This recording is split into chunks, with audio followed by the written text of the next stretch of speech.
Chapter 1. Apocalypse Tower Defense Game. Hundredfold Amplification. Qin Yang opened his eyes to find himself lying on a patch of grass. The sky was shrouded in gray, and the air was thick with the stench of decay. What is happening? Where am I? He sat up on the ground, puzzled as he surveyed his surroundings. Holy crap. Approximately 20 meters to his left, a tattered and decaying zombie was staggering toward him. Startling Qin Yang. Zombie? How can there be zombies? Qin Yang was merely an ordinary student from Summer Country, having just completed his college entrance examination. His last memory before arriving here was lying in bed, playing a mobile game. He could not fathom why he had been transported to this place. Even more bewildering was the appearance of a creature like a zombie, which only existed in movies and television shows. In the real world, have I crossed over? Is this an alternate world? At that moment, a virtual panel appeared before him, displaying the following message.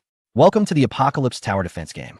This is a world on the brink of destruction, ravaged by viruses and monsters. 90% of the native population has turned into zombies. Powerful monsters are wantonly trampling the remnants of civilization. Perhaps only outsiders like you possess the capability to turn the tide and save this world. However, your primary objective is to survive in this realm. Caution: the first wave of the zombie tide will erupt on the 7th day. Hurry to recruit followers and construct defensive structures to fend off the zombie onslaught. Is this a game world? Tower defense? Huh. Qin Yang scratched his head, never expecting an alternate world to have such a concept. The virtual panel then displayed another prompt. Player has acquired a command center LV1. Would you like to place it immediately? Player has received 1 lottery chance. Would you like to draw now? Qin Yang hesitated for 2 seconds before opting to draw first. Before him appeared a lottery wheel, featuring approximately a dozen segments, each corresponding to a reward. Commence the draw. As Qin Yang silently commanded, the wheel began to spin wildly. After about 5 seconds, the speed of the wheel began to decrease. Another 5 seconds passed before the wheel finally came to a halt. Congratulations! Player has drawn a skill reward and acquired the passive skill Commoner Leader. A skill? Qin Yang felt a tinge of confusion, promptly checking the newly acquired skill. Commoner Leader Unique Passive Skill. Passive Effect 1. The loyalty of the commoners you summon is permanently maxed. Passive Effect 2. The innate abilities of the commoners you summon are amplified 100-fold. Active Effect 3. Designate 1 recruited commoner to have their innate ability amplified 100-fold. Can be used once per day. 100-fold amplification. That sounds incredibly powerful. Although he was still unclear about what the innate abilities of the commoners entailed, it did not hinder Qin Yang's understanding of the skills. Might, as the saying goes, extraordinary strength yields miraculous results. Anything that can be multiplied by 100 has the potential to incite a qualitative transformation. At that point, even if the commoner's innate ability was something trivial, it could likely cultivate several acres of fertile land single-handedly. I feel like I'm about to soar in this alternate world. Qin Yang clenched his fists, determination igniting in his eyes. However, how do I summon commoners? He stood still, surveying his surroundings. This was a vast grassland, flat and covered with dark green grass reaching up to his calves. To the west, he could see a grove of trees. To the east, there was a wide river. Beyond that, his field of vision was dominated by zombies. A dense throng of them, numbering in the countless, filled the woods and grasslands. Among them were hulking, fearsome zombies that appeared to be upgraded versions of the ordinary variety. Ugh, so many zombies. This survival challenge is exceedingly daunting. The sensation of being surrounded by zombies stirred a wave of despair within Qin Yang. At that moment, he recalled the prompt about placing the command center. Hoping for a solution, Qin Yang hastily chose to place it. Instantly, a beast-hide tent materialized, hovering in a fantastical state. Is this indicating that I must select a placement location? Having played territory-building games before, Qin Yang quickly understood. He did not place it immediately, but took another look around. The nearest zombie was about 20 meters away, slowly advancing in his direction. Though these zombies appeared rather weak, Qin Yang felt far weaker. He was unarmed, lacking even a simple knife, making him no match for the undead. There's hardly anywhere to choose from. Qin Yang muttered in frustration and opted to set down the command center right where he stood. The beast-hide tent descended and swiftly assembled itself in the designated spot. In less than 10 seconds, the tent was fully erected, and Qin Yang received a new notification. Successfully placed command center. Player gains 2 commoners, 10 wood, 10 cloth, 10 sweet potatoes, 50 gold. So placing the command center grants me commoners. Just as this thought crossed Qin Yang's mind, the tent's entrance was lifted. 2 sturdy male commoners emerged from within. One of them had remarkably long arms, resembling a gibbon at first glance. The other had hands so large they resembled two fans. Upon seeing those hands, an image of a slapping contest from Bear Country involuntarily flashed in Qin Yang's mind. If that guy participated, victory would be assured. "Greetings, my lord." The two commoners clasped their fists in salute, speaking in unison. Qin Yang straightened his posture and nodded. "You have arrived just in time." He proceeded to check the profiles. First, he examined the information of the large-handed commoner. Wang Baoqiang stamina, 200200. Attributes: Health 2020, Attack 102, Armor 0, Loyalty 100, Innate Ability, Brave Attack 1, Reckless Attack 100. Wow, what a name! It practically comes with a character template. Qin Yang couldn't help but gaze at him longer, finding him increasingly endearing. The number after the arrow denotes the innate ability after the hundredfold amplification. Goodness, an attack increase of 100, Brother Baoqiang, with a single slap. Are you trying to kill someone? However, his health is only 20 points, and he has no armor. He's as fragile as paper. A mere touch might spell his doom. Such attributes are rather unbalanced. Next, he glanced at the long-armed commoner's profile. Wei Dong. Stamina, 180180. Attributes: Health 2020, Attack 2, Armor 0, Loyalty 100. Innate Ability: Lumberjack, Lumbering Speed 10, Human, Logging Machine, Lumbering Speed 1000. This fellow is truly remarkable, a mere increase in lumbering speed by 100-fold, as if he were born for the sole purpose of logging. How utterly bizarre. Qin Yang could hardly contain his urge to jest. My commoners are nothing short of monsters. Chapter 3, Instant Kill. NPCs are cheating. Survival days. Day 1. Command Center, LV1, Animal Skin Tent, Armor Value 2020. Territory Gold Production, 10 gold per day. Buildings, none. Population, 35. One new civilian will arrive in 15 hours, 49 minutes, and 32 seconds. Territory Warehouse, 30,100 wood 10, fabric 10, sweet potato 10. Gold, 50. Points, 0. Personal inventory, none. In another world. After briefly reviewing the overview of his territory, Qin Yang noticed an operational option at the bottom of the interface for upgrades and construction. Clicking on this option, he found that the upgrade page only displayed the lone command center available for upgrade. To upgrade the command center from level 1 to level 2, he needed 100 wood and 100 gold, which meant he was still short on materials. Qin Yang frowned and flipped to the construction page. Currently, his territory could plan for 6 types of buildings, which were: Tent LV1 provides a living environment for 2 people. When fully occupied, it generates 5 gold per day. Construction costs 3 wood and 2 fabric. Construction time 20 minutes. Campfire LV1. Build a campfire in a suitable location to provide lighting, cooking, and to scare off wild beasts. Construction costs 2 wood. Daily usage consumes 2 wood. Construction time 10 minutes. Well LV1. Dig a well in a suitable location to collect fresh water. Construction costs 3 stone. Construction time 30 minutes. Wooden wall LV1. Consumes 5 wood to build a wooden wall measuring 3 meters long, 15 meters high, and 0.5 meters thick. Used to block and defend against enemies. The wall has an armor value of 2020. Construction time 20 minutes. Wooden door LV1. Consumes 5 wood to build a wooden door measuring 3 meters long, 15 meters high, and 0.5 meters thick. Used to block and defend against enemies. The door has an armor value of 2020. Construction time 20 minutes. Watchtower LV1. Consumes 15 wood to build a 2-meter-tall watchtower. Provides accommodation for 2 units. Increases ranged attack range by 5 meters. Has an armor value of 2020. Construction time 60 minutes. Since he started with 2 civilians, he could first build a tent to increase daily gold production. The primary use of gold would be for upgrading buildings and training civilians and military units, so it wouldn't be urgently needed in the early stages. Typically, in such semi-survival territory construction games, the most important initial resources are food and water, along with the combat power or facilities to fend off external enemies. Qin Yang looked around. The nearest zombie had already staggered within 15 meters. Rather than building a tent, it was more urgent to construct wooden walls and a wooden door. Otherwise, without any protective measures, zombies could breach the territory at any moment. However, before that, he needed to clear the surrounding zombies first. As for clearing zombies, Qin Yang naturally couldn't take on the task personally, like some renowned players. Currently, the only thing he can rely on is the unique combat ability of Wang Baoqiang. Considering the infectious nature of the zombie virus, the best way to deal with them is through ranged attacks. Therefore, Qin Yang improvised and picked up a fist-sized stone from the ground, handing it to Wang Baoqiang. He then pointed to a zombie that was already within 15 meters, which had the physique of an adult male. Use this to hit it. Yes. After receiving the order, Wang Baoqiang stepped forward, glanced at the nearby zombie, and weighed the stone in his hand.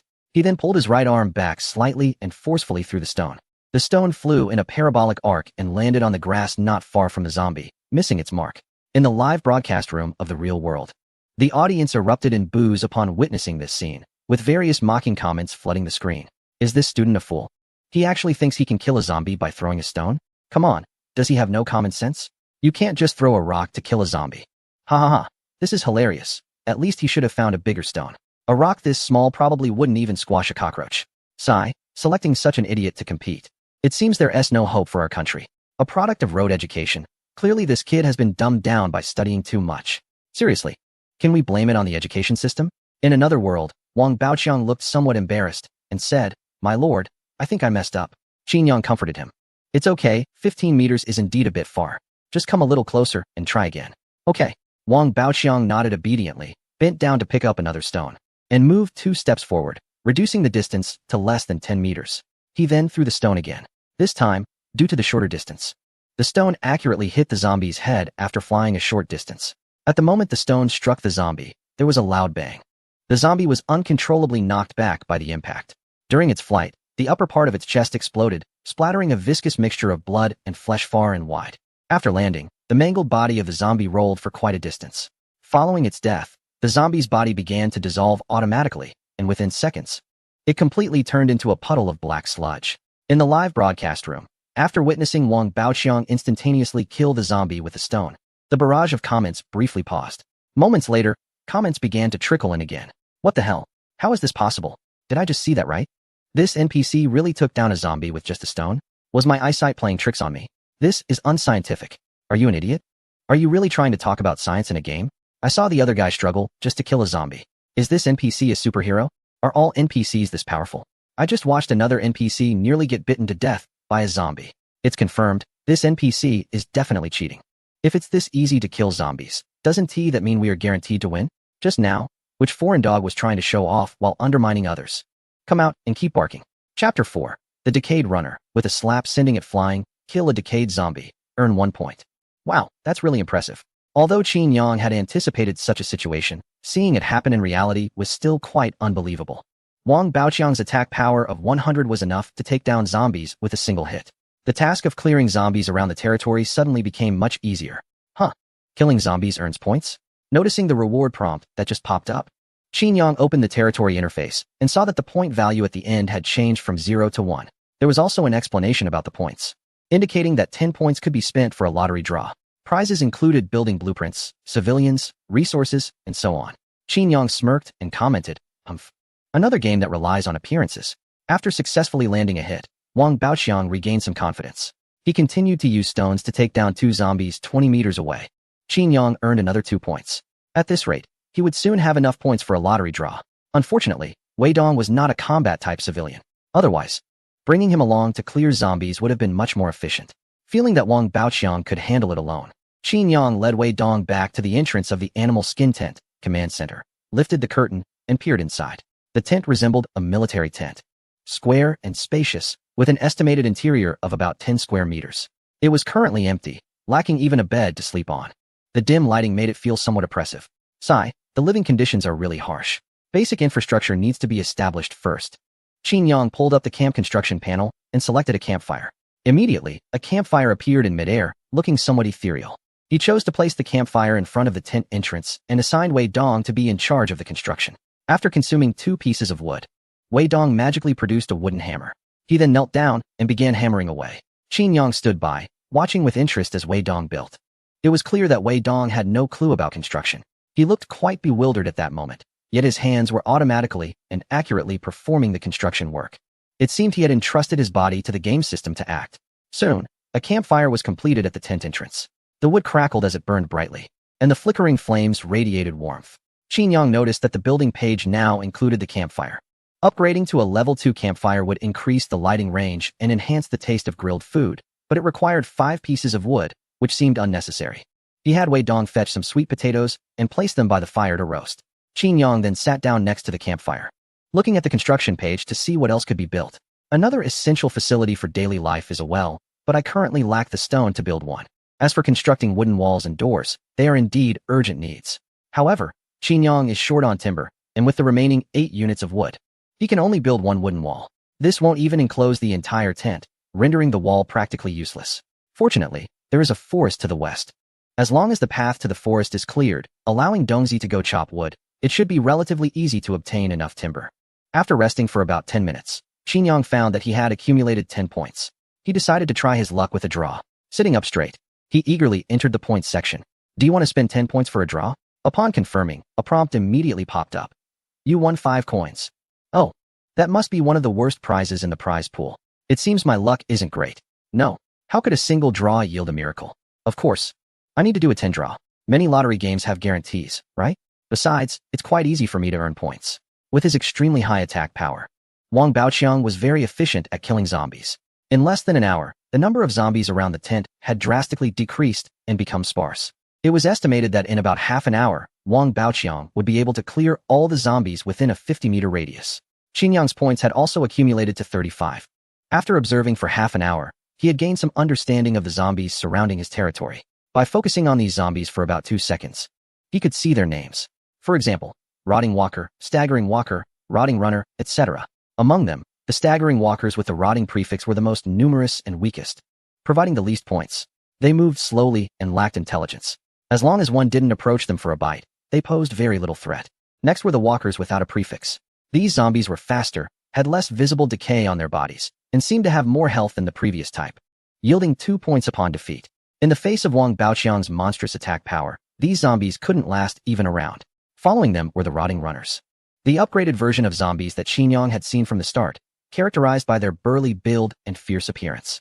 Unsure of the strength of these zombies, Qin Yang had Wang Baoqiang avoid them while clearing the other zombies. Only after dealing with the nearby walkers did he allow Wang Baoqiang to confront the Rotting Runners. A beast-like roar echoed. A Rotting Runner sensed the scent of flesh as Wang Baoqiang approached within about 10 meters and instinctively turned to run towards him. Wang Baoqiang immediately threw the stone in his hand. However, this Rotting Runner not only moved quickly, almost at a normal person's jogging speed, but also had the awareness to dodge. Just as the thrown stone was about to hit its target, suddenly, the decaying runner abruptly tilted its body while running, narrowly avoiding a stone. Oh no! Qin Yang's eyebrows jumped, and he quickly stood up from the ground. He noticed that the decaying runner was rapidly approaching Wang Baoqiang, with less than 5 meters between them. Xiangzi was in danger. However, Wang Baoqiang was somewhat far from the tent. Even if Qin Yang wanted Wei Dong to rush over for help, there wasn't enough time. He saw the decaying runner open its bloody mouth, revealing its blood-stained teeth, with a greedy expression on its grotesque face. As it stretched out its hands, it lunged towards Wang Baoqiang, closing the distance to just 3 meters. It was over. Qin Yang watched anxiously. Although Wang Baoqiang had immense attack power, his physique was as fragile as paper. Being so close to the zombie, it was hard to survive. At the critical moment, just as he thought it was too late, Wang Baoqiang remained unfazed as the decaying runner lunged at him. He suddenly raised his palm like a fan and struck first, delivering a powerful slap. A crisp sound echoed as the strong zombie was sent flying, its body spinning through the air like a disoriented kite. After landing, the decaying runner's headless body quickly dissolved into a pool of black muck. Kill the decaying runner, earned 5 points. The crisis was instantly resolved. Phew, that was close. Qin Yang sat down on the ground, letting out a sigh of relief. It was a false alarm. In the live broadcast room, people were astonished. What the hell? Can a single slap send a zombie flying? I feel like our players in this realm have some kind of cheat. Cheat. It's not just us. Check out the channels from other regions. The scenes are even weirder. Exactly. The guy from a certain foreign country can eat zombies raw without getting infected. That's just abnormal. How do we explain the players from another region that spawn with a Gatling gun? They've been shooting for half an hour, and their ammo hasn't run out. Everyone, hurry to the channel from another region. Their SA treat. A certain teacher is live streaming how to seduce zombies. And it's quite risque. She has already successfully attracted 2 zombies. If you're late to the stream, you might get banned. Hurry up. What? There is such a thing? Sorry, guys, I'm heading over now. Goodbye. Chapter 5. To get rich, start by harvesting trees after the danger passed. Qin Yang had Wang Baoqiang take a break. The summoned civilians were also flesh and blood beings with thoughts. They needed to rest, eat, and sleep. Wang Baoqiang had been busy all morning, and his stamina had dropped to half, showing signs of fatigue on his face. Although with the skill of a civilian leader, Qin Yang didn't have to worry about high-intensity work decreasing their loyalty. Wang Baoqiang was currently the only combat force. It was best to ensure sustainable development and not wear him out. Feeling bored, Qin Yang itched to open the points lottery interface again. I have saved up 4 chances for the lottery, so I should be able to win something good this time, right? Hopefully, I can draw a civilian. Would you like to spend 40 points to draw 4 times? Draw go go go. You won 3 gold coins. You won 2 gold coins.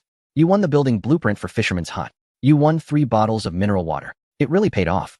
Qin Yang was overjoyed. He quickly checked his personal inventory.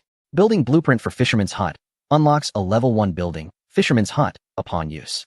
Would you like to use the building blueprint for Fisherman's Hut? After confirming, the blueprint immediately dissolved.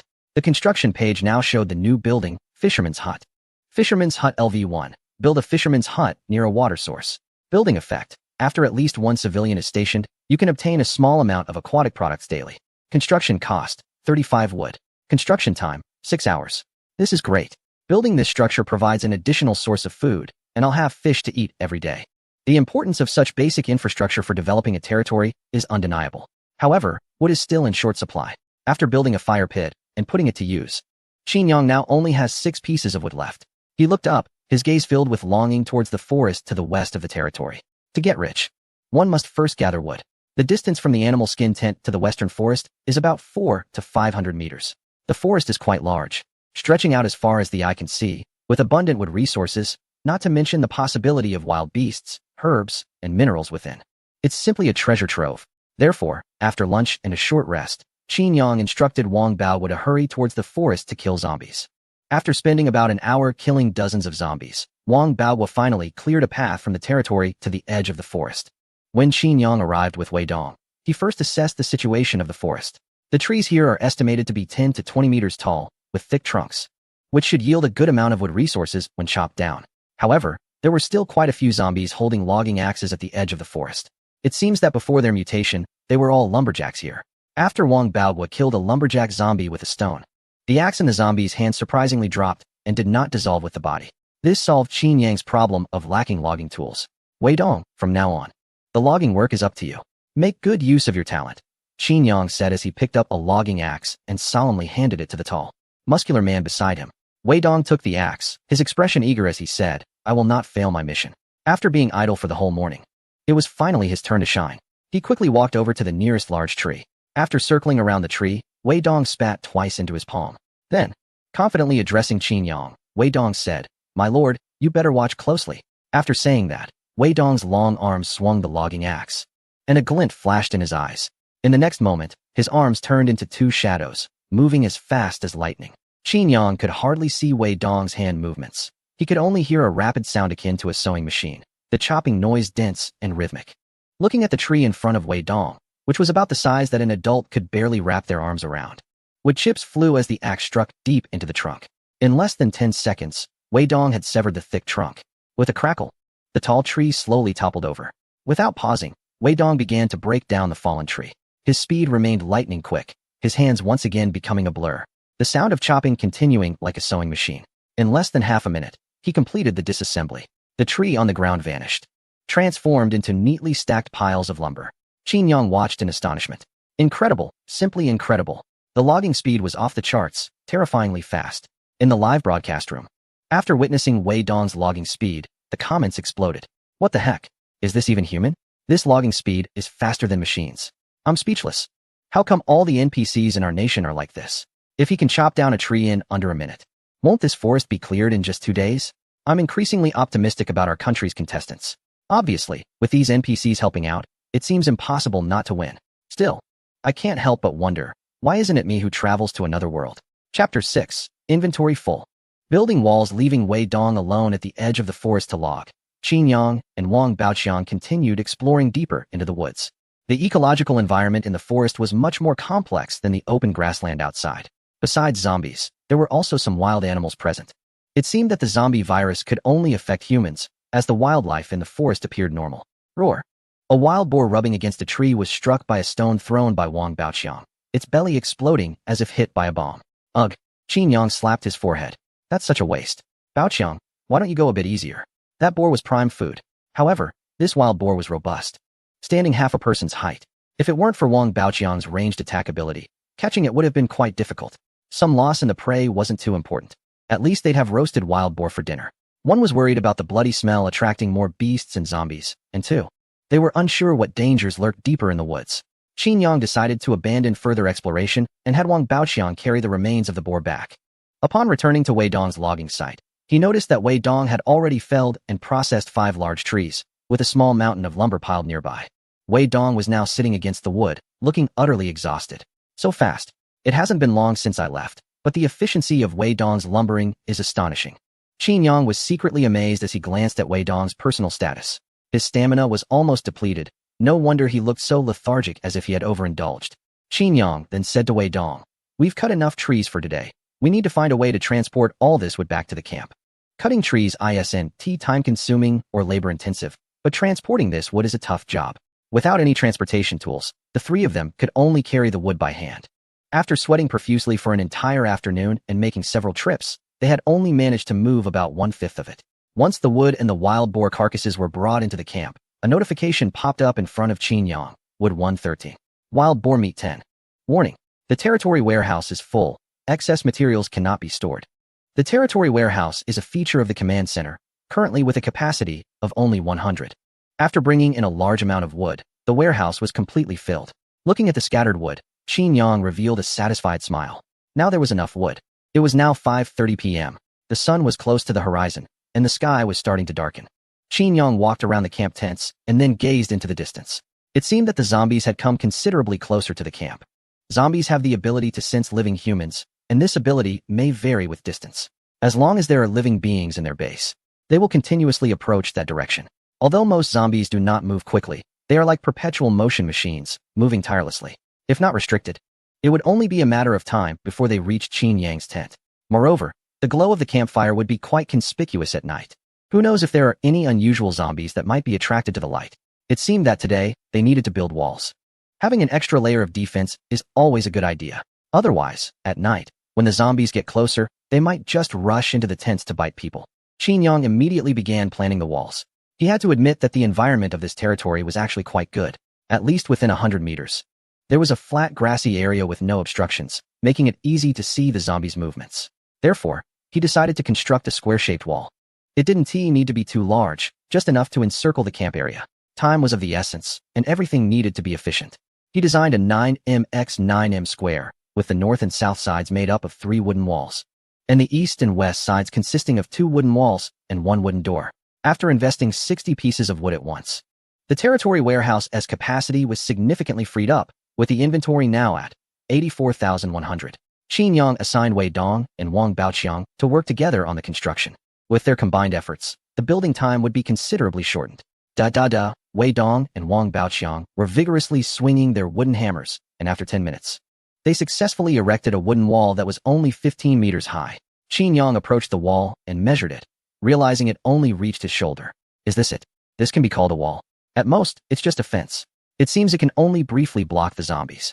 The wooden wall has an armor value of only 20, which is not very sturdy, and it's likely to be pushed over if several zombies come at once. However, given the current construction conditions, this is all they can do. For safety's sake, it would be better to assign personnel to keep watch tonight. If zombies come to break through the wall, they need to be cleared out in time. As the sun completely sank below the horizon, the first day in this other world was about to come to an end. Thanks to the efforts of Wang Chong and Wei Dong, a square wooden wall circle had finally been erected at the edge of the territory, shrouded in dim light over the grassland. Inside the wooden wall, at the small camp entrance, the warm campfire wafted a rich aroma of roasted meat. After finishing their work, the civilians gathered with the Lord around the campfire, starting to share the fragrant roasted meat. Chapter 7 Initial Ability Rating in the Real World. 7 p.m. Special Operations Department. A bald staff member knocked twice on the door before entering the office. "Sir, you called for me?" The elder behind the desk was watching a live broadcast from the other world on the television. Upon seeing the staff member enter, he waved for him to sit down and asked, pointing at the broadcast, "So, have you found out the source of this live stream?" The bald staff member immediately became nervous, stammering, "Sir, we found out, but also didn't he?" "Oh." The elder adjusted his sitting posture, signaling the staff member to continue. The bald staff member took a deep breath, as if prepared, and handed a document to the elder. The elder flipped through the document and discovered it contained symbols he had never seen before. The shapes of these symbols looked like tadpoles, with each individual symbol appearing fixed. However, when a bunch of symbols were combined, even printed on paper, they seemed to move. The staff member said, "We traced the source of the live stream to these never-before-seen codes. Let us just call them codes for now." The elder asked, Have you consulted a symbol expert for decryption? The bald staff member immediately nodded. Yes, but this will take time. All right. Bring the best symbol experts in the country and decrypt this code as soon as possible. Although the elder's tone was calm, the staff member sensed an urgency in his words. The bald staff member quickly stood at attention and said solemnly, yes, I will ensure the task is completed. Then, the elder pointed at the live broadcast on the television and inquired, this live stream has been active for a day now. Tell me, what are your thoughts on our country's contestants and those from other countries? The bald staff member had evidently been closely following the live stream, and he not only kept track of his country's participants, but also had a certain understanding of those from other nations. The tone of the officer's speech carried a sense of discussion, which made him relax a bit and share his views. According to my observations, after the start of this apocalyptic tower defense game, each participant is granted some special items or abilities. How well these initial items and abilities are utilized will have a significant impact on their survival moving forward. The bald staff member spoke while pulling out a tablet. He clicked a couple of times on the tablet to open an interface, then placed it in front of the elder. Sir, take a look. This is a rough summary of the initial items and abilities possessed by participants from various countries. Upon hearing this, the elder picked up the tablet and saw a table displayed on it. The first row of data was for participants from a certain nation. Xinjiang. Suspected initial ability related to NPCs can grant NPCs certain special abilities, which are quite exaggerated. At the end of the data, there was a rating of this participant's ability by the bald staff member. Xinjiang's ability was rated as a tentative. Does this mean our country's participants are not doing too badly? The elder's expression relaxed a bit upon seeing this rating, and his tone became somewhat lighter. Regardless of whether the claim that surviving 7 days in this apocalyptic tower defense game would reward participants' home countries is true or not, it is a fact that this game involves participation and competition from over 200 countries worldwide. Once the scale rises to an international level, even if it is just a game, nations will take it seriously.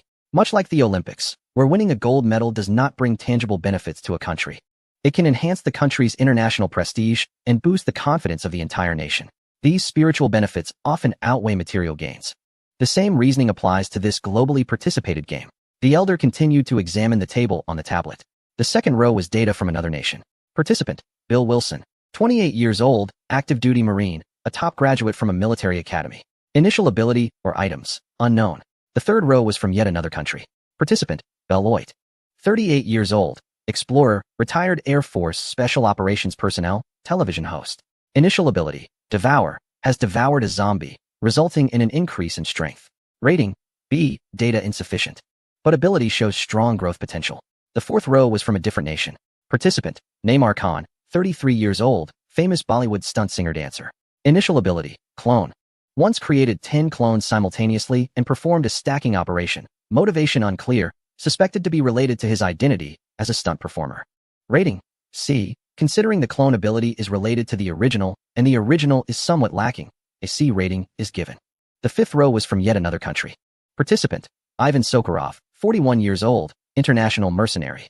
Initial item guess, Gatling gun, unlimited bullets, special item. Used continuously for half an hour without depleting bullets or causing the barrel to overheat and explode. Rating, B. Provided assistance only in combat. With a relatively single function, the old man briefly glanced through the form. Among them, there were many participants from various regions, and the initial abilities or items were unknown. For the known initial abilities and items, the evaluation given by the bald staff member was quite objective. Well, you did well. The old man nodded and returned the tablet to the staff member. The code-breaking task needs to be expedited, while also maintaining attention on these participants. In another world, ugh, this is hard to eat. Qin Yang sat by the campfire, holding a piece of roasted wild boar meat, his expression unpleasant, without any seasoning. No matter how well it is roasted, it still has a gamey taste. Roasted sweet potatoes are much better, sweet and tasty. Qin Yang decisively gave up on the roasted meat and picked up the roasted sweet potatoes instead. However, eating roasted sweet potatoes every day isn't feasible either. Not only is the nutrition too singular, but eating too much also causes gas. I wonder if there are any commoners skilled in cooking. I really need one. While eating, he opened the points lottery interface. In the afternoon, Wang Baoqiang had killed quite a few zombies, and now Qin Yang had 52 points. He decided to draw, as getting even one commoner would be a big win. Do you want to spend 50 points for 5 lottery draws? Yes. You drew 5 gold coins. You drew 1 gold coin. You drew 3 gold coins. You drew a blueprint for a warehouse building. You drew 3 cabbages. Chapter 8. New commoner, strength like a mountain, still no commoner drawn. But he did get another building blueprint. It turns out accumulating points for a single draw is indeed better. Qin Yang directly used the blueprint. Warehouse LV1. Build a small warehouse within the territory to store various supplies. Building effect 1. Territory storage capacity 100. Construction cost 25 wood. Construction time 6 hours. On Qin Yang's territory, just the lumbering amount from Wei Dong alone could fill the warehouse to capacity. If more commoners like Wei Dong come in the future, the collected supplies would easily fill the entire territory. Moreover, supplies that cannot fit into the warehouse would scatter outside and could easily be damaged for various reasons. Qin Yang doesn't want to see the hard-earned supplies wasted like that. So this new building is quite practical for him. After finishing the lottery, he had Wei Dong and Wang Baoxiang quickly build a tent near the command center, designating it for the 2 commoners to live in. This way, he could earn an additional 5 gold coins the next day. After assigning the 2 commoners to guard the first and second halves of the night respectively, Qin Yang entered his animal skin tent. Sigh, there's even no bed. It looks like I won't get a good night's sleep tonight. He laid out the wild boar skin he had prepared earlier on the ground and settled down on the smelly boar skin for the night. The dark night on the grassland quickly passed. As the sun broke over the horizon, casting brilliant rays of light, the desolate land began to show signs of life. Qin Yang yawned and sat up from the wild boar hide. Although the climate here was relatively warm, with no significant temperature differences between day and night, being in an unfamiliar place surrounded by zombies made it impossible for him to sleep well that night. He lifted the tent flap and noticed Wang Baoxiang sitting at the entrance, sporting dark circles under his eyes and looking quite sluggish. Wei Dong was still curled up inside the smaller tent, sleeping soundly. Good morning, Lord. Wang Baoxiang quickly perked up upon seeing Qin Yang and stood up. Thank you for your hard work last night. Go catch some more sleep. Qin Yang waved his hand. All right. Wang Baoxiang replied with a simple smile and headed into the small tent to rest. Qin Yang opened the wooden door and stepped outside the camp. He walked around the wooden fence and saw several puddles of black sludge, remnants of zombies that had dissolved after death. During the late hours of the previous night, a few zombies had approached the wall, but they were timely dealt with by the vigilant Wang Baoxiang. After inspecting the area, he returned inside the wall and opened the command center interface. A new civilian has arrived. Would you like to summon them immediately? Here we go. Qin Yang felt a bit more alert and quickly chose to summon. Immediately, the flap of the animal skin tent was lifted and a male civilian stepped out. Upon seeing Qin Yang, the man respectfully clasped his fists in salute. Greetings, Lord. Qin Yang nodded while sizing him up. The newcomer appeared to be in his 20s. Quite tall, but very thin. His cheeks were hollow, and he looked unwell, standing there like a bamboo pole. Qin Yang frowned, muttering to himself, this guy looks pretty weak. Previously, Wei Dong and Wang Baoxiang had shown hints of their physical characteristics. For instance, Wei Dong had long arms, and Wang Baoxiang had hands as large as fans. In contrast, this new civilian resembled a refugee who hadn't eaten well for a long time. Let's check the information.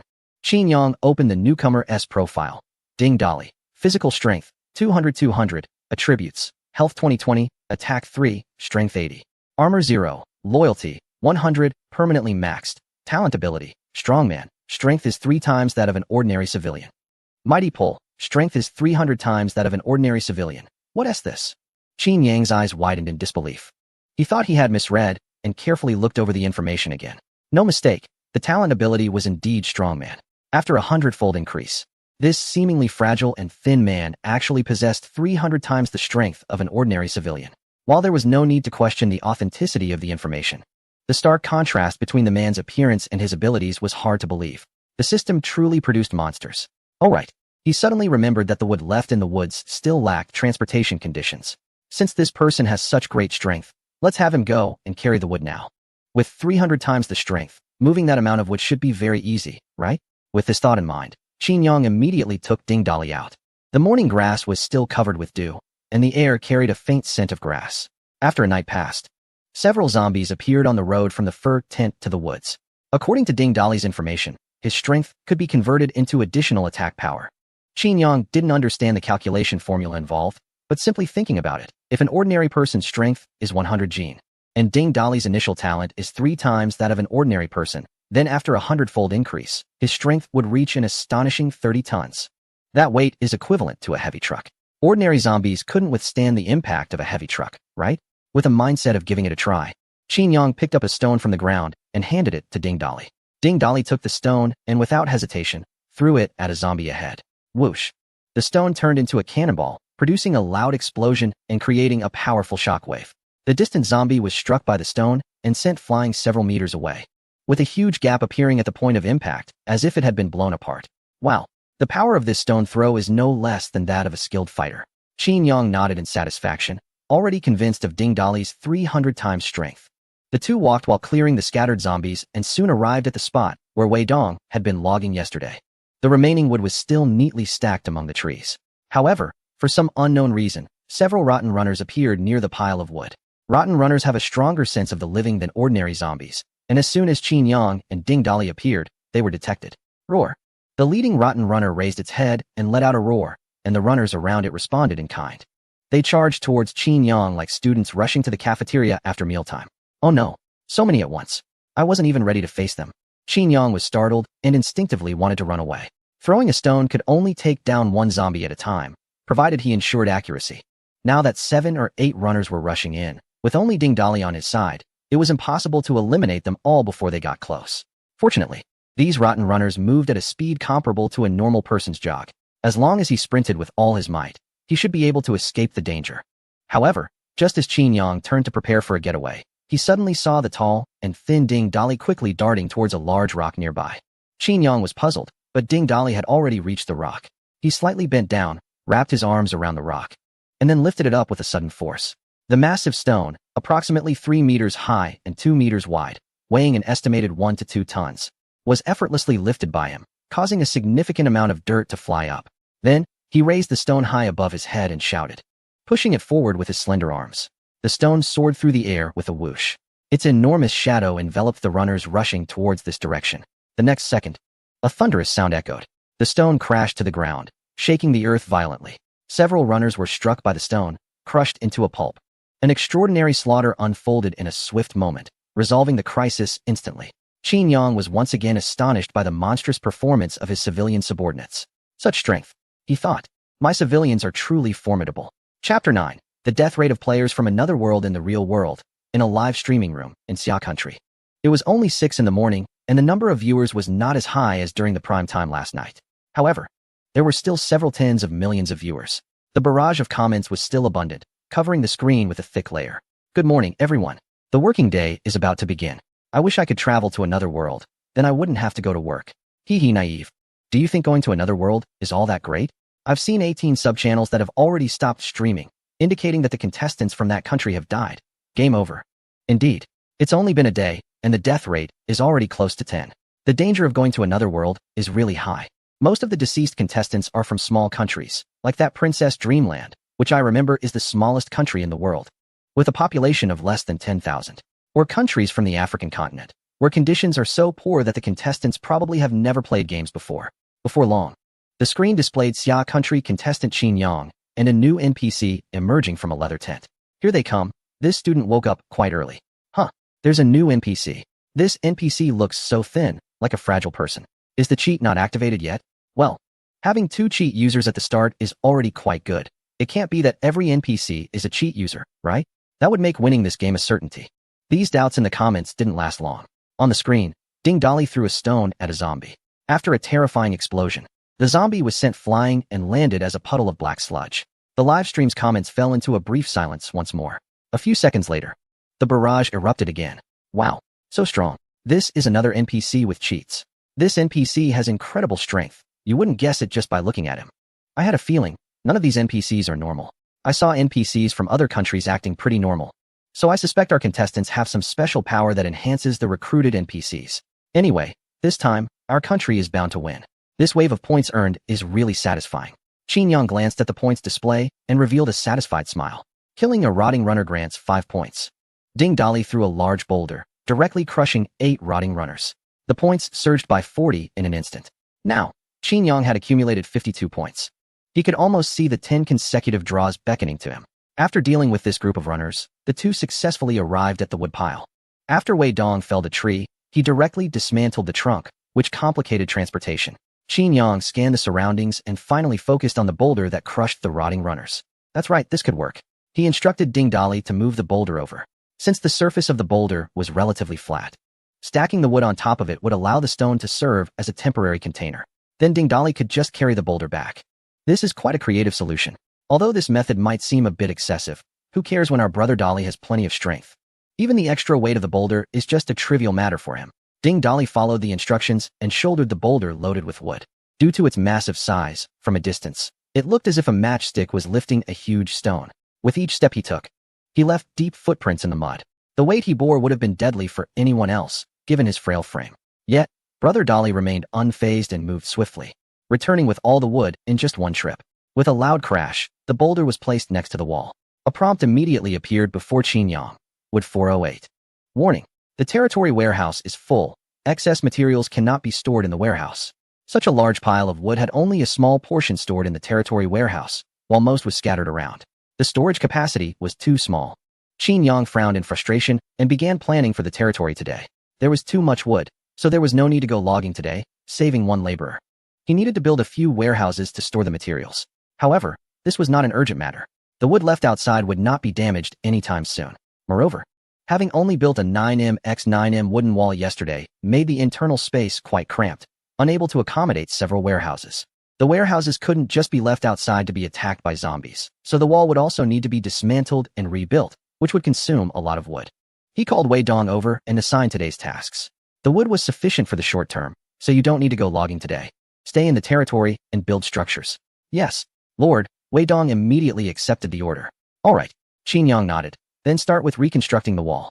After all, in this perilous world, defense measures are the most important.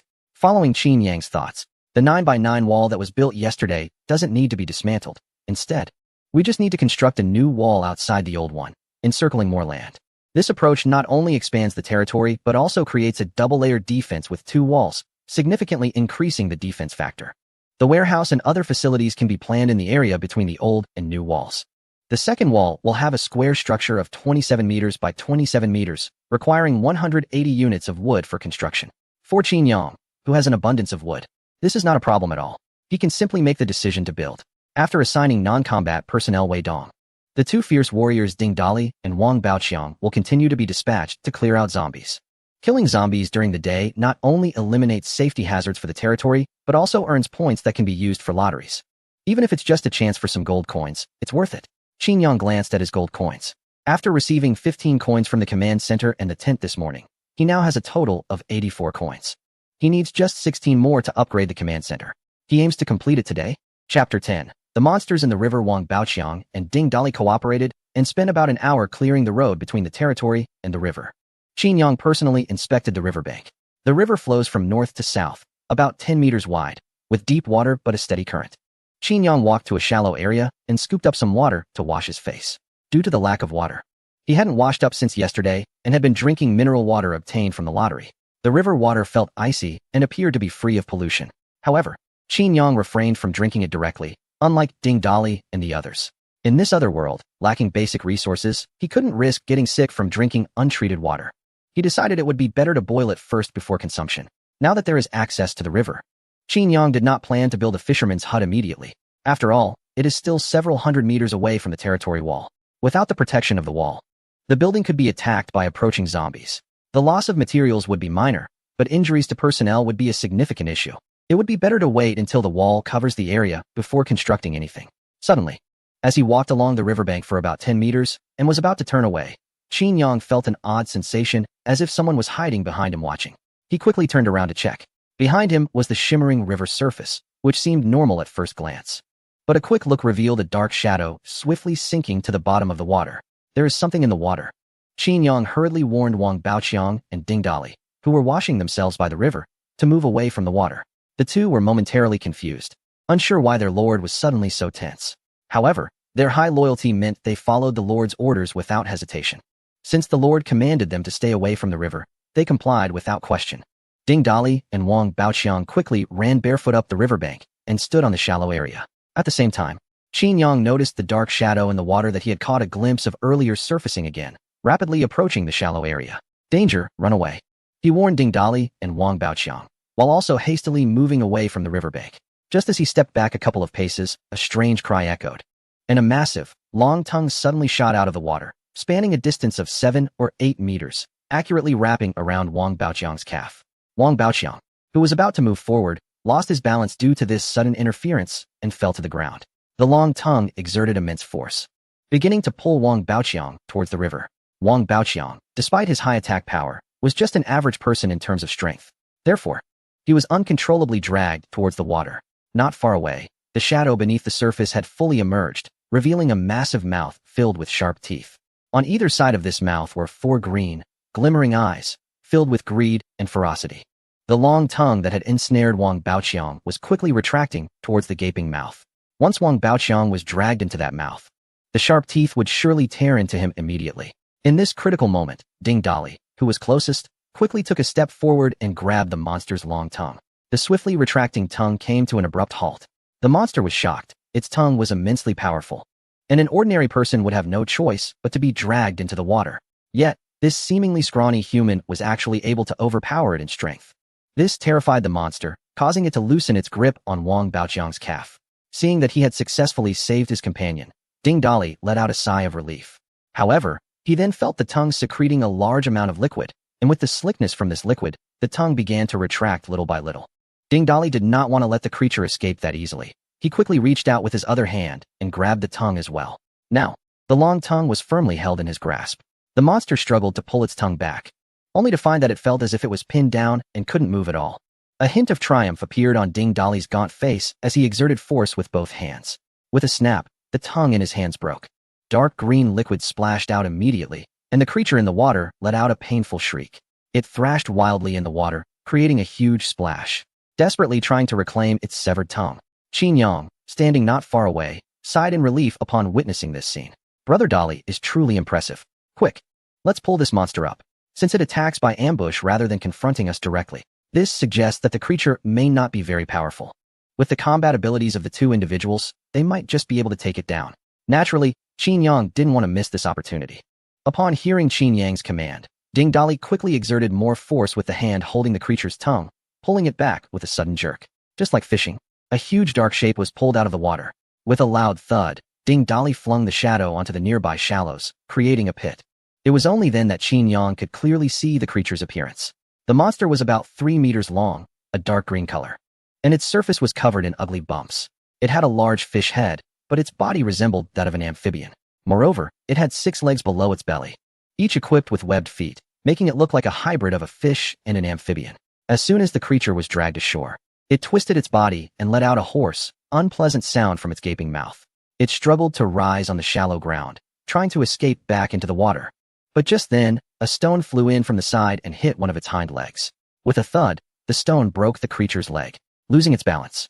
The massive body tilted and fell back onto the shallow ground. The one who threw the stone was Wang Baoqiang.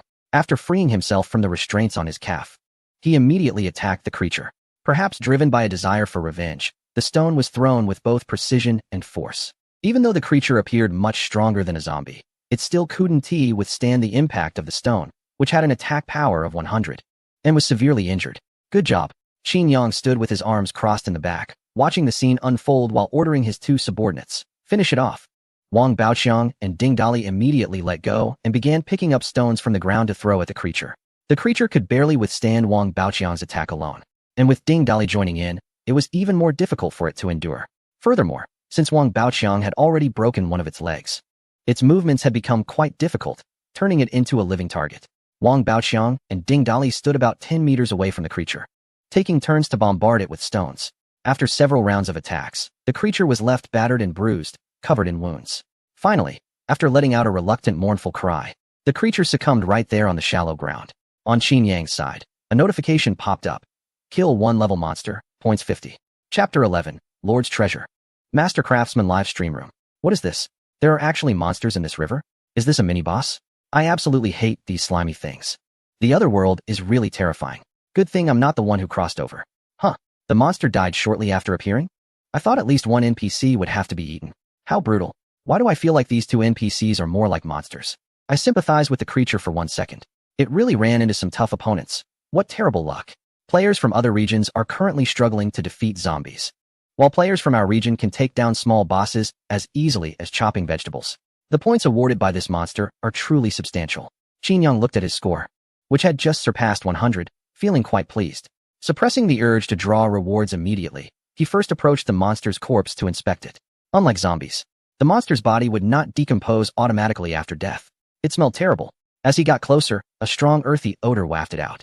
The monster's skin was rapidly dehydrating and shriveling, causing its overall size to shrink significantly. Qin Yang hesitated to touch the monster's body with his hands and instead used a stick to poke and prod at it. Oh! He quickly noticed that the monster's large fish head was emitting a faint glow. It looked like something that could be picked up. In online games, monsters usually drop items with such special effects. To be cautious, he had Wang Baogang pull down the fish head. Wang Baogang stepped forward and, as soon as he lifted the monster's head, the flesh quickly dissolved and fell away. Within seconds, the massive fish head had turned into a white skull. 4 white fish eyeballs plopped out of the eye sockets and landed on the grass below. Seeing that Wang Baogang was fine holding the fish head, Qin Yang felt it was safe and reached out to touch the monster's skull. You have obtained a bronze-level Lord's Treasure, Fish Monster Skull. Fish Monster Skull quality, bronze effect, surveillance. Wearing the monster's skull allows you to remotely observe the surroundings through the eye sockets. As long as you carry the monster's eyeballs, it turned out to be a treasure. Qin Yang examined the large white skull in his hands, feeling very surprised. Remote surveillance? This function is quite impressive. He placed the fish monster's skull on his head. The interior space of the skull was spacious, and although it felt a bit heavy, it was not uncomfortable. There were many holes of various sizes on both sides of the skull, with 4 larger holes arranged at the front, which were likely the eye sockets of the fish monster. Qin Yang signaled for Wang Baogang and Ding Dali to pick up the fish monster's eyeballs from the ground. Immediately, 2 of the skull's eye sockets displayed hazy bubbles. After a brief shake, images appeared, showcasing the scenes visible from the angle of the eyeballs, and sounds emanated from the side holes, providing surround sound. How amazing! This fish monster skull functioned as a surveillance system, with the fish monster's eyeballs acting like distributed cameras. With this item, he could delegate future exploration tasks to his subordinates. All he needed to do was stay at home and monitor everything. After having Wang Baogang and Ding Dali fetch some water, Qin Yang took the 2 back to his territory. Wei Dong, who was left behind at home, had already built 3 new wooden walls around the perimeter, but it would take a long time to complete everything. After letting the physically drained Wang Baogang and Ding Dali rest, Qin Yang sat down beside the extinguished fire pit, eagerly pulling up the points lottery interface. Do you want to spend 110 points to draw 11 times? Lottery. You won 4 gold coins. You won 1 gold coin. You won 3 gold coins. You drew a civilian. You drew the blueprint for a hunting lodge. After 11 draws, Qin Yang won gold coin rewards 7 times, totaling 20 gold coins. His total gold coins have now reached 104, meeting the requirements to upgrade the command center. Additionally, he was fortunate enough to draw a civilian, a building blueprint, for bottles of mineral water and 1 bag of wheat seeds. This was truly a bountiful harvest. Qin Yang was overjoyed and immediately went to check on the civilian he had drawn. 1 new civilian has arrived. Would you like to summon them immediately? After choosing to summon, the door flap of the animal skin tent was lifted, and a male civilian walked out. He was a tall man, around 1.8 meters, with a sturdy build, long black hair, a round face, a beard, and wearing coarse fabric suspenders. Greetings, my lord. The newcomer cupped his fists in salute. Another man? Is there really no female civilian? Qin Yang muttered to himself and nodded at the newcomer. He then opened the personnel interface to take a look. Gung Gong. Stamina, 190,190. Attributes. Health 2222, Attack 2. Armor 0, Loyalty, 100, permanently maxed. Talent. Apprentice Craftsman, proficient in making 10 types of tools. 1 chance to produce high-quality tools. Master Craftsman, proficient in making 1,000 types of tools, 100 chance to produce high-quality tools. The name gave Qin Yang an uneasy feeling. He glanced at the large stone used as a water storage container at the entrance of his territory. However, if he can make various tools, many things will become easier. For example, when he went to the river to fetch water earlier, there wasn't even a bucket in the territory, and he had to use that stone again to hold water. Also, having tools like a cart for transporting would definitely be more convenient than carrying stones by hand. Considering that the production and life in the territory cannot do without water, someone will need to go to the river daily to fetch water. So water storage tools are currently the most urgent need. Qin Yang instructed Gung Gong. The territory lacks water storage containers. Please make a few buckets or water jars using the materials in the territory as you see fit. Yes. Gung Gong immediately cupped his fists in acknowledgement. He then miraculously pulled out some tools related to his crafting talent that civilians carry with them, and the wooden hammer used for construction was something all civilians possessed. After selecting some wood outside the tent, he began to make the tools Qin Yang had instructed. Qin Yang watched for a while and thought that although Gung Gong appeared rough, he was quite skillful. A few pieces of wood quickly took shape in his hands as barrels. Satisfied, Qin Yang nodded, but then a wave of drowsiness hit him. Last night, I didn't sleep well, and now I'm feeling drowsy. Qin Yang hurriedly glanced over the newly acquired building blueprint. This hunting cabin is the same model as the fisherman's cabin, primarily designed to increase the diversity of food in the territory while also training the hunting skills of the commoners. It will be built after fully mastering the woods. Yawning, he returned to his fur tent and looked at his shabby fur bedding. Today, he still needed to ask Gung Gong to make a few beds. Sleeping on the ground all the time wasn't ideal. Chapter 12. Upgrading the command center. By the time Qin Yang woke up, it was already 1:30 p.m. Stepping out of the tent, the first thing he saw was a dozen wooden barrels of varying sizes, neatly arranged at the entrance. Gung Gong was quite efficient. Qin Yang picked up a small barrel to inspect it and found it well made, without a single flaw. Additionally, a prompt appeared beside it. Lightweight wooden barrel. Reduces weight by 20 when filled. High-quality tools often have name prefixes and come with some nice effects. Filling it with items actually reduces weight. This barrel even has anti-gravity functionality? Qin Yang felt like Newton's coffin lid was about to pop off again. The burly Gung Gong was busy not far from the tent. Seeing Qin Yang approach, he paused his work and introduced, "I noticed there were no beds in the Lord's tent, so I thought I'd make one first." Qin Yang noticed that what he was crafting was already taking shape as a bed. Not bad. You've got good insight. Whatever the Lord lacks, you make it. Young man, you're on the right track. Make a few more and give each of the brothers in the territory one. No problem. After checking on Gung Gong's work, Qin Yang left the 9M x 9M enclosure and stepped outside. The second wall had already been built up to a quarter. Wei Dong was resting against the completed wall due to excessive physical exertion, recovering his stamina. My lord. Seeing Qin Yang stroll over with his hands behind his back, Wei Dong quickly stood up to greet him. Qin Yang patted his shoulder and said, "Continue resting. And if you're hungry, go eat something. Thank you for your concern." My lord, Wei Dong replied gratefully. Qin Yang stood by and calculated. If Wei Dong were to build the wall alone, it was inevitable that his stamina would run out, making it difficult to complete the second layer of the wall before nightfall. So, he went to the neighboring tent to call up the idle Wang Baokong and Ding Dali, asking them to assist Wei Dong in building the wall. This should allow them to finish before dark. Qin Yang opened the territory interface to check. Territory warehouse, with 259, gold, 104. The materials for upgrading the command center are sufficient. He noticed that an icon had appeared next to the command center. The level of the command center directly affects the levels of other buildings in the territory. Only by upgrading the command center first can other buildings be upgraded. So, let's upgrade it quickly. He clicked on the icon. Immediately, the beast skin tent in front of him transformed into a surreal construction model. A prompt appeared beside it. 23 hours, 59 minutes, and 58 seconds remaining until this upgrade is complete. It actually takes a whole day for the upgrade. Does that mean I want to have a place to stay? Once the upgrade status is activated, the command center cannot be accessed. Well, I guess I can only set up a small tent for the night. Time flies. The second day in this other world quickly passed. When the land was completely shrouded in darkness, the second wooden wall of the territory was finally completed. By the campfire in the territory, after dinner, Qin Yang arranged the night watch duties. The monsters encountered during the day made him more aware of the dangers in this world. Therefore, the security measures for the territory had to be stepped up. There could be no laxity. You two will work in pairs. Baoqiang and Wei Dong will take the first half of the night, and Dali, you will join Gung Gong for the second half. After giving the orders, he walked into a small tent beside the command center. With the command center undergoing an upgrade, he would have to stay here tonight. Finally, no need to sleep on the ground. Inside this small tent, there was a single wooden bed, well-crafted, topped with a fabric-made sheet. Comfortable single wooden bed, comfort level 5. Comfortable sheet, comfort level 2. Gung Gong's products are always of high quality. This flat bed didn't seem particularly comfortable at first glance, but lying down, it surprisingly felt soft like a mattress. How nice, I can finally sleep well tonight. After lying on the bed for a while, Qin Yang suddenly felt a bit homesick. I wonder if mom and dad have noticed that I'm missing? Would they be worried? They probably are. They must have gone to report it by now. But I've crossed over. Even if they report it, they won't be able to find me. Thinking of this made Qin Yang a bit sad. His parents probably would be anxious and heartbroken not being able to find him.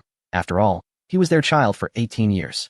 If only there was a way to send a message to his family, sigh. In the real world, in Jiang Province, Qianjiang City, Qin Zhengwo parked his electric scooter downstairs and carried the vegetables and fruits he bought from the market upstairs.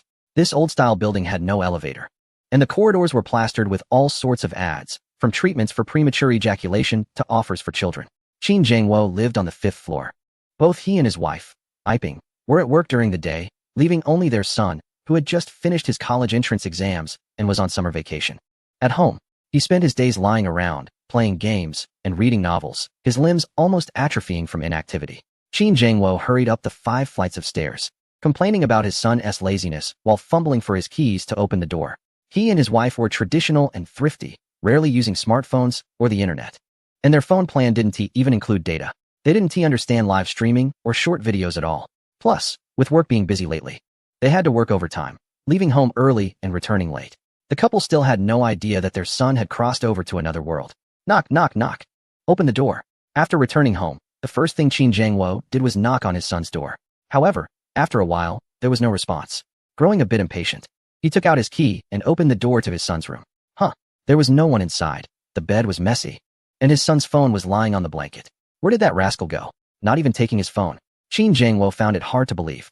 He knew his son's habits all too well, always glued to his phone, treating it like his lifeline, unable to put it down for even a second. It was unusual, very unusual, that he left without it. Just as he was about to call his wife to ask if she knew where their son had gone, he realized his own phone was out of service due to unpaid bills. At that moment, someone knocked on the front door in the living room. The knocking was somewhat urgent. Kak. Qin Jiangwo went to open the door and found several neighbors standing outside. Jiangwo, your son is truly amazing. He is participating in a game competition and bringing glory to the country. The neighbor who was closest, Sister San, smiled broadly and gave Qin Jiangwo a thumbs up. Other neighbors also chimed in with compliments, all praising his son.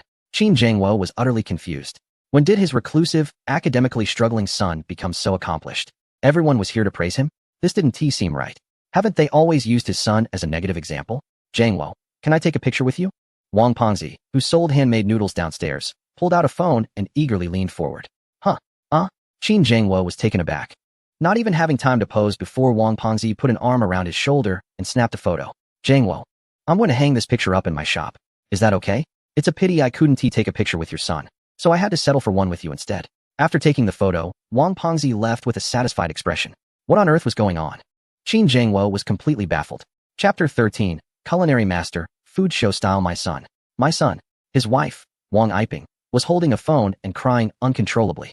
Qin Jiangwo sat beside her, his face pale, his eyes bloodshot, with his hand trembling slightly as he held the phone. After hearing from the neighbors that his son had been selected to participate in some otherworldly game, Qin Jiangwo panicked and immediately called his wife back. Now, the couple was shut in their room, unable to contain their worry. Yiping, stop crying. At least our son is still alive and well. Qin Jiangwo took a deep breath and patted his wife's shoulder. How can you be so calm? That place looks so dangerous. If something happens to Xiaoyang, I wouldn't want to live anymore. His wife was heartbroken. I watched a live stream for a while just now, and it seems fine. Mainly, our son's subordinates are all talented individuals with exceptional skills. Qin Jiangwo pointed at the screen and said to his wife, look at that man with the big hands. He can casually throw a stone and eliminate a monster. And that tall, lean guy is incredibly strong. Even the comments on the stream are all positive about our son, indicating that the situation isn't too serious, at least for now. So let us not worry too much, and just wait and see. Maybe by the time this game ends, our son will be back safely. After some persuasion, his wife was finally calmed down by Qin Jiangwo. The couple decided to keep an eye on this otherworldly live stream every moment, guarding their precious son from behind the screen. In another world, on the third morning, a new civilian arrived. Shall we summon them immediately?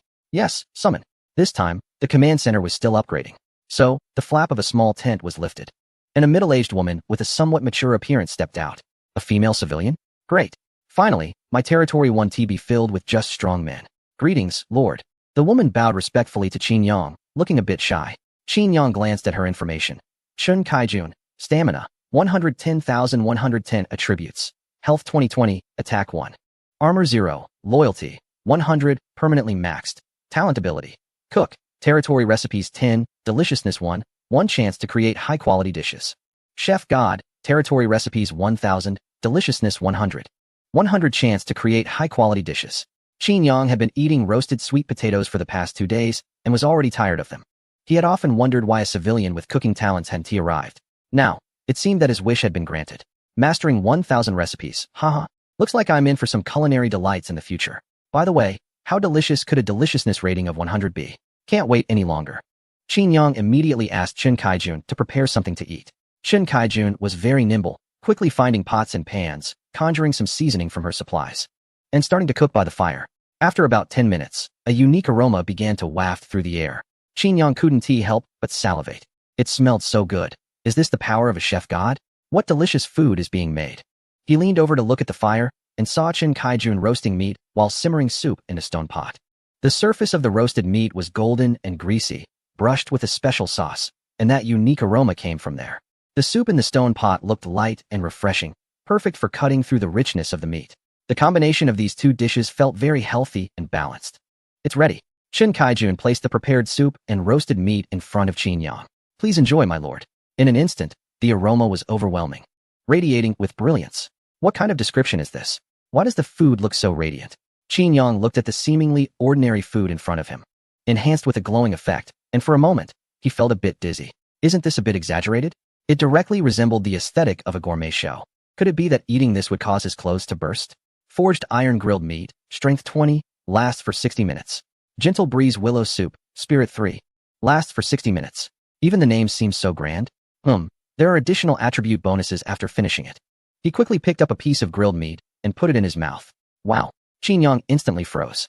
He felt an unprecedented explosion of flavor on his taste buds, like a sudden blaze igniting in his mouth. Ah, this is so delicious. Once the initial intense burst of flavor subsided, the true deliciousness of the grilled meat began. It had a savory spiciness with a hint of honey's unique sweetness. The slightly gamey taste of the wild boar meat was perfectly masked by the seasoning. One bite down, the flavor lingered on his lips and teeth, leaving a lasting aftertaste. He decided to try the soup. What's this gentle breeze willow flavor all about? Qin Yang took a sip of the soup. Indeed. It was very effective in removing the gamey taste and richness. After drinking it, his mouth felt fresh and clean. He experienced an unprecedented sense of refreshment and elegance. A beautiful image of willow branches swaying gently by the riverside appeared faintly before him. After finishing both dishes, Qin Yang felt invigorated and refreshed. It seemed that the food's effects had been triggered. Incredible! This was no longer just a meal. It was like appreciating a work of art. In the otherworldly live broadcast room, the comments rolled endlessly. It was already the third day, and the number of subchannels I was watching had decreased by 7 or 8. These contestants were so weak, they couldn't even last 3 days in such a simple survival game. I saw players from certain countries had already built small walls. Haha. Our players had double walls, stable as can be. New NPCs have appeared. This time it's a female. I'm ready, how about you? Livestock? This even has a point of interest? Typing with both hands to show innocence. This NPC seemed to be a cook. Wow, what is she making? It actually glows. Such a strong gourmet show vibe. By the way, will eating this cause clothes to burst? Who is this lady? Yangchuan Restaurant? Far Moon Tea House Culinary School? Shaolin Temple's kitchen? Even through the screen, I could tell the grilled meat and soup looked incredibly tasty. It made me hungry, even though I had already had breakfast. Chapter 14. Unknown Zombie, Professor Qin X. After breakfast, Qin Yang sent Chen Saiju to prepare breakfast for the other civilians. He himself began his usual patrol of the territory with his hands behind his back. The inner wall was fine, but there was a breach in the outer wall. On the outside of the wooden wall, there were claw marks that looked like they were left by a wild beast. Below the breach was a large puddle of black sludge. According to Ding Dali's report, a zombie had approached the outer wall late last night. He had discovered it in time and dealt with it. However, this wooden wall was almost breached. Qin Yang glanced at the condition of the wall, armor value 320. With only a sliver of health left, it seemed that another hit would shatter it. What kind of zombie is so powerful? Just one almost broke my wooden wall. Qin Yang furrowed his brow, sensing that the situation was not simple. He had previously tested the attacking capabilities of zombies. Among them, the weakest rotting undead could only knock off 1 point of armor value per attack, and their slow attack speed meant that they could strike for a long time without damaging the wall. Slightly stronger undead could knock off 23 points of armor value in one hit, but their attack speed remained slow. Even stronger rotting runners could deal 45 points of armor value damage at a quicker pace, but it would take at least 34 of them attacking simultaneously to breach the wall. Yet now, according to Ding Dali's report, only one zombie had appeared last night. Are you sure it was a zombie and not a monster? Qin Yang recalled the fish monster he encountered by the river yesterday. Although he dealt with the fish monster easily, that was purely due to the extraordinary strength of Ding Dali and Wang Baoqian. If that fish monster had attacked the territory without any hindrance, it could have easily broken through the wooden wall with a single headbutt. Ding Dali shook his head and said, "My lord, it was indeed a zombie, not a monster. It was just dark at the time, so I couldn't see the zombie's appearance clearly." Qin Yang nodded and glanced at his points column. Points, 36. After the 11 draws yesterday, he was left with only 6 points. This zombie's death directly granted him 30 points, second only to the 50 points from the fish monster, indicating its strong capabilities. A look of worry appeared on Qin Yang's face. This unknown zombie could easily breach the wooden wall. If Ding Dali had discovered it 2 minutes later, the inner wooden wall of the territory would have likely been breached, and he, sleeping soundly, could have fallen victim to the zombie. Fortunately, it was still within Ding Dali's range for a quick kill. This situation rang alarm bells for Qin Yang once again. 2 layers of walls were still not enough. The main issue was that the level 1 wall was of poor quality, with only 20 points of armor value and a height of just 15 meters. This height was sufficient to stop mindless ordinary zombies, but if a smarter zombie came, it could simply jump over without needing to break the walls. Qin Yang thought that since the wall quality was lacking, he would rely on numbers to win. He decided to build several more walls outside the existing ones, ensuring that the gaps between each wall did not exceed 1 meter, and then place sharp objects on top of the walls. Crossing those barriers should be quite a challenge. He immediately gathered the civilians in the territory and began assigning today's tasks. Dali and Baoqiang, you two are still responsible for going out to clear the zombies. As he spoke, he handed Ding Dali an eye from the fish monster. This way, even while inside the territory, he could keep track of their movements. Wei Dong, your task today is still to build the walls. After receiving the order, Wei Dong, who had arms longer than his knees, hesitated for a moment and reminded, my lord, the wood in the territory is almost used up. Wood? Didn't we just have a surplus of it yesterday? How can it be used up so quickly? Well, the construction of the second wall consumed quite a bit of wood. Yesterday, Engineer Gung also used some to make wooden beds and buckets. Plus, upgrading the command center required another 100 units of wood. Now, only 76 units of wood are left in the territory. Alright then, you go with those two to the forest to chop wood. Qin Yang pointed to Wei Dong and then to the strong duo. You two take care of him, and Bigly, help carry the wood. Understood, they replied in unison. After arranging these three, Qin Yang continued to assign tasks to the remaining two. Engineer Gung, today you'll assist Wei Dong in building the wall. The new lady who gathers chrysanthemums. You're mainly in charge of cooking and can help with the wall construction as well. Understood, they replied together. Once the tasks were assigned, the 5 civilians began preparing for their respective jobs. Qin Yang then called out to Engineer Gung, help me make a chair. One that can be both reclined and sat on. Do you understand what I mean? With a scruffy beard, Engineer Gung scratched his head and said, shouldn't be a problem. An hour later, Qin Yang lay comfortably on a wooden lounge chair, enjoying the sun. Soon, a notification popped up in front of him. Wood 510. The strong duo returned with Wei Dong after completing their wood chopping task. Ding Dali used an old method to carry all the wood back at once. After having a bite to eat to recover their stamina, the strong duo began heading back towards the forest. Their purpose for this trip was not only to kill more zombies for points, but also to explore the surrounding environment of the territory, hoping to find some useful map resources. After the two had walked for a while, Qin Yang sat up straight in his chair and took out the fish monster's head from his personal inventory. After placing the large white skull on his head, a bubble appeared in one of the hollow eye sockets, displaying a surveillance feed, and sounds emanated from the ear holes. This gives me a bit of a Professor X vibe. Just need a bald head to complete the look. Chapter 15. The Cabin in the Woods in the Western Woods. The strong duo was cautiously navigating through the forest. After entering the woods, the number of zombies actually decreased. After half an hour of walking, they only encountered a few scattered lumberjack zombies. Instead, they often saw some unmutated wild animals and bushes bearing fruit. The forest was quite rich in resources. What is going on? Is this area of the forest safe? Qin Yang, who was remotely monitoring, wondered. Or have the zombies here been cleared out by someone? The two continued walking for another 10 minutes. Just then, in the distance, a corner of a building suddenly appeared among the trees. A building? A cabin in the woods? Is someone living there?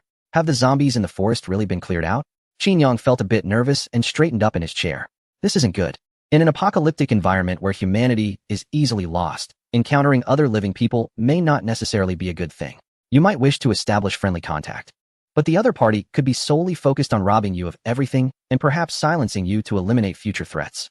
Although Ding Dali and Wang Baoqiang are not weak, ordinary people, there are times when 2 fists cannot match 4 hands, or when the opponent sets traps for ambushes, which can be quite dangerous. Fortunately, Qin Yang had specifically reminded both of them before heading out that in special situations, they must return to report first. Discovering a human settlement is one such special situation. Through the perspective provided by the fish monster's head, Qin Yang saw Ding Dali and Wang Baoqiang stop their advance, cautiously observing from a few hundred meters away from the small house. After observing for a while, Ding Dali said, it seems like there's no danger. Should we go over? Wang Baoqiang immediately rejected. No, the Lord has instructed us to report back to the territory in special situations. Good job, Baoqiang. When you return, I'll treat you to a chicken leg. Qin Yang nodded slightly. Upon hearing Wang Baoqiang cite the Lord's order, Ding Dali said no more. After all, for these loyal civilians, the Lord's words are akin to a royal decree that must be executed immediately without hesitation. Next, the strong duo ended their expedition in the woods and began to head back the way they came. Once Qin Yang confirmed there was no problem, he removed the fish monster's head and exited the surveillance mode. Knock knock knock. Accompanying the knocking sound was a deep voice. Yangshi, open the door, it's me. Creak. The door of the small wooden house opened, revealing a young man with silver-white hair and curly bangs. What about the people outside the woods? They looked around for a bit and then left. Yang Fei, who also had silver hair but was much sturdier than Yangshi, walked into the small wooden house and threw down a logging axe he was holding. He approached a trapdoor, bent down, and knocked on it. Everyone come out. It's safe now. The trapdoor was lifted, and 3 young men and women with similar silver hair climbed up in succession. This group had escaped from a livestock village outside the woods. After the outbreak of the zombie virus, the village quickly fell, with most of the residents turning into flesh-eating zombies. Only Yang Fei, Yang Shi, and 3 other companions managed to escape successfully. They fled into the woods and found this empty cabin to take shelter in. I think we should go seek refuge with those people outside the woods.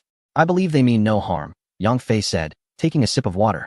Yesterday, I specifically followed them and saw that they built a camp at the edge of the woods, surrounded by wooden walls. It's much safer than our small cabin. He continued. Well, Yang Shi, being more cautious than Yang Fei, pondered for a moment and replied, we can't be too careless. And also, Yang Fei seemed to suddenly remember something and slapped his forehead, saying, I also saw them dealing with zombies.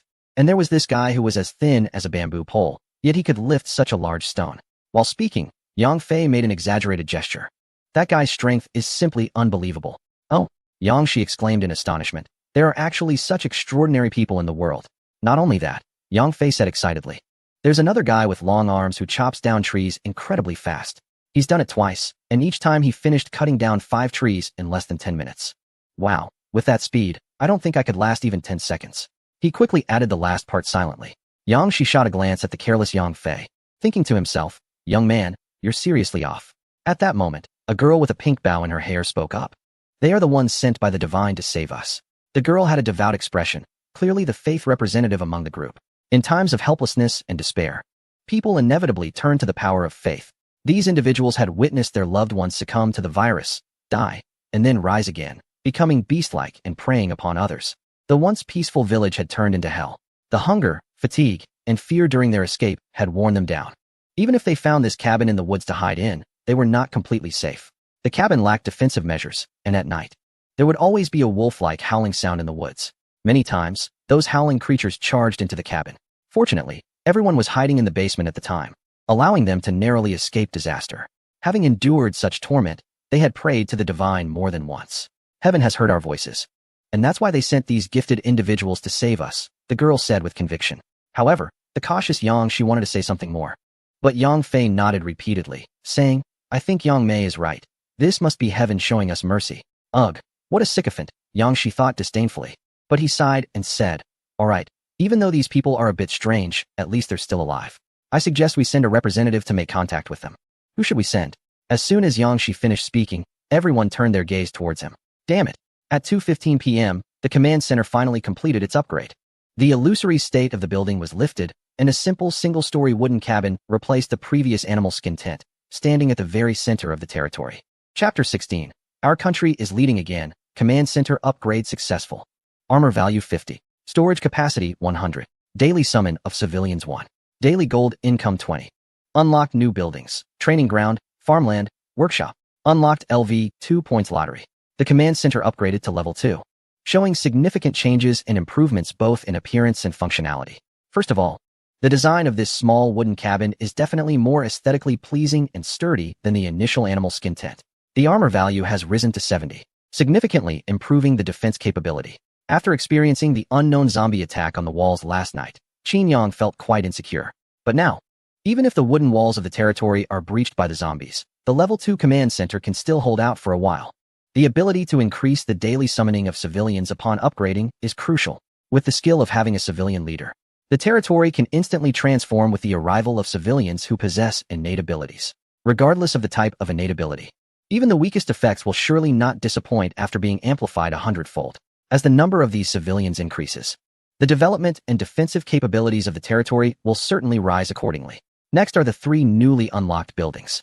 Qin Yang opened the construction page and took a look. Training ground LV1. Build a training ground to train civilians into militia and enhance their basic combat abilities. Construction cost, 50 wood, 10 fabric. Construction time, 6 hours.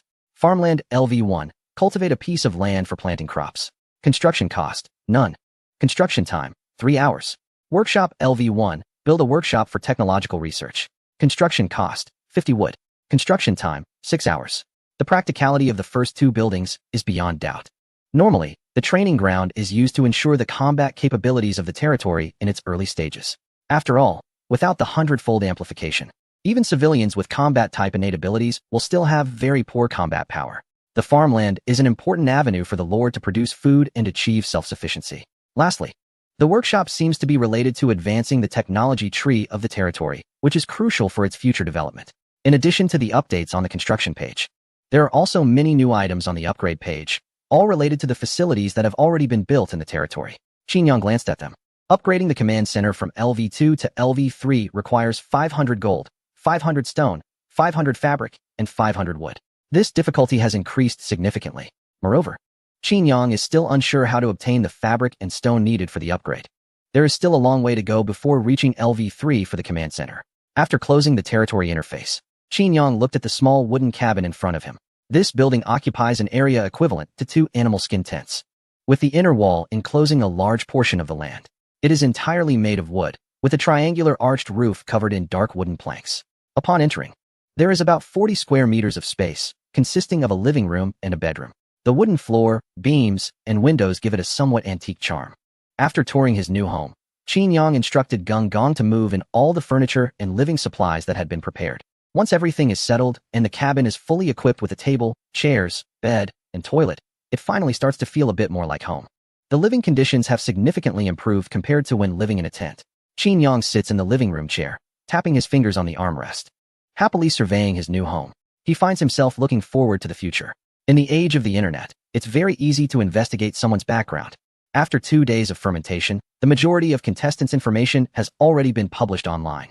In the live broadcast room, the audience has learned Qin name, and some have even dug up details about his school, college entrance exam scores, and family members. The bullet screen is filled with discussions and jokes about Qin. Extra. Breaking news. Qin college entrance exam score is 282, with a Chinese score of 103. What a poor performer. I could score that even with my eyes closed. According to the usual process, Qin should end up at a third-rate vocational college and find a job doing manual labor after graduation. Not necessarily. Qin is so handsome. He might have a bunch of wealthy women eager to support him right after entering society.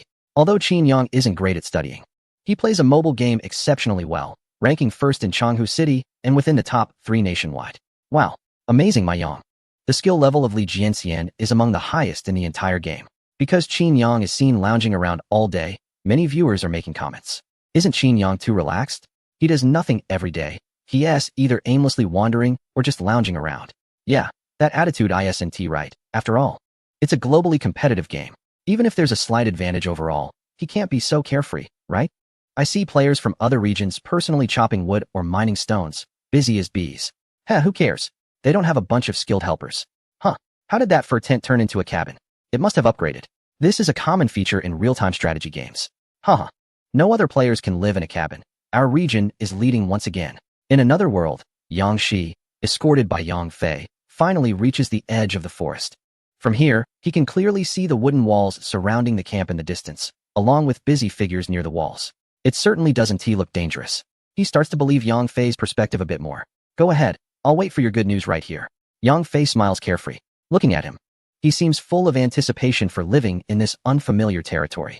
In fact, Yang Shi is also filled with hope, as he has had enough of going hungry and living in fear. He nods at Yang Fei, then steps out from his hiding place and heads straight toward the camp. Halt! Who goes there? Just a few meters out, a man's warning voice comes from the watchtower near the wooden gate. Yang Shi did not dare to underestimate the situation and quickly stopped, raising his slightly trembling hands. Then, 2 strangely shaped individuals emerged from within the camp, one with enormous hands and the other with arms that reached past his knees. They flanked Yang Shi like guards as he entered the wooden walls of the camp. Chapter 17. Recruiting Civilians. The Perpetual Motion Machine. Oh, you want to join my territory? Qin sat in a chair, flanked by Wang Baoqiang and Ding Dali, who stood like 2 imposing gatekeepers. The person in front had silver-white hair, fair skin, and a handsome appearance, speaking in a language that Qin could not understand but was automatically translated by the game system. Clearly, he was a native of this world. After hearing Yang Shi's description, Qin understood the visitor's intentions. To be honest, he was quite surprised. This was different from the cunning and treachery he had imagined in an apocalyptic environment where people would kill for a bit of supplies. I just discovered your home this morning, and you come seeking refuge this afternoon? So, you're saying if you can't beat them, you join them? How many of you are there? To guard against deception, he felt it was better to ask clearly. Just me. She knelt on the ground, cautiously glancing up at Qin Yang. His main purpose for this visit was to investigate the situation in the camp, to see if the territory was normal and if there were any unacceptable conditions for an ordinary person. Once he felt things were fine, he would consider bringing his companions over to live together. Buddy, your acting skills are lacking. Qin Yang noticed something off in Yang's evasive eyes, squinting as he asked, Is it really just you? Yes. Seeing the questioning look from Qin Yang, Yangshi immediately felt flustered and lowered his head. Are you lying? Qin Yang tapped the armrest of his chair and said, Speak, what do you want in my territory? Are you trying to gather intelligence? Upon hearing this, Wang Baoqiang and Ding Dali stepped forward with fierce expressions, ready to take action against Yangshi. The powerful duo was tall and strong, with distinctive appearances. After having killed quite a few zombies in the past few days, they naturally exuded a significant aura of intimidation. Standing in front of Yangshi, he immediately felt an overwhelming pressure. Remembering how Yang Fei had described their prowess, he quickly cowered, kneeling on the ground and shouting, My lord, spare me. I was wrong. I shouldn't have lied to you. We have a total of 5 people, all from the same village. We sincerely want to join your territory. Trembling in fear, Yangshi couldn't stop shaking. If he could recruit all 5 people, it would greatly benefit the development of the territory. If any of them had innate abilities, with just a skill enhancement, he could easily gain a powerful ally. After a moment's thought, Qin Yang was quite tempted, but his expression remained unchanged. Stopping the powerful duo from acting, he said to Yangshi, Are you really scared? Scared. I will never dare to deceive you again, my lord.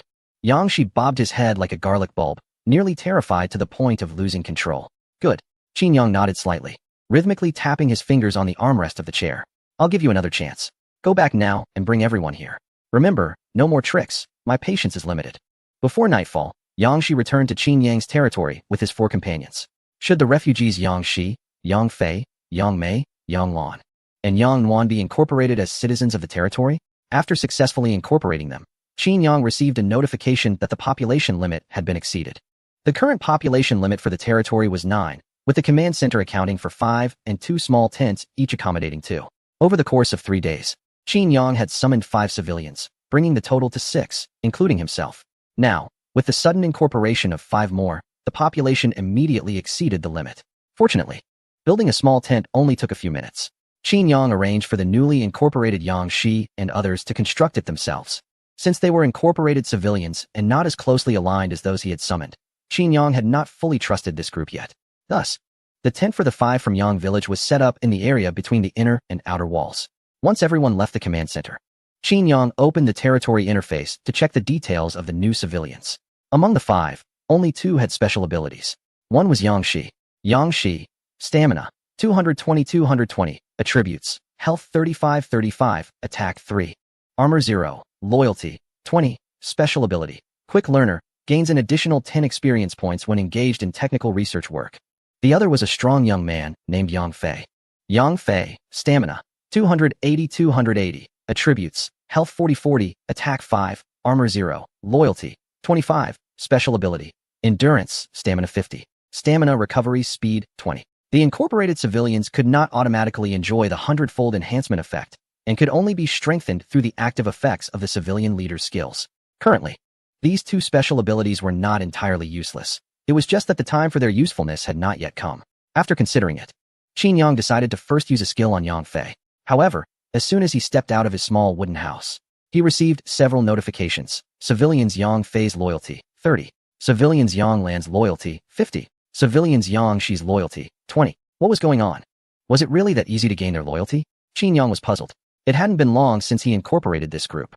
Upon exiting the inner wall of the territory, he found the 5 new civilians gathered around a campfire, holding roasted meat prepared by Chen Kaijun, with grease dripping from their mouths and happiness written all over their faces. He could vaguely hear their discussions. This is so delicious. I've never had such good roasted meat before. Why did I get to eat something so tasty? What if I can't have it again later? Silly. As long as we stay here, we can eat it every day. Yangshiga, I will stay here from now on and won't go anywhere else. This place has walls for protection at night and delicious food to eat. It's simply paradise. From now on, this is my home. Tomorrow, I will ask the Lord for a job to contribute to the development of the territory. No wonder loyalty has surged. It's all thanks to the delicious food made by Aunt Kaiju. It's true what they say. Food is heaven for the people. It seems that to improve loyalty, we must provide these commoners with tangible benefits and let them realize the goodness of the territory. Qin Yang walked forward with his hands behind his back and asked Yang Shiga and the others, "So, how do you like the food here, my lord?" Yang Shiga and the others quickly stood up to greet him. With the increase in loyalty, their attitude towards Qin Yang had clearly changed. Initially, they were somewhat fearful of him, but now they showed a respectful demeanor, albeit slightly reserved. "We are very satisfied. This is the most delicious food we have ever had." The commoners chimed in, praising the roasted meat. "That's good to hear." Qin Yang nodded, and then pointed at the sturdy Yang Fei. "You, come here for a moment." "Me?" Yang Fei was suddenly called out, and felt a bit anxious. However, he obediently got up from the ground, and walked in front of Qin Yang. Qin Yang looked him up and down, then spoke in a somewhat mystical tone. "Young man, I see extraordinary potential in you. You are a rare talent." "Really? Why have I never felt that way?" Yang Fei scratched his head, looking clueless. "Don't worry about that. I say you are, so you are." "Oh, okay." Yang Fei stuck out his tongue, looking obedient. Seeing that the other 4 commoners were focused on him, Qin Yang continued. "The reason you can't perceive your talent is that you haven't awakened yet. Now, I will use an ancient secret method to enlighten you, awaken your spirit, and help you gain your awakening. Are you ready? What should I do?" Yang Fei looked terrified, glancing at Qin Yang and then at his companions. None of his companions spoke, each clutching their roasted meat and watching the scene unfold with interest. "You don't need to do anything. Just stand still." Qin Yang was too lazy to explain further. He selected Yang Fei on the territory interface and directly activated the civilian leader's ability. In the next moment, a golden beam of light descended from the sky without warning, directly striking Yang Fei. Yang Fei was enveloped in light and let out a terrified scream. Then, his feet began to lift off the ground, and his silver hair stood on end, resembling a transformation scene from a super warrior. Yang Shiga and the others were dumbfounded, even dropping their delicious roasted meat without realizing it. "Wow, the special effects are really impressive. Did the budget explode?" Qin Yang was also quite surprised. He had only intended to showcase Yang Fei's talent enhancement in front of the gathered commoners to impress them and demonstrate his exceptional leadership as a lord. To everyone's surprise, the scene turned out to be so spectacular. What was originally a shock effect of 50 was now directly amplified to 500. Suddenly, a civilian woman with a bow on her head knelt down, her face full of reverence, hands clasped in front of her chest, murmuring something in gratitude to the divine for the miracle. Then, prompts popped up in front of Qin Yang. Civilian Yang Mei's loyalty, 50. Civilian Yang Lan's loyalty, 30. Civilian Yang Nuan's loyalty, 30. The golden light descending from above lasted less than 5 seconds, and all 5 new civilians had loyalty levels above 80. With Yang Mei's loyalty reaching a full 100, Yang Fei fell back to the ground, the golden light on him dissipating. He looked extremely exhilarated and shouted excitedly, "I feel full of power." Qin Yang glanced at his profile. Talent ability. Endurance, physical strength 50. Recovery speed 20. Perpetual motion machine, physical strength 5000. Recovery speed 2000. Chapter 18 Invisible Man, King of Infrastructure. Wow, this terrifying physical strength limit. With a staggering limit of 5,230 points of physical strength, Yang Fei could work continuously for a month without exhausting himself. Even more frightening was that his recovery speed for physical strength had also increased to 2,000.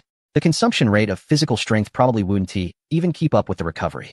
This meant that Yang Fei's physical strength would never decrease from now on. Although he had already encountered several monsters, this hundredfold enhancement of talent still surprised Qin Yang. He then had an idea. Since it was called a perpetual motion machine, could it mean that he could work endlessly without eating, drinking, or sleeping? The answer was no. Even if Yang Fei had an unlimited amount of physical strength, his body was still fundamentally that of a mortal. While he wouldn't lose physical strength, he would still feel hunger. His limbs and muscles might never feel fatigued. But if he didn't sleep for a long time, he would still experience mental exhaustion. This was something that even a vast amount of physical strength couldn't recover from. Sleep was still necessary. "I feel great right now, not tired at all. I could jump for 3 days and nights."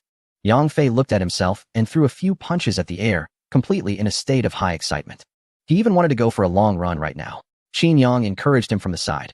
"Go ahead. How about running 100 laps around the territory first?" "Only 100 laps? Piece of cake." With a confident smile, Yang Fei began sprinting along the outer walls of the territory. Watching this enthusiastic runner, Qin Yang stroked his chin and thought to himself, just having strong physical strength doesn't seem to be that useful. While unlimited physical strength allowed Yang Fei to work continuously for an entire day, his work efficiency was not much different from that of an ordinary person. Whether he was cutting wood or building structures, he still needed to consume the same amount of time as before. This is actually no different from having a few ordinary Untalented commoners take turns working in shifts. The sheep ran until 11 p.m. without showing any signs of fatigue.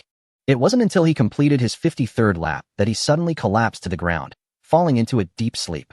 The night passed. The dawn broke with rays of sunlight, welcoming the fourth morning in this other world. 2 new commoners have arrived. Should they be summoned immediately? While having breakfast, Qin Yang confirmed the summoning. Creak. The door of the small wooden house opened, and 2 male commoners, one tall and one short, stepped out in succession. Greetings, Lord. X2 Qin Yang observed the 2 newcomers. The tall commoner had an ordinary appearance and an unremarkable demeanor, the kind of person who would be hard to distinguish once mixed into a crowd. Qi Yuan, stamina, 200-200, attributes, health 30-30, attack 2, armor 0, loyalty, 100, permanently full. Talent ability, invisible, 20 chance to be ignored by hostile targets. Invisible man, 100 chance to be ignored by hostile targets. The short commoner was strong and sturdy, holding a large wooden hammer. Jin Jian, stamina, 250-250, attributes, health 35-35, attack 3, armor 0, loyalty, 100, permanently full. Talent ability, builder, 20 faster construction and repair of buildings. King of infrastructure, construction and repair speed maxed out, any building completed in 1 second. Both of the summoned individuals today had excellent talent abilities. Qi Yuan's talent as an invisible man made him the safest person in this other world, with a 100 chance of being ignored by hostile targets. He could go wherever he pleased.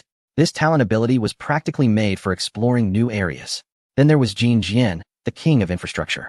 The effectiveness of his construction talent was undeniable. Such specialized talents were exactly what Qin Yang, or rather, all players in this other world, urgently needed. Qin Yang continuously assessed the sturdy Jin Jian, filled with joy. Originally, constructing a wooden wall would take 20 minutes, but with this person, it could be done in just 1 second. Not to mention buildings like the fisherman's hut, which takes 6 hours to build, would also take only 1 second with Jin Jian. This was an incredible time and effort saver. Moreover, if the territory encountered any dangerous situations, such as a zombie breach through the wooden wall, sending Jin Jian to repair it would mean that as long as there was enough wood and stamina, he might be able to restore the damaged wall before the zombies could step inside. This talent ability was simply extraordinary. With him around, my territory's defensive capabilities could be raised by at least 3 levels. However, this talent was not without its drawbacks. The significant increase in construction speed would inevitably lead to a substantial consumption of stamina.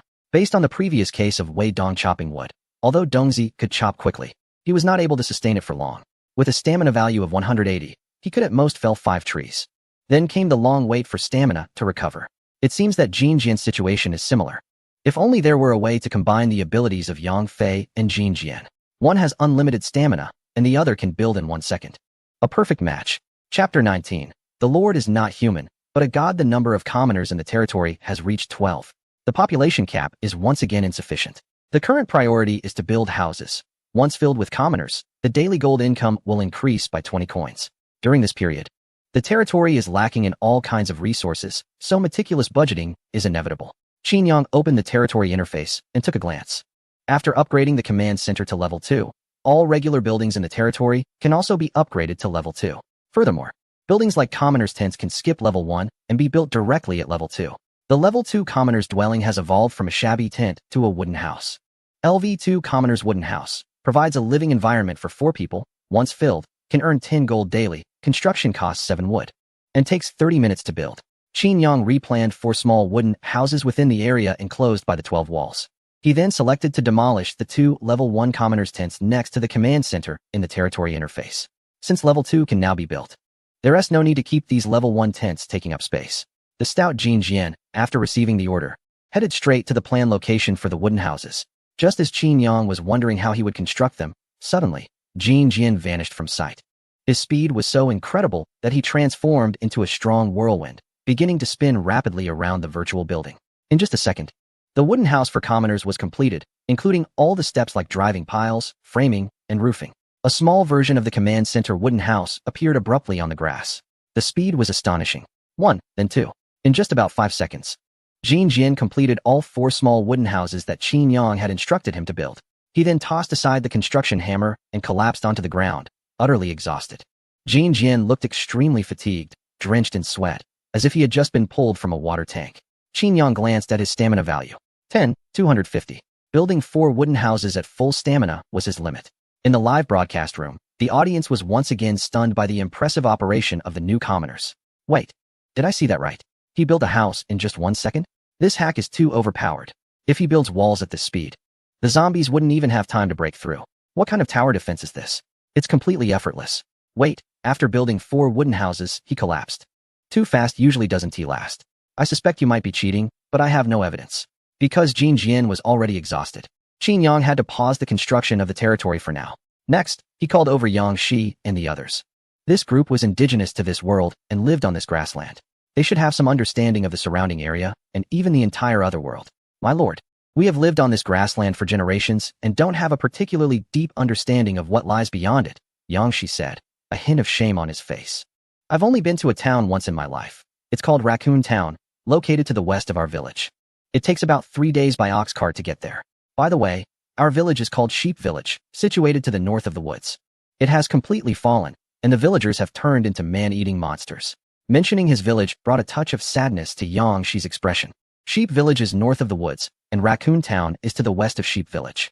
Qin Yang quickly organized the geographical positions in his mind. To the north of his territory was a not very high slope, about 1 or 2 kilometers away. The west side of the slope connected to the woods, while the east side was next to a river. This meant that to reach Sheep Village, one would have to cross the entire woods? Wait, is it possible to reach your village by water? Qin Yang immediately thought of a possibility.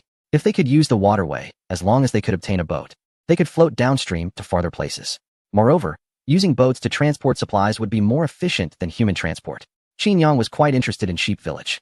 Although from what Yang Shi and the others indicated, there were no living people left there were still supplies. Things like wood and stone could be obtained without necessarily needing to chop down or mine.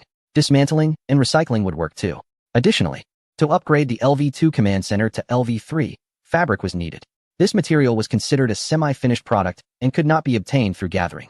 Furthermore, the territory currently lacked the technology and talent for textile production, making it impossible to produce. Thus, Qin Yang thought about directly recovering fabric from Sheep Village. It is possible.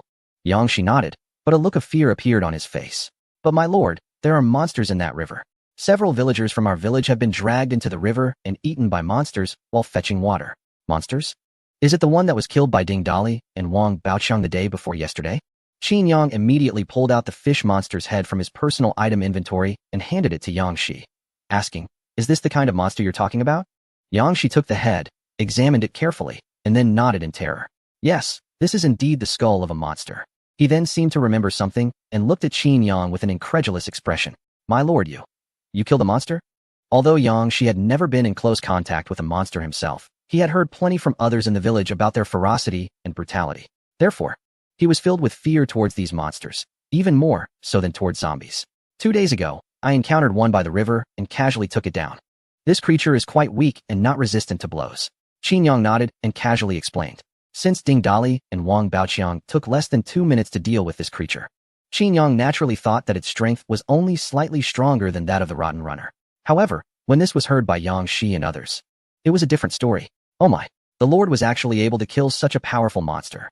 It is known that even the strongest in the village, Uncle Yang Wu, who had once been a soldier, was no match for this creature. Moreover, seeing the Lord's relaxed demeanor, it seemed that dealing with monsters was just a piece of cake for him. No wonder he could bring down a miracle last night. Truly, he is the Lord. He is not a person. He is the embodiment of a deity. Immediately, everyone cast odd glances at Qin Yang. Even Yang Shi's loyalty increased by 10 points because of this. Chapter 20. The Scholar and the Training Ground. According to Yang Shi, there are quite a number of fish-headed monsters in the river. Although these monsters do not actively come ashore to attack Qin Yang's territory, the riverbank is not far from the territory, and their presence poses a safety hazard. In the short term, it is not possible to build fishermen's cabins by the river. If these fish-headed monsters are not cleared or driven away first, any houses built near the river will definitely be disturbed by them. Qin Yang shook his head and sighed, feeling that there were indeed too few combat-capable civilians in the territory. Although the population of the territory has increased significantly in the past 2 days, most of them are civilians focused on living. The only combat units remain the strong combination of Wang Baoqiang and Ding Dali, who need to go clear the surrounding zombies to earn points. It is impossible to have them stand guard by the river all day. Qin Yang recalled that after upgrading the command center, a training ground building had been unlocked. It could be used to train ordinary civilians, giving them basic combat capabilities. So at least they could protect themselves when encountering zombies. However, there are too many buildings that need to be constructed now. He glanced at Jin Jian. the main construction worker, who was resting and recovering slowly. It's a shame your name is Jin Jian, yet you are so lacking in endurance. Qin Yang sighed, wishing there were a way to speed up the recovery of the civilian's stamina. The moment he thought of stamina recovery, he instinctively associated it with Yang Fei's perpetual motion talent. He also remembered that his civilian leader skill's active effect had refreshed. Yang Shi's talent ability hadn't been enhanced yet. It would be better to enhance it for him now. After all, there is a chance every day, so it would be a waste not to use it. With this in mind, he turned to Yang Shi, straightened his face, and emphasized like a fortune teller, "Young man, I see that your bones are extraordinary and your talent is rare. You are a remarkable talent." Huh. Yang Shi was taken aback. Why does that line sound so familiar? Is he talking about me? Then, he suddenly raised his head, his face unable to contain the overwhelming joy. "My lord, I thank you for your grace." Yang Shi's mind was sharper than Yang Fei's, and he quickly understood what Qin Yang intended to do. He hurriedly knelt down and expressed his gratitude. Before coming here, Yang Shi had scoffed at his companion Yang Mei's claims about divine messengers. He was an atheist, believing only in knowledge and thought. However, after witnessing Yang Fei miraculously gain extraordinary abilities right before his eyes last night, his worldview completely shattered. Miracles truly existed in this world. This lord before him was indeed a divine being. Now, the divine lord was bestowing upon him extraordinary power, which filled him with immense excitement. Meanwhile, Yang Fei looked confused and muttered to himself, "So it turns out I'm not the only genius? Brother Yang Shi is too?" Qin Yang didn't waste any more words and directly activated a skill for Yang Shi. A golden beam of light descended from the sky, illuminating Yang Shi. "Ah! Ah!" Yang Shi exclaimed in joy, slowly floating within the beam. Soon, the light gathered and dissipated. When Yang Shi returned to the ground, he felt the greatest change was that his mind had become exceptionally clear. Everything he saw, heard, and thought was profound and everlasting, as if deeply imprinted in his memory. Is this perfect recall? My extraordinary power is perfect recall. Yang Shi was instantly overwhelmed with excitement. This ability was perfect for someone like him who craved knowledge and wisdom. Oh, perfect recall. Qin Yang opened the member page to take a look. Talent ability. Learning expert. Gains an additional 10 experience points during technical research work. Learning god. Gains an additional 1,000 experience points during technical research work. Wow. He's directly become a learning god. As a poor student, Qin Yang felt like he belonged to a different world from a learning god. Technical research work? Does this refer to the workshop's function? Alright, it seems I need to reorder the construction list for the territory. Qin Yang glanced at Jin Jian, who was lounging beside him, and couldn't help but feel a twinge of pity. After sending Yang Shi and others to assist Wei Dong in building the walls, Qin Yang handed one of the fish monster's eyeballs to another new civilian, Qi Yuan. Qi Yuan, your task is to scout the surrounding terrain, resources, and the distribution of zombies. You can start from that patch of forest. Remember to find Ant Kaiju to get some rations for the journey. Understood. Qi Yuan accepted the fish monster's eyeball and turned to find Ant Kaiju, since the water route was temporarily unavailable. The only way to reach Sheep Village was to go through the forest. By afternoon, Jin Jian had recovered 80 of his stamina through rest and food. Qin Yang immediately arranged for him to construct a training ground. Due to the large area required for the training ground, he positioned it in the southern region of the command center. The revitalized Jin Jian was full of energy, wielding a large wooden hammer like a whirlwind, completing the construction of the training ground in just 1 second. Then, he entered a state of relaxation, lounging off to the side. The scale of the training ground was significant, and the energy required for its construction was certainly not comparable to that of an ordinary civilian wooden house. Qin Yang glanced at the completed training ground. It was quite rudimentary, roughly the size of a basketball court, enclosed by a circle of wooden walls. The weeds on the ground had been cleared away, revealing a slightly hard dirt surface underneath. At one end, scarecrows were set up as targets. At the other end, various training tools were placed, including simple wooden short spears, stone blocks, and wooden shields. Qin Yang opened the territory interface to check and found a new subpage for the training ground. He casually arranged for a civilian to enter the training ground.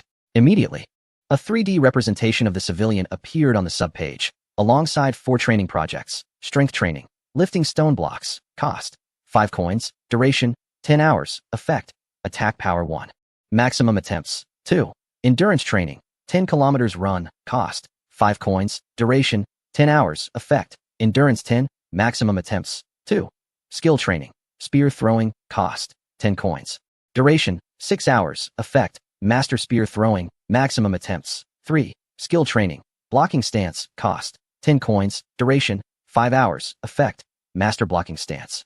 Maximum attempts. 3. Chapter 21. The Summer Kingdom's Expedition, Not a blade of grass grows. The training effects seemed rather average. Moreover, there was a limit on the number of training attempts, meaning the civilian could gain at most 2 attack power from the training ground. Given that the civilian's initial attack power was 2, even if fully trained, it would only reach 4 points. Still quite weak. It was likely insufficient to deal with ordinary zombies, let alone the fish monsters in the river. The training effects probably varied from person to person, as everyone's physical condition is different. For instance, one civilian could run 52 laps around the territory in a night without getting tired. Meanwhile, Jin Jian could build just one house before needing a break. The level 1 training ground could accommodate 2 civilians at a time. Qin Yang then brought another civilian in. Although the training projects remained unchanged, the limit on training attempts indeed increased. This civilian could perform a total of 7 strength training sessions, 5 spear throwing sessions, and 8 blocking stance sessions. However, their endurance training was capped at 0 attempts. This was likely due to their impressive 5,000 endurance, which far exceeded the training capacity of a level 1 training ground. Rather than spending so much time to increase attack power by 1 or 2 points, it would be more beneficial to teach these civilians basic combat skills first. Qin Yang spent 20 gold coins to enroll Yang Fei and Yang Lan in a training class for spear throwing skills. With the orders given, Yang Fei and Yang Lan immediately walked into the training ground. They picked up the spears available in the training area and continuously threw them towards the straw dummy set up at the other end of the field. After finishing with the training, Qin Yang felt a bit tired. He strolled back to the command center, lay back in a reclining chair, and checked the score column on the territory interface. Score 102. Thanks to the continuous efforts of the strong team in recent days, the number of zombies around the territory had significantly decreased. There were no zombies to be seen from the eastern side by the riverside to the western side in the woods. However, in the north and south directions of the territory, Qin Yang had yet to explore those areas, so he could still see the figures of zombies several hundred meters away. The decrease in zombie numbers had led to a reduction in the points that the strong team could earn. In fact, both of them had recently increased their frequency of wandering by the riverside, trying to encounter that fish-headed monster again for a big haul. However, these monsters were clearly smarter than zombies. Although they often spotted the large fish heads surfacing in shallow waters, with 4 greedy green eyes on each, they were very good at waiting for the right moment and kept a safe distance from the riverbank. Once attacked, they would immediately retreat underwater. If things didn't work out, they would have to send Ding Dali and Wang Baogang further away to deal with the zombies. Yet, the surrounding environment remained unclear. Until now, Qin Yang had not figured out what happened with the zombies that ambushed the territory wall that night. Acting rashly could put the strong team in danger if they encountered such unknown zombies. Additionally, as the 7th day approached, wandering zombies began to appear around the territory. Although they were all weak, they were purposefully moving toward Qin Yang's territory. If the strong team strayed too far, these wandering zombies would go unchecked. Sighing, he decided to draw a lottery first. Qin Yang rubbed his temples, feeling a bit of a headache, and opened the score lottery page. After upgrading the command center, a new lottery option appeared. LV1 lottery, 10 points per draw. LV2 lottery, 100 points per draw. The points had directly increased tenfold. He was curious about what good items could be obtained from the LV2 lottery. So, Qin Yang spent 100 points and chose to draw once from LV2. With a flash of light, a prompt appeared. You have won 30 gold coins. Qin Yang was instantly speechless. What a scam. It was just increasing the rewards of the LV1 lottery by 10 times, right? He might as well continue with the LV1 lottery since 100 points could allow for 10 draws, which would at least guarantee a minimum reward. In the real world, there were a total of 200 channels for the otherworldly live broadcast, where viewers from various countries could visit foreign channels to watch and send comments. The live broadcast room from Xia country, being the most popular, often attracted foreign viewers. Many of these foreign viewers come with impure motives, some flaunting superiority, others putting on airs, often carrying offensive undertones in their remarks. However, Xia's viewers have never feared online confrontations, renowned for their prowess in digital debates.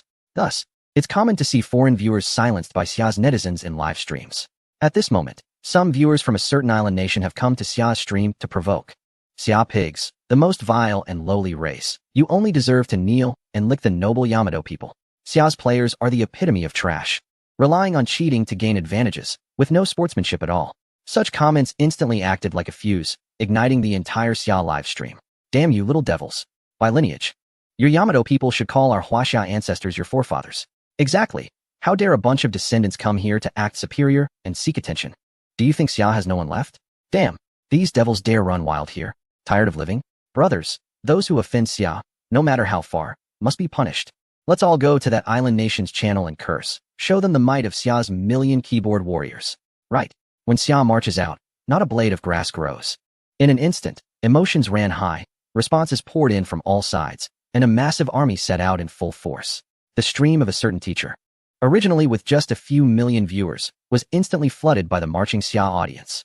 The chat was uniformly filled with messages like, "Little devils, your grandpas are here to see you," and "Trash Yamato race," covering the screen densely.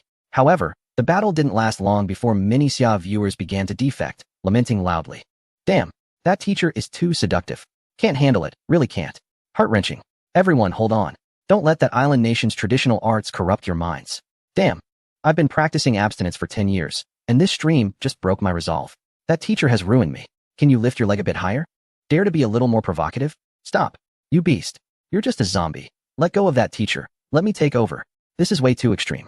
I'd only heard of corpse drivers before, but now I've seen a corpse. Ugh, I can't take it. I'm out." Chapter 22. The Cave, Day 5. Night. Qin Yang lay on the wooden bed in the command center, hands behind his head. Time flies. The 4th day in this other world was almost over. Life was manageable. But he missed his parents' nagging, always feeling a bit unaccustomed. During downtime, he could only lounge around and gaze at the scenery, with no entertainment to speak of. A sense of loneliness brewed within him. Before crossing over, he was just an ordinary 18-year-old, at an age of high desires. About to step into the vibrant life of university, he had good looks and gaming skills. Surely, he wouldn't lack enthusiastic seniors eager to welcome him with open arms and take him to nearby inns for one-on-one tutoring sessions. Now, although he wasn't short of subordinates around him, however, these subordinates only follow Qin Yang's orders, and there is not even a single person to communicate with normally. Moreover, the female civilians in the territory all have average looks, and even those who are slightly more attractive, in Qin Yang's eyes, are just barely passable. However, it seems that Yang Fei is quite interested in Yang Mei, as the two exchange glances every day. Qin Yang has no interest in any NTR-related matters. As the long night drags on and he can't find sleep, he misses his hundreds of gigabytes of hard drive wives. After tossing and turning for a while, Qin Yang decided to sit up in bed. He took out the head of a fish monster from his personal belongings. Under the light of the oil lamp, the white skull looked a bit frightening. He wanted to check on Qi Yuan and see how he was doing. Qin Yang placed the skull on his head, and one of the eye sockets started to bubble, revealing an image. In the forest, Qi Yuan had not yet rested. He was currently leaning against a large tree. In the shadowy part of the forest in front of him, dark figures were moving, and he could hear the chirping of insects, the roars of beasts, and the distinct hissing sounds of zombies. After gaining a hundredfold enhancement, Qi Yuan's innate ability allowed him to be completely ignored by hostile targets. Even if zombies passed right in front of him, they would not see him. Not only zombies, but even insects and beasts that had aggressive intentions towards him instinctively overlooked him. Some mosquitoes and venomous snakes would even rest on him or pass right by him. He sat quietly there, like the most ordinary stone in the forest. As the night deepened, a sound similar to a wolf's howl emerged from the woods. Qi Yuan shifted slightly, his attention drawn to the sudden noise. A few dozen meters away, he could vaguely see some tall, shadowy humanoid figures wandering about. Their green eyes scanned the darkness, seemingly searching for isolated prey. Suddenly, one of the shadowy figures seemed to sense the bloody scent emanating from Qi Yuan. It trembled violently, shifting from a bipedal stance to a beast-like crawling posture, and then quickly charged toward Qi Yuan's location. Leaning against the tree, Qi Yuan remained still, his heartbeat quickening, and his breathing becoming heavier. The terrifying shadow moved at an incredible speed, covering dozens of meters in just 2 breaths, and leaped right in front of Qi Yuan. Thanks to the faint light filtering through the branches, Qi Yuan got a clear look at the figure. It appeared to be half human, half beast, with disheveled hair covering its face, revealing only a pair of green eyes that glinted with a cold, greedy light. Standing upright, it was nearly 2 meters tall, with sinewy muscles and long limbs, and its fingers were tipped with long, sharp claws. What the heck? Is that a werewolf? Qin Yang, who was observing all of this through the fish monster's skull, immediately straightened his body. The sudden charge of the creature had genuinely startled him. But upon seeing its appearance clearly, he found himself somewhat surprised. The creature that attacked the territory's wall in the middle of the night must be a werewolf, right? Seeing the sharp claws of the opponent, Qin Yang immediately recalled the zombie night raid incident from a few days ago. Why do werewolves and zombies appear in the same time and space? Is the background of this world reminiscent of a certain horror game? The wolf-like monster stopped 2 meters in front of Qi Yuan. It seemed confused, continuously sniffing the air and pacing back and forth restlessly. Clearly, it had followed the scent of flesh and blood to this spot, but had not found its target at all. The werewolf might be doubting whether its senses were malfunctioning. Qi Yuan's innate ability must have activated. Qin Yang breathed a sigh of relief and leaned back against the headboard. Then, He noticed that after staring at the werewolf for a few seconds, its name and a brief description appeared before his eyes. Night Demon. A mutated zombie mixed with wolf and human genes. It uses its sharp claws to tear apart targets, which is its primary attack method. Well, although it has the appearance of a werewolf, it still belongs to the zombie army. This explanation is somewhat acceptable. The Night Demon swayed in front of Qi Yuan for a while, but still couldn't detect his presence. Finally, it reluctantly turned and left. Seeing this, Qi Yuan quickly got up from the ground and started to follow the Night Demon. After walking several dozen meters, more Night Demons emerged from the surrounding woods. They moved like a pack of beasts hunting at night, constantly weaving through the forest, occasionally stopping to raise their heads and emit howls resembling those of wolves. After wandering around for over an hour, the group of Night Demons finally arrived at a dark cave. By this time, Qi Yuan's stamina was running low, so he did not follow the Night Demons inside the cave, but instead marked the entrance. He then hurriedly distanced himself from the Night Demon cave and sought out a dry place to lie down and rest. After Qi Yuan concluded his exploration for the night, Qin Yang also removed the skull of the fish monster. This type of mutated zombie, mixed with animal genes, while powerful, also has some obvious weaknesses. For example, their activity pattern is reversed, being active at night. They also retain characteristics of beasts, preferring to act in groups and return to their nests. Now that Qi Yuan had marked their lair, things would be easier. When dawn breaks, what if Ding Dali and Wang Bao would go and set fire to their cave? Hee. On the 5th day of survival in this foreign world, the first thing Qin Yang did upon waking up was to open the territory interface. 2 new civilians have arrived. Would you like to summon them immediately? After confirming the summon, the door creaked open, and a man and a woman entered. The male civilian appeared strong and robust, with a pair of bright, piercing eyes. Ma Yuan, stamina, 220220. Attributes, life 2525, attack 4, armor 0, loyalty, 100, permanently maxed, talent ability, precision, when performing ranged attacks. Accuracy increases by 20. A female civilian appears small in stature, with a headscarf and a few freckles on her face, carrying a basket on her arm. Xia Pingping, stamina, 170,170, attributes, health 2020, attack 1, armor 0, loyalty, 100, permanently full. Talent, harvesting expert, each successful harvest yields an extra 1. Harvest champion, each successful harvest yields an extra 100. Upon seeing Ma Yuan's talent, Qin Yang thought that finally, there is another combat-oriented civilian. However, Ma Yuan's base attack is not very high, and he definitely cannot compare to the powerful combination. To make him a standalone combat force, he needs to be sent to the training ground for further training. Qin Yang glanced at Ma Yuan's growth potential in the training ground. The maximum strength training sessions are 8, which means he can gain an additional 8 attack power. The stamina training also has 5 sessions, showing quite good potential. As for Xia Pingping's talent, it seems similar to Wei Dong's. The difference is that one speeds up the cutting process, while the other increases the yield of the harvest. In the long run, Xia Pingping's ability is superior. After all, Wei Dong's ability consumes too much stamina, just like Jin Jian's, which is not sustainable. I remember there are some wild fruits growing at the edge of the woods, so I can arrange for Pingping to go pick them. Recently, due to the increase in the population of the territory, there has been a food shortage. Unavoidably, Qin Yang arranged for the powerful combination to hunt animals in the woods while dealing with zombies to replenish their food supply. Now with Xia Pingping picking wild vegetables and fruits, and also building a hunting lodge, I believe the food shortage issue will not arise again in a short time. After arranging for Ma Yuan and Xia Pingping, Qin Yang called Wei Dong, Wang Baoqiang, Ding Dali, and Geng Gong over. Qi Yuan discovered a zombie cave last night, located not too far from our territory. Previously, the wooden wall of the territory was almost breached by these zombies, and leaving this nest intact will definitely bring danger and trouble to the territory in the future. Therefore, I want to eliminate all the zombies in that cave within the next 2 days. The 7th day is the zombie tide, leaving Qin Yang with only today and tomorrow. These variant zombies known as night demons pose a significant threat to the territory. Qin Yang wants to take the initiative while the other party is unaware that their nest has been exposed, to nip the risk in the bud. He carefully planned last night, and thought the best approach would be to set fire to the night demon's cave, burning all these variant zombies inside. Wei Dong, you are responsible for preparing the firewood. We don't need much, about 3 trees will suffice.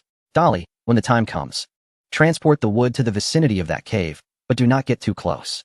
I'm afraid the zombies inside will sense the smell of blood and flesh on you. Understood X2. After Wei Dong and Ding Dali received their orders and left, Qin Yang turned to Engineer Geng and said, you start making a batch of handcarts to transport the wood.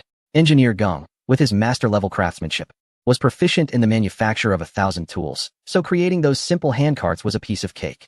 For the last stretch of the path through the forest leading to the cave, Qin Yang planned to send Qi Yuan. After all, he had a talent ability to protect himself, so even if the night demons noticed something unusual, they would still overlook him. Once Qi Yuan had stuffed all the wood into the cave, he would ignite it at the entrance, allowing the fire to spread along the lade wood all the way inside. When the flames grew larger, he would have Ding Dali bring a stone to block the entrance. Hee, no one gets to escape. It was a perfectly devised ambush plan. Bao Chang, your task for now is to ensure the safety of the others. If any zombies or beasts approach, it's all up to you to handle it. Understood. Everyone immediately scattered to begin the tasks assigned by the Lord. Qin Yang glanced at the time. It was already 8 a.m. Jin Jian's stamina should have recovered by now, right? He headed straight to the small wooden house where Jin Jian lived and noticed that Jin Jian was already up, squatting at the door and gnawing on a large piece of delicious roasted meat. Upon seeing Qin Yang approach, he quickly stood up to greet him. Stamina, 238250. That should be enough. The construction tasks for the territory were urgent, leaving little time for Jin Jian to rest. Qin Yang nodded and immediately assigned him a construction plan for a workshop. This workshop was designated for the northern area of the territory. With this arrangement, the layout of the territory became clearer. The east side was for civilian residences, the west side for warehouses, the north for workshops and technology research, and the south for military arrangements. After spending a second to complete the construction of the workshop, Jin Jian went back to lounging around. Qin Yang examined the new building. The workshop was a two-story Chinese-style wooden house, relatively long and larger than the command center. Entering through the front door, there were 3 interconnected rooms inside. Besides the first room, which had a staircase leading to the second floor, the other rooms were filled with various uniquely shaped experimental equipment. Qin Yang took a look around and found that these experimental devices covered nearly all aspects of life and combat. He then opened the territory interface to take a look. A new subpage for technology research had appeared. Technology Research LV0, Experience 010, upgrading grants a technology reward. The experience for technology research could only be gained when civilians were stationed in the workshop. Only 10 experience points were needed to level up. Qin Yang remembered that Yang Shi's talent ability granted an additional 1,000 points of technology research experience. If Yang Shi were stationed in the workshop, wouldn't the upgrade speed be as fast as a rocket? He immediately assigned Yang Shi to the workshop. Upon entering, Yang Shi was initially filled with curiosity, looking around at the peculiar experimental equipment. Before long, he began tinkering with and studying the equipment. About an hour later, Qin Yang received a long list of notifications. Technical Research Experience 5, additional 1,000 experience points gained. Technical Research upgraded to LV1. You have received a technical reward. Technical Research upgraded to LV2. You have received a technical reward. Technical Research upgraded to LV3. You have received a technical reward. Technical Research upgraded to LV6. You have received a technical reward. Chapter 24, Civilian Reproduction Plan, Reinforced Wooden Walls. Wow, directly leveled up by 6 levels. Qin Yang glanced at the experience points required for each level. It takes 10 experience points to level up from LV1 to LV2. At the normal rate of experience gain, it would take 2 hours just to reach LV2. Without spending a good 10 days or half a month, it would be impossible to level up from LV0 to LV6. To speed up the process, more civilians would need to be assigned to the workshop for research. However, since the number of civilians in the territory is low at this stage, doing so would only slow down other aspects of the territory's development. What rewards did he receive? Qin Yang checked the reward records. Received technical reward. Military skill training. Slide tackle. Received technical reward. Civilian territory recipe. Stewed river fish soup. Received technical reward. Military thorns wall. Received technical reward. Military spike trap. Received technical reward. Civilian free love. Received technical reward. Civilian afforestation. The technical research in the workshop is conducted based on the existing conditions within the territory. Therefore, the rewards obtained are related to the facilities and current state of the territory. The rewards are mainly divided into military and civilian categories. Qin Yang took a look at each one. The skill training. Slide tackle is a technical reward that originated from the training ground. Its effect is to help civilians master the slide tackle combat skill. At first glance, this skill reminded Qin Yang of the slide tackle meme, but in reality, it is merely a tactical evasive maneuver designed to increase civilians' fault tolerance in combat. The more life-saving skills, the better. All combat personnel should be trained in it. The second territory recipe naturally corresponds to the civilian Shinsaiju. Territory recipe, stewed river fish soup, made from fresh river fish paired with wild vegetables. Results in a delicious fish soup that increases the maximum stamina value by 5 points, usable up to 10 times. This reward is quite good. However, obtaining river fish is currently a bit challenging. Until the river monsters are cleared out, civilians fishing by the river face danger. Recently, Civilians fetching water from the river have been escorted by a strong team the entire way. Nevertheless, anything that can enhance the stamina of civilians is urgently needed by Qin Yang. What a good item. It can increase the maximum stamina value by up to 50 points. Even without the necessary conditions, he must find a way to create them and make this fish soup as soon as possible, then have Jin Jian drink it vigorously.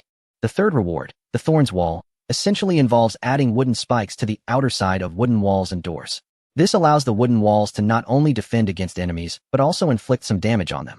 The conditions for modification require only a bit of wood, and the manufacturing time is not long.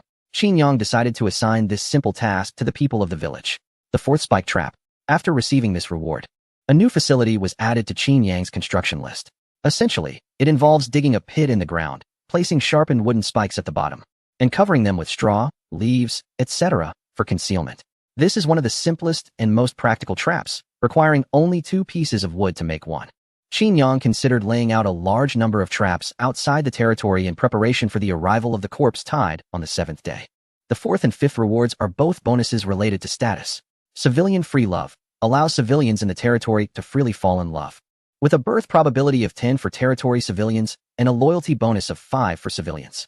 Indeed, the way to acquire civilians in the territory should not be limited to summoning and recruiting. It can also involve allowing male and female civilians to procreate.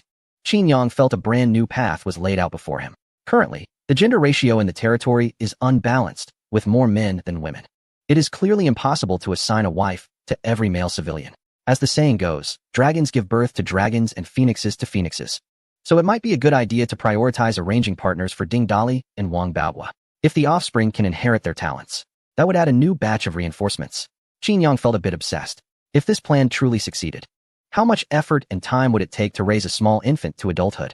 In such an apocalyptic environment, no one can afford to wait. Civilian afforestation. When civilians engage in logging, the growth rate of plants within a 5-kilometer radius is increased by 30. This bonus is somewhat optional, as Wei Dong is incredibly fast.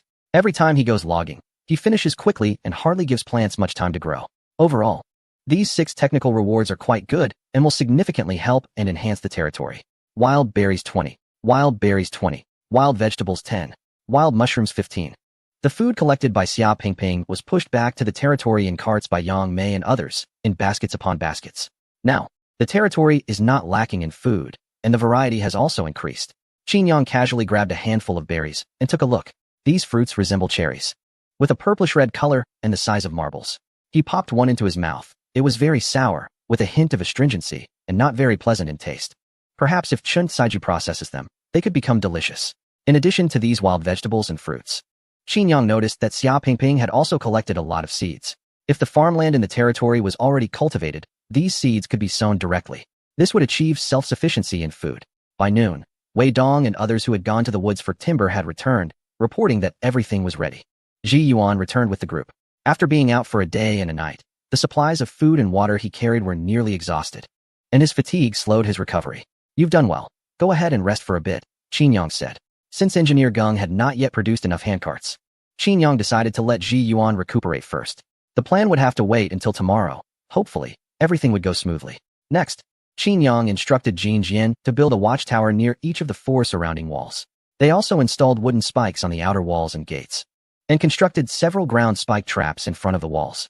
Only a little more than a day remained until the outbreak of the 7th day's zombie tide, and all security measures within the territory needed to be arranged quickly. Upgrading the walls was also a top priority. Qin Yang had always been very concerned about the construction of the territory's walls. Since arriving in this world, he had assigned someone to oversee the wall construction almost every day, as it was fundamental for defense. Currently, the outer walls had significantly increased in thickness.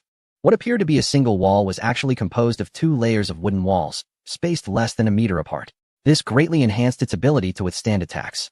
The tops of the walls were lined with sharpened logs, effectively preventing hostile targets from climbing over and launching surprise attacks on the territory. Qin Yang opened the territory interface and checked the attributes of the level 2 wall. LV2 reinforced wooden wall, consumes 8 wood, constructs a segment 3 meters long, 3 meters high, and 1 meter thick, capable of blocking and resisting enemies. The wooden wall has an armor value of 5,050. Construction time, 20 minutes. There were too many wooden walls to upgrade all at once, so he decided to upgrade the inner walls first, and then gradually move outward. Chapter 25, Sense of Belonging, Matters of Another World, Technology research level up to LV7. You have received a technology reward. Technology research level up to LV10. You have received a technology reward. Yang Shi's enthusiasm for technology research was unprecedentedly high. He continued researching until evening, finally upgrading the workshop's technology research to level 10. A level 1 workshop could only conduct research 10 times, and to continue, it needed to be upgraded to level 2, which required stone resources. With insufficient resources, Qin Yang had to pause his research. As expected of a genius, his efficiency was remarkable. Qin Yang immediately checked the 4 new technology rewards he had received. Technology reward, Civilian Sandy Road.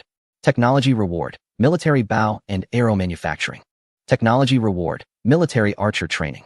Technology reward, Sense of Belonging in Civilian Life. He had long wanted to build a road, and the sandy road was just what he needed. There were no roads within the territory, and every morning, the grass-covered ground was muddy. Walking was a struggle, and his shoes got quite dirty. As the saying goes, to get rich, one must first build a road.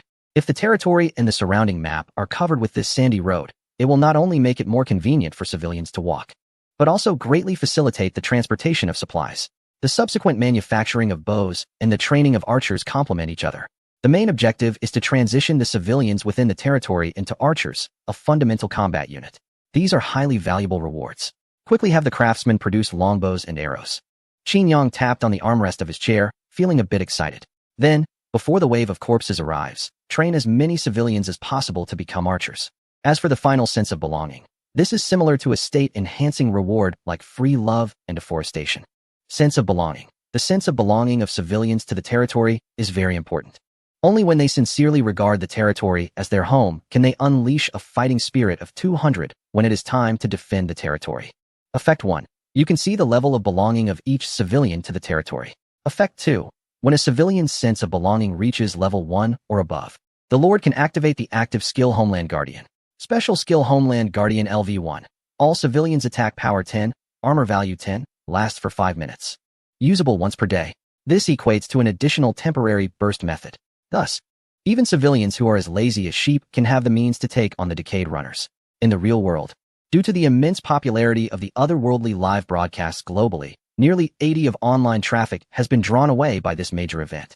Many celebrities, streamers, and content creators began to ride the wave of the otherworldly live broadcasts to attract traffic. Otherworldly Matters is a temporarily launched talk show featuring popular celebrities and streamers. The content mainly consists of various stars and streamers sitting together to casually chat and discuss the situation in the otherworld and various aspects of otherworld players. Because this online program gained popularity early on and the backers were willing to invest heavily, they hired the most trending celebrities and streamers. For example, a top young idol, a talk show celebrity returning from overseas, and a $1 million a day actress. The ultra-popular streamers include various well-known figures. However, the streamers are only responsible for guiding the online comments and public opinion, and do not actually participate in the program on-site. After the show aired, it caused a small sensation within the region. However, due to the hurried preparation of the program team, the stars and streamers did not have time to memorize the script before going on stage, often leading to some rather nonsensical remarks. At 8 p.m., Otherworldly Matters aired on time. The host was the well-known He Lauscher from the Fruit Channel. Hello, dear viewers. Welcome to watch Otherworldly Matters. I am your host, He Lauscher. After introducing the guests, He Lauscher quickly moved into the question and answer segment with the stars, starting with the top young idol. Let's ask Xiao Xianxian first. Hello, Xiao Xianxian. Teacher, he is obviously quite familiar with the popular young star. Hello, young star. The young star casually greeted back. Then, various comments flooded the live chat, such as I love you, Xianxian, and my Xianxian is the most handsome. I heard that you have been paying a lot of attention to the otherworldly live broadcasts recently. Which country's players do you support the most? Of course, it's our country's Qin Yang. The young star answered without hesitation. Teacher, he followed up. Can you tell us why you have such confidence in him? Well, mainly because he's handsome. The young star clearly hasn't been paying much attention to the otherworldly broadcasts. It seems he hasn't watched them much at all, making his answer quite forced. Haha, it seems like a mutual admiration among handsome guys. As a good-looking young star, Xianxian might focus more on the players' appearances. Teacher, he, being a seasoned host, quickly noticed the young star's embarrassment and promptly eased the situation. He sighed inwardly, thinking, how come these celebrities don't even do basic homework before the show? Sigh. He quickly made a few jokes to skip over the topic of the young star and began asking a nearby overseas Ridderny comedian. This comedian had shoulder-length hair, a round face, black-framed glasses, and was holding a folded paper fan. Although his appearance was rugged, he had a rather refined demeanor. Teacher, he politely asked, so, Mr. AI Dajin, which player do you think is the best? Leaning back in his chair, AI Dajin had a somewhat casual posture, with confidence and superiority written all over his face. Personally, I have high hopes for a player from a certain country. He closed the fan in his hand, indicating that he was about to speak at length. Bill Wilson, this guy is no simple character. I had the fortune to meet him at a salon once and chatted briefly. The sense of superiority on AI Dajin's face became even more pronounced as he continued. Bill comes from a prominent family, with more than a third of his relatives being notable figures in politics. He is also a current naval officer. You might not know this, but his father is a business partner of a former president from that country. A person like him must have received an education that ordinary people cannot compare to. In fact, when he was just 15, he survived alone in the wilderness. I can't say whether others can survive in the other world, but I know for sure that Bill can. So, I have great confidence in him. Before AI Dajin could finish, the live chat filled with sarcastic comments. Huh? Go back to your country. Stop licking your foreign daddy's boots and making noise here. If you can't make it in your own country, you come to ours to make money. It's well known that AI Dajin was brainwashed after studying abroad. Why did the production team invite this kind of person? Damn it, we must resist this idiot. Chapter 26, Farmers and Textile Workers. Final check. Unlike the chaotic situation at the live show of the Otherworldly Affairs, the online stream was relatively stable and harmonious. After all, top streamers who have made it to the pinnacle of success are truly skilled in their craft. Whether it's in their speaking abilities or guiding the comments in the live chat, they are very experienced. It can be said that no one understands live streaming better than them in this region. Currently, several top streamers have connected online and started discussing and chatting about topics related to other worlds. One streamer said, "Are you asking me? Of course. I support our players here. As long as it's in the gaming field, we will not lose to any other region." Another commented, "I feel that our players are ahead in terms of development compared to others, and their territory construction is quite impressive. Unlike male streamers who focus on the player's territory development, female streamers seem to pay more attention to the player's looks." One female streamer playfully covered her face and said, "Wow, our players look so handsome. It's making me a little excited. Why are you focusing on looks? I'm not drooling." Another female streamer enthusiastically cheered for a player. "I have high hopes for you. Keep it up. You must bring glory to our region." However, because one player often stays within his territory and plays very cautiously, the content of his stream appears a bit dull compared to others who are actively engaging in various activities like hunting and battling zombies. Many viewers from the region have been critiquing him for being lazy and not developing his territory properly, while foreign viewers mocked him for relying on cheats instead of skill. The top streamers watched for a while and found it uninteresting, so they switched to channels from other regions. One of them joked, "Haha, look at this player from another region, dancing while zombies are right at the door." Another commented on the impressive physique of a player from a different region, but cautioned against making fun of the players themselves. On the 6th day, there is only one day left until the zombie wave breaks out. 2 new civilians have arrived. Should they be summoned immediately? After a successful summon, the 2 civilians entering the wooden house are a man and a woman. The man looks honest, with dark skin and wearing a straw hat. Name: Liban. Stamina: 250. Attributes: Life 30. Attack 2. Armor 0. Loyalty: 100. Permanently maxed. Territory belonging level 0. 100. Talent abilities: Farmer. Crops grow 1x faster when farming. Master Farmer. Crops grow 100x faster when farming. The female civilian has a white scarf on her head, has an average appearance but exudes a competent aura. Name: Linley. Stamina: 190. Attributes: Life 20. Attack 1. Armor 0. Loyalty: 100. Permanently full. Territory belonging LV 0. 100. Talent abilities: Weaver. Gains an additional 1 during weaving tasks. Master Weaver. Gains an additional 100 during weaving tasks. The 2 civilians who arrived today are both focused on livelihood. Farming and weaving are indeed very important talent abilities that will come in handy sooner or later. However, the most pressing matter right now is to withstand the zombie tide that is coming tomorrow. There's no need to rush for farming since we currently have enough food. As for weaving, there aren't even any weaving materials in the territory yet. Qin Yang directly assigned the 2 to upgrade the walls and build traps. He wanted to check for any oversights. With these thoughts, Qin Yang walked out of the command center. After a full day of construction and arrangement yesterday, the territory had undergone significant changes. The outer double-layered walls had all been upgraded to level 2 wooden walls. The overall height of the walls had been raised to 3 meters, finally looking more substantial than just a fence. With the height increase of the wooden walls, visibility was obstructed. Standing within the territory, one could no longer see what was happening outside the walls. Therefore, Qin Yang built watchtowers at the entrances of the 4 walls and upgraded them to level 2 as well. LV2 watchtower costs 20 wood, builds a 35-meter-high watchtower, accommodates 4 units, increases ranged attack range by 7 meters, and has an armor value of 40-40. Only by standing on such a watchtower could one clearly see the situation outside the walls. Creak. The western gate of the territory opened, and Qin Yang slowly walked out of the double wooden doors, beginning his final inspection of the outer walls. On the exterior of the wooden walls, 70 of the area had been lined with rows of wooden spikes, looking intimidating and formidable. Further away, the earthen surface had been dug out to create several half-meter-deep pits, within which sharpened wooden stakes were inserted, and the surface of the pits was covered with dead branches and leaves for concealment. This was the spike trap obtained from the technical rewards. Traps like these had been set up around 10 to 20 on the exterior of the territory's walls. I wonder how large this zombie tide will be. Will my preparations be enough to hold? Qin Yang thought anxiously. Although this other world has game-like settings, he knew that once he died, there would be no chance of resurrection. The command center, the walls, the civilians, these were all he could rely on. He had done everything he could, and now he could only leave it to fate. In the Summer Country's livestream room, as the zombie tide approached, the discussion in the livestream began to shift accordingly. Amazing. I see Qin Yang's territory is armed to the teeth. Other contestants only have level 1 wooden walls. If they can survive the zombie tide, then Qin Yang definitely can. The efficiency is really high. I remember just a few days ago this territory was completely empty, and now it is filled with buildings. Don't forget, Qin Yang has a large group of followers. Yes, Qin Yang's followers are the real game changers. Let me mention a few competitors I personally have high hopes for. First, of course, is our home country. Then there's a competitor from a certain nation, Bo Duo, and another from a bear country, Beiyi. Also from a certain nation known for cosmetic surgery, and another from a country referred to as a San. The betting has begun. Gather the gamblers. Let's bet on how many competitors will be eliminated in this wave of undead. In my opinion, at least 20 should be eliminated. If not, then at least 50. Chapter 27. Sea of Fire. Qi Yuan silently advanced deeper into the cave. With his ordinary abilities enhanced by talent, he became as inconspicuous as air or dust. To avoid detection, he didn't even light a torch.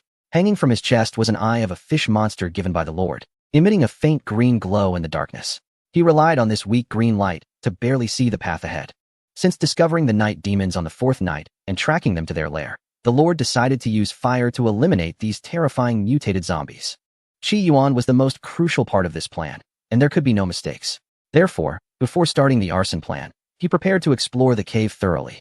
Otherwise, if he set fire and later found out the cave had 2 entrances, with the night demons escaping from the other side, all his efforts would be in vain. Additionally, he needed to ensure that the night demons stayed within the cave. Otherwise, if he carelessly set a fire and ended up burning an empty cave, that would be disastrous. After entering the cave, the terrain began to slope downwards. The cave was not spacious, only enough for 3 people to walk side by side. A winding path led deeper into the cave, flanked by jagged rocks. After walking about 50 meters, he didn't find any branching paths on either side of the cave. Beyond 50 meters, he discovered that he had entered a relatively open space. In this space, a sound resembling a beastly growl echoed, like snoring rising and falling. Qi Yuan cautiously approached the source of the sound. As he got closer, aided by the faint glow of the eye, he saw a humanoid monster lying on the ground in a crawling position, seemingly asleep. This monster had disheveled hair and long, sharp claws on its hands. It was undoubtedly the night demon he encountered that night. After confirming, Qi Yuan took a few steps back and circled around the open space. He observed the terrain while counting and discovered a total of 17 night demons. At the far end of the cave, there was a huge, heavy round iron door tightly shut, with intricate components arranged in a complex structure on it. Qi Yuan pushed against the iron door, but it didn't budge. He noticed that his hand, when retracted, was covered in dust. It seemed this large round iron door hadn't been opened in a long time. Qi Yuan was unsure whether this situation was advantageous or disadvantageous for the arson plan. After making no further discoveries in the cave, he hurriedly exited. What is the situation with that iron gate? Qin Yang removed the fish monster's head, his eyes filled with confusion and contemplation. Could there be some secret base inside this cave? It seems that the appearance of these mutated zombies is related to the secrets behind this iron gate. However, it looks like this gate hasn't been opened in a long time, so it shouldn't suddenly open at a critical moment, right? The materials for the fire have all been prepared. Qi Yuan has also confirmed that the mutated zombies are all hiding within the cave. If we don't take action now, when will we? Whatever, even if we can't burn these mutated zombies to death, we at least need to block the cave with stones. Qin Yang's gaze flickered for a moment before becoming resolute. He immediately sent a civilian to the action site to inform the hesitant Qi Yuan and others to proceed according to the original plan. A large amount of wood had been transported by Ding Dali to a location less than 200 meters from the cave. Here, these pieces of wood, serving as fuel, would be loaded onto the unicycle carts made by Engineer Gong. Then, Qi Yuan would push them into the zombie cave one cart at a time. As the plan was implemented, Qin Yang, who was stationed in the territory, put on the fish monster's skull again. Bubbles appeared in the eye sockets, revealing scenes from the woods. Qi Yuan was carefully pushing a cart filled with firewood toward the resting place of the mutated zombies. During this time, 2 mutated zombies were startled. They immediately stood up from their crawling positions, towering over 2 meters tall. Even in the dark, their fierce and brutal intimidation could still be clearly felt. Qi Yuan quickly halted his actions and stepped back a few steps from the cart. The 2 mutated zombies seemed to sense the flesh and blood aura emanating from Qi Yuan. They kept sniffing the air and gradually approached his direction. However, they ultimately only discovered the cart of wood and failed to notice Qi Yuan, who was right in front of them. Qi Yuan boldly walked past them, exited the cave, and then continued to push in the carts of wood. He didn't push all the carts to the deepest part of the cave at once, but instead stopped to place a cart every short distance along the way, scattering plenty of flammable twigs and leaves between the carts. This process lasted for about an hour. Although some mutated zombies were startled during this time, none of them noticed Qi Yuan's plan. They seemed quite afraid of sunlight and only moved in dim environments. This characteristic made the preparation phase of the fire attack plan proceed very smoothly. At the cave entrance, Qi Yuan pushed in the last cart. This cart was filled with a large amount of twigs and leaves, mainly to ignite the fire. Wang Baogang had already lit a torch and now tossed it onto the cart. In an instant, the flammable materials on the cart ignited fiercely. Once the wood underneath and the cart itself were set ablaze, Qi Yuan gave the cart a strong push into the cave. The burning handcart wobbled and slid deeper into the cave, dropping sparks that ignited all the flammable materials along the way. The terrain of the cave sloped downward, which caused the first handcart used for ignition to continuously slide further into the depths. As it ignited more flammable materials, the flames on the ground began to spread deeper into the cave. Soon, the wooden carts parked inside the cave also caught fire. Before long, the entire interior of the cave had turned into a sea of flames. Thick smoke billowed out from the cave entrance, accompanied by the piercing roars of beasts and the crackling sounds of burning wood. At that moment, a fire-wreathed creature charged wildly toward the cave entrance. It moved swiftly, comparable to a professional sprinter. As it neared the entrance, it could distinctly sense the rich scent of blood and flesh outside. The pain from its burning body, combined with the craving for fresh blood, stimulated its nerves, causing its speed to surge even more. At this point, even the sunlight, which it usually feared, could not hinder its advance. However, just as it was less than 10 meters from the cave entrance, a tremendous crash echoed. A massive rock, seemingly from nowhere, was firmly wedged into the cave entrance. In an instant, the sunlight streaming and disappeared, sealing the entrance tightly. The creature let out a reluctant roar, unable to stop in time, and crashed into the rock. The impact did not harm it, but it quickly realized it could not budge the massive stone. Its sharp claws could not scratch it even slightly. A rare emotion of fear surfaced in its somewhat intelligent mind, but with no way to escape. The rock completely blocked its path. One by one, other creatures from deeper within the cave rushed forward. They crashed against the boulder like headless flies, but were unable to move it at all. The fire inside the cave had completely spread, rapidly consuming everything within. The creatures, under the intense flames, showed large areas of charred skin. They could no longer struggle, being burned alive into charred corpses. Chapter 28. The toilet that stimulates appetite. Kill mutated zombie creature. Points. 30. Kill mutated zombie creature. Points. 30. Kill mutated zombie creature. Points. 30. After nearly half an hour of raging fire, prompts began to intermittently appear before Qin Yang. He counted and found that such prompts had appeared 17 times in total. It seemed that the worrying changes had not occurred. Qin Yang breathed a sigh of relief and then smiled. 17 creatures, none missing. This wave netted him 510 points. Converted to level 1 lottery draws, it meant 51 consecutive draws. This was the rhythm of drawing until his hands were sore. For now, he decided not to explore the iron door inside the cave. One must act within their means, in case there are more powerful zombies or some unknown dangers inside. Rashly rushing in would only lead to casualties. Anyway, the cave over there is currently blocked with large stones. After setting up some cover outside, this place should be difficult for anyone to discover. It would be best to send people to explore once the strength of the territory is sufficient. It's simply perfect. Qin Yang then sent someone to call back those who were setting fires in the woods. The primary task now is still to deal with the zombie tide tomorrow. At around 3 in the afternoon, in the southern district, at the second training ground. Whoosh!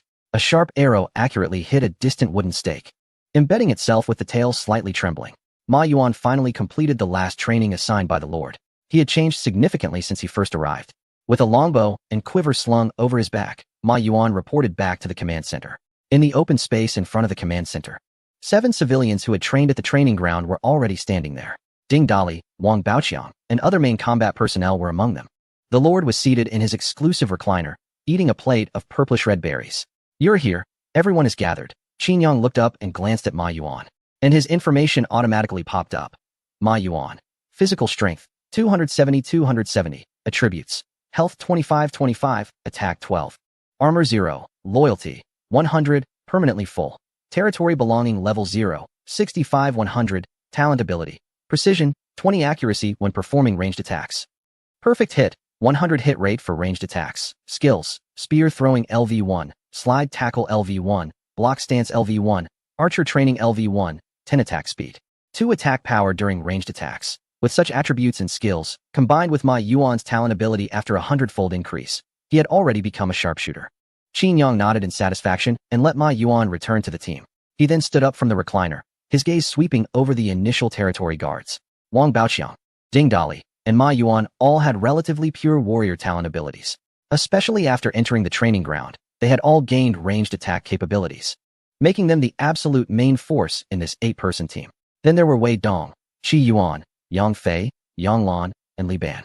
They had all passed the basic training in strength, stamina, and archery, possessing a certain level of combat ability. In due time, pairs of them would head to the 4 directions of the territory to climb the watchtowers for defense, in addition to personnel arrangements.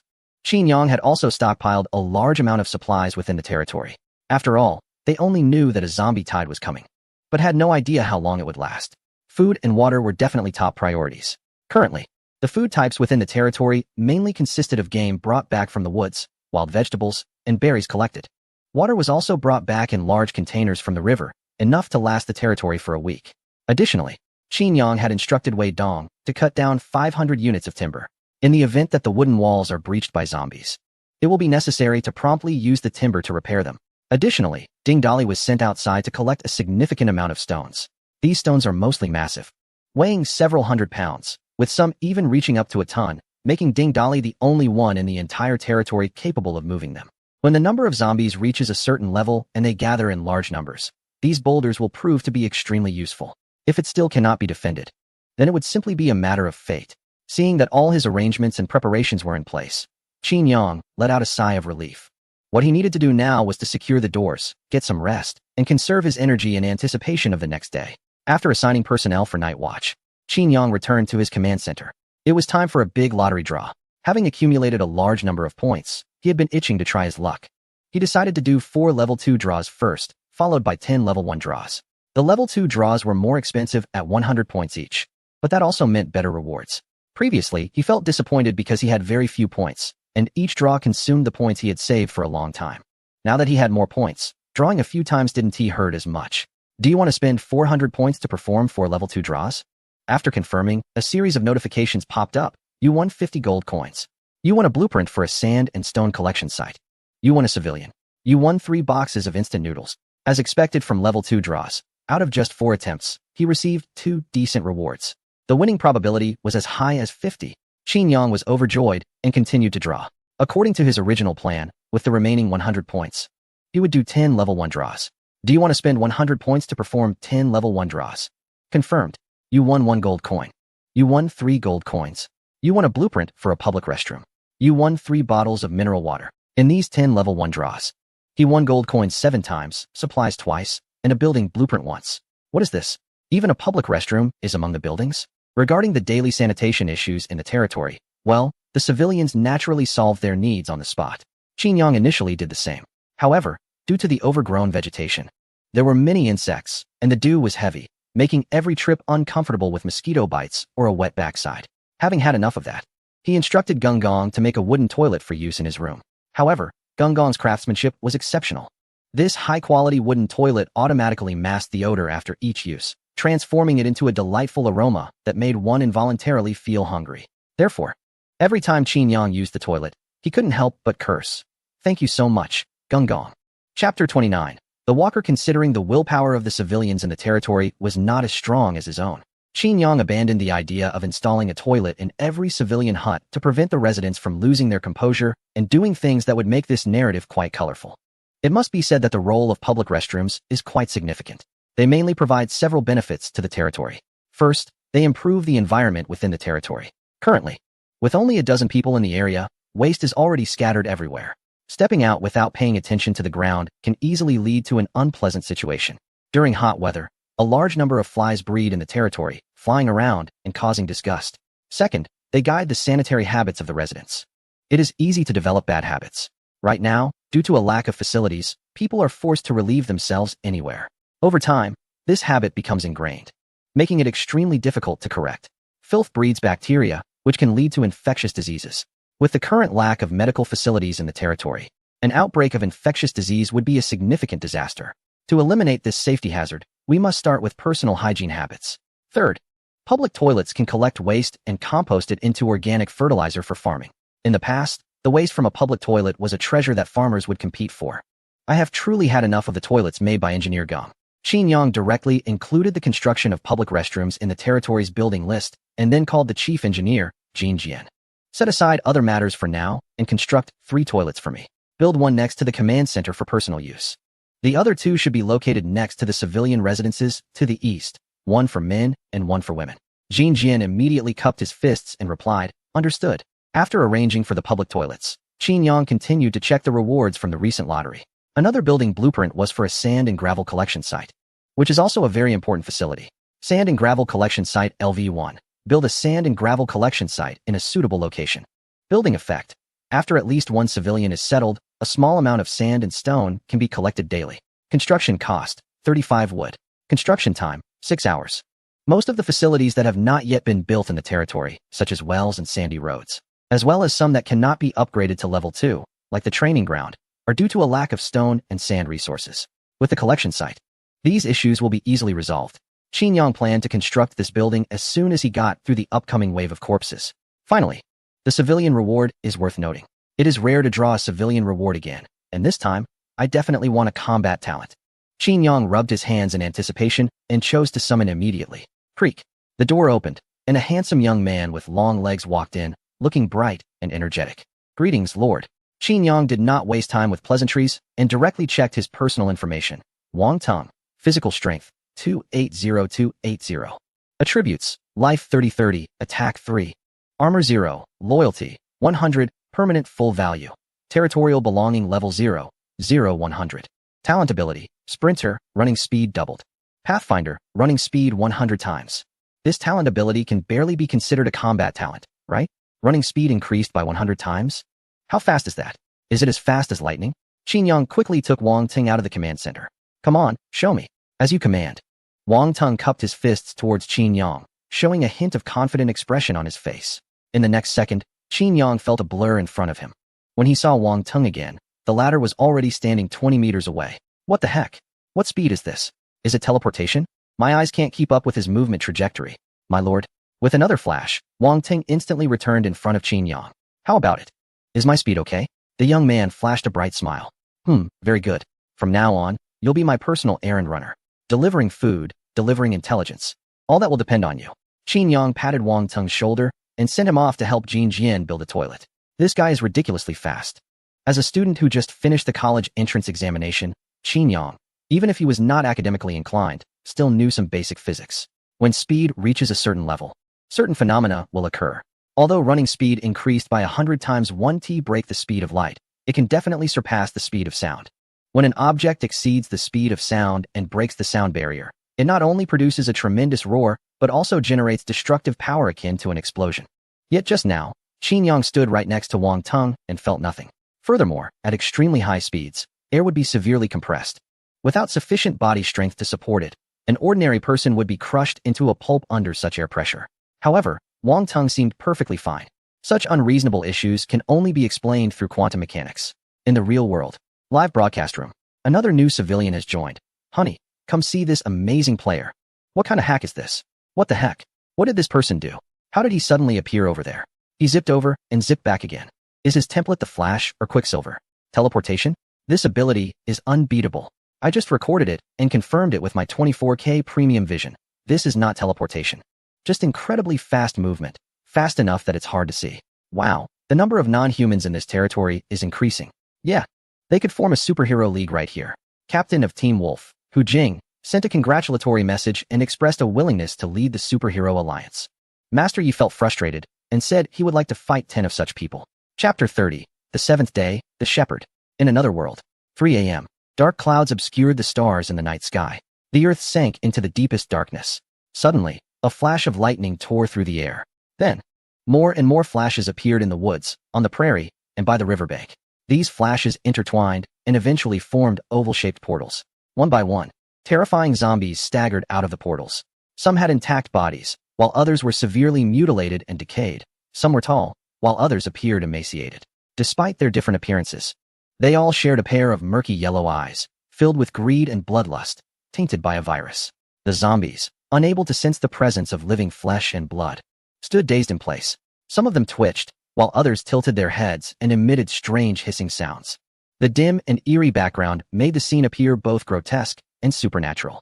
In the woods, some portals produced particularly unique zombies. Although they had human forms, their bodies were covered in ugly pustules. The skin on these pustules was thin, revealing the pulsating veins and green pus inside. These zombies emitted sounds resembling a woman's suppressed cries of pain, as if lamenting. They stumbled in a specific direction. As they moved, the pustules on their bodies would occasionally contract. Then, openings resembling mouths would appear on the pustules, releasing bursts of green gas. This gas lingered in the air, and as the zombies moved, it left behind increasingly larger trails of the noxious substance. The movement of these zombies was highly purposeful. They set out from different directions, all with a single destination, the newly emerged human territory beyond the woods. Survival days, Day 7. The blood-red text seemed to remind Qin Yang of the day's significance. The morning sky was gray and overcast. Thick clouds seemed to be brewing a storm. The nearby woods were shrouded in a layer of white mist. Qin Yang stood on the watchtower at the western edge of the territory, scanning the direction of the woods. He was accompanied by Ma Yuan and Wang Baoqiang. While Ding Dali sat on a pile of boulders below, no one spoke, and the atmosphere felt somewhat oppressive. Lord, something is coming. Ma Yuan, with the best eyesight, was the first to notice the situation. After his warning, everyone saw the zombies emerging from the mist. What is that? How disgusting. The sight of the densely packed pustules on the strange zombies sent chills down Qin Yang's spine, triggering his fear of clusters. He barely managed to hold his gaze on them for 2 seconds when a brief description of the zombie popped up. Shepherd. Special zombie. The pustules on its body emit gases that attract other zombies. What the hell? This disgusting creature is trying to lure zombies into my territory. Qin Yang raised his eyebrows and immediately pointed to the nearby shepherd zombie, instructing Ma Yuan beside him. Don't let it get close. Quickly shoot it down. Understood. Ma Yuan responded without hesitation, raising the longbow he had prepared for a while, with an arrow nocked. Without aiming or looking, he directly released the arrow. Whoosh! The arrow shot out, and after rising for a moment, it suddenly changed direction as if it had guidance. It traced an exaggerated parabolic path in the air before rapidly descending. With a thud, the arrow accurately struck the shepherd zombie's head, knocking it down and halting its advance. In the livestream room, viewers were astonished by the scene. The screen was flooded with dense comments. What the heck? Is this even human? Shooting blindfolded and still hitting? Unbelievable. The arrow was clearly shot into the sky, and it still hit. The key point is that the shooter had his back to the zombie, and the direction was completely off. This is ridiculous. Not to mention, he shot the arrow while sitting and using his feet to pull the bowstring. Killed special zombie shepherd. Points 20. Wow, a single one only gives 20 points. And it's not hard to kill. Ma Yuan can easily take one down with a single arrow. Qin Yang was quite tempted by these almost free points. After the first shepherd appeared, more shepherd zombies emerged from the west, south, and north sides of the territory. The east side was blocked by a river, so even if there were shepherds, they couldn't cross over. Thus, this area didn't need guarding for now. And Qin Yang gathered everyone to the west, south, and north sides, watching the shepherds stagger towards the territory with a determined but painful groan. Qin Yang leaned against the edge of the watchtower and instructed Wang Teng, who was waiting below, send the order down. Everyone is free to fire. Take them all down before those shepherds reach the wall. Yes. Wang Teng cupped his hands in acknowledgement and instantly vanished from the spot. A few seconds later, he reappeared at the same position. My lord, the order has been fully conveyed. This runner was really useful. All the civilians received the order to fire and immediately drew their bows to attack the approaching shepherds. The western defenders were the most efficient. Ma Yuan, with his exceptional skills, knocked 3 arrows on the bowstring while still facing away from the zombies, shooting with his feet. Whoosh, whoosh, whoosh. The arrows twisted and turned in the air, ultimately all embedding themselves into the zombies' heads. The three shepherds in the west fell to the ground simultaneously. Although the defenders in other directions weren't as efficient as Ma Yuan, they made sure to shoot multiple arrows if one missed, and if one person couldn't hit, two would shoot together. Eventually, they all dealt with the shepherds in their respective directions. Killed Special Zombie Shepherd, points 20. Killed Special Zombie Shepherd, points 20. Watching the continuous notifications of points popping up in front of him, Qin Yang appeared serious, but inwardly, he was beaming with joy. At this rate of accumulating points, I feel like I should go for 10 consecutive draws at the second level. However, he couldn't enjoy the moment for long. Suddenly, the watchtower beneath him began to tremble slightly. Accompanying the tremors were chaotic footsteps approaching from afar, along with the intermittent roars of zombies. In the distance, figures swaying unsteadily began to appear in the fog-covered forest. The zombie tide. It has erupted.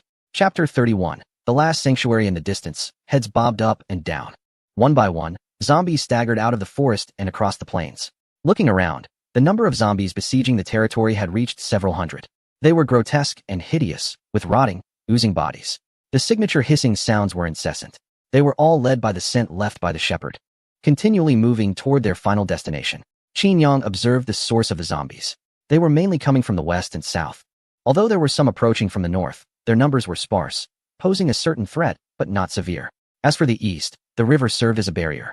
Even if zombies managed to reach the other side, they couldn't cross the river and could only mindlessly follow the river downstream, not knowing where they would end up. I had anticipated the situation from the west. Beyond the forest was the sheep village, which had already accumulated quite a few zombies. But there are so many zombies coming from the south? I wonder where the south leads. Over the past few days, I have focused on developing the territory and exploring the forest.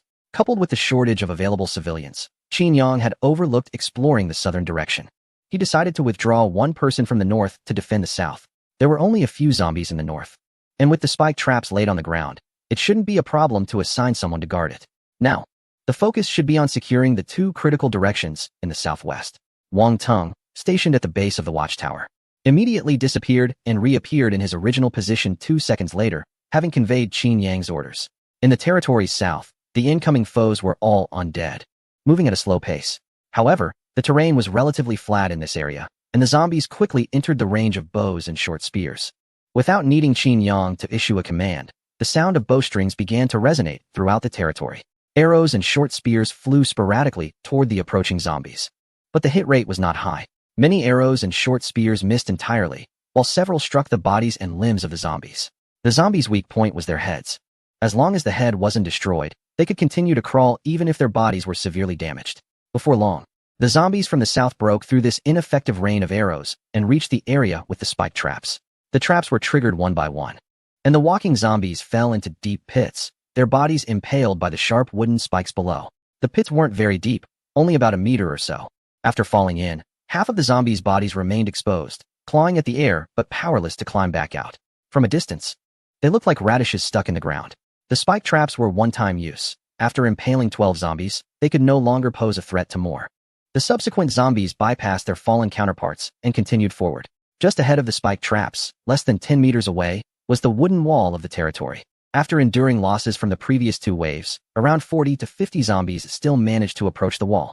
What awaited them next were the sharp wooden spikes installed on the wall. The zombies were not very intelligent. Even if they knew there were traps ahead that could harm them, they would charge forward without hesitation. As a result, the first 10 or so zombies impaled themselves on the spikes.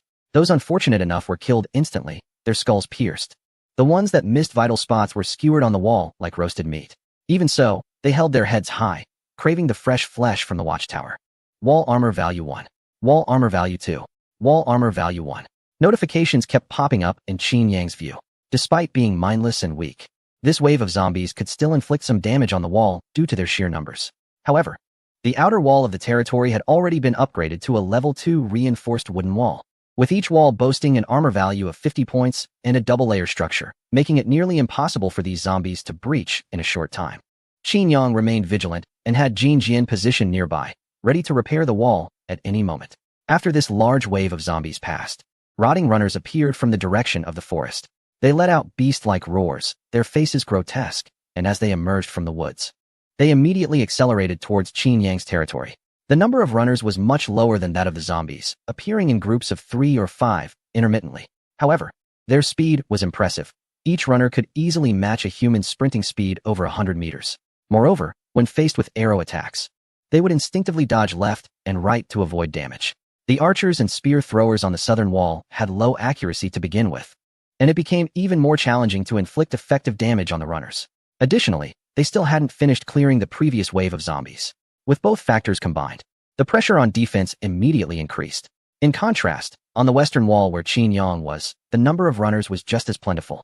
However, thanks to Ma Yuan's exceptional skills, every shot found its mark, and the efficiency of clearing the first wave of zombies was significantly higher than that on the southern wall, which had more people.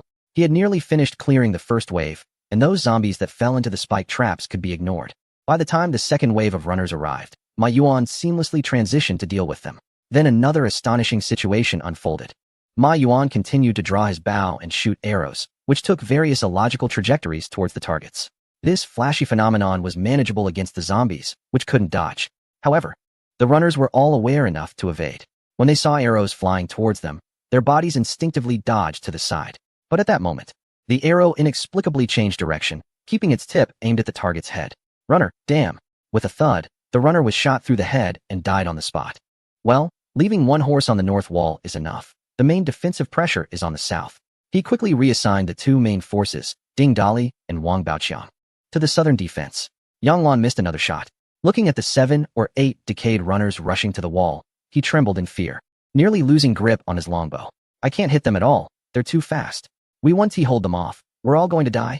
Beside him, Wei Dong placed a hand on his shoulder and calmly reassured him, stay calm. There's a wall blocking them. They can't get over. Just as he finished speaking, those 7 or 8 decayed runners began to claw at the wooden spikes on the wall. They didn't team mindlessly bang against the wall like zombies. Instead, they stepped on the corpses hanging on the wall and started climbing up. They're climbing up. Yang Lan's face turned ashen, his pupils trembling with fear. The scene reminded him of the night the village was overrun by zombies. Those zombies had also climbed the wall and invaded the village. His family and friends had been caught off guard, thrown to the ground by the zombies, and torn apart in a frenzy. Then, the dead would rise again just seconds later, joining the ranks of the invaders and attacking their former comrades. The situation had been utterly helpless and despairing. The once peaceful and beautiful village had turned into a brutal and terrifying hell. A roar snapped Yang Lan awake. He looked in terror towards the sound.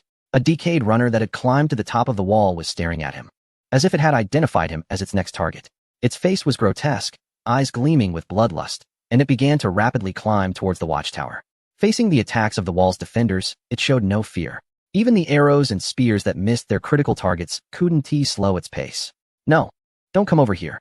Yang Lan retreated in fear. The space on the watchtower was narrow, and as he stepped back, his back hit the edge of the tower. Instantly, his body tilted backward due to inertia. Ah! Yang Lan screamed as he was about to fall from the 35-meter-high watchtower. Just then, a long arm reached out in time and grabbed him by the collar. Yang Lan's heart raced as he looked at the person who saved him. His eyes filled with gratitude. Wei Dong, thank you. Wei Dong, relieved to have caught Yang Lan, immediately asked sternly, what were you doing? You can't lose your cool at a time like this. Yang Lan was pulled back and steadied himself. He still remembered the decayed runner that had just tried to attack him and quickly glanced back at that position. It was gone. The decayed runner was no longer in its original position. Yang Lan looked around, and just in time, he saw Wang Baoqiang, with hands as wide as a palm, sending the decayed runner flying against the wall with a single slap. With a loud pop, the entire head of the vicious decayed runner exploded, resembling a smashed rotten tomato. With a rumble, Ding Dali put down an exaggeratedly large stone and shouted to the person on the watchtower. Listen up, those above. The Lord has commanded that you should ignore those that have crawled into the walls. Just focus on dealing with those approaching from the outside. He then threw a stone at a decayed runner that had climbed to the top of the wall. As soon as the stone left his hand, it transformed into a projectile, emitting a sharp whistle as it accurately struck its target, sending it flying several meters away. Leave these intruders to me. This simple statement, combined with Ding Dali and Wang Baoqiang's superhuman performances, acted like a sedative, immediately calming Yang Lan's fears. Despite having witnessed such scenes numerous times, he still found it unbelievable. These were truly superheroes. With such powerful guardians here, there was probably no place safer in the world than this. Why should I be afraid? Understanding this, Yang Lan tightened his grip on his longbow, his eyes igniting with fighting spirit. To protect our last homeland, I must step up as well. Chapter 32. Is the zombie tide over? In the real world, with the outbreak of the zombie tide, the live broadcast rooms of various countries became lively. Everyone was actively cheering for their own contestants. Viewers from a certain nation. Our people are the most resilient and noble in the world. Hooray. Viewers from another nation. Our contestant from the cosmetic country will become the king of this other world. Viewers from yet another nation. Bill, great job. Take down those filthy zombies and contestants, and shove their stupid heads into their own. Viewers from another region. Grr. Some foreign language. Viewers from a certain bear country. Take this, my sword. The first sword of our nation. Hooray. Viewers from another nation. Is Mr. Hoyt too close to the male civilians he summoned? In the live room of another nation. What? Is the cafeteria serving food? Why are there suddenly so many zombies today? The zombie tide has erupted. It is said that if the contestants survive this day, their represented countries will receive a reward. I wonder what the reward will be. I'm a bit excited. Finally seeing a grand scene. This is what a tower defense survival game should look like. With the current development of Qin Yang, it should not be too difficult to hold off this wave of zombies. With so many capable subordinates, this number of zombies is not enough for him to kill. Go. Qin Yang. The aunties will always support you. In the Special Operations Department of another nation, a bald staff member stood in the leader's office. He adjusted his glasses on the bridge of his nose, the lenses reflecting a confident gleam. Currently, the development of territories by our players is leading compared to other countries. And most of the summoned territorial civilians possess special abilities, so there shouldn't be much problem in defending against this wave of undead. The elderly man in military uniform behind the desk nodded and asked, "What about the players from other countries?" "We have assessed the abilities of players from various countries," replied the bald staff member, pulling out a tablet to check. "At the moment, we can confirm that players who can definitely defend against this wave of undead include Ivankov from a certain country, whose infinite bullets Gatling gun is extremely powerful at this stage. There's also Nima from another country, whose ability to create clones allows him to generate 10 clones daily, giving him a significant population advantage. He currently has 70 clones, which is very beneficial for territory construction and defense.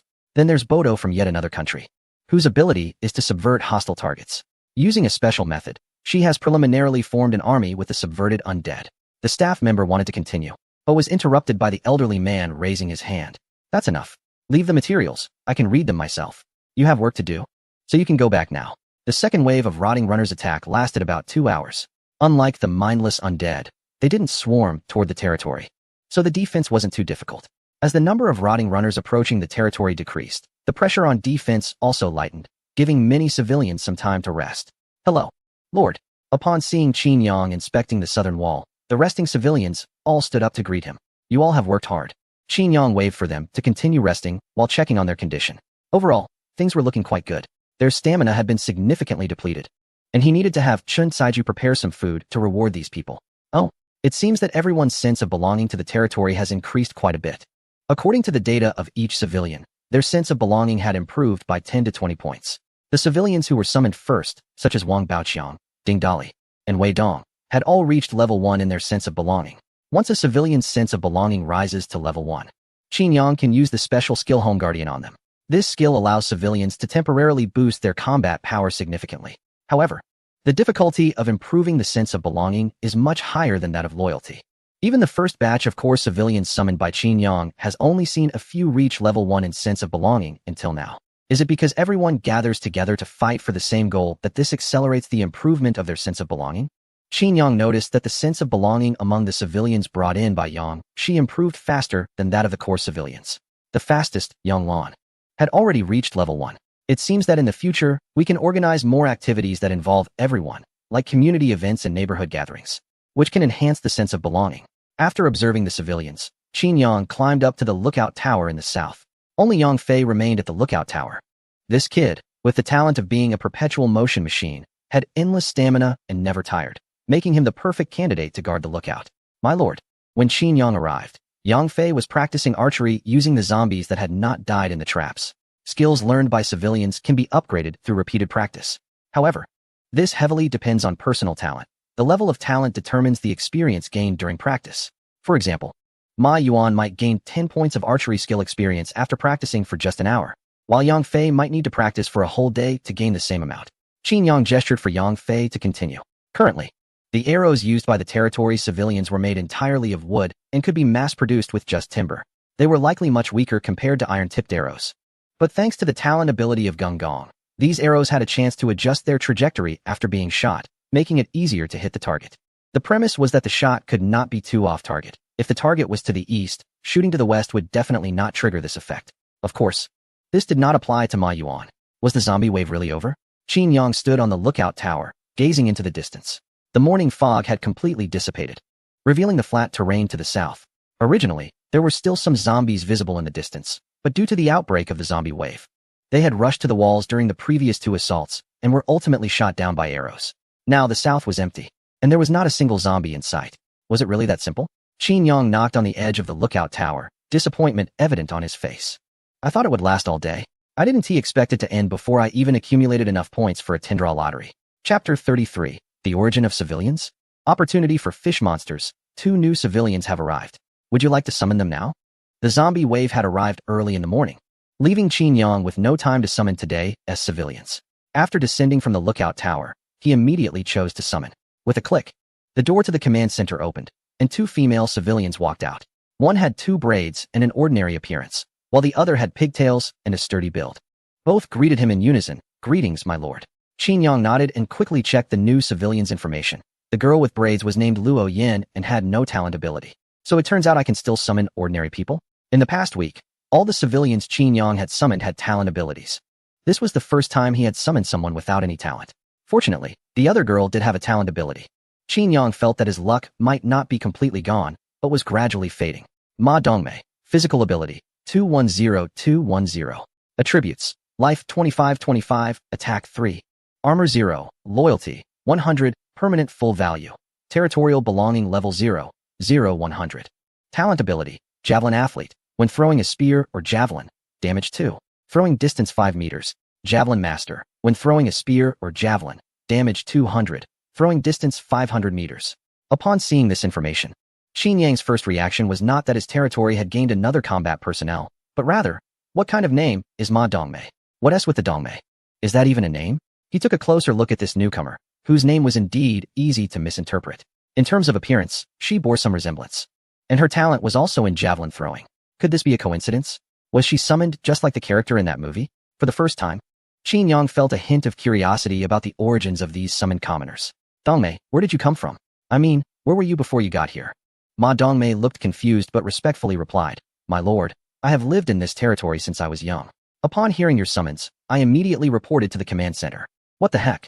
How long has my territory even been established? How could you have grown up here? Is this some sort of memory implanted by the game developers for the summoned commoners? After asking Ma Dongmei a few more questions in different ways and receiving similar answers, he gave up and sent her to assist in defending against zombies. By noon, instead of more zombies, a heavy rain arrived. Thunder rumbled in the sky, dark clouds rolled, and rain poured down.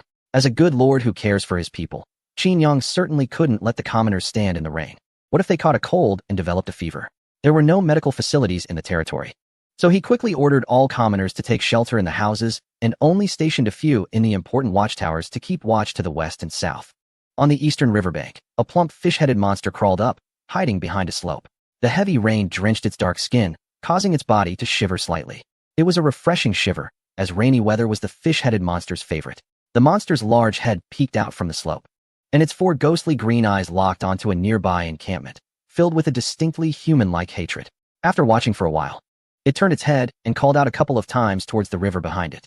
A few seconds later, several fish heads surfaced on the river, half their heads submerged, leaving only 4 eyes above the water, vigilantly observing their surroundings.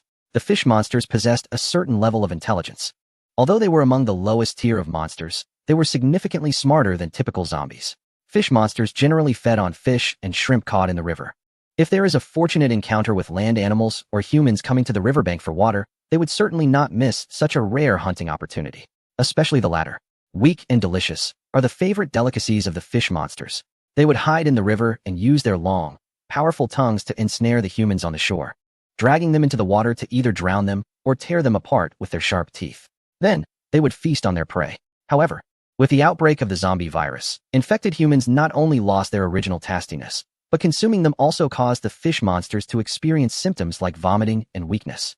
Since the upstream village was overrun by the zombie virus, the fish monsters in this river hadn't tasted fresh living humans for a long time.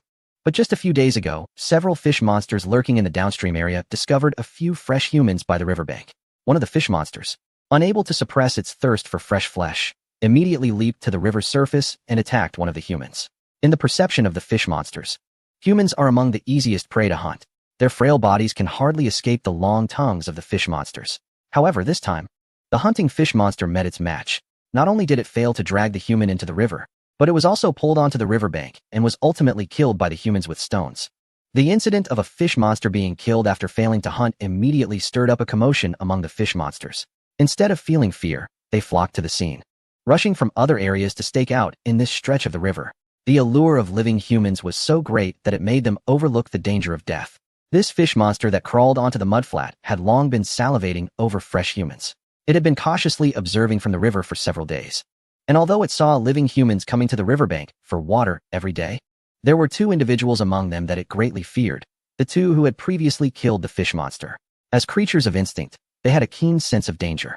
They could sense the intense aura of danger emanating from these two individuals. Thus, they decided it was best not to act, but rather to endure and wait for the right moment. Today it rained. For the water-savvy fish monsters, rainy days made them more excited, which in turn made their movements more agile and impulsive.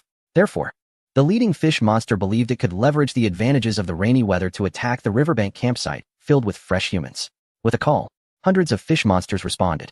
They all began to croak as they swam to the mudflat, using their amphibious limbs to climb ashore. The riverbank was immediately filled with ugly, fierce fish-headed monsters sprawled in all directions.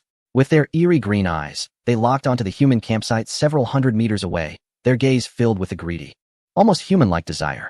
Chapter 34. The Cruel Game. The Charge of the Fish Monsters. In the real world, the live broadcast from the Summer Nation. Is the zombie tide over? I haven't had enough of it yet. It doesn't seem difficult at all. It's easily defended. Haha, how naive.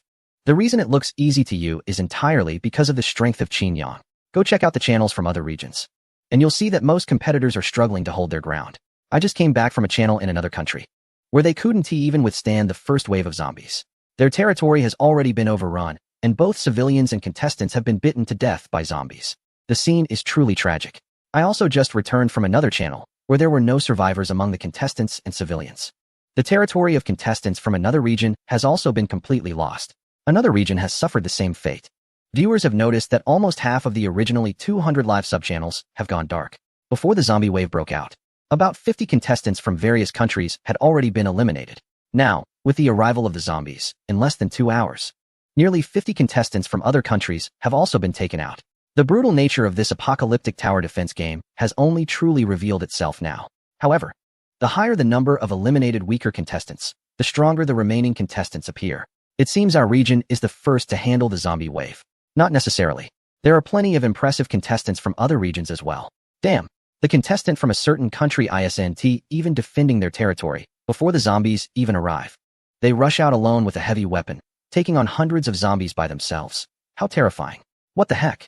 A contestant from another country sent out just one civilian who managed to deal with all the zombies. This civilian can transform into a 3-meter-tall giant with incredible strength, crushing dozens of zombies with a single stomp. A contestant from another region is incredibly powerful. Their strength and speed exceed that of an ordinary person. Even if bitten by zombies, they're fine and have taken down several zombies in return. Another contestant is also quite powerful, having formed a zombie army to make the zombies fight among themselves. What is going on with contestants from another region? The screen is filled with clones, and it's making me dizzy. My lord, there is a situation to the east. After being interrupted by heavy rain, the warning was repeated 3 times before the civilians hiding in the buildings finally heard it. What is going on? Is the zombie wave not over yet? Was that just a halftime break? Qin Yang, who was having a meal, dropped his delicious food upon receiving the news. He quickly put on a piece of animal hide as a raincoat and rushed towards the watchtower in the east. When he reached the watchtower, he immediately saw over 20 dark-skinned, fish-headed monsters lying on the riverbank to the east. They were cautiously crawling toward the territory, now less than 200 meters away. Oh, you monsters are really annoying. When I come to the riverbank to find you, you're all as timid as quails.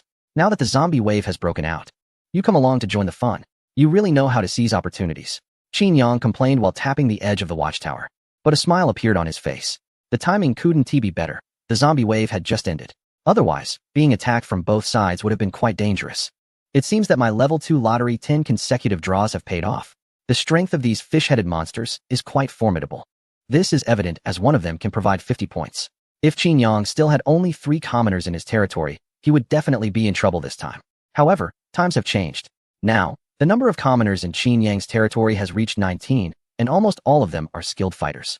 In terms of combat personnel, besides the initial Ding Dali and Wang Baoqiang, There are also two ranged attackers, Ma Yuan and Ma Dongmei. Moreover, various facilities in the territory have been upgraded and reinforced.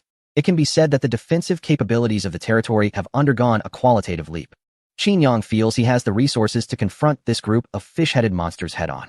This is not arrogance, but rather a conclusion drawn from a meticulous analysis of both sides. Standing on the watchtower, he took a deep breath and raised his hand, shouting, "Everyone, prepare for battle." The commoners in the territory immediately gathered towards the eastern wall. Even Chen Kaijun, who was cooking, rushed out with a kitchen knife. Jin Jian, holding a large hammer, looked exhausted, clearly having hurried over during his downtime. The 5 members of the Sheep Village team were eager to try. And in terms of their sense of belonging to the territory, they felt even more strongly than the summoned commoners. At this moment, their excitement was even higher than that of others. Just as the entire territory was mobilized, the fish-headed monsters outside were also invigorated by the heavy rain. The leading fish-headed monster let out a strange cry, its 4 eyes flashing with madness. The other fish monsters echoed with sounds of excitement, their bodies trembling slightly. But just then, with a whoosh, 4 sharp arrows sped in from a distance and accurately struck the 4 eyes of the leading fish monster. Goo-goo, gua. The fish monster froze for a moment and then let out a heart-wrenching scream. 4 arrows were embedded in its massive head, blinding all 4 of its eyes at once, causing it to roll on the ground in pain. However, this did not instill fear in the other fish-headed monsters. Instead, it completely enraged them. They let out a series of furious roars and quickly charged towards the eastern wall of the territory on their webbed limbs. Fire! Fire! Jin Jian spent a few seconds building 2 more watchtowers at the eastern wall. All the commoners who had received training as archers or in spear throwing climbed up the watchtowers and began attacking the approaching fish monsters. A flurry of arrows and spears flew towards the fish monsters. Due to their larger size, the hit rate of arrows and spears was significantly higher compared to when dealing with zombies. However, the fish monsters had much higher health and defense than zombies. So even if they were hit by a few arrows, as long as they didn't strike vital areas, the impact was minimal. Moreover, their bodies are incredibly slick, and many arrows, even if they hit, will be deflected away without causing any harm. In this barrage of arrows, the most lethal ones, besides the precise shots from a certain archer, are the short spears thrown by a new civilian. With her hair in a ponytail, she holds the spear in one hand. Leaning her body back significantly, her waist taut like a bowstring filled with power. Accompanied by a delicate shout, she releases the tension in her waist, propelling the spear forcefully forward. With a whoosh, the spear tears through the air, emitting a loud whistle as it races upward like a shooting star. After tracing a parabolic arc in midair, the spear begins to descend rapidly. Below, a fish monster crawls by, its keen sense of danger alerting it to the imminent threat above.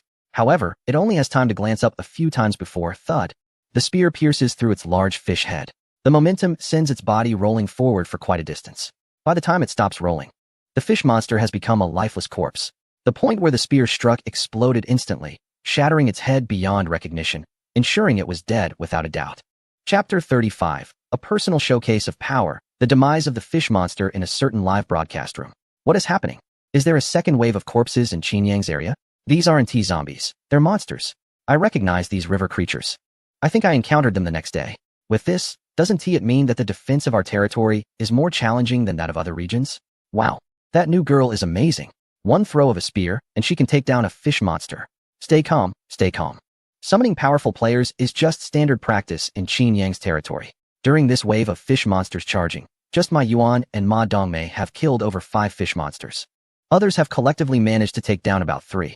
By the time the fish monsters reach the area with spiked traps, only about 10 remain alive. This number of fish monsters still has fighting spirit. In fact, a few of the more aggressive ones have become even more ferocious after witnessing their companions' deaths. Moreover, the spiked traps that work effectively against zombies have no effect on these fish monsters.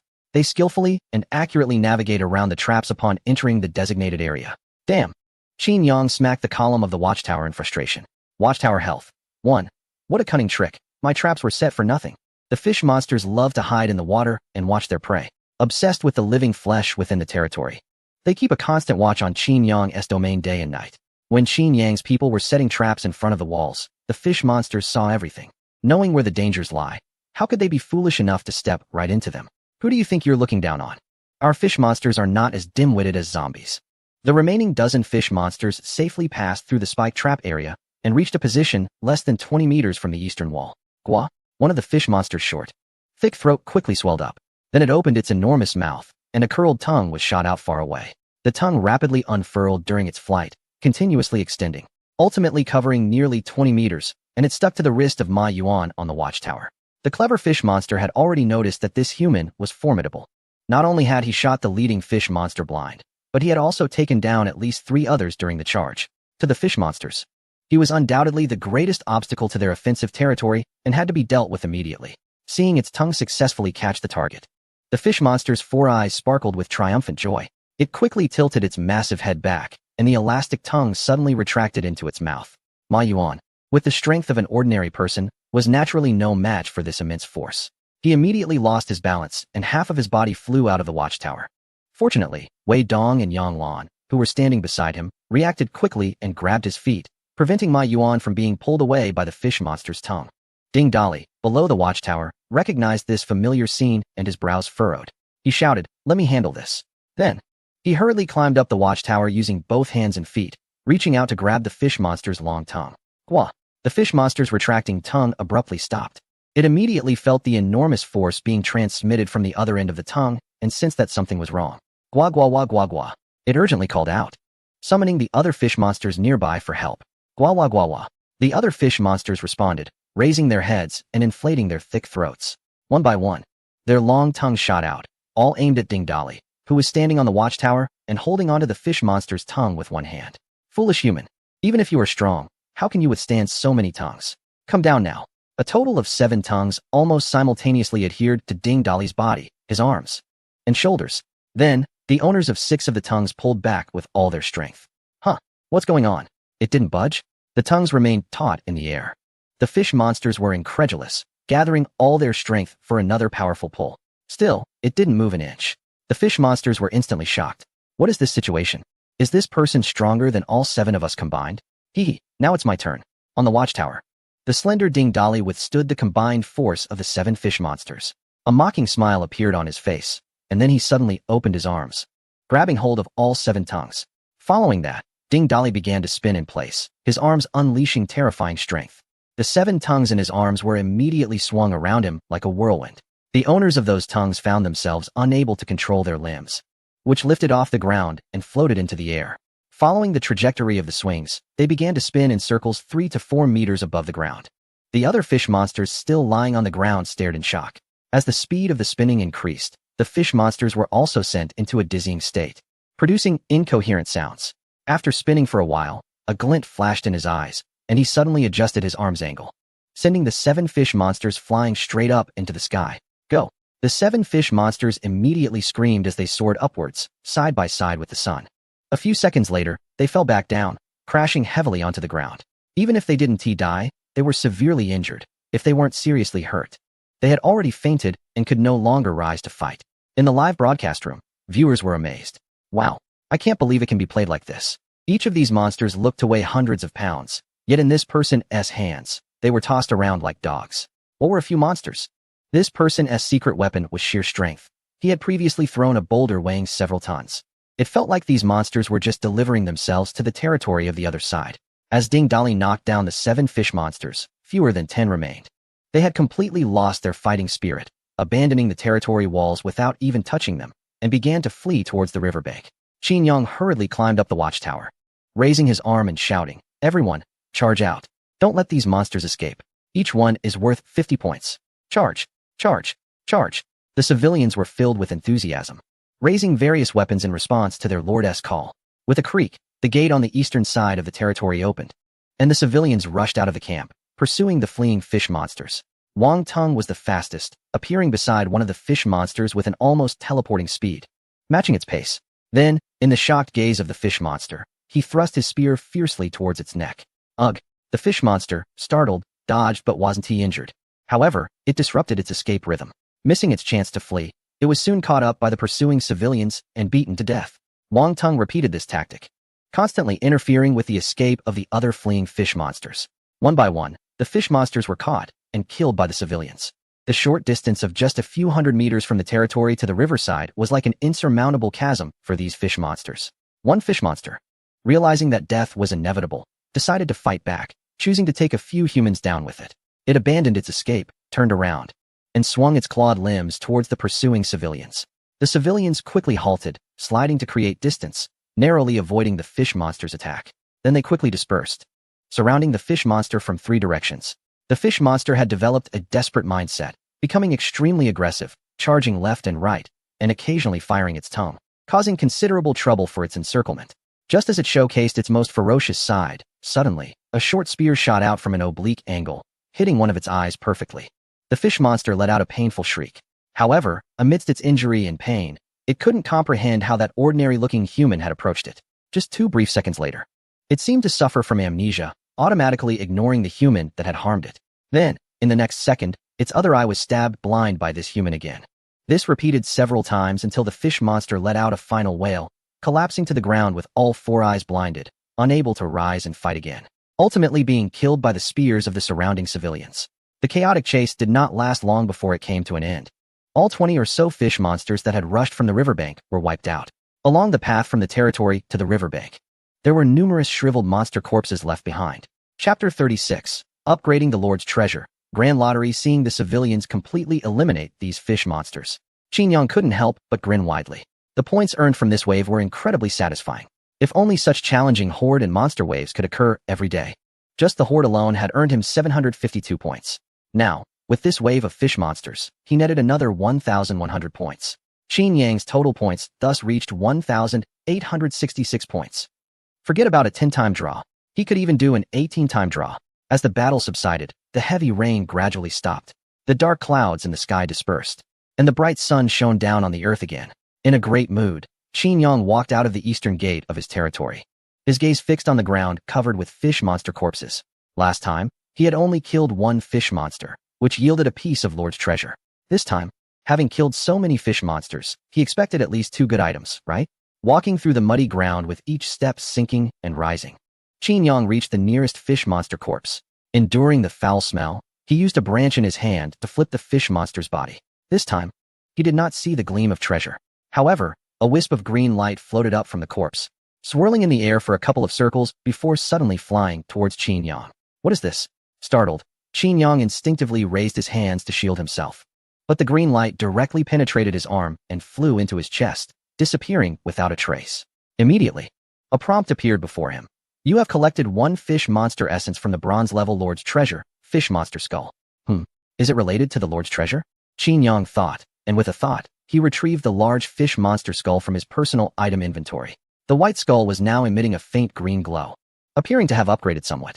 Fish monster head quality, bronze effect 1, surveillance. Wearing the monster's skull on the head allows remote observation of the person carrying the monster's eyeball through the eye sockets of the skull. Effect 2. Unlocks after collecting 5 fish monster souls. Effect 3. Unlocks after collecting 10 fish monster souls. It can actually unlock more functions. This fish head is quite extraordinary. Qin continued walking towards the next fish monster corpse while holding the fish monster head. As he approached, a wisp of soul floated out from the corpse and was automatically absorbed by the head, causing the green light on the head to brighten a bit. There were plenty of fish monster corpses on the ground, and Qin continued to collect, quickly gathering 5 souls. When he checked the description of the Lord's Treasure, he noticed that Effect 2 had been automatically unlocked. Effect 2. Command. Can transmit information to the person carrying the fish monster eyeball through the mouth of the skull. This essentially completes the function of this otherworldly surveillance device. This means Qin now has a sort of mobile phone to use in the otherworld, allowing him to contact civilians anytime and anywhere, giving them instructions. His homebody life became a bit more stable. What could Effect 3 be? Qin anticipation grew, and he hurried to continue collecting the souls of the dead fish monsters. Soon, he collected 10 souls, and the entire fish monster head glowed brilliantly, with Effect 3 also unlocking automatically. Effect 3. Fish Monster Reaper. Wearing the fish monster head or the fish monster eyeball will instill a sense of intimidation in nearby fish monsters, filling them with dread and fear. This effect is quite good. With this, I can build a fisherman's hut by the river or use the river for transportation without fearing disturbances from fish monsters. Qin was quite satisfied with the 2 newly unlocked effects of this Lord's Treasure. The only downside was why this thing was constantly emitting green light. Speaking of which, can this light be turned off? It's not very suitable to wear on the head, right? After assigning the task of cleaning the battlefield to the civilians, Qin returned to the command center. He lay back in the recliner and eagerly summoned the lottery interface. Do you want to spend 1,800 points to conduct 18 level 2 draws? Draw, draw, draw. Data immediately started popping up frequently. You won 40 gold coins. You won 2 civilians. You won 20 units of stone. You won 40 units of wood. You won 2 horses. You won 3 piglets. You won 50 pounds of rice. You won the construction blueprint for a mill. This time, due to the higher level and larger scale of the lottery, the prizes were diverse. From gold coins to resources, from livestock to civilians, and from territorial recipes to construction blueprints, everything was included. Qin Yang summarized the prizes he received. He won gold coins 5 times, totaling 180 coins. His total gold coins now reached 300, completing more than half of the requirement for the LV3 command center. He won 2 construction blueprints, one for a mill and one for a cafeteria. Once, I drew a territory recipe, which is a pastry called longevity cake. Its function is that long-term consumption can slightly strengthen the body and prolong life. 3 times, I drew livestock and poultry rewards, which included 2 mules, 3 piglets, and 5 hens. I also drew a commoner reward once, which provided me with 2 commoners at once. The remaining 6 draws were all material rewards. However, unlike the first-level draw, which only yields wood rewards, the second-level draw surprisingly included stone and cloth rewards, although the quantities were not substantial. Relying on the second-level draw to obtain the 500 units of materials needed to upgrade the command center is clearly unrealistic. Chapter 37. Super cute. New territory planning first. Summon new commoners. After Qin Yang chose to summon, 2 commoners, a man and a woman, entered. The male commoner seemed ordinary, looking like an everyday person. But the female commoner, wow! The moment Qin Yang saw her, his mind was flooded with excitement. This girl looked completely different from other commoners. She was so cute. The girl stood about 1.6 meters tall, with black hair and bangs, adorned with flower-like hair accessories on both sides. Her round face had fair skin that looked delicate and smooth. Her features were exquisite, resembling a porcelain doll, especially her large, sparkling eyes that seemed to hold moisture at all times. The clothes she wore were not the simple, coarse garments of other commoners, but a set of light yellow hanfu. The bright color complemented her charming and adorable appearance perfectly. If Qin Yang hadn't known she was the commoner he summoned, he might have immediately thought of a spoiled little sister from a martial arts sect, who was loved by everyone. Greetings, Lord. The girl bowed to Qin Yang, her voice clear and pleasant, like a songbird. Qin Yang quickly checked their profiles. The male commoner was named Qian Ping, and like Luo Yin before him, he had no special abilities. The female commoner was named Qin Kaiwei.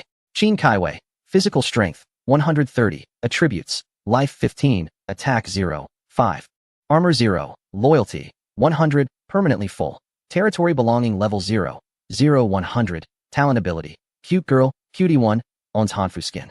Super cute girl, cutie 100. Owns 100 different cute skin effects, changes 1 daily. Wow, being cute can actually be a talent? Qin Yang displayed a confused expression. She even has skin effects. This Hanfu is a skin, and she changes outfits every day? I'm actually a bit excited. Besides her talent ability, Qin Yang also noted Qin Saiwei's various attributes. All of her attributes were the lowest in the territory. An attack power of 0. 5. Is that even a thing? Is it the strength of a gentle fist pounding her chest? And that 15 life points. Wow, that is just pitiful. I bet if I punched her now, she would cry for a long time, right? So, what is the use of a commoner with such poor attributes and odd talents? Are they just for show? The more Qin Yang looked, the more speechless he felt, and he couldn't help but frown. This scene was noticed by Qin Kaiwei, and tears immediately welled up in her big eyes as she choked out, Lord Geizhai, you don't dislike me, do you? Her pitiful appearance immediately softened Qin Yang's heart. He quickly reached out to pat Qin Saiwei's head and comforted her. No, no, how could Lord Geizhai dislike you? This lord loves his people like his own children and would never disdain any citizen. Upon hearing this, Qin Kaiwei instantly broke into a smile and affectionately hugged Qin Yang's arm, shaking it back and forth. Hee, I knew Lord is the best to me. Feeling the softness transmitted from her arm, Qin Yang felt quite pleased. Kaiwei, you look small, but you've certainly developed well where it matters. On the surface, he still maintained a serious demeanor and said, well, I don't think you can do the heavy lifting around the territory. So how about this? You can stay by my side and be my, not that, but my personal maid. Qin Kaiwei happily accepted, saying, Kaiwei will definitely serve Lord well. Then she affectionately hugged Qin Yang's arm again, shaking it nonstop. In the live broadcast room of the Summer Kingdom, when Qin Kaiwei walked into the command center, the screen was immediately flooded with the comment AWSL. Away is dead. This girl is just too cute. My two-dimensional wives don't feel appealing anymore. From today on, my heart can only accommodate this girl from another world. Qin Yang, you rascal. Let go of that girl and let me have her. I'm so envious I could cry. There's actually such a cute girl in another world. She looks like she walked out of a two-dimensional world, so pure and lovely. Listen, Qin Yang, you old rogue, are you speaking human language? You actually let such a cute girl be your maid? Shouldn't the focus be on the word personal? In ancient times, Serving the bed was one of the duties of a personal maid. Shut up. My dreams are shattered. After arranging for the two new commoners, Qin Yang began planning the territory anew. Now that the threat of fish monsters by the riverside had been completely eliminated, there were no longer any obstacles to developing in that direction. The importance of rivers to a territory goes without saying. Besides supplying daily water, the aquatic products from the river are also an essential part of the territory's food supply.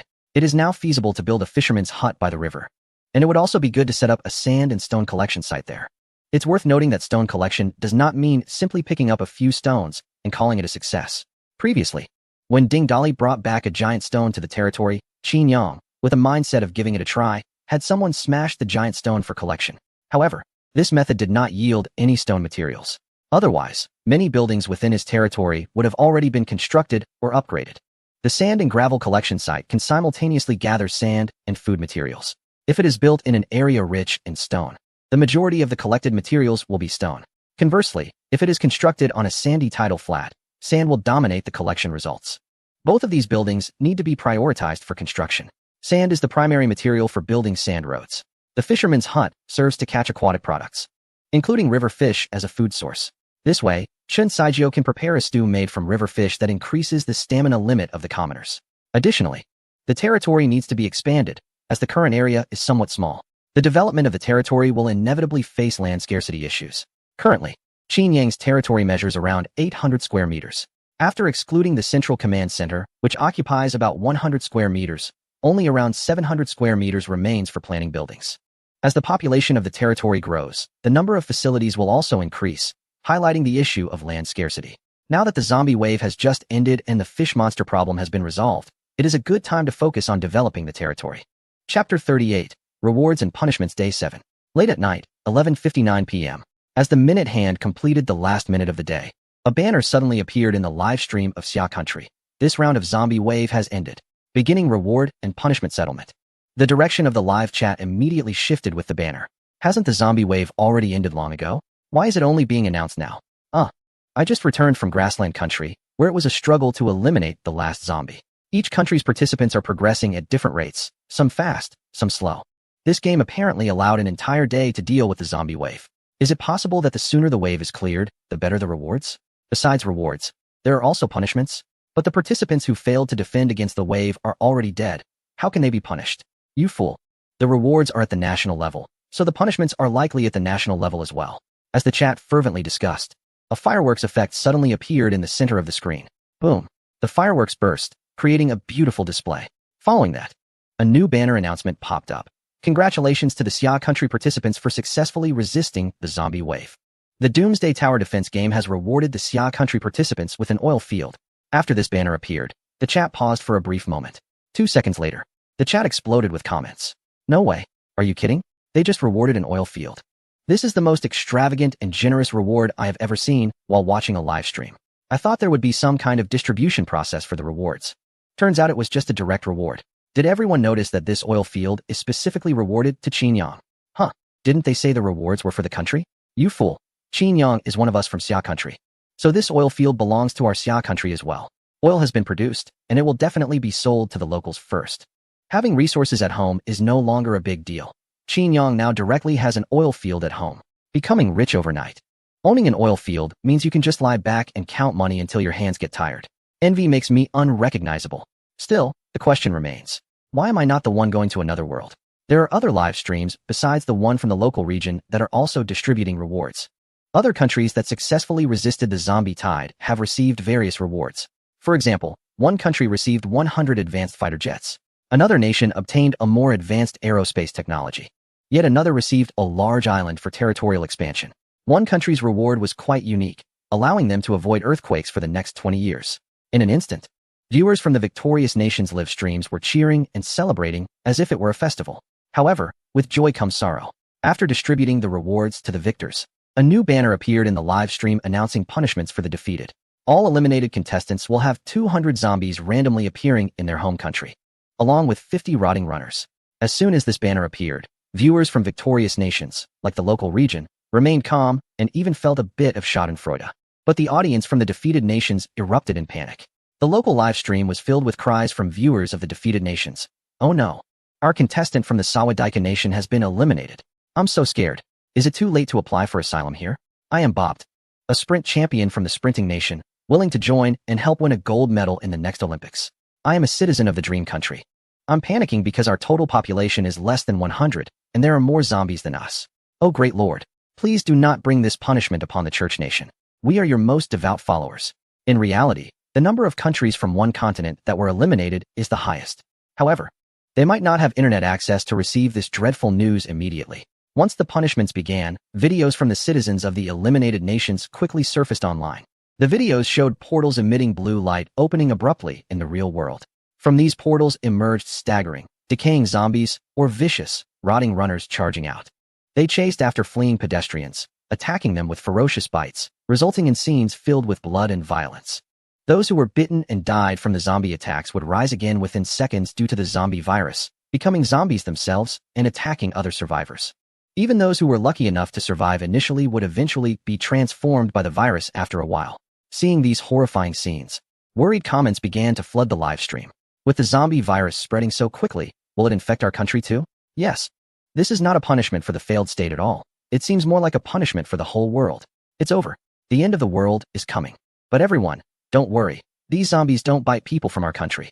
I'm currently in a certain country gambling on stones, and encountering zombies is no big deal. Can you believe it? These zombies actually choose who to bite? They should only attack the citizens of the failed state. So this zombie virus should only spread within that country and not widely around the world. However, the citizens of that failed state are really unfortunate. They are innocent. And alas, they can only blame their candidates for not being up to the mark. A certain country's Special Operations Department, a bald staff member, with dark circles under his eyes, entered the leader's office. Has the reward really been issued? The elderly man in military uniform stubbed out his cigarette, straightened his back, and inquired. Yes, someone in the suburbs of Changhu City captured footage of an oil gusher and immediately reported it to the relevant departments. In Changhu City? The elderly man frowned slightly. Due to the unique geological features of Changhu City, experts had long determined that there could be no mineral resources there. Now, with the oil gusher phenomenon appearing in this location, if it weren't known to be a reward from the game, it would really slap those experts in the face. Yes, it's the city where our contestant Qin Yang's family is from. The staff member, suppressing his inner excitement, continued. I've already dispatched a team of geological experts to survey Changhu City, and we should have feedback by tomorrow afternoon at the latest. The elderly man leaned back in his chair, and a rare hint of excitement appeared in his usually calm eyes. Qin Yang has done well. The bald staff member seemed to remember something and reminded, by the way, this reward is given in the form of a tip, and it is only for Qin Yang personally, not for our country as a whole. Should we? The elderly man, looking relaxed, replied.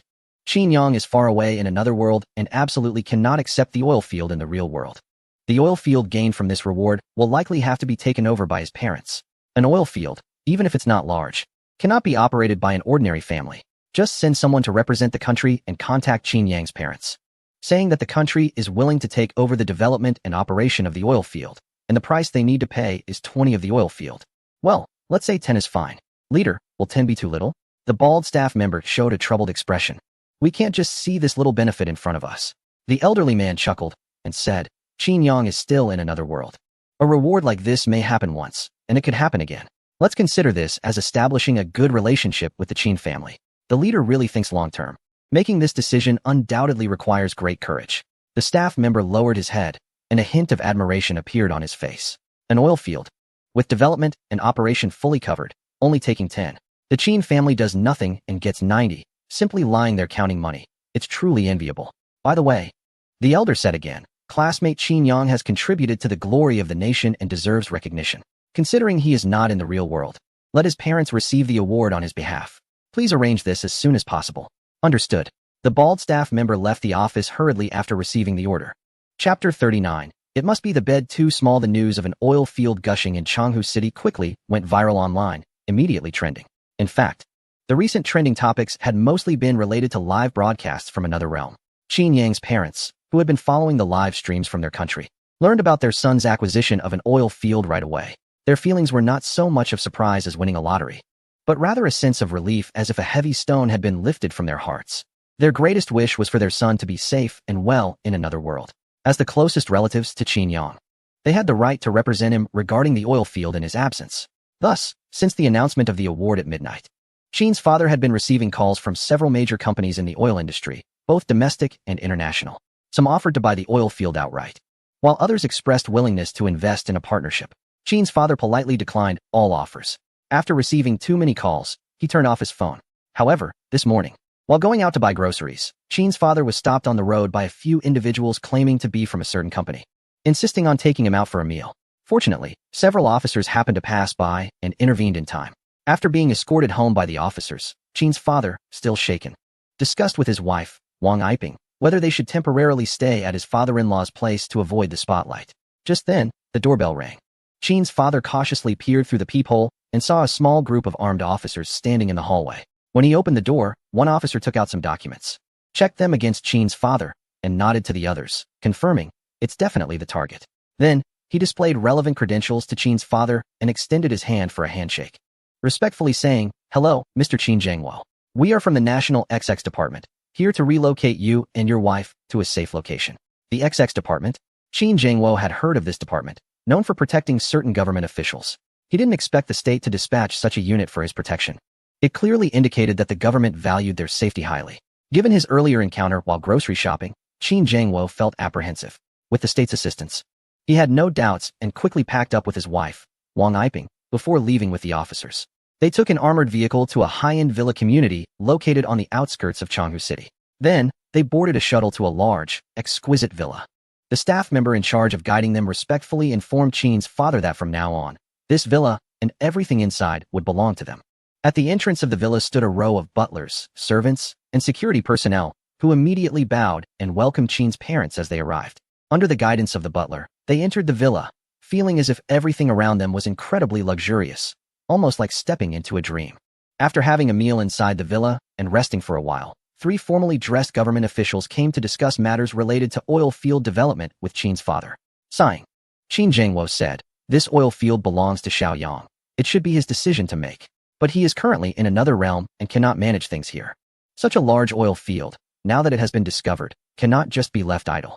"Yes, Mr. Qin, you understand the importance of this resource to the country." The government officials replied sincerely. "I can also assure you that the conditions offered by the government are the most sincere of all the options you have encountered." Indeed, the offer was quite sincere. The state would only take a 10 stake and would be fully responsible for the development and operation of the oil field. Not to mention gifting a large villa. No matter how you looked at it, the Qin family was making a significant profit. Furthermore, Qin Zhengwo was a person who trusted and loved his country. With a name like Zhengwo, how could he not contribute to the nation's development? He finally nodded and agreed. "All right, I will make this decision on behalf of Xiaoyang." Back in the other realm, on the 8th day, compared to the bustling and ever-changing reality, this place was relatively peaceful and harmonious. By the river on the eastern side of the territory, a fisherman's hut had been built at the riverside. This hut was designed in a stilt house style, half built on land and half over water, with several small boats docked nearby. Commoners could use these small boats to fish in the river. Qin Yang was sitting on the riverside side of the fisherman's hut, holding a fishing rod, appearing somewhat listless as he waited for the fish to bite. "Lord Geijai, eat some berries," said Qin Kaiwei, who was sitting beside him. Her cute figure was accentuated by her white stockings, with her legs crossed. She was peeling a berry and feeding it to Qin Yang. Today, she was dressed in a black and white maid outfit, with white stockings and a pair of black shoes. Her hair had transformed into a sky blue short style, with a neat side fringe covering her right eye. Her overall image and demeanor closely resembled Rem from Re:0, apart from her cuteness rating being off the charts. Her talent also allowed her to change her appearance.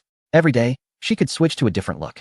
Yesterday, she dressed as a martial arts sect's junior sister. And today, she was in a maid outfit resembling Remington. It was simply adorably overwhelming. As the personal maid of the Lord, Qin Kaiwei had spent the night with him. However, the command center's room was quite small, and the bed was only large enough for one person. As a distinguished lord, Qin Yang certainly could not lower himself to sleep on the floor. That would be beneath his status. It would also be too cruel to make such a cute girl like Qin Kaiwei sleep on the floor. Qin Yang considered a compromise and made some space on the bed for Tan Kaiwei to join him. This was definitely not a romantic intention. It was purely a thoughtful gesture towards the lovely girl. However, when he woke up the next day, he felt sore and exhausted. It must have been because the bed was too small. There wasn't enough room for 2 people to stretch out. Today, he was determined to have Engineer Gung build him a larger bed. In the live stream room, the comments were filled with sarcasm and playful banter. "Qin Yang, you scoundrel. Give my wife back to me. Why does my goddess have to feed you? If your hands are useless, just cut them off. You look so weak. You must have had an interesting night with the girl. My dreams are shattered. I'm unfollowing. Damn it.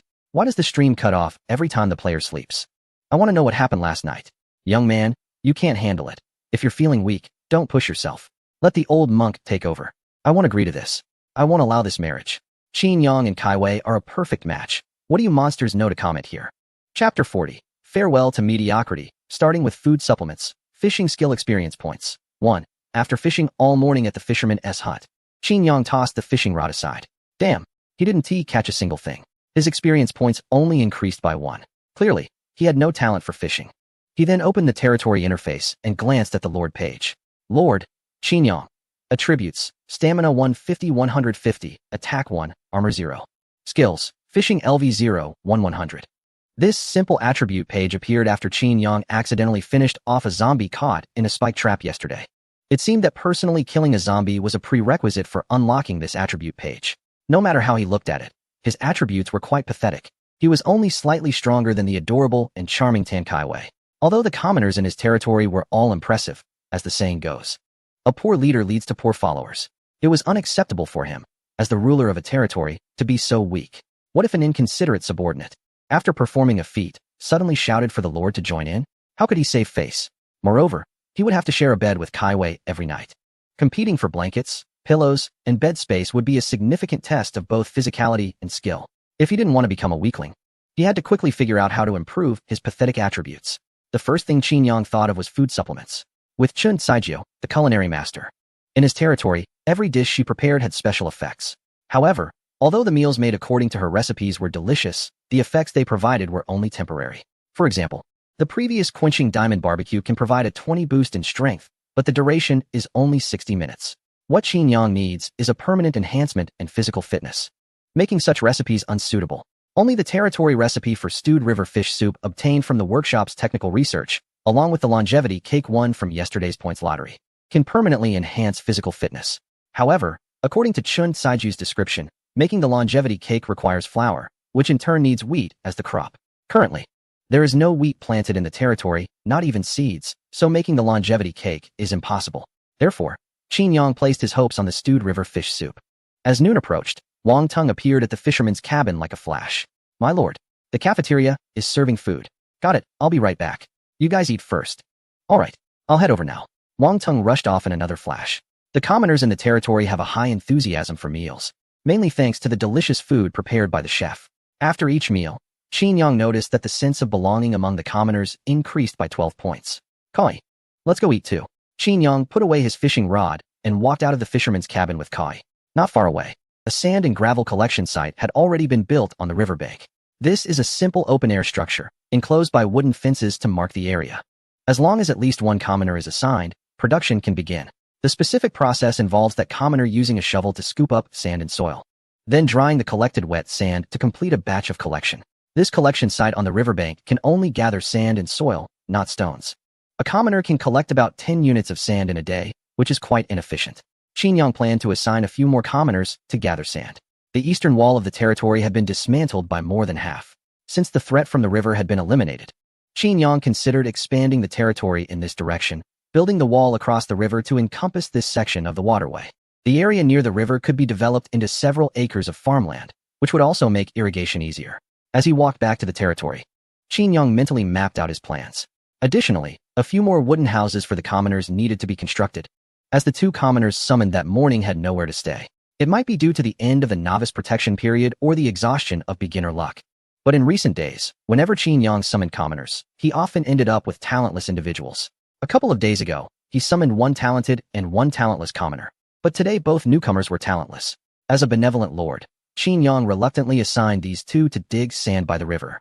Upon entering the territory and passing through the small wooden houses where the commoners lived, he arrived at the small square in front of the command center. Next to the small square, near the area of the commoners' wooden houses, a new building, the cafeteria, was constructed. The building looks a bit like a makeshift banquet set up in the countryside, with about 10 tables inside and a traditional stove for cooking nearby. Chen Kaijun is there, stirring a large pot. The civilians in the territory, except for those on lookout duty at the watchtower, have all gathered here. They sit around the tables, savoring the radiant food in their wooden bowls. Besides the primary functions of dining and cooking, this cafeteria has several additional benefits. For example, similar to the research on free love, it can increase the fertility rates among the men and women in the territory. Perhaps it's because people are more prone to desire after they are well fed. It also fosters relationships among civilians and enhances their sense of belonging to the territory. After all, only by sharing meals can people connect with each other, which is a reflection of the profound dining culture from the Great Xia Kingdom carried into this new world. With the intention of blending in with the crowd, Qin Yang found an empty table and sat down. Chen Kaijun called out from a distance, "My lord has arrived. Please wait a moment. Your soup will be ready shortly." Before long, she personally brought over a pot of fish soup that had a distinctive radiant effect. Qin Yang had grown accustomed to such culinary scenes. He calmly glanced over and saw that the soup was a milky white color, with a river fish poking its head out and holding a red berry in its mouth. Just looking at it was appetizing. A description popped up beside it. Premium stewed river fish soup increases physical value limit by 10. This effect can be triggered a maximum of 15 times. This territory recipe obtained through technological development is already special. Now, after being crafted by a culinary master, both the increase in physical value limit and the maximum number of consumptions have seen significant enhancements. This is fantastic. It means I can gain up to 150 points of physical value from this fish soup. Goodbye to being weak. A stronger future is just around the corner. Chapter 41. Exploration Team and Shipbuilding Plan Command Center. Qin Yang frowned as he checked the territory interface. Behind the survival days, the arrival time of the next wave of zombies has already appeared. Attention! The second wave of zombies will erupt on the 17th day. There are still 10 days in between for me to prepare and develop the territory. Qin Yang glanced at the various data of the territory. Currently, the number of civilians has reached 23. The concerns for civilians revolve around food, clothing, shelter, and transportation. Housing is relatively easy to solve. Just arrange for Jin Jian to build it. However, food poses a significant risk. Currently, the main food source in the territory is still the wild berries picked by Xia Pingping, followed by the river fish caught from the fisherman's hut. Hunting in the woods is unstable due to the element of chance. The yield can vary greatly. As for the supplies Qin Yang obtained through the lottery, such as instant noodles, sausages, and hamburgers, these are junk food containing lean meat additives and hormones. How can they be served to the fine young men of the territory? Qin Yang, who cares for his people like his own children, thought it was better for him to bear these food-related issues alone. After all, young people in modern society, who have already been tempered by the challenges of life, have built up a strong resistance. The channels for acquiring food are still too singular, and there shouldn't be any problems in the short term. However, once the wild berries in the forest are picked clean, relying solely on fishing won't sustain the food supply for an entire territory. Therefore, the establishment of farmland must be arranged immediately. Qin Yang remembered that there was a commoner's talent for farming, and it was time for him to showcase his true skills. As for clothing, the weather wasn't cold, and for men, going shirtless would suffice. By taking off his clothes to make outfits for the female commoners, it would be a win-win situation. As for going out, why would they go out? The outside was filled with zombies. Staying at home was the safest option. Of course, staying cooped up forever wouldn't work either. Resources in the surrounding area would eventually be depleted. Before the next wave of zombies arrives, they must upgrade the territory's defense capabilities. The higher the level of the territory's buildings, the more diverse materials would be needed. If they didn't explore outside, relying solely on points for lottery draws would never accumulate enough materials. Thus, Qin Yang decided to form small exploration teams from the combat-ready commoners in the territory, ensuring that the surrounding areas were thoroughly explored. After dispatching Wang Tung to notify them, soon a powerful combination, the double horse team, and a stealthy individual named Qi Yuan arrived at the command center. "Lord," they called in unison. Qin Yang nodded and got straight to the point. "Next, you will be responsible for exploring the areas surrounding the territory." As he spoke, he took out 3 monster eyeballs. "I've decided to divide you into 3 groups. Baoqiang, you and Ma Dongmei will be one group, responsible for exploring to the north of the territory. Understood?" Understood. Wang Baoqiang stepped forward and took one of the monster eyeballs. "Dali, you and Ma Yuan will form another group, exploring to the south of the territory." "Yes." Ding. Dali stepped up to take an eyeball. "Qi Yuan, since your abilities are quite unique, it's more convenient for you to act alone. You'll continue to explore the woods to the west." Qi Yuan nodded and took the 3rd monster eyeball. "If you encounter ordinary zombies or runners, handle them as you see fit. If you come across an overwhelming number of zombies or unknown monsters, remember not to be reckless. Your safety is the priority," Qin Yang said, patting the commoners on their shoulders. "Yes, Lord," they replied in unison. "All right, disperse now. Go find Chen Kaijun and Gung Gong to collect the food and tools you'll need on your journey. You can start your mission right away." After sending out the exploration teams, Qin Yang leaned back in his chair and rocked gently. Chi Kaiwei, standing behind him, approached obediently and began to massage his shoulders with her delicate hands. "A little more to the center. Yes, right there. A bit harder. Ah, that's nice." Enjoying Tsai Wei's shoulder massage, Qin Yang pondered the development plans for the territory. Upgrading the command center must be prioritized. Only after the command center is upgraded can other buildings in the territory be upgraded.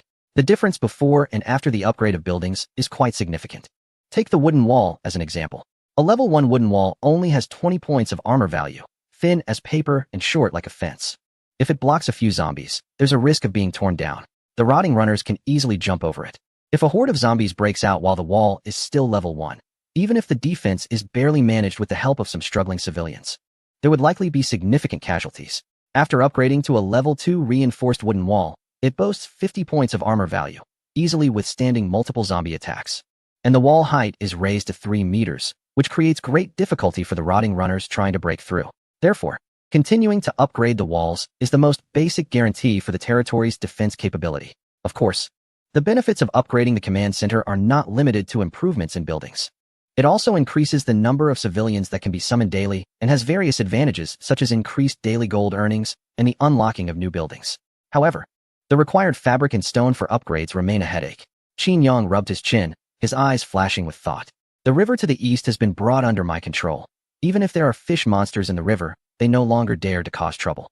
Perhaps I can make use of this river. According to Yang Shi's previous description, following the river northward could lead to their sheep village. As long as I can enter the sheep village, collecting fabric shouldn't be a problem. The current issue is figuring out a means of transportation in the river. I wonder if Gung Gong can build boats. Qin Yang then sent Wang Tung to call Gung Gong over. After hearing Qin Yang's intentions, the bearded Gung Gong scratched his head and said, "My lord, the conditions in the territory are lacking, and I can only make some simple skiffs and small boats. Such boats won't go far. Skiffs and small boats are fine. Just make them bigger, and won't that be a large boat?" Qin Yang suggested. "If they can't move on their own, just make more oars. I can arrange for people to row them manually." Qin Yang thought of the Viking longships. Aren't they just larger versions of skiffs? Gung Gong was taken aback for a moment, then left to go build the boats, looking puzzled. Given his furrowed brow, this boat-building task seems quite challenging for him. I wonder what he will come up with. Qin Yang has experienced Gung Gong's talent before. The things he creates are always of improved quality and endowed with special effects. Some of these effects can be very helpful, like a gravity-defying bucket or a handcart that reduces stamina consumption. However, some effects can have the opposite outcome, like a toilet that removes odors and turns them into delicious food aromas. Chapter 42, Exploration and Discovery, Southern Monkey Kingdom Wild King among the 3 exploration teams. The fastest to bring back good news was the combination of Wang Baogang and Ma Dongmei. They are exploring the northern area of the territory. In that direction, there is a low and barren hill, about 30 to 40 meters high. Through the eye of the fish creature, Qin Yang saw 2 people making their way up the hill. Standing higher allows for a better view of the surroundings. Everything around them soon came into sight. Behind the hill is a dense forest, seemingly endless. Looking left and right, there are still trees, indicating the vast area of this woodland. Between the hill and the forest, there is a river, which is the one located on the eastern side of the territory. As it passes the low hill, it wraps around in a semi-surrounding manner, changing its direction from north-south to southeast-northwest. Below the hill is a relatively flat area, and when the two descended, they noticed that the opposite side of the hill had a certain depth of depression, devoid of any vegetation, only filled with jagged stones. Qin Yang's gaze lingered on these stones, and the words limestone can be collected appeared beside them. He had been worried about where to obtain materials, but it turned out that the collection point for the stones was right at the back of this slope, very close to the territory. Qin Yang felt as though he had found something after a long search, feeling that it was quite effortless. He could only blame himself for not being thorough in his previous explorations. Otherwise, he should have collected enough materials long ago. Besides this stone collection point, there was nothing else behind the northern hill. Wang Baoqiang and Ma Dongmei could not cross the river to the forest on the other side, and had to return along the same path to the territory. You did very well. The discovery of this collection point is crucial for the territory. Qin Yang praised them briefly before arranging for the two to continue exploring eastward. The east side had a fisherman's cabin, with a small boat available to cross the river.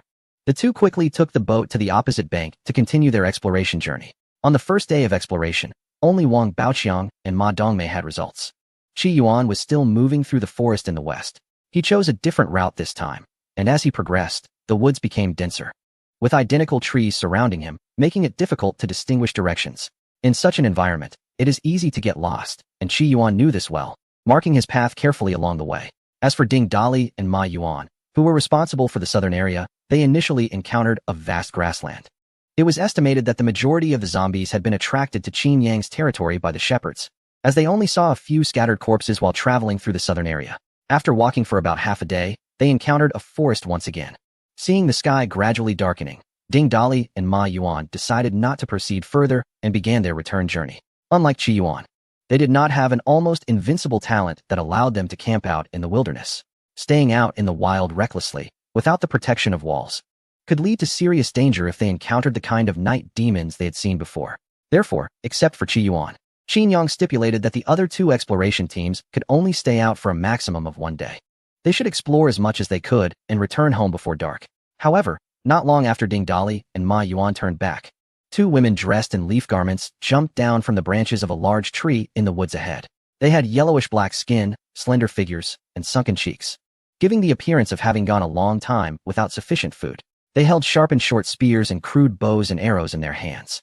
After watching Ding Dali and Ma Yuan leave, they exchanged glances and communicated a few words in a high-pitched language before turning to walk deeper into the woods. Ruan Shixiang is a contestant from a southern region, only 19 years old this year.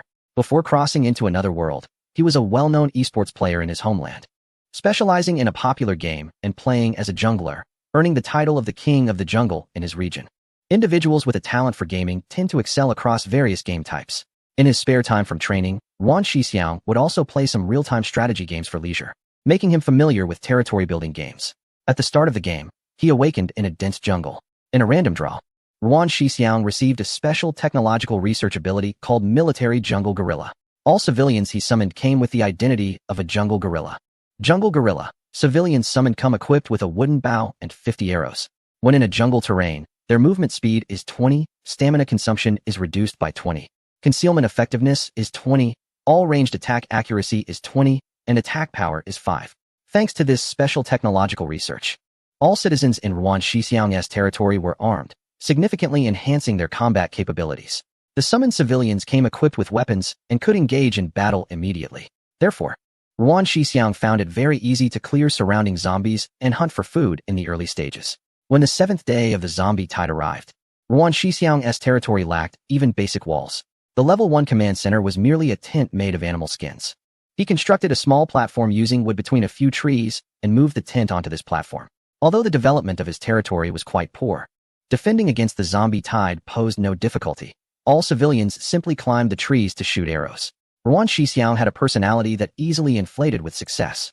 Whether in esports competitions in the real world or surviving in this apocalyptic realm, he exhibited the same attitude. After successfully overcoming the zombie tide, he felt that with his strength, surviving in this other world posed no challenge. As long as he guarded the woods and relied on hunting for sustenance, he believed he could survive indefinitely in this world. Ruan Shixiang was relatively harsh toward the civilians. He considered all summoned civilians as his private property, believing he could treat them as he pleased. Regardless of their willingness, he took liberties with the female civilians he summoned. The game's spoils brought back by the civilians were first enjoyed by Ruan Shixiang, who would then give the leftovers to the civilians. The loyalty of the commoners in Ruan Shixiang's territory is generally low, and everyone dares to express their anger but remains silent about their lord's conduct. Despite his harsh demeanor, Ruan Shixiang successfully defended against the zombie tide, earning a coal mine as a reward for the Southern Monkey Kingdom. However, the audience in the kingdom's live stream still showed a certain level of disdain for him, and his support rate was not high. This evening, 2 female commoners who had gone hunting returned to report that they had seen 2 living people on the edge of the woods. Living people? Could they be survivors from the apocalypse? Ruan Shixiang immediately became interested. He speculated that those 2 living individuals might be natives of this world. Since they appeared at the edge of the woods, it suggested that there might be a human camp outside the forest. After being a bandit king in the woods for a week, Ruan Shixiang felt a bit tired of it and thought that there might be supplies and beautiful women in the native camp. Without giving the 2 female commoners any food, he ordered them to hurry and catch up with the departing natives to find out the location of their camp. Chapter 43. Are you messing with me? Wu Yingxiu and Li Kai-Shui were the 2 female commoners sent by Ruan Shixiang to scout the native camp. After leaving the territory, they walked slowly back to the edge of the woods. Sister Kai-Shui, I'm really hungry. The younger Wu Yingxiu leaned against a tree, breathing heavily, her thin face showing signs of exhaustion. Li Kai-Shui, who was slightly older, was not much better off but had better endurance. She took out a half piece of slightly moldy raw meat from her clothing and handed it to Wu Yingxiu. Yingxiu, this is all I have. If you're too hungry, just eat this. At that moment, Wu Yingxiu was so dizzy from hunger that she didn't care that the meat was moldy. She grabbed it and bit into it. As she chewed, Tears streamed down her cheeks. Sister Kai Shui, I ate your meat. What about you? It's fine. Sister Kai Shui can hunt. Once I catch something, there will be food. Li Kai Shui gave her a weak smile. Sister Kai Shui, why don't we just not go back to the territory? Wu Yingxiu complained while eating the meat. That place doesn't even have a proper house to live in. We can only sleep in the trees, living like monkeys. The conditions are poor enough, and the Lord treats us like tools, not giving us food, and often hitting and scolding me. I don't want to stay in that wretched place any longer. Wu Yingxiu was very young, only 16, and was naive about some matters between men and women, viewing the Lord's actions as hitting her with a stick.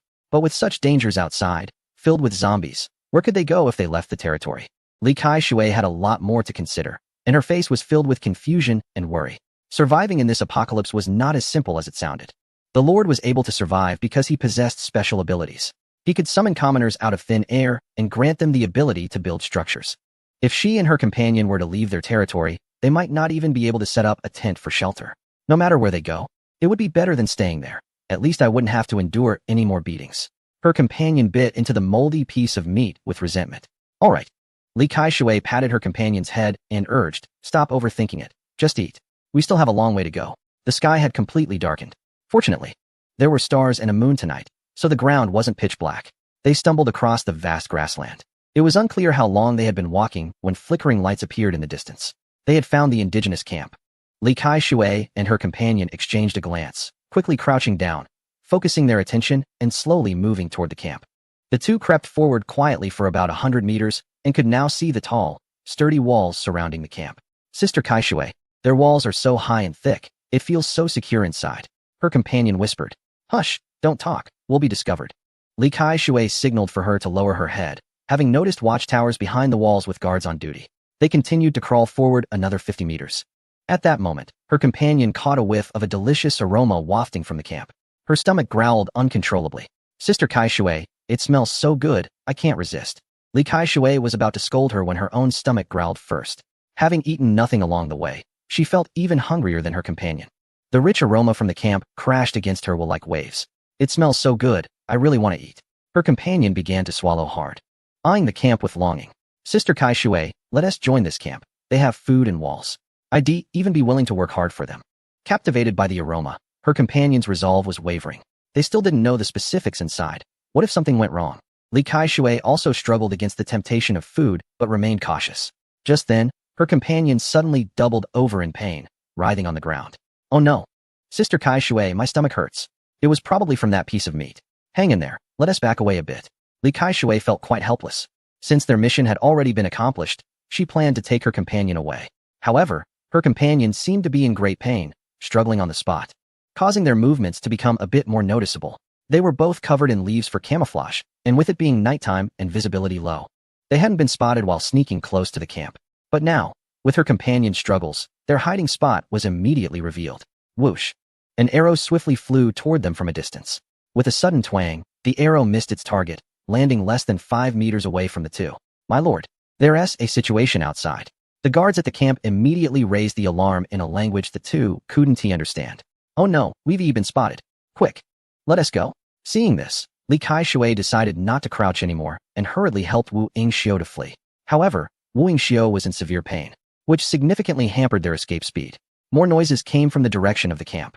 A few scattered arrows flew over, although they all missed. They added immense pressure to their escape. Sister Kai Shui, I can't go on. I can't move, Wu Yingxiu said, clutching her stomach and about to squat down, her face turning pale. Li Kai Shui stamped her feet anxiously, but the more she pulled Wu Yingxiu, the more the latter slumped to the ground, looking like she was in unbearable pain. I can't do it anymore, Sister Kai Shui. You go ahead and escape by yourself. I'm already lying flat here. Yingxiu you. Li Kai Shui slapped her forehead, her face filled with conflict and distress. How could she falter at such a critical moment? At this point, the camp in the distance had opened its gates, and a small group of people rushed out with torches, quickly surrounding the two. Li Kai Shui took out a crude short spear she carried and positioned herself protectively in front of Wu Yingxiu, gritting her teeth, her face full of anxiety and fear. This is bad. There are so many of them. Will they just kill me and Yingxiu? The torchbearers exchanged a few words, and then one of them stepped forward to communicate with Li Kai Shui, but due to the language barrier, they gestured for a long time before Li Kai Shui understood that they wanted her to drop her weapon and surrender. Seeing this, Wu Yingxiu quickly got up from the ground, threw her weapon aside, and even tugged at Li Kai-shui's sleeve. Sister Kai-shui, let us not resist anymore. We're no match for them. Let them take us. Li Kai-shui widened her eyes in disbelief, looking at her companion with confusion and surprise. The expression conveyed one message. Are you kidding me? Chapter 44. Everyone here is talented. I really like it here. Li Kai-shui and Wu Yingxiu were tied up and escorted into the camp. Unlike Li Kai-shui, who was tense and wary, Wu Yingxiu appeared very relaxed, skipping along as if she were happy to be captured. She curiously observed everything in the camp. Wow, their walls are so high. And they were double-layered, looking very sturdy and giving a strong sense of security. There were 3 watchtowers by the walls, with guards standing watch even at night. Their security work was very tight. Wait, am I seeing things? That short man built a large wooden house in just 1 second. He is so fast.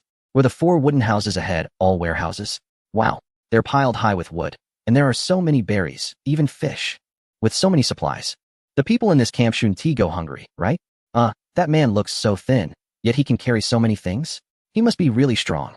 The people in this camp seem a bit unusual. They were brought to a small wooden house surrounded by wooden walls. Li Kai-shui and Wu Yingxiu saw a man and a woman walk out of the cabin. The man looked younger than their lord, very handsome. And his clothes were of a style they had never seen before, clearly contrasting with the others around. The woman followed behind the young man, incredibly beautiful and cute. Wearing an exquisite black and white dress, her style even more out of place than the young man's. When Wu Yingxiu saw the young man, her heart raced, and her cheeks felt warm, a feeling she had never experienced before. Perhaps this was what they called a crush? But when she saw the girl next to him, a strong sense of inferiority surged within her. The boy who made her heart flutter already had a beautiful companion by his side. Moreover, the girl was so pretty and adorable, with a great figure, unlike Wu Yingxiu, who felt small and frail in comparison. Standing next to this girl, she felt like a toad. Feeling dejected, Wu Yingxiu lowered her head and felt a bit withdrawn. She heard the young man saying something to them, but due to the language barrier, she couldn't understand a word. Her older sister, Li Kai-shui, still had a wary expression and shot Wu Yingxiu a fierce glare when their eyes met, seemingly blaming her for deceiving her earlier. Sis, please don't blame me. I just didn't want to go back to that place, Wu Yingxiu thought, casting a pleading look at Li Kai-shui and sighing inwardly. Soon after, Wu Yingxiu and Li Kai-shui were untied. Then, they were led by the sturdy woman with twin ponytails to a place with a canopy filled with tables. As they arrived, the rich aroma hit them. It was the same fragrance they had smelled while hiding outside the camp. So fragrant. Was this their dining area? They actually had a dedicated place to eat? Didn't everyone just squat under a tree and start eating? As soon as Wu Yingxiu and Li Kai-shui caught a whiff of the aroma, their stomachs betrayed them with loud growls. They looked at the people sitting at the tables eating. What are they eating? It looks so delicious. And why is the food shimmering? Wu Yingxiu felt very curious and desperately wanted to join them. Just then, a young man suddenly appeared beside them, startling both of them. He was holding 2 bowls filled with shimmering food. The young man handed the 2 portions of food to Li Kai-shui and Wu Yingxiu. Is this for us to eat? Wu Yingxiu's face flashed with surprise as she quickly took the item with both hands and said thank you in the local language. Beside her, Li Kai-shui showed a hint of relaxation in her guarded expression, hesitating for a moment before not immediately reaching out to take it. She was still pondering how this young man had managed to appear beside them so silently and suddenly. Wow, this is delicious, Wu Yingxiu exclaimed excitedly. Li Kai-shui noticed Wu Yingxiu grabbing the roasted meat from the bowl and devouring it, her eating manner quite unrefined. Kai-shui sister, aren't you eating? If not, can I have your portion? Wu Yingxiu said with her mouth full, her words muffled. And then she reached out to grab the other portion of food from the young man's hand. Slap. Almost instinctively, Li Kai-shui swatted Wu Yingxiu's hand away and snatched her food back. Who said I'm not eating? Li Kai-shui was hungrier than Wu Yingxiu and immediately stuffed the roasted meat from her wooden bowl into her mouth. As the meat entered her mouth, it instantly released its incredible flavor, giving Li Kai-shui's taste buds an unprecedented shock, causing her to involuntarily hum. This is so delicious. Isn't it fragrant? Wu Yingxiu chuckled at Li Kai-shui's reaction and then moved half of the meat from her bowl to Li Kai-shui's. Consider it a repayment for that moldy raw meat before. Kai-shui sister, I'm not going back. I want to stay here. Everyone here is talented, there's food to eat. And it's safe. I really like it here. Upon hearing Wu Yingxiu's words, Li Kai-shui fell silent, but a hint of softness appeared in her determined eyes. In the forest, the territory of the local competitors, Ruan Shixiang was leaning against a tree branch, munching on a fried chicken leg. The chicken leg was obtained through a points lottery, and Ruan Shixiang was able to live comfortably in this harsh foreign world mainly due to the lottery system. As long as they sent civilians out to kill zombies continuously, they could earn points for the lottery, which had a good chance of yielding food. Ruan Shixiang was not picky about food. In the real world, he often relied on instant noodles to get by due to the training arranged by his team. So for him, as long as there was a steady supply of food, it didn't matter whether it was good or bad. Ruan Shixiang noticed a male civilian standing guard not far away, seemed to be sneaking a glance at him. When the civilian saw Ruan Shixiang looking over, he quickly averted his gaze, but his rolling Adam's apple gave him away. Ruan Shixiang grinned, finished the chicken leg in a few bites, and then called the civilian over to the base of the tree. He tossed the clean bone at the civilian's feet and said in a commanding tone, "Pick it up with your mouth. This bone is yours now." The civilian's expression was complex, filled with hesitation and anger, but he ultimately obeyed the command. Ha! Ruan Shixiang laughed at the comical scene, feeling that his dull life in this strange world had gained a bit more fun. But at that moment, several notifications suddenly popped up in front of him. Your civilian Wu Yingxiu's loyalty 5. Your civilian Wu Yingxiu's loyalty 10. Your civilian Li Caisui's loyalty 5. Your civilian Wu Yingxiu's loyalty 5. Your civilian Wu Yingxiu has defected. You have lost civilian Wu Yingxiu. Your civilian Li Caisui has defected. You have lost civilian Li Caisui. Chapter 45. This is a multiplayer online game. What? Ruan Shixiang suddenly stood up from the branch, his face filled with shock. Two dead women actually dared to betray him. The summoned civilians even had the ability to defect? Were they not sworn to serve the Lord unto death? Ruan Shixiang was furious, jumping down from the tree and punching and kicking the male civilian next to him. Still feeling unable to vent his anger. They must have gone to side with the indigenous people from another world. There could be no other reason. Today, it was these two women who claimed to have discovered the indigenous people of another world, and he had sent them to find the indigenous camp. Perhaps after finding the camp, they were captured by its inhabitants. Then, under coercion and temptation, they could no longer endure and had to choose betrayal. Otherwise, given that he provided for them, these two had no reason to betray him at all, right? However, for Ruan Shixiang, a civilian that could be summoned for free every day was not something rare. But this was still his personal property, his slaves. If they were taken over by someone else for free, he would feel like he had suffered a huge loss. At the very least, he needed to make the other party pay some price to obtain them. Ruan Shixiang's eyes flashed with a fierce light as he said to the male civilian beside him, "Go and call everyone else over." After the male civilian left, he quickly gathered the remaining 9 civilians from the territory. "Two stinky women have betrayed me and sided with the indigenous people from another world. Now everyone arm yourselves and follow your lord to bring them back." With Ruan Shixiang's command, he led his 10 civilians overnight towards the edge of the woods. In the live broadcast room of Xia Country, upon seeing Qin Yang bringing the 2 women back, the comments section began to speculate about the origins of these 2 women and their purpose for coming here. They look like they haven't eaten properly in a long time. What language are these 2 speaking? Is there anyone who can understand? This is the language of Nan Monkey Country. I've learned Nan Monkey language and can understand a little. What the heck? Nan Monkey language? Then they must be from Nan Monkey Country? Spies. These are definitely spies sent by the contestants from Nan Monkey Country to our Xia Country territory.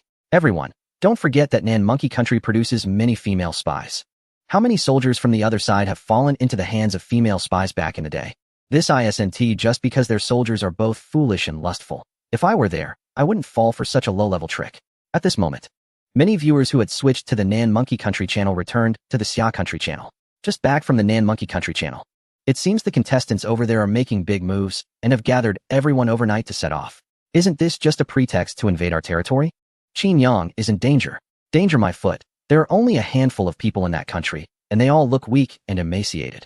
Can they compete with the elites of our territory? Haha, let them come. With such strength, they are just delivering themselves to us.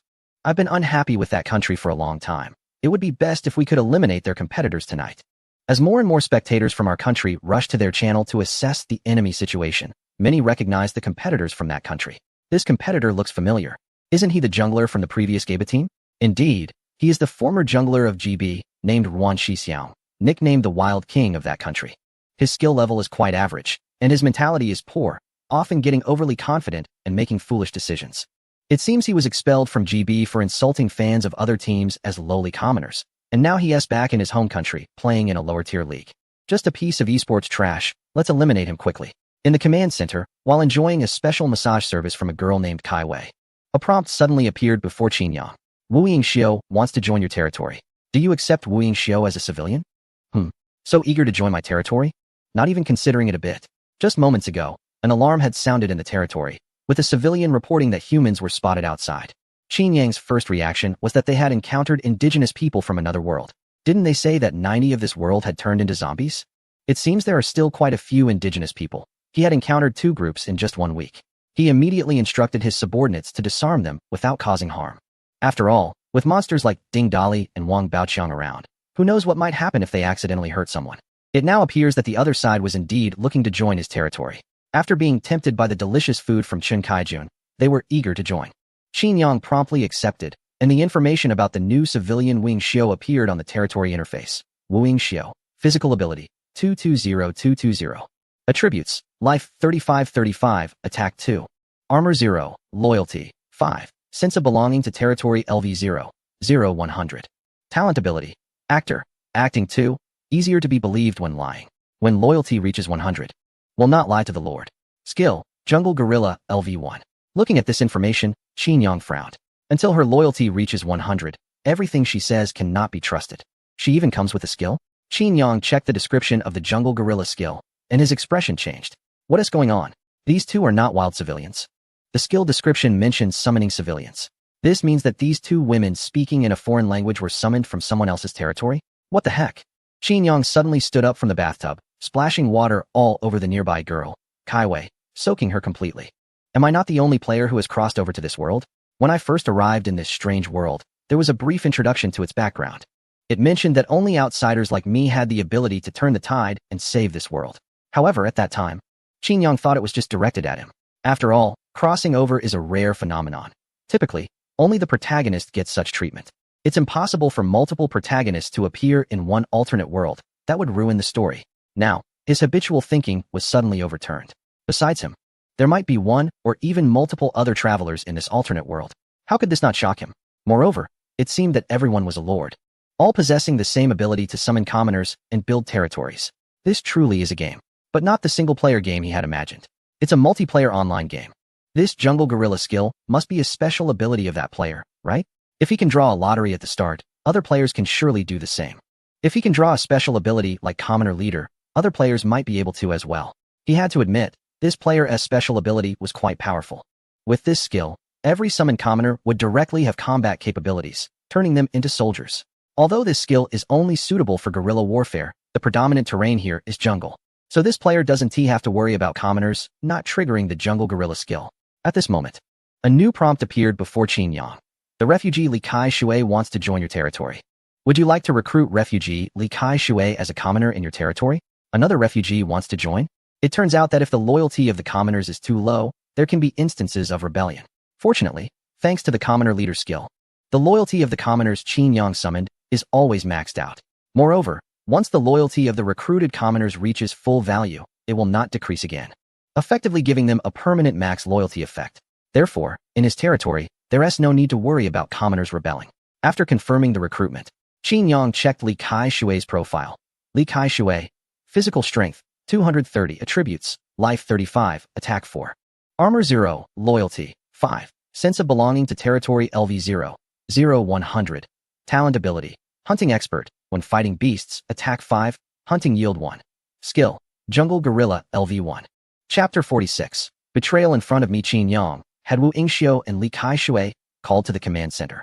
After becoming part of his team, the dialect they spoke would automatically translate into something Qin Yang could understand. This made communication much smoother.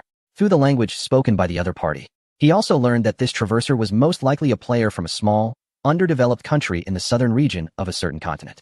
This country, which shares a border with another larger nation, has had a historically tense relationship with it.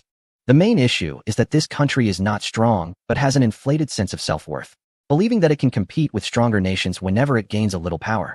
After suffering a severe setback from a stronger nation, the development of various aspects in this country fell into a state of stagnation. In recent years, the most notable aspect of this country has been its developing esports industry, which has produced several professional players in a popular online game.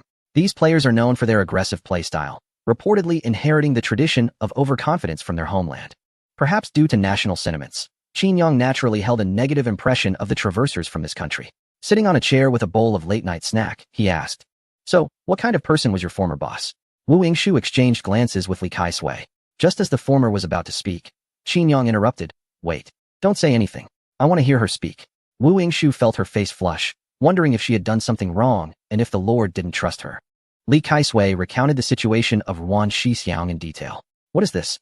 With such poor territory conditions, a level 1 command center, and no wooden walls, how did he survive the first wave of the zombie tide? Qin Yang displayed a baffled expression. After further inquiry, he discovered that during the zombie tide, Ruan Shixiang faced fewer than 100 zombies, with even fewer runners.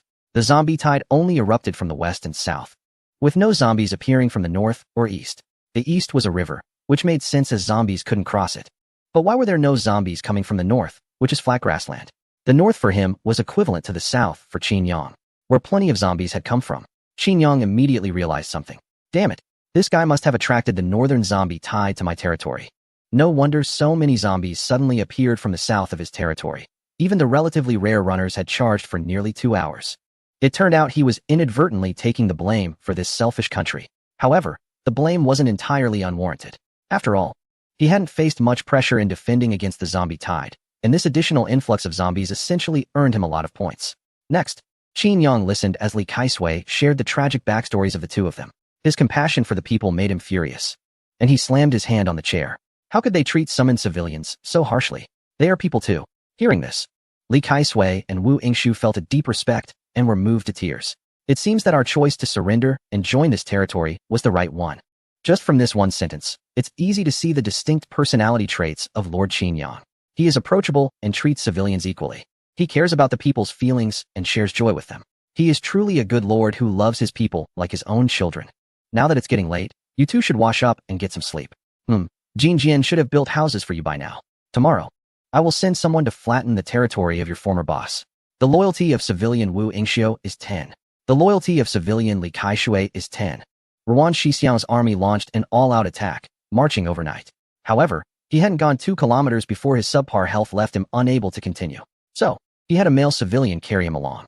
This stretch of road was not easy. At that moment, he only heard 2 female civilians describing the direction the indigenous people had left, but Ruan Shixiang couldn't be sure of the exact location of the indigenous camp. He only knew to keep heading toward the grasslands. Moreover, it was the middle of the night, making the journey even more difficult. And Ruan Shixiang had already exhausted 2 of his subordinates. Just when he was feeling disheartened and wanted to give up, a faint light suddenly appeared ahead. That must be the camp of the indigenous people. Ruan Shixiang immediately became excited and urged the civilian carrying him to hurry forward. The group stopped only when they were about 200 meters from the camp. Ruan Shixiang squinted at the indigenous camp, and the more he looked, the more familiar it seemed. The shape of the wooden walls looked somewhat like what he had built, just that theirs was taller and sturdier. And that watchtower, it seemed like he could build a similar one too. Could it be that these are all structures that meet the standards of this world? Ruan Shixiang never graduated from middle school in reality, aside from being quick on his feet and good at games. He understood nothing and could only fantasize without making much sense of it.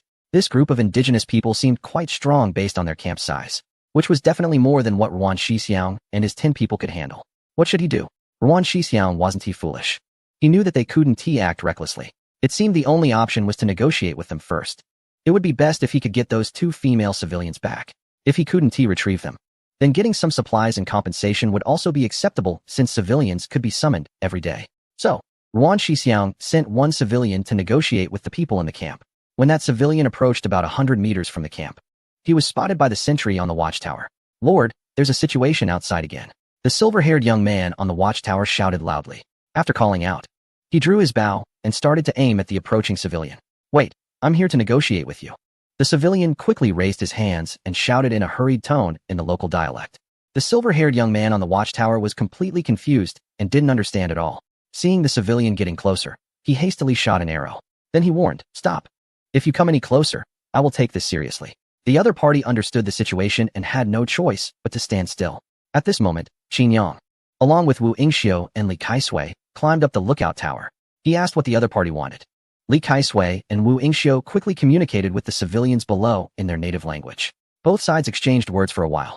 Li Kaisui reported to Qin Yang the purpose of Ruan Shixiang's visit. He had anticipated that he would come, but he didn't expect him to show up in the middle of the night. Just as Qin Yang was about to have Li Kaisui outright refuse the civilian who came to negotiate, he suddenly had a clever idea and said to Li Kaisui, "Ask him if he has any intention of switching sides." Switching sides? Li Kaisui didn't quite understand this term. It means whether he wants to surrender and join my territory. To live in my domain, Qin Yang explained. Upon hearing this, Li Kaisui's eyes lit up. She naturally recognized the compatriot below, who had also suffered greatly under their former boss, full of complaints and dissatisfaction. Now that she had escaped from the hardships, She was eager to help others do the same. So she hurriedly communicated with the person below in their native language.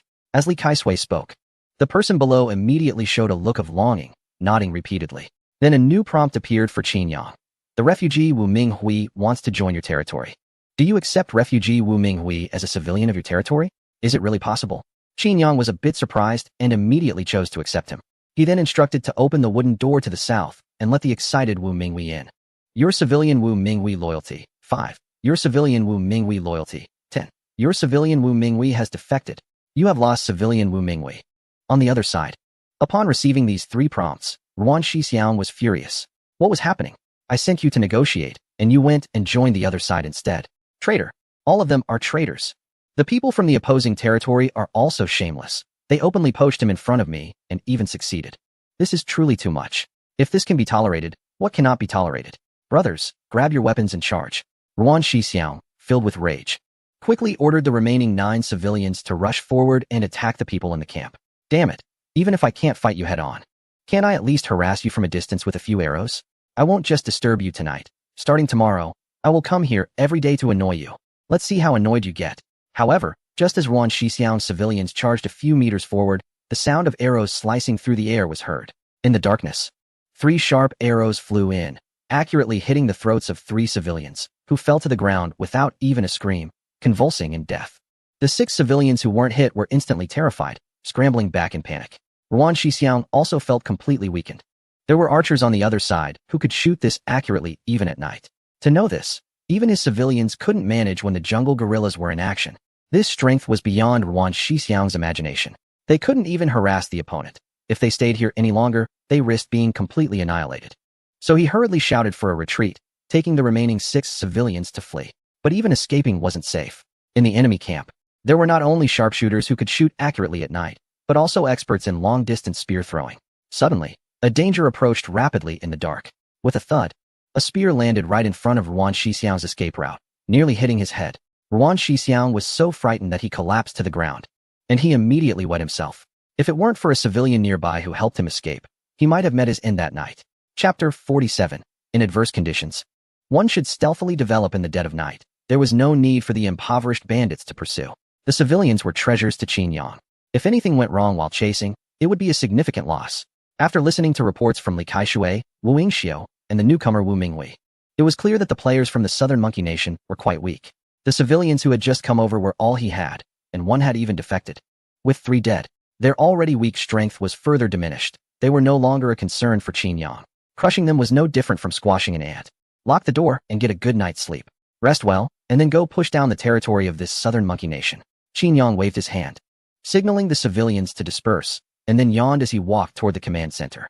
As he walked, he glanced at the information of the newly recruited subordinate, Wu Minghui. Stamina, 240,240. Attributes, Life 3030, Attack 4. Armor 0, Loyalty, 5. Territory belonging level 0, 100. Talent ability, Hairdressing, mastered hairdressing skills, good at cutting crew cuts and air bangs. Skills, Jungle Gorilla level 1. Hairdressing level 1, surprisingly, he was a hairdresser. Qin Yang thought that hairdressing seemed to be a significant feature of the southern monkey nation. He wondered if he could sing any catchy tunes. In the Summer Country's live broadcast room, is this it? Are the players from the southern monkey nation this week? They think they can stir up trouble with just 10 people? Who gave them the courage? A subordinate was recruited by Qin Yang on the spot, and 3 died. They were completely outmatched. XD, better go back to your forest and stay as monkeys. Don't come out and embarrass yourselves again. How could such a bunch not be eliminated in the first wave of corpses? Please don't eliminate the southern monkey nation. My wife is from there, and I don't want anything to happen to her family. The comments about buying wives from the southern monkey nation made me laugh. If the southern monkey nation gets eliminated, then you won't have to worry about your wife escaping back there anymore, huh? When Ruan Shixiang returned to his territory, it was already bright outside. Damn. He was in a bad mood, roughly pushing away a nearby civilian, climbing back into the animal skin tent on the tree, and starting to eat some corn by himself. As he ate, he recalled the events that had happened in front of the indigenous camp. The more he thought about it, the angrier he became. What frustrated him the most was not the 3 subordinates who had been shot through the throat and killed, but that civilian, Wu Minghui, who had defected on the spot. Ungrateful wretch, I've raised you for so long, only to raise a white-eyed wolf, and those 2 dead women too. He recalled that when the 3 civilians betrayed him, there seemed to be a prompt indicating a decrease in loyalty for each of them. He then opened his territory interface to take a look, and immediately noticed that the loyalty of the remaining 6 civilians was all around 20. Well, it seems like you all want to revolt one by one. Ruan Shixiang's anger flared up even more, and he wanted to find a civilian to vent his frustration. However, the surrounding civilians were trembling in fear, huddling far away, not daring to make a sound. Seeing this scene, Ruan Shixiang realized he had been too lenient with these lowly people. It was precisely because they lacked sufficient fear of him that they had the audacity to cause trouble and betray him right under his nose. Only by instilling the utmost fear in these lowly people would they follow him wholeheartedly and not dare to entertain thoughts of rebellion again. Ruan Shixiang silently pulled out a blood-stained vine from the tent and then revealed a sinister smile, beckoning one of the civilians over. After releasing some of his pent-up anger, he felt a bit more at ease. Ruan Shixiang lay in the tent, beginning to contemplate his next plan. As a professional esports player, particularly in the role of a jungler in a popular game, he had some real skills. He had a good sense of the overall situation and could analyze the battlefield. At this moment, he felt he had fallen into a difficult position. What does a jungler fear the most when in a disadvantageous situation? Of course, it is losing composure, rushing around to catch people to regain an advantage, and continuing to make reckless moves, which only leads to giving away more kills and widening the gap. In any match, as long as one side's crystal has not been destroyed, miracles can happen, and the disadvantaged side always has opportunities for a comeback. As the core of team operations, the jungler position must remain steady. When at a disadvantage, one should quietly focus on farming. Only by catching up in development can one find opportunities to turn the tide and make a comeback. By applying his understanding of the game to the current situation in this otherworldly game, Ruan Shixiang gradually regained some confidence. I still have a chance. My civilians come equipped with bows and arrows as soon as they are summoned, giving them combat capabilities. As long as I have a little more time to gather enough civilians, I will have the strength to dismantle that indigenous camp. He still hadn't figured out the situation of that indigenous camp, not realizing that they were actually otherworldly players like him. After all, it had been dark last night, and the two sides were at quite a distance from each other. Ruan Shixiang hadn't even heard the words exchanged between his civilians and the opponents. Otherwise, based on his experience of fighting for several years in a certain country, he would definitely recognize this language immediately. What he needed to do now was to kill more zombies and earn points for the lottery. Ruan Shixiang had once obtained a civilian through the lottery and knew that besides the daily summons from the command center, the lottery was also one of the ways to increase the number of civilians. He immediately ordered the civilians, who were huddled in the distance, to hurry up and go hunting, saying they couldn't return to the territory until they had killed at least 100 zombies. He, on the other hand, continued to lie inside the animal skin tent, feeling exhausted after a long night of work, and decided to catch up on some sleep. However, Ruan Shixiang didn't manage to sleep for long before a civilian came to report that several humans had been spotted outside the woods, coming toward them aggressively. It must be those from the indigenous camp last night, right? Just in time, I was waiting for you to come over. Ruan Shixiang felt no fear. The jungle terrain was his home ground, and the jungle guerrilla skills of his civilians were no joke. He had witnessed his civilian take on a fierce jungle leopard and emerge unscathed after defeating it. Although this civilian had since betrayed him, such strength was something every one of his civilians possessed. In the jungle, he had enough confidence to fight against those indigenous people from another world. Filled with rage, Ruan Shixiang gritted his teeth and ordered, "Quickly call everyone back, set up ambushes, and I want to take revenge here and wipe out these indigenous people in one go." Chapter 48. All meals and accommodation included, plus girlfriend allocation. After returning to the command center, Qin contemplated the specific plan for attacking Ruan Shixiang's territory. Although Ruan Shixiang was weak, even a cornered rabbit would bite, let alone a person. They could not afford to be careless. The biggest challenge in attacking Ruan Shixiang's territory lay in the guerrilla skills of his civilians. This ability was quite unreasonable. Any civilian could use it, and everyone was a marksman, significantly enhancing their combat effectiveness when fighting on home ground. If it were a direct confrontation, there would be no need to fear. A single Ma Yuan could take on 10 of them. But the problem was that if these people hid and launched sneak attacks, it would be difficult to defend against. Moreover, the area of the woods was vast, making it impossible to simply burn it down like dealing with night demons.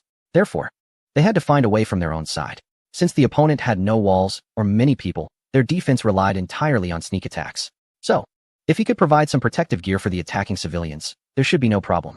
Thinking along this line, Qin realized that there were no civilians with tailoring skills in the territory, so making armor for each person was definitely not feasible. Armor wasn't entirely reliable either. No matter how well armed, there would always be some gaps. Additionally, the better the protective capability of the armor, the heavier and bulkier it would be, which would hinder the wearer's mobility. It would be better to just get a tank and drive it in. Qin recalled that in past battles, A tank would clear the way in front, followed by a small squad of infantry. He felt that this tactic seemed feasible, so early the next morning, he had engineer Gung hurriedly build a war vehicle based on his concept. Although it was called a war vehicle, it was essentially just a simple square shell made from thick wooden planks, mounted on a few wooden wheels.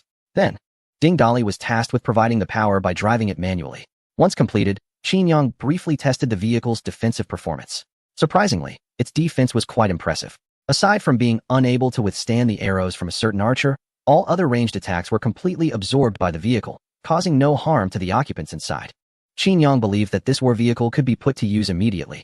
However, since this was the initial war vehicle for the territory, it needed a catchy name. Given that the vehicle was originally developed to better eliminate heretics and maintain the safety and harmony of the territory, it was fitting to name it Harmony. In the livestream, viewers began to tease Qin Yang after seeing the vehicle built by the commoners, filling the chat with laughter. What on earth did Qin Yang create? Is that a turtle shell? Its south so square, is he building a coffin? Haha, if only he had a few people carrying it like a palanquin. It would look even more professional. This vehicle is quite interesting. Human-powered, zero pollution, zero emissions. It's incredibly eco-friendly. This is the true new energy vehicle. I suggest major car manufacturers take notes. Meanwhile, Wu Yingxiu and Li Kaishui, along with Ding Dali, Wang Baoqiang, and others, crossed the grassland and reached the edge of the forest. After walking for about 20 minutes, they arrived at the territory of the person they were looking for. All right, Ding Dali said, dragging the Harmony vehicle forward, then shouted somewhat dramatically, "Combine." This embarrassing slogan was, of course, taught by the Lord, and out of loyalty. Dali had no choice but to comply. Upon hearing the command, everyone immediately and orderly climbed into the vehicle. Ding Dali stood at the front, acting as the engine, pushing the vehicle with all his might. The vehicle creaked as it slowly entered the forest. However, the terrain in the forest was complex, and some paths were completely blocked. After just a few minutes, they were stopped by several large trees. "Clear the way," Ding Dali commanded again. The vehicle executed a drift, and the thick wooden planks on the side opened up, revealing Wei Dong, who rolled out wielding a lumberjack's axe. He quickly dashed towards the obstructing trees, his hands moving like a blur. In just a few seconds, the trees that were blocking the path were felled. The vehicle then rolled over the fallen trunks. Not long after, a series of knocking sounds came from the vehicle's shell. The commoners from a neighboring territory, who were lying in ambush nearby, began to launch their attacks. However, their arrows could not penetrate the thick wooden shell of the Harmony vehicle, let alone harm the people inside. With the arrows bouncing off, the vehicle made its way to the vicinity of the command center of the opposing participants before coming to a stop. What is this? Is this even a vehicle? Hiding at a distance and observing the situation, Wan Shixiang was filled with astonishment. Although it was quite rudimentary, the shape did indeed resemble a vehicle. Why would these indigenous people from another world create such a modern-looking vehicle? Wan Shixiang furrowed his brows, realizing that things were not simple. Various details flashed through his mind. From the familiar buildings that appeared in the indigenous camp to the square, four-wheeled cart that looked very much like a certain model. Then he recalled the game background introduction that appeared when he first entered this world. Could it be that the indigenous camp was actually built by players like him? Was there really another traveler in this world besides him? Wan Shixiang felt as if he had been struck by lightning, shocked by his own speculation. But before he could recover from this shock, the vehicle began to emit bowls of shimmering food from underneath. A rich aroma wafted through the air. What was this? It smelled so good. Was it something to eat? Why was the food glowing? Wan Shixiang instinctively swallowed, and despite not being particularly picky about food, he found himself developing a strong appetite upon seeing these luminous dishes. Wait, what were they trying to do? Coming back to his senses, Wan Shixiang immediately had a bad premonition. He quickly glanced over at the civilians lying in ambush. Sure enough, the hungry civilians were staring intently at the food on the ground, their throats bobbing, their gaunt faces filled with desire. Not good. At that moment, a woman's voice came from inside the vehicle, speaking in standard local dialect. The surrounding people listened intently as she continued. Our Lord is magnanimous and has chosen not to hold you accountable for your raid on his territory last night. I have brought you all this delicious food, free of charge. The civilians concealed around them could hear and understand what she was saying. The voice continued, if you want to receive some food, quickly put down your weapons and abandon your resistance. I can assure you, we will not harm you. With that, the stationary vehicle began to slowly back away, stopping only after retreating several dozen meters. Damn it, that was one of the traitorous women. Wan Shixiang immediately recognized the voice and felt an intense rage boiling within him. Traitor, you betrayed us, and now you come here to sow discord? Do you want to lure away even more of my people? You wretched person, I will kill you. Feeling uneasy, Wan Shixiang glanced over at the 6 civilians again and noticed their expressions were somewhat restless. However, they were still quite apprehensive of their lord. Sneaking glances towards Yuan Shixiang one by one, he shot a fierce glare at them, as if to say, I dare you to try. The 6 civilians, who had been intimidated by Yuan Shixiang in the past, fell silent at his murderous gaze. At that moment, the woman's alluring voice reappeared, continuing as if reciting, Our Lord also said that if you feel like you are living like a dog, you must not endure it any longer. The choice has always been in your hands. You can either stay here and be treated like a dog, subjected to humiliation and abuse, or you can change your surroundings and start a brand new life. These words immediately resonated with the common people, igniting a spark of hope in their eyes. Come to our territory. Our land is surrounded by mountains and rivers, with beautiful scenery and complete facilities. Our Lord is approachable and cares for the people like his own children. From now on, anyone who chooses to join us will not only receive free housing, but also enjoy gourmet meals prepared by top chefs 3 times a day, and even be assigned a girlfriend. Here, you will find entrepreneurial mentors to help you achieve your life dreams. Here, you will have like-minded partners to strive together with you. Here, you can find your soulmate and build a happy family. What are you waiting for? Opportunities are fleeting. Hurry and join us.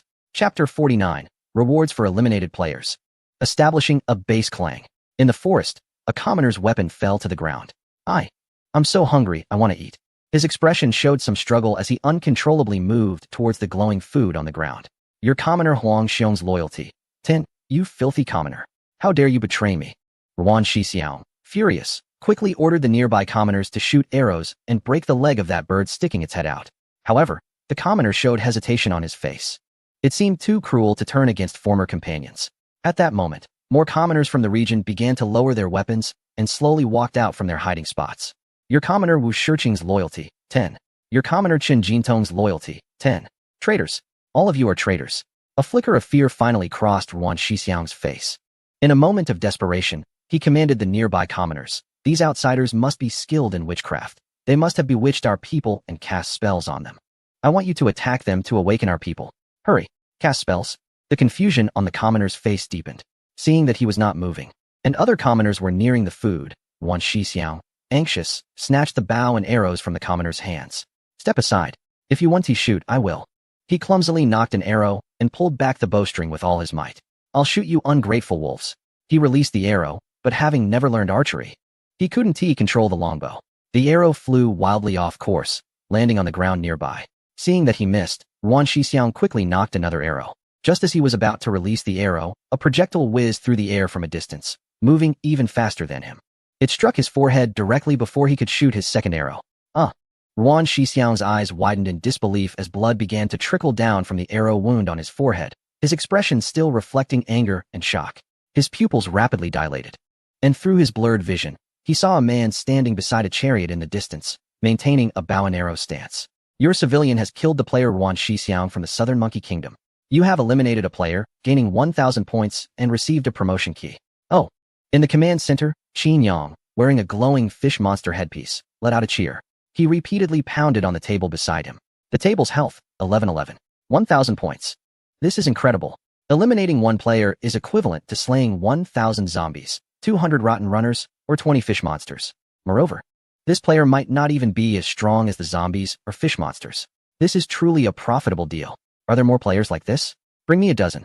Not only did he receive points, but there was also a promotion key. What is this? Qin Yang quickly checked his inventory and noticed that this reward appeared to be an ordinary brass key, radiating a faint glow. Promotion key. An important material for advancing in the command center.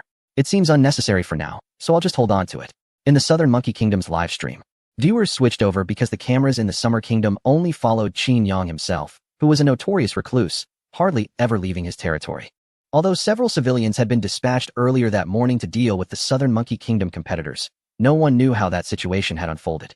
Thus, a large group of Summer Kingdom viewers switched to the Southern Monkey Kingdom's live stream, only to witness the scene of Yuan Shixiang being outsmarted in the jungle. This esports player truly deserved his fate for plotting against his own subordinates. Those who lose the people's hearts lose the world. Our ancestors did not deceive us. It was too cruel. Perhaps both sides could have sat down for a discussion and worked together for mutual development instead of resorting to murder.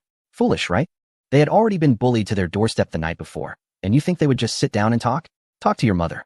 Those who are too sensitive shouldn't watch live streams. This is war, and war is inherently brutal. If the roles were reversed today, do you think the players from the Southern Monkey Kingdom would show mercy to Qin Yang's subordinates? with the elimination of the Southern Monkey Kingdom player. Will they face penalties during the next zombie wave? Although the ordinary people of the Southern Monkey Kingdom are innocent, it's an unavoidable situation. If there's blame, it lies with the merciless nature of this game. In another world, within the woods where the Southern Monkey Kingdom's territory is located, after Yuan Shixiang was shot dead by Ma Yuan, the civilians of the Southern Monkey Kingdom were left leaderless. Given their low loyalty and existing thoughts of rebellion, it was only natural for them to choose to abandon resistance and join Qin Yang's territory. After recruiting 6 civilians from the Southern Monkey Kingdom, Qin Yang instructed Ding Dali and others to search the territory for supplies. When Wang Baoqiang climbed up a tree and came across a tent made of animal skins nestled between the branches, a new prompt immediately appeared for Qin Yang. A deserted command center has been discovered. Would you like to occupy it? Can I take over someone else's command center? Wow, this is such a great deal.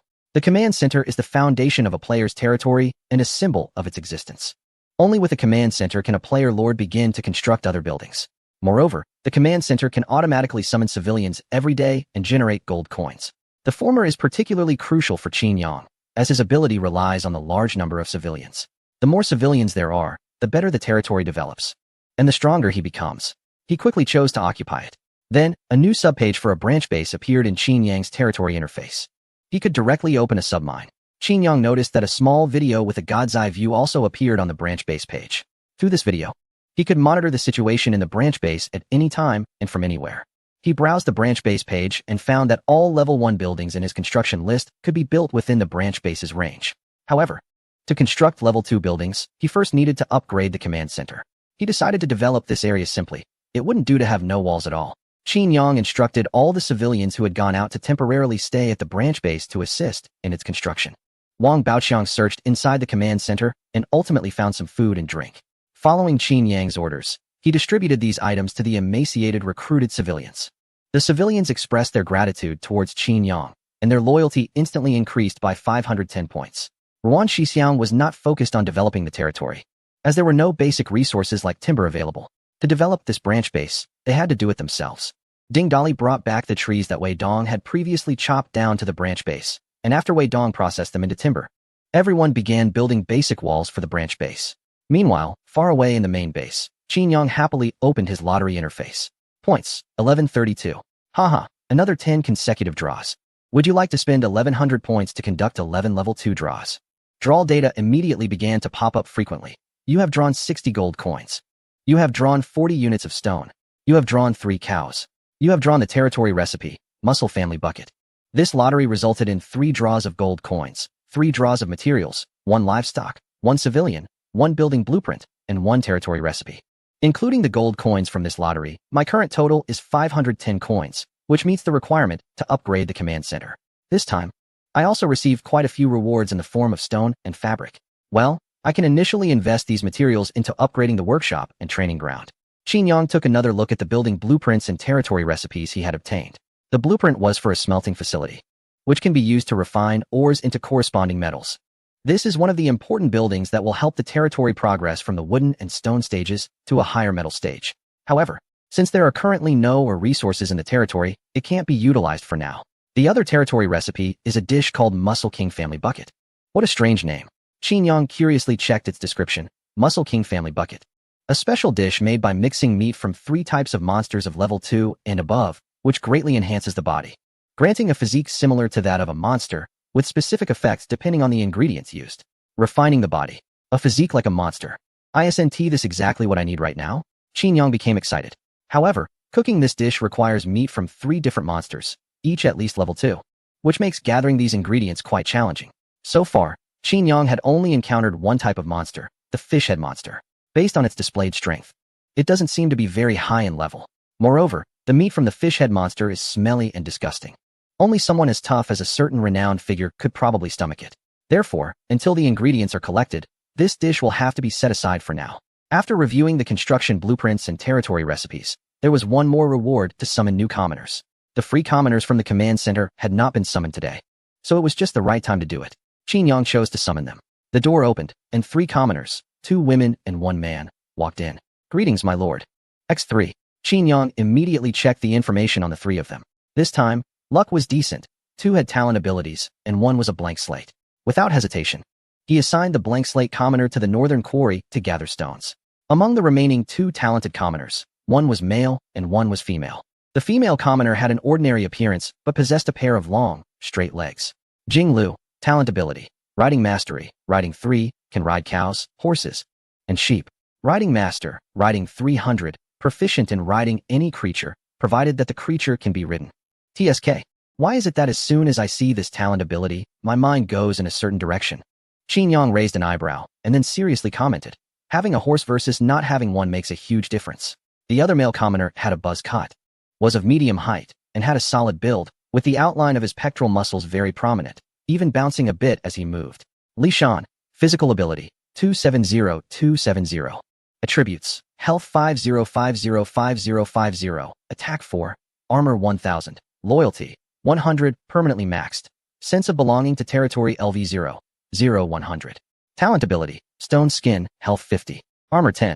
Super stone skin, no one is harder than him, health 5000, armor 1000. What the heck? This guy is a heavily armored behemoth. However, he's just tough and has high defense, while his attack power is weak. It's a typical situation where I can't kill you, and you can't kill me either. Fortunately, commoners can be trained. Once the training ground levels up, I believe Li Shan's attribute data will still be quite distorted. Next, Qin Yang took these two new commoners out to test their talent abilities. Jing Lu's ability is just as the name suggests. She can mount basically any animal, no pun intended. The definition of an animal that can't be ridden is one that is either smaller than her or cannot bear her weight. For example, if you try to have Jing Lu ride a chicken, that chicken might not be able to support her at all. Of course, humans are also considered creatures and can be ridden. But since it's broad daylight, it's not very convenient to test that now. As for Li Shan, he can only be described with the metaphor of a stone in a latrine, smelly and hard. Having ordinary commoners poke him with short spears or shoot him with arrows wouldn't even break his defense. Not a single point of health would be deducted. After testing for half a day and still being unable to determine his limits, Qin Yang decided to wait until Ding Dali and Wang Baohua, the main forces, returned to try again. After arranging the new commoners, Qin Yang began planning the construction of the main base and sub-base. With the addition of commoners from the territory of the Southern Monkey Kingdom, the total population has increased significantly, and housing is starting to become tight again. Currently, the combined population of the commoners in Qin Yang's two territories has reached 35. A level 2 wooden house can accommodate 4 people. He needs to ensure that there are at least 8 wooden houses in the territory, considering that 3 people are living with him in the command center. The people from the Southern Monkey Kingdom can stay in the sub-base for now, which allows him to reduce the number of wooden houses needed at the main base by 2. In the past 2 days, the territory has mainly focused on construction at the collection points in the eastern area and the northern slope. In the eastern area, a sandy path wide enough for 2 horses to walk side by side extends from the command center all the way to the fisherman's hut by the river.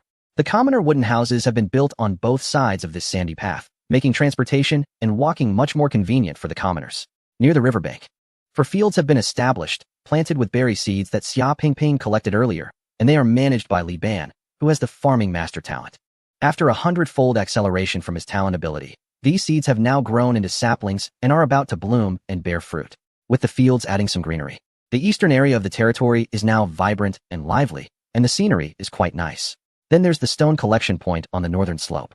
After the sand and stone collection site was built, this has become the facility with the highest concentration of commoners. The commoners, aside from collecting stones, also fish in the river. Tasks like logging only require Wei Dong to handle. Currently, the northern slope quarry has gathered 10 commoners for extraction, and on average, each person can collect about 10 to 15 units of stone per day. To reach the 500 units of stone needed to upgrade the command center will take about 45 days. The speed is acceptable, as long as the collection of materials can keep up with the progress. I estimate that my main base can complete the upgrades before the next wave of the undead arrives. I should check how the shipbuilding is going with the engineer. If there is a larger ship, we could quickly explore the sheep village along the river. Chapter 51. The story of the bald logger and 2 bears shipbuilding is a relatively large project. It's not as simple as making a water bucket or a toilet. The engineer also lacks the necessary conditions. Even though his talent is that of a master craftsman, the progress is still slow. Currently, he has only constructed a rough framework that resembles a large skiff. I haven't investigated the specific situation of the sheep village yet. The statements from the group of 5 from the village were quite vague, only mentioning that the village was overrun by a large number of zombies. The exact number of zombies, how many were walkers, and how many were runners remain unclear. It has been almost 2 days since Qi Yuan went out, and I'm not sure how his progress is. After returning to the command center, Qin Yang took out the head of a fish creature and chose to locate the fish eye on Qi Yuan. Qi Yuan stood under a large tree, seemingly invisible like air. About 50 meters in front of him, two massive bears were tangled in spiked iron chains, continuously thrashing their enormous bodies in an attempt to break free. When they were on the ground, they stood 2 meters tall, and when upright, they reached as high as 4 meters. Amidst the furious roars of the beasts, the bears' eyes turned bloodshot, and the muscles in their limbs began to swell. With a powerful force, the spiked chains were abruptly snapped by the bears. Just as one of the bears was about to break free from the chains, a bald, muscular man wearing goggles suddenly charged out. A uniquely shaped weapon hung from his robust body, resembling a gun with a long barrel connected to a tube leading to an iron box strapped to his back. The muscular man quickly approached the bear, roaring loudly, and the strange weapon unleashed a torrent of flames. The flames instantly ignited the fur on one bear, rapidly spreading across its enormous body. In pain and fury, the bear broke free from the chains and stood up, ready to seek revenge on the bald man. However, sensing the danger, the bald man had already turned and fled before the bear could escape. Wild animals have an instinctive fear of fire. The bear's fear of the flames surpassed its anger towards the man, forcing it to extinguish the fire on its body first. It rolled in the sand, using its paws to dig up dirt and throw it onto the burning spots. The other bear also managed to break free at this moment. Wary of the flames on its companion, it only let out a series of angry roars from the side. Before long, the flames on the bears were extinguished. The two bears roared in the woods, but the one who harmed them had already slipped away, leaving them unable to exact their revenge. After roaring for a while, the bears departed in a certain direction. With the fish creature's head in hand, Qin Yang felt as though he was watching a monster-themed movie. Were these bears monsters? How could normal bears grow so enormous? What was that bald man doing just now? How did he dare to challenge two monsters alone? At this moment, he noticed that Qi Yuan began to move in a certain direction. After walking for about 10 minutes, Qi Yuan arrived outside a cave, where various tools and parts were scattered around, along with some simple processing equipment. The bald man who had appeared earlier was sitting on a large rock at the cave entrance, adjusting his flamethrower. Seeing Qi Yuan approach, the bald man smiled and greeted him. "You're back. How is it? Did you encounter any danger?" Qin Yang knew that Qi Yuan's innate ability only worked against hostile targets. If the bald man had no intention of attacking Qi Yuan, this ability would not activate, which was also why Qi Yuan would not be overlooked in Qin Yang's territory. Qin Yang heard the bald man talking to Qi Yuan. "Damn it, we were so close. The chains couldn't hold those two beasts at all." Qi Yuan hesitated and said, "Brother Chong, in our territory." "All right," the bald man interrupted, raising his hand. "I know what you're going to say. I won't join anyone's faction until those two beasts are taken care of." Qi Yuan shook his head and replied, "That's not what I meant. What I meant was, since you can't handle them alone, we can find some help. I can go back to my territory and bring back some assistance." "Oh, help?" The bald man paused for a moment, then looked Qi Yuan over and laughed. "It's not that easy. Those two bear monsters are very powerful. If ordinary people don't understand their situation, no matter how many come, they'll just be sending themselves to death." This implied that he thought Qi Yuan was too weak, and that the help Qi Yuan could summon would also be weaklings like him. Indeed, if Qi Yuan didn't have his innate ability for protection, he would be just an ordinary person, no better than the common folks. The bald man, aside from the flamethrower, stood nearly 2 meters tall, with a robust physique and bulging muscles on his arms. He looked like he could take on 10 Qi Yuans without breaking a sweat. The bald man sighed and reminisced. These bear monsters were once docile and ordinary animals in this forest. The brown one is called Bear Da, and the yellow one is called Bear Air. As a lumberjack sent from Raccoon Town, I often interacted with them, which helped me understand their habits, and we maintained a harmonious relationship. But with the onset of the apocalypse and the spread of the virus, some strange energy altered the environment within this forest, leading to the mutation of Bear Da and Bear Air. Their size increased exponentially, and their temperament became violent. At this point, the bald man's emotions showed a hint of anger. He put down his weapon, took out a cloth doll from his pocket, rubbed it in his palm, and a softness and sadness appeared in his eyes. "They attacked our lumber camp, killing my co-workers, as well as my wife and daughter. I happened to be working outside at the time, and I narrowly escaped this disaster. Since then, I vowed to kill these two bear monsters to avenge my deceased family and co-workers. But now, Sai, I apologize to the deceased colleagues, as well as to my wife and daughter." The muscular man thought of his earlier failure, his head hung low, and his expression was quite dejected. After listening to the muscular man's story, Qi Yuan felt a sense of empathy. Seeing the man in sorrow, he stepped forward and patted the bald man's shoulder, comforting him. "Don't lose heart, you can definitely do it." He then stood up, bid farewell to the muscular man, and embarked on his journey back to his territory to find help. What is this? A story about a bald lumberjack and two bears? Why does it sound so familiar?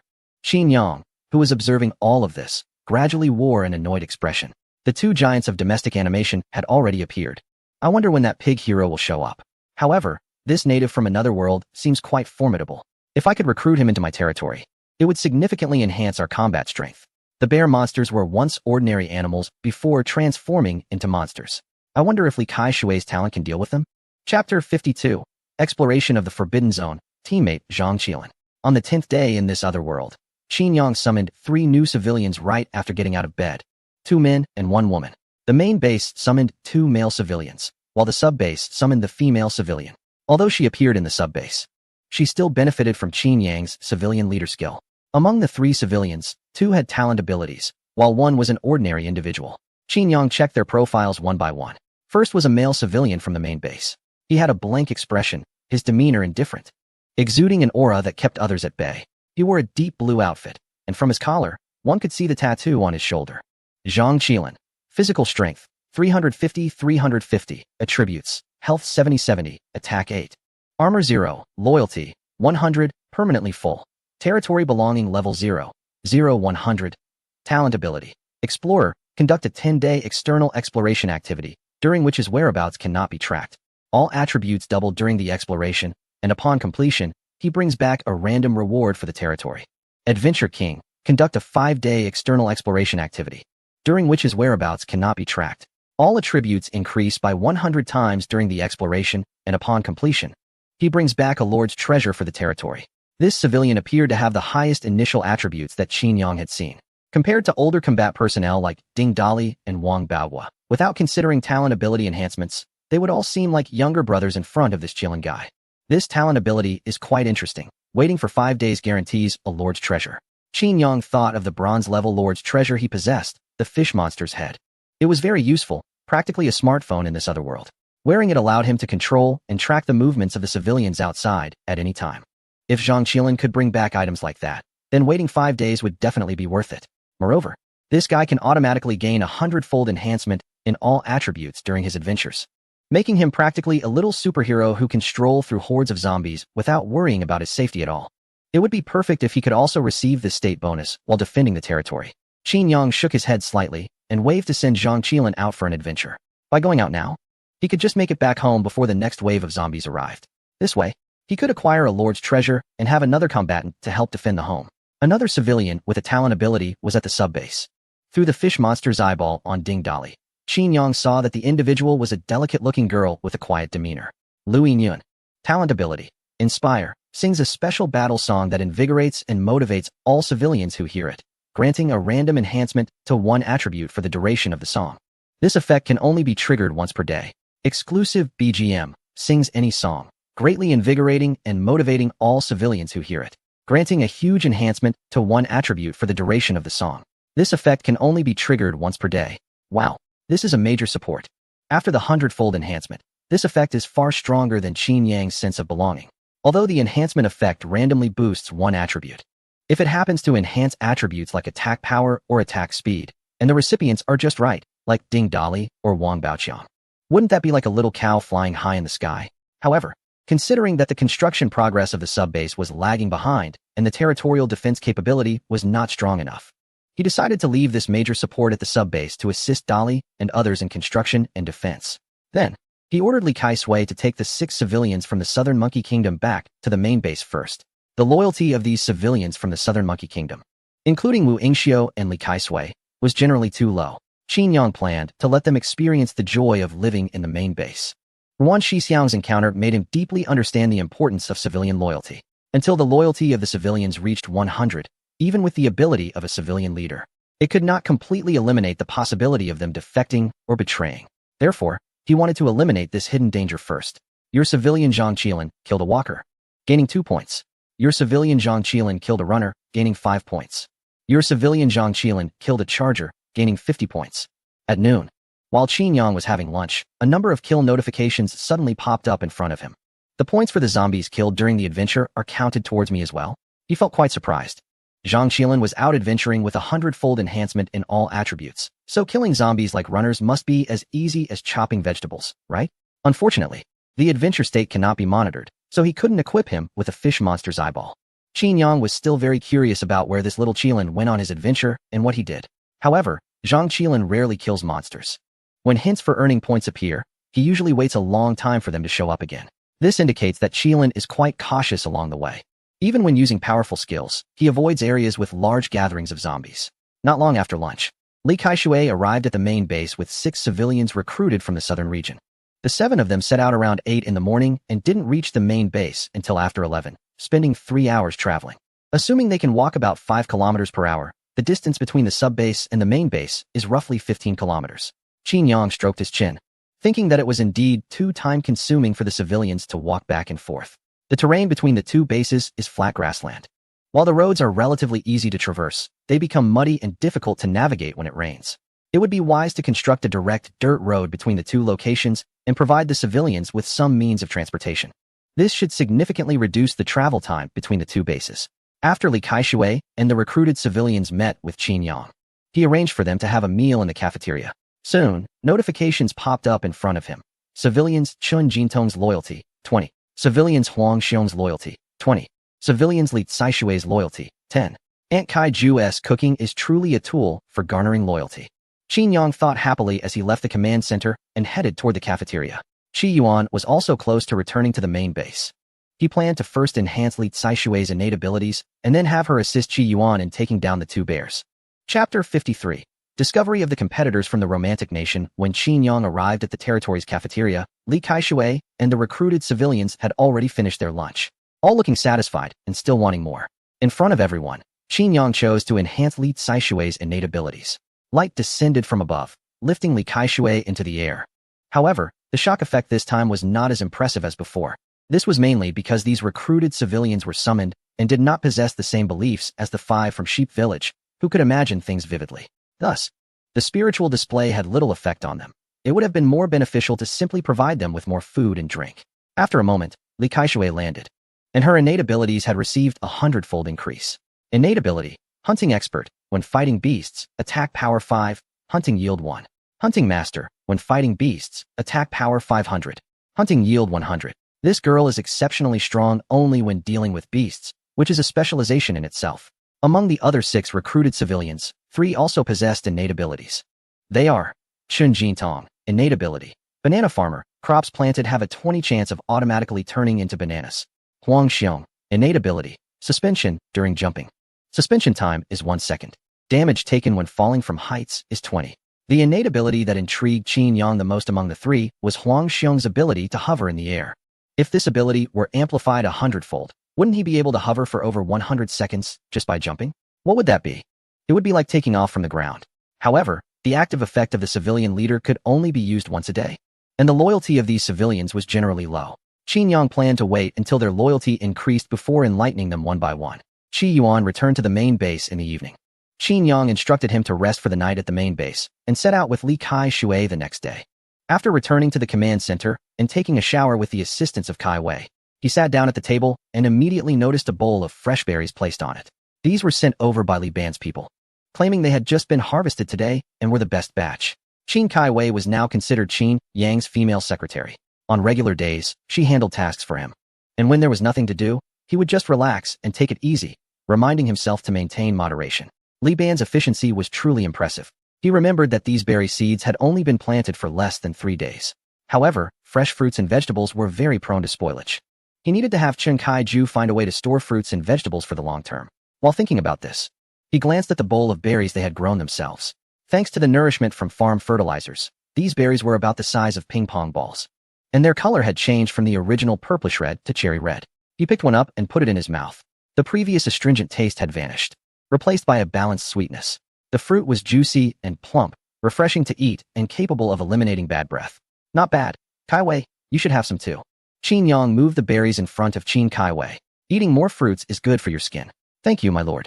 Kai Wei today looked like a character from a Japanese anime, with chestnut-colored long hair, wearing a white short-sleeved shirt on top, and a plaid JK skirt on the bottom, paired with black knee-high socks and small leather shoes, looking exceedingly adorable.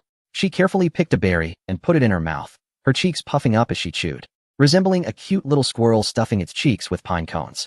As he ate the fruit, Qin Yang checked the territory interface. He noticed that the training ground and workshop at the main base had both been upgraded to level 2. The level 2 training ground had undergone significant changes in appearance. It had originally been just an area enclosed by wooden fences, with exercise equipment and straw dummies as targets inside. Now, the outer wooden fence had been replaced with neat wooden walls, and the ground was no longer just bare dirt, but laid with gray tiles. The equipment inside the training ground had also been updated, with the addition of several large stones and some obstacle structures resembling parallel bars.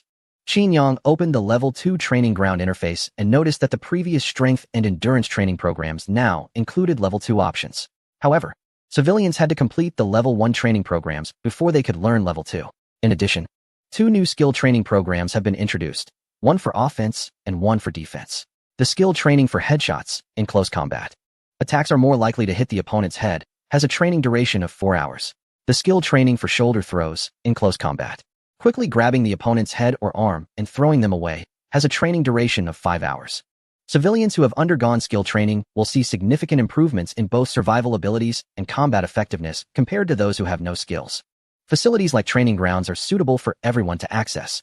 Qin Yang had long ago built 2 training grounds in the southern area of the main base, continuously training civilians. However, with the increasing number of new civilians, even having 2 training grounds has resulted in slow training progress. He considered the possibility of constructing another 12 training grounds. As for the workshop that leveled up to Level 2, it was a long, 2-story building at Level 1. After upgrading to Level 2, an additional floor was added, making it the tallest building in the entire main base. Only one workshop can be built, and even with a sub-base, Qin Yang cannot construct another. Its primary function is to conduct technical research. Both Level 1 and Level 2 workshops can receive 10 technical rewards.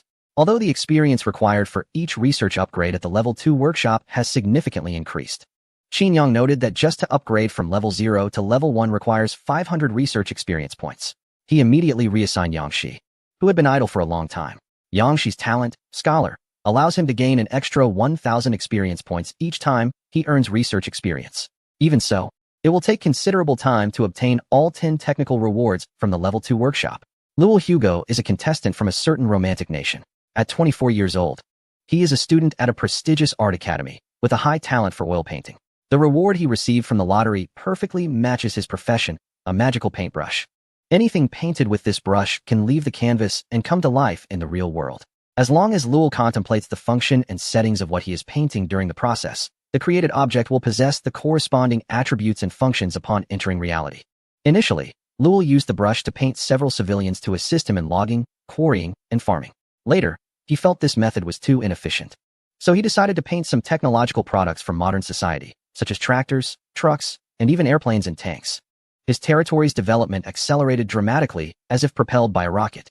Not only did he upgrade the command center to Level 2 early on, but the technical research in the workshop was also progressing vigorously. When the first wave of the undead outbreak occurred, Luo directly painted soldiers armed with firearms for defense, easily eliminating the attacking horde. Everything within the territory is managed by the drawn fake commoners. The real commoners summoned by the Lord basically do not need to participate in combat or production work. As a result, everyone is a free and idle person. With nothing to do, they may have been subtly influenced by the Lord and have shifted their interest towards artistic creation, all yearning to become artists. It is common to see commoners drawing on slates with charcoal or sculpting with hammers and chisels. On the 10th day in this different world, a scout created with the Lord's artifact, the Pen of Manifestation, returned to report that a village of native inhabitants had been discovered not far to the south of the territory of the Romantic Land. Although the Lord's brush can bring everything it paints into reality, these creations only exist temporarily. The larger and more exaggerated the painted object, the shorter its existence. And some may not even be summoned into the real world. Additionally, these creations have a fatal weakness. They become blurred and melt as soon as they touch water. It is also worth mentioning that bread painted with the pen of manifestation cannot satisfy hunger, and water drawn cannot quench thirst. Therefore, the Lord is quite attentive to the material resources in the territory. There may be abundant resources in this native village. If he could occupy the village, he might not have to worry about food shortages for a long time, allowing him to devote himself to creating his works. After pondering this, the Lord immediately decided to implement an invasion plan for the newly discovered native village. He is not worried at all about the possibility of being surrounded by numerous zombies in the village. No matter how many zombies there are, they will be exterminated by the invincible modern army he has painted. Chapter 54. The Sheep Village Expedition Team arrives on the 11th day. At the riverbank on the east side of the territory, the main members including Ding Dali, Wang Baoqiang, and Ma Yuan all gathered here. They received an order from Qin Yang last night. requiring them to return to the main base at full speed this morning. Thanks to Engineer Gung's overnight efforts, the large ship that Qin Yang wanted has finally been built. Now, the ship is docked next to the fisherman's hut. Qin Yang took a look at the ship, which is about 10 meters long and only 2 meters wide, making it overall rather narrow and elongated. The design and structure of the ship are very simple. It is essentially an enlarged version of a skiff. However, the cabin is spacious enough to accommodate 10 people at once without any issue. Given the lack of resources, constructing such a ship is already quite an achievement. Qin Yang continued to glance at the prompt that popped up next to the ship, a large skiff bravely sailing upstream. Speed 20. Engineer Gung also made 10 oars, which are high-quality tools that help reduce the physical exertion of the rowers. Now that the ship is ready, prepare yourselves and let's set off quickly.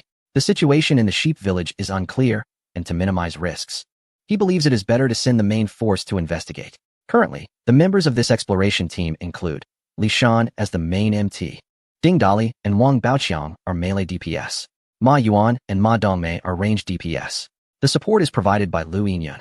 Wang Teng is responsible for intelligence gathering, and Yang Fei handles logistics. Lastly, there is a healer, Ji Hong, who was just summoned today as a new civilian. Her talent is the ability to master treatments for 1000 ailments, with a healing effectiveness of 500. Since this is an initial exploration, everyone needs to be fully alert. After everyone boarded the large boat, Qin Yang reminded them one last time. "My lord, please rest assured, we will be careful," said Ding Dali, the temporary captain of this strongest 9-member team, as he waved his hand. "Let's go." The male civilians on the boat all picked up their paddles and began to row. The large ship slowly moved upstream along the river. The section of the river east of Qin Yang's territory is actually considered the downstream area of this river. The location of Yang Village is upstream, with relatively higher terrain, and the water flows from north to south. Therefore, the boat will be traveling against the current. However, due to the boat's special effect that provides a 20-speed boost against the current, it actually moves faster than when going downstream. Soon, the large ship passed the North Slope Quarry and disappeared from Qin Yang's view. In the live broadcast room, viewers were amazed when they saw the large ship built by Engineer Gung. Qin Yang has created another mode of transportation. Last time it was a coffin-like vehicle, and this time he made a baguette-like ship. It seems that Qin Yang has a fondness for long and thick shapes. Can this broken road even accommodate a vehicle? After leisurely returning to the command center with his secretary Kaiwei, Qin Yang ate some berries he had grown before putting on the head of a fish monster. He provided the exploration team with 2 fish monster eyeballs, giving one to Wang Teng and the other to Captain Ding Dali. Through the fish monster eyeball on Ding Dali, Qin Yang noticed that the large ship, after passing the North Slope Quarry, entered a forested area. Occasionally, ugly fish heads would emerge from the river. There are many fish monsters in the river. The more than 20 that were killed in Qin Yang's territory last time were just a small portion. If it weren't for the exploration team wearing the fish monster eyeballs, which intimidated these fish monsters due to the fish monster reaper effect, the ship would likely be overturned by the lurking fish monsters within just a few kilometers. Qin Yang noticed various animals moving between the trees on both sides, as well as some wandering zombies and runners. The runners have a more sensitive sense of smell for flesh compared to the zombies. Upon sensing the scent of blood from the river, they immediately gathered in groups and sprinted along the riverbank, chasing after the large ship. Qin Yang certainly wouldn't miss this opportunity for free points and quickly ordered Ma Yuan to shoot down these runners. Ma Yuan, sitting on the boat, didn't even bother to shift his position, directly knocking an arrow and drawing his bow. Arrows shot out continuously, freely changing direction in the air. And with the puzzled expressions of the runners who failed to dodge, they accurately pierced through their skulls. Your civilian marksman has killed a decayed runner, gaining 5 points. Your civilian marksman has killed a decayed runner, gaining 5 points. Your civilian marksman has killed a decayed runner, gaining 5 points. Qin Yang's points kept increasing. And with the points earned from Zhang Qilin, he had once again accumulated a total of 500 points. Aside from gaining points from the runners, there hadn't been any other incidents along the way. After about 2 hours, the boat finally entered another grassland area. Through the fish monster's eye, Qin Yang saw that this grassland was similarly occupied by dense hordes of zombies. On the left side of the river's grassland, approximately 500 meters from the river, there was a small village. It must be the sheep village. However, the area surrounding sheep village was swarming with the largest number of zombies, including quite a few grotesque and deformed variant zombies. Chapter 55. Charger and Screamer. The large ship drifted to a riverbank with fewer zombies. After the marksman dealt with a few walkers on the shore, the ship slowly approached the bank. Yang Fei and Ji Hong were left to guard the boat, while the others disembarked onto the riverbank. The exploration team then formed a line with Li Shan in front, the dual horse combination and support girl in the middle, and the powerful combination bringing up the rear. The maximum range of the bows could reach around 180 to 200 meters without creating noise, making them one of the best weapons against zombies. With the marksman's precise aim, the walkers and runners encountered along the way quickly dissolved into puddles of black mud, silent and swift. The group soon cleared a path, advancing over 300 meters, and Sheep Village was now in sight. At this point, not only did the number of zombies become dense, but the ugly and deformed variant zombies also entered the range of the bows. Through the fish monster's eye, Qin Yang observed from a distance and discovered that there were two types of variant zombies here. Charger, special zombie. This was a zombie standing 2 meters tall with a robust physique, its body surface a grayish-blue. The right half of its body was muscular and twisted, covered in brick-like muscles and tangled green nerves. Especially the right arm, which was incredibly thick, estimated to account for 40 of its entire body. However, the left half of its body had severely atrophied, resembling a deflated balloon. Particularly, the left hand was shriveled and thin, looking like a withered twig. The deformed body structure caused the charger to have a shifted center of gravity when moving. When walking, the massive right arm had to be used as a third leg to support its weight. Screamer, special zombie. This type of zombie had a physique similar to that of an ordinary runner, but its most distinctive feature was its long neck, which was estimated to be about 0.5 meters in length. This neck seemed to grant it a more powerful vocal ability. Cluck, cluck, cluck, as they walked. Their necks elongated like swans, emitting strange calls. The zombies and runners blocking their path retreated to the sides like sheep herded by a shepherd, clearing a way for these peculiar long-necked zombies. As suggested by the name Charger, this type of zombie likely possesses abilities related to charging. Coupled with the Charger's incredibly thick arms, a full-speed collision from such a zombie would undoubtedly be devastating. What about the Shrieker? Does it herd zombies like a shepherd? The abilities of the Shrieker are harder to assess, but given its seemingly weak physique, Qin Yang speculated that its powers might relate to influencing the surrounding zombies. Let us take down a couple and see, he decided and issued orders to deal with the mutated zombies. The 7 members chose to engage a charger. Everyone switched formations and spread out. MT Li Shan took the lead to engage the enemy. The melee DPS powerhouse duo stood about 4 to 5 meters away from Li Shan. Behind them were the ranged DPS duo and Wang Tong, who was responsible for guerrilla support. The support member, Lu Yun, positioned herself at the back, temporarily not participating in the fight. Her talent had significant drawbacks.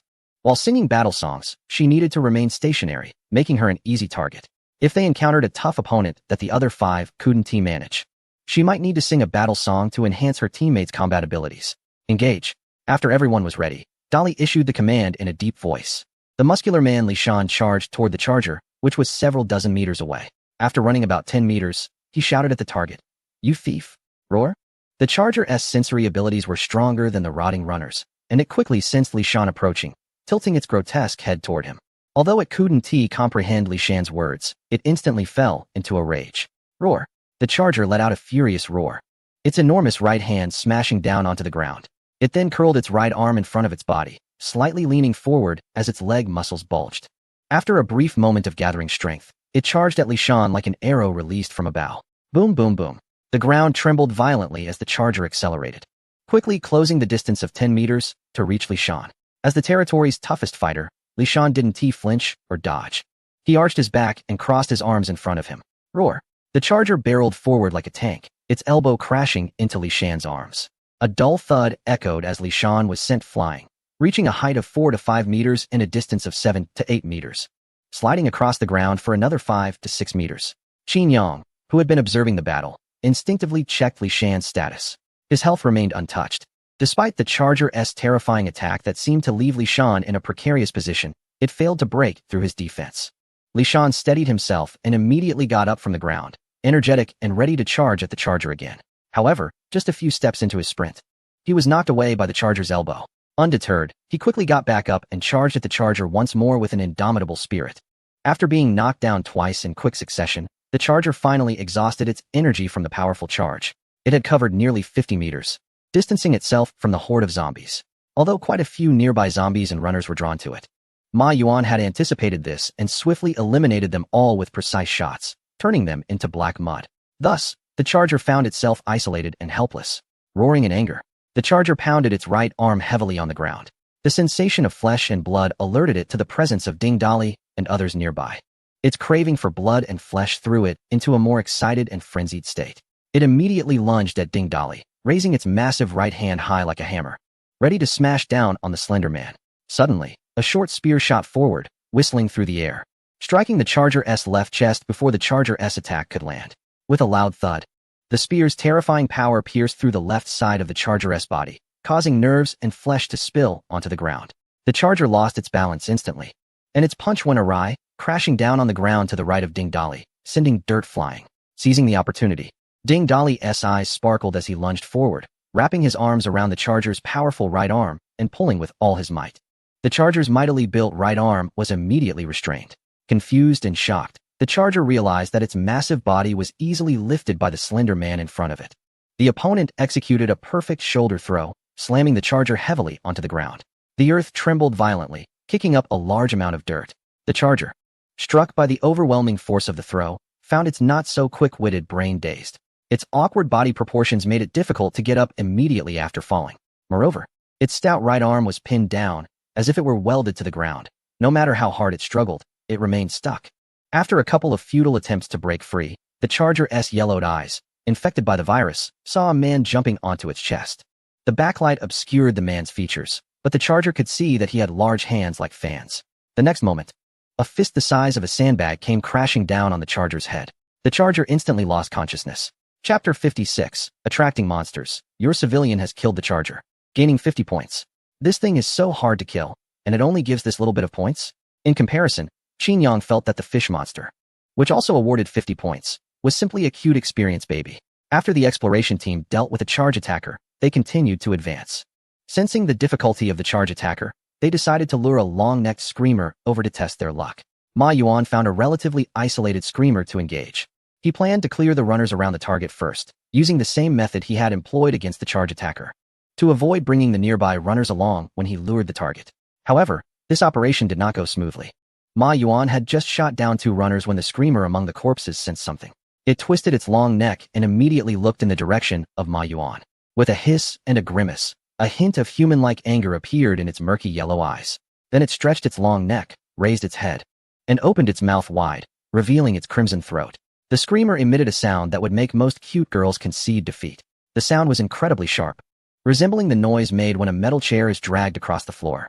Qin Yang, sitting behind the screen, felt his eardrums throb painfully from the sound. He quickly removed the fish monster's head. Although the noise disappeared, the echoes lingered in his ears, accompanied by a ringing sensation. Damn it, this screamer is really disgusting. After grumbling, he suddenly thought about how the exploration team on site must be affected even more severely by the sound. He hurriedly put the fish monster's head back on. Through the bubbles in the eye sockets, he saw Ding Dali and the others holding their ears, their expressions full of pain. Clearly, they were also severely affected by the screech. The sound emitted by this screamer had triggered a chain reaction.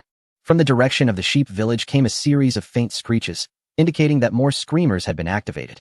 What made Qin Yang's scalp tingle even more was that the zombies surrounding the screamer had all begun to move, purposefully approaching the exploration team. A large group of runners surged towards Ding Dali and the others like students rushing to the cafeteria for food. Qin Yang noticed that the eyes of these runners had turned bright red, their state more frenzied, and their running speed significantly faster than before. Not only the runners, but even the shambling zombies had red eyes, their movement speed increased and their actions becoming more agile. This is bad. This screamer can not only use its call to disrupt opponents, but also invigorate the surrounding zombies. Qin Yang understood the uniqueness of this screamer.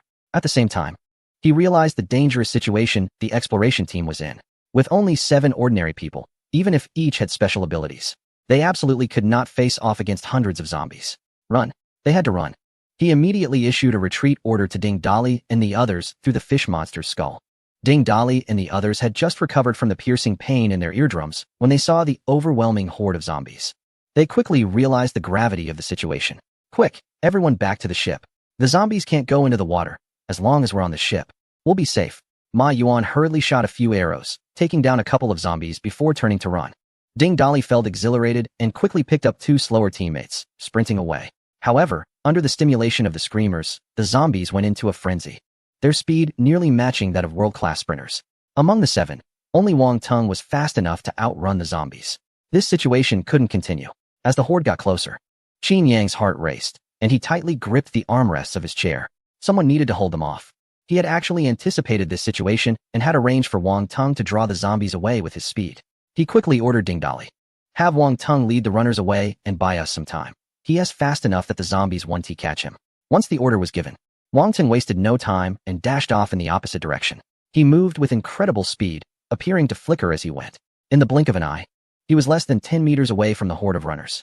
Being so close, the zombies sensed his presence immediately. With blood-red eyes, they turned toward Wang Ting, extending their bloodied hands and opening their gaping mouths, ready to pounce on him. Wang Ting dodged one runner's leap and blinked away to a spot 10 meters away. The not-so-bright runners immediately switched their target to chase him. However, Wang Ting only managed to divert a portion of the runners. There were still around 30 or so that remained fixated on Ding Dali and the others. Damn it, I didn't expect this situation. Qin Yang slammed his fist on the armrest. The chair had 1 health left. He watched as the remaining runners closed in again. Gritting his teeth, he decisively ordered, "Send Li Shan to attract them." There was no choice but to send another person to bear the burden. Among this 7-member team, aside from Wang Ting, Li Shan was the only one suitable for holding off the zombies. However, while Wang Ting relied on speed, Li Shan depended on his thick skin and high defense. Once the order was given, the muscular Li Shan stopped in his tracks, turned around, and shouted, "Hey, you monsters, come at me." Then, he bravely charged into the group of fierce runners. In an instant, he was overwhelmed by the attacking zombies. The scene was tragically heroic.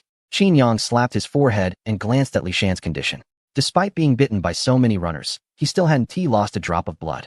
However, as more zombies rushed in, the area where Li Shan was standing quickly became crowded with a growing number of zombies and runners. This was a dire situation that couldn't go on. Although the zombies' attacks couldn't break through Li Shan's defenses, the sheer number of zombies piled up could suffocate him, causing a lack of oxygen. No matter how resilient Li Shan's body was, he was still human and needed to breathe. Soon enough, Qin Yang noticed fluctuations in Li Shan's health, which was at a staggering 5,000, starting to drop by 1,010. A negative status indicating lack of oxygen also appeared in Li Shan's status bar. Fortunately, the guy had a thick health pool, so this state of hypoxia wasn't too severe. He should be able to hold on for quite a while.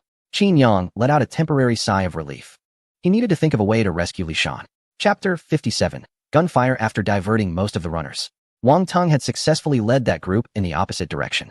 When Ding Dali and the others reached the boat docked by the riverside, a figure suddenly appeared on the riverbank. As soon as he appeared, he collapsed onto the ground, his chest heaving heavily as he gasped for air. His innate ability granted him a running speed 100 times that of an average person, but his limited stamina couldn't support prolonged sprints. Just leading this wave of runners in the wrong direction and running back to the riverbank had exhausted all of Wang Ting's energy. Seeing this, Yang Fei and Ji Hong, who were waiting by the river, rushed over to help Wang Ting onto the boat. Just as the horde of zombies reached the riverbank, the boat had already moved away to the center of the river, out of their reach. The best way to rescue Li Shan was to have Wang Ting draw the zombies away, but given his current state, he needed to recover enough stamina first. The others couldn't afford to be idle. With so many zombies around, each kill would earn them points. Qin Yang glanced at the mountain of zombies and thought how great it would be if they had some explosives right now. Following the Lord's orders, Ma Yuan and Ma Dongmei, as long-range fire support, had started to eliminate the zombies on the shore. On this expedition, they had brought ample supplies. But what they had the most of were arrows and short spears, piled up in several stacks on the boat. The duo could fire freely. Arrows rained down on the zombies on the shore, and one by one, the undead and runners fell. However, the number of zombies gathered in Yang Village was quite terrifying. Even as the duo exhausted their stamina, there were still no less than 100 zombies amassed on the shore. At the same time, possibly due to prolonged suffocation, Qin Yang noticed another negative status, unconsciousness, appear in Li Shan's status bar. The effect of the hypoxia status had also escalated, now causing a health drop of 20 instead of 10, and the frequency of health loss had increased significantly. If this continued, Li Shan's remaining health might not last even an hour. The situation was becoming increasingly urgent, and Qin Yang's expression grew serious. Every civilian with an innate ability was invaluable. Losing even one here would be a significant blow to him and his territory. A troop of over 100 soldiers, fully armed and looking authentic with bright colors, marched in formation towards the direction of the village. Leading them was a general, imposing yet with a rigid expression. Both he and his soldiers wore traditional ceremonial uniforms, complete with tall hats, resembling the guards from a fairy tale nutcracker. The weapons they carried, though somewhat dated in appearance, were indeed real firearms. The soldiers quickly reached a position less than 500 meters from the village. Without hesitation, they charged straight towards it. Along the way, they encountered zombies, facing them with fearless resolve, their expressions remaining unchanged. Remarkably, it seemed the zombies could not sense the soldiers' living presence. They relied solely on sound and sight to detect targets when the two sides were close enough. When confronted by the attacking zombies, the soldiers acted swiftly and decisively. The front row crouched down, raised their guns, aimed, and fired. The gunfire erupted like popping beans, and the charging zombies fell to the ground in unison. After the front row had emptied their magazines, they retreated in an orderly manner, allowing the rear soldiers to take their place seamlessly. Another round of gunfire ensued, and the advancing zombies were shot down, dissolving into pools of black sludge. After clearing 2 waves, the zombies blocking the troops' path had been mostly eliminated. The unit continued forward, directly entering the village's perimeter. Inside the village, they dispatched a few more scattered zombies before the general positioned himself on higher ground, surveying the surroundings with an expressionless face. Internally, he was quite perplexed. Despite their journey, the number of zombies eliminated was minimal. It was hard to believe that a village could contain so few. Had others arrived first?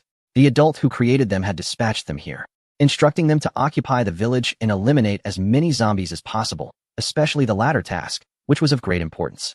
Now, having completed the first task, the general found himself unable to fulfill the second, leaving his somewhat rigid mind baffled.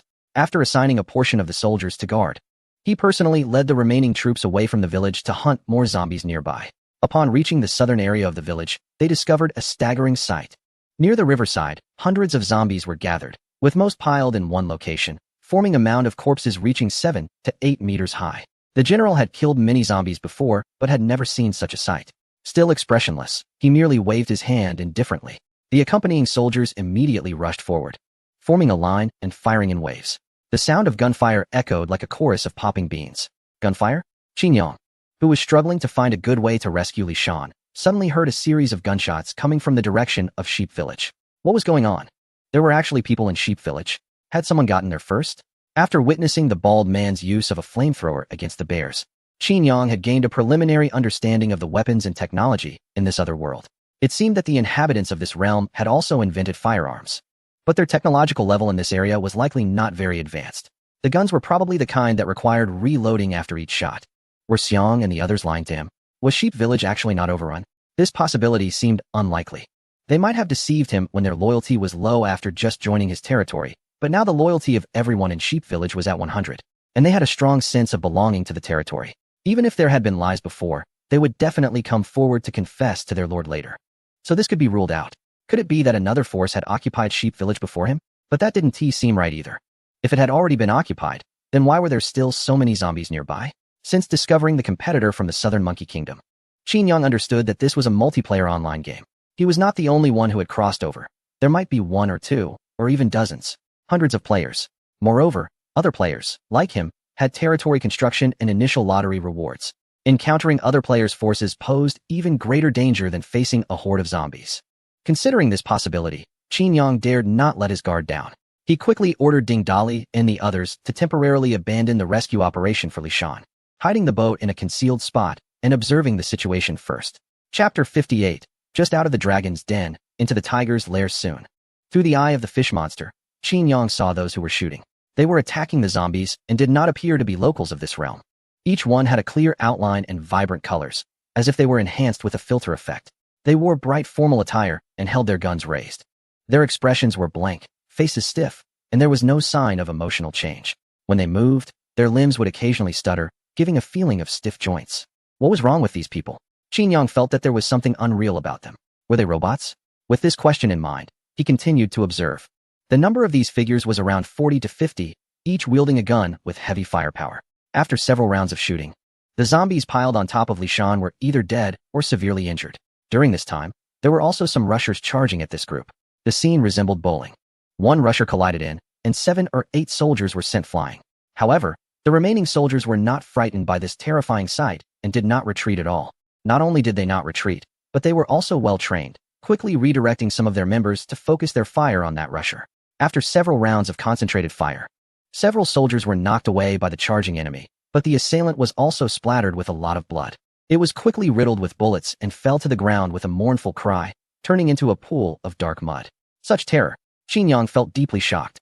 The efficiency of eliminating enemies was indeed high. After taking down this assailant, the few soldiers who had been knocked away surprisingly got up quickly as if nothing had happened and ran back to regroup.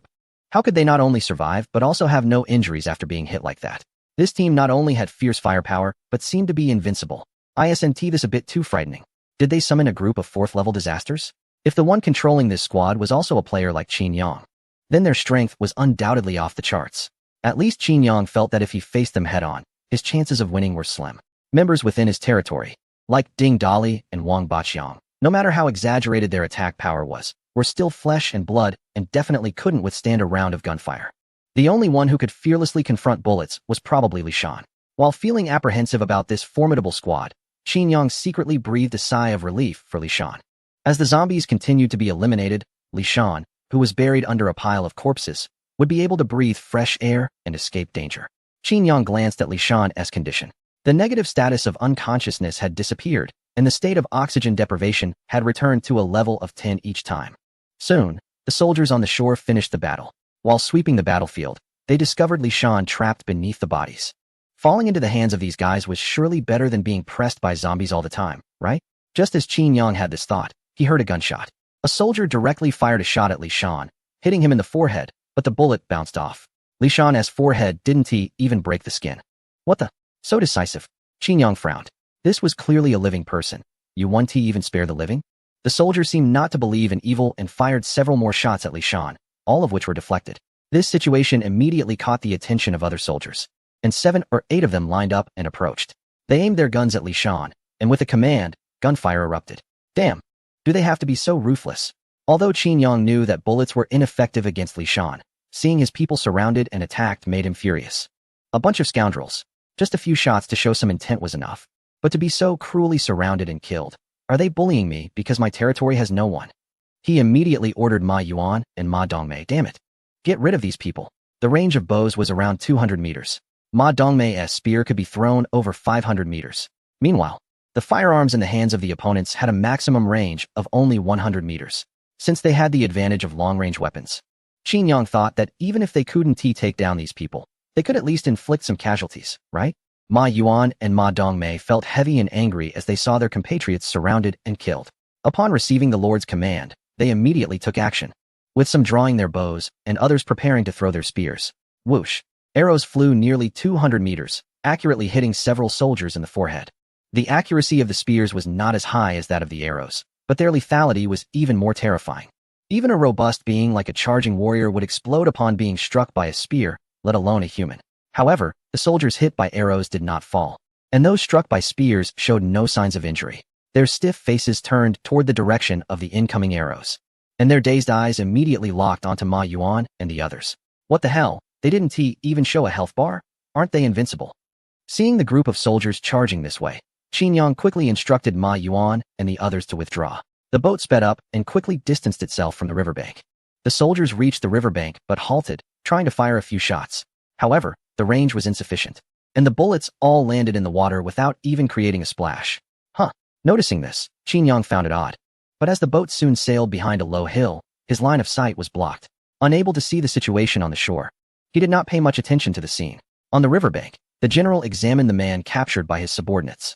He appeared to be an ordinary human, just with slightly more developed chest muscles.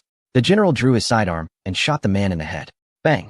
After the gunshot, the man's head was pushed back slightly by the bullet. The bullet ricocheted off, yet the man's head remained unscathed. The bullet couldn't kill him? The general, limited in intelligence, could not understand why this was happening. He ordered his soldiers to take this strange human back to the village and lock him up, preparing to send someone back to the territory to report to the Lord and let the Lord decide how to handle this person. Things were getting complicated.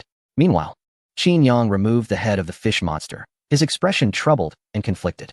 This group of undying and heavily armed soldiers had captured Li Shan. Although there was no immediate risk of Li Shan being killed by firearms or blades, if the other side chose alternative methods to execute him, such as drowning, starving, or dehydrating him, Li Shan might withstand for a time due to his high health. However, over time, he would definitely die. Just out of the dragon's den and into the tiger's lair. Was this all planned from the beginning? Was there a deliberate intention to eliminate a civilian like me? Chapter 59. Exposing weaknesses. Thunder rumbled above the village, and gathering dark clouds began to brew a heavy rain. In the command center, Qin Yang paced back and forth with his hands behind his back. He had to rescue Li Shan. Not doing so would be too disheartening for his civilian subordinates. Moreover, it needed to be done quickly, as delays could lead to unforeseen changes. Therefore, how to rescue him safely and without injury was crucial. Qin Yang racked his brain but could not come up with a good plan. He felt quite frustrated and even lost his appetite for dinner. As darkness fell, should they take the opportunity to launch a surprise attack? It seemed like a chance. The nights in this other world were not illuminated like in modern society. If the moon and stars were absent, it would be pitch black. It also appeared that it was going to rain over at the sheep village, as dark clouds had started to cover the sky. Moving under the cover of darkness would undoubtedly enhance the safety of their actions. Even if they couldn't rescue Li Shan in the end, it would still be beneficial to disturb the enemy and gauge their strength. Thus, Qin Yang donned the fish monster's head and began issuing night raid orders to the remaining members of the exploration team. Upon receiving the command, Ding Dali and the others immediately began preparations. To achieve a quick resolution, they decided not to take too many people. Support and healers were unnecessary. Since Yang Fei was useless except for his physical strength, he would stay back to look after Wang Tong, who had not yet recovered. That left just the dual horse combination and the strong combination, totaling 4 people. Safety was the priority. If the situation seemed unfavorable, they would retreat quickly. Qin Yang reminded them one last time. The exploration team's boat circled back from behind the low mountain and approached the riverbank. The 4-person team stealthily made their way toward the distant sheep village. Li Shan was bound to a post, unable to move, with cloth stuffed in his mouth to prevent him from shouting and attracting zombies. Dinner time had already passed, and Li Shan had hardly eaten anything all afternoon. He was both hungry and thirsty, causing his physical strength to decline. The unit that had captured him consisted of over 100 people, yet no one was cooking. The commanding general and soldiers were all enduring hunger, remaining motionless at their posts, barely even communicating. Li Shan began to suspect whether these people were even real. At that moment, as the clouds continued to gather in the sky, raindrops began to fall on Li Shan's head. The rain arrived just in time. Li Shan tilted his head back, opened his mouth, and stuck out his tongue to catch the rainwater, quenching his parched throat. But just then, he heard the general of the unit issuing orders. Everyone, get inside to avoid the rain. Was it just a light rain, and they were so eager to take cover? In their territory, unless there was a heavy downpour, no one would leave their posts. Li Shan felt confused and looked down at the soldiers seeking shelter. He noticed that several soldiers had multiple spots on their bodies blurred by the rain. What was going on? As if answering his inner doubts, the rain began to intensify. What started as droplets turned into a steady drizzle. This was troubling. Li Shan watched as a soldier who was slow to retreat had an arm severed by the rain. When the arm fell to the ground, not a drop of blood flowed. Instead, it spread out on the ground, creating a puddle of mixed colors. These people seemed to be very afraid of water. Ding Dali made his way to the vicinity of the sheep village, and the rain began to fall. They were trying to take a detour to avoid the guards at the village entrance, but found that the guards were very proactive in seeking shelter from the rain. As soon as a few drops fell, they retreated into nearby houses. Qin Yang, observing everything through the fish monster's eye, was puzzled. Just a little rain, and they aren't even guarding the entrance anymore? He suddenly recalled the bullets that had struck the river without causing a single splash. What is the principle behind this? It felt very suspicious. Since there were no guards at the village entrance, Ding Dali and the others didn't need to take a detour anymore. They directly sneaked into the village through the entrance. At that moment, the rain grew heavier, and the raindrops had turned into lines, soaking Ding Dali and the others completely. The entire sheep village was eerily quiet, with no one on the central road. Had everyone gone to hide from the rain? This was too unusual, wasn't it? Were these people really so afraid of the rain? Ding Dali and the others cautiously walked along the village road. However, after a short distance, they spotted a few soldiers taking shelter under the eaves of a house, facing them directly. Just at that moment, a bolt of lightning streaked across the sky. Boom! The lightning illuminated the entire sheep village. The soldiers immediately noticed Ding Dali and the others walking in the rain. Not good. Qin Yang immediately tensed up and urged Ding Dali and the others to find cover. But they were still a beat too slow. With less than 20 meters between them, the soldiers reacted quickly, raising their weapons as soon as they spotted them. Bang, bang, bang. After a round of gunfire, Ding Dali and the others anxiously checked themselves. They had witnessed the power of these weapons. Even a physically strong individual could be torn to shreds by bullets, let alone their ordinary bodies. But to everyone's surprise, they found no injuries and felt no pain at all. What is going on? Why am I not hurt? Everyone was bewildered. I understand now. Seeing this scene, Qin Yang suddenly stood up from his seat, a look of wild joy spreading across his face. These immortal soldiers are not invincible. They must all be afraid of water. Water is their greatest weakness. Not only do they fear water, but even the bullets they fire become ineffective upon contact with water. This also explains why those bullets fired into the water earlier didn't create a single splash. Now, due to the rain's barrier, the bullets fired at Ding Dali and the others had already encountered water before hitting the target. Therefore, all the bullets were rendered ineffective, and the attacks were in vain. To further confirm his hypothesis, Qin Yang immediately instructed Ma Yuan to shoot a few arrows soaked in rainwater at the soldiers who had just fired. Under the flashes of lightning streaking across the sky, he noticed that the soldiers hit by the arrows had large areas of discoloration where they were struck, becoming blurred. I knew it. These soldiers all looked like they were drawn. Now, judging from their blurred state, my guess might just be correct. Heh, now that I know their weakness. This will be easy. Qin Yang's lips curled into a smile. He immediately shared his speculation with Ding Dali and the others. So that's how it is. These people are actually drawn? How amazing. The drawn figures can come to life? Just from a rainstorm, we figured out the enemy's weakness. Truly worthy of being the Lord. With the heavy rain shielding us, what do we have to fear? Let's wipe out these painters directly. For a moment, the four of them were filled with enthusiasm. No longer searching for cover, and stood tall in the pouring rain. Suddenly, an enemy attack. The commander of the painters had also spotted their situation. Doors and windows along the road swung open, revealing a house full of expressionless armed soldiers. Fire. At the command, these soldiers opened fire. The colorful flashes of gunfire lit up the entire village. It looked like a fierce assault. However, all the bullets were blocked by the rain and couldn't inflict any harm on Ding Dali and the others standing in the rain. Chapter 60. Occupying Sheep Village. Land of the Romantic Nation. Luel was guiding several civilians in painting. Henry, you have to remember, the handling of lines can't be so careless. Even though you're just sketching, you should still be fully focused. Claude, you seem more suited for abstract art rather than my realism style. Oh, Martin, put away your brush. You have no artistic talent and are better off as a farmer. After giving guidance, Luel returned to his command center and sat in front of an unfinished portrait of a girl. Lord, can we start? A female civilian entered the command center, asking excitedly. Yes, let's begin. Seeing Luel nod, the female civilian began to undress. She stood in front of Luel, feeling a bit shy but completely naked. Be more natural, yes. You don't need to be nervous. We're creating art, not being inappropriate. Luel reminded her and continued working on the unfinished piece. Time flew by, and after 2 hours, Luel finally stepped out of his focused state. The mentor was right. With my concentration and pursuit of perfection in painting, I will definitely achieve outstanding accomplishments in this field in the future. If only I hadn't crossed over to this other world. He glanced at the painting, which was 2/3 complete, and sighed with a hint of helplessness. Then, Luel opened the territory interface to check on the development of his land. His territory was developing rapidly. The command center had long been upgraded to level 2. There were many civilians in the territory, with busy figures seen everywhere. However, these civilians were not real people but oil-painted figures created by Luel using his artistic skills. I remember that I seemed to have sent a team to occupy the newly discovered village to the south yesterday. I wonder how they are doing now? Luer found the summoning interface and took a look inside. Why has the number of summoned beings decreased by more than half? Luer thought he had misread it and quickly checked again. Indeed, it had decreased significantly. Moreover, the ones that were lost were all the combat-capable ones, which were the troops he sent out to occupy the sheep village yesterday. How could this happen? Luer frowned. Did it rain yesterday? These summoned beings are most afraid of water. Since they are made of paint, they would show color bleeding upon contact with water. Once the summoned beings can't maintain their complete form, they can't move normally and might even collapse into a puddle of paint. Therefore, rainy days are the weather Luer hates the most. He has lost at least 100 summoned beings to rain.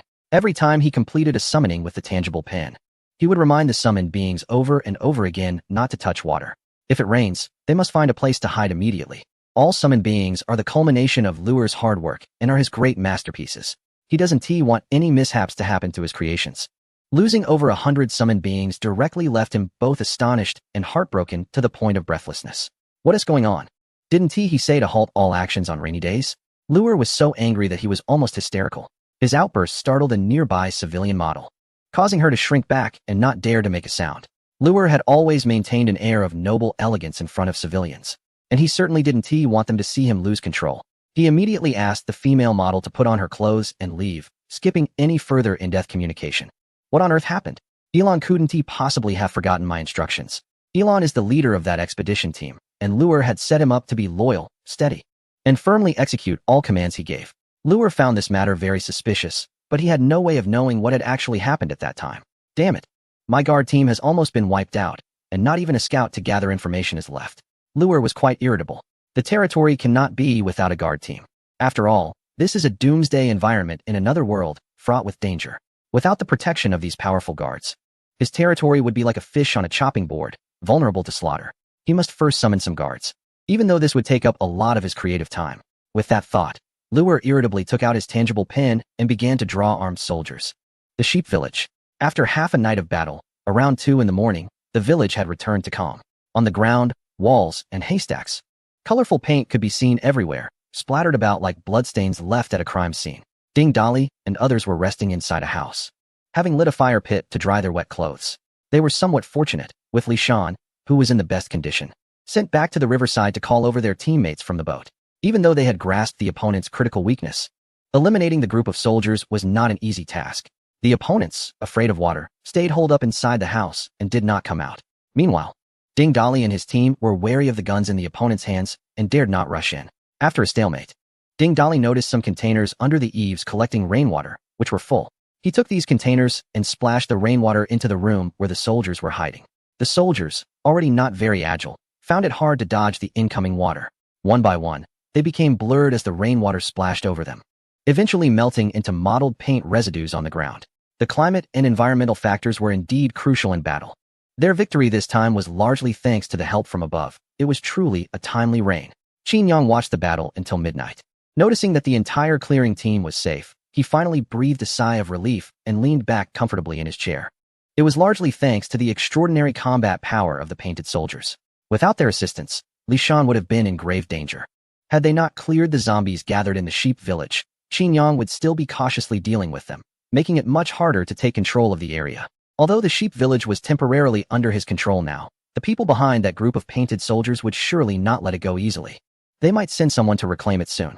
It was unsafe here, and he needed to quickly gather all the resources available in the sheep village. Thinking this through, Qin Yang immediately contacted Ding Dali and instructed everyone to stop resting and start searching the sheep village.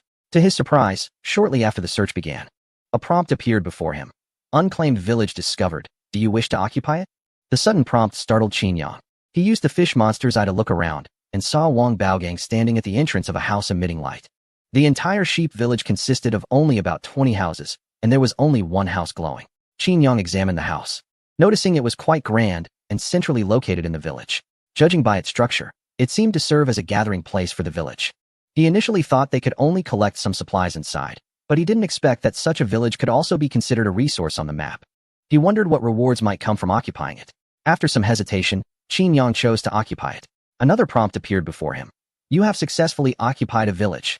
He noticed that a sub-page for the occupied facility had appeared in the territory interface. Open this page to see the rewards after occupying the village. After occupying and stationing 110 civilians in the village, you can receive the following daily rewards. Daily civilian summons increase by 12. Daily gold income increases by 10, 100. Daily technology research rewards based on the village's technological level, up to 3 times. Stationing civilians means having them work in this location, not permanently residing here. Civilians from the main base can come here to work during the day and return to the main base by boat at night to rest. This is similar to modern workers who commute from suburban areas to work in the city. This counts as a full day of stationing, allowing them to receive that day's rewards. Additionally, the daily gold income from the village does not conflict with the gold income from civilian residences once they are fully occupied. Among these 3 rewards, the one that Qin Yang values the most is the first one. Any reward that increases the daily civilian summons is the best reward for him. However, the situation in the village is a bit delicate. Besides himself, another faction is also eyeing the village, and their combat power may be even higher than Qin Yang's. Although Qin Yang has grasped the weaknesses of the oil painters, he cannot guarantee that there won't be unexpected developments during combat. These oil painters die instantly upon contact with water, making it impossible for him to gather intelligence about the opposing territory through them. Otherwise, if he knew the enemy's position while remaining hidden, he might have been able to maneuver secretly. He can only wait for Qi Yuan to handle matters with the other faction before sending him to explore this area. However, Qin Yang estimates that the opposing faction will soon come knocking again.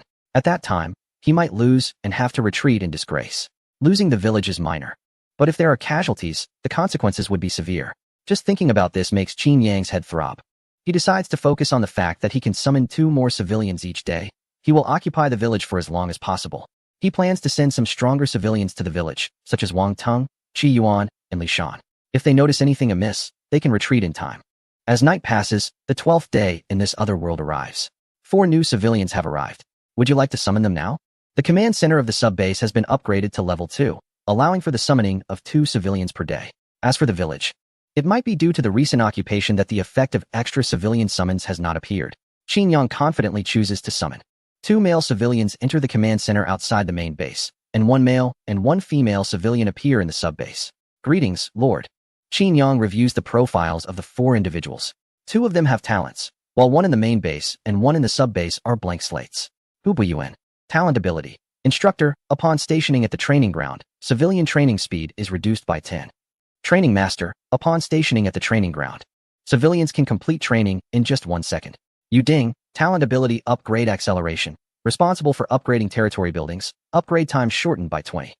Rapid upgrade, responsible for upgrading territory buildings, only takes 1 second to complete the upgrade.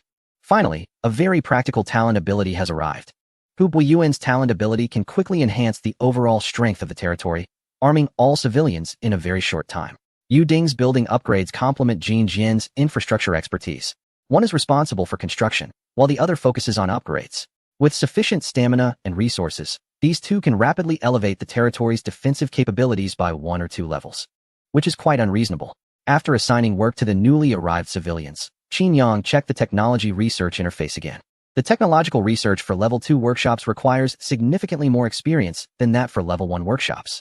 Even with the enhancement from the talent ability, Yang Shi only managed to obtain 5 technology research rewards after 2 days. Qin Yang collected all the rewards at once. Received technology reward, military crossbow. Received technology reward, civilian stone tools. Received technology reward, military stone weapons. Received technology reward, civilian lighting. Received technology reward, military catapult.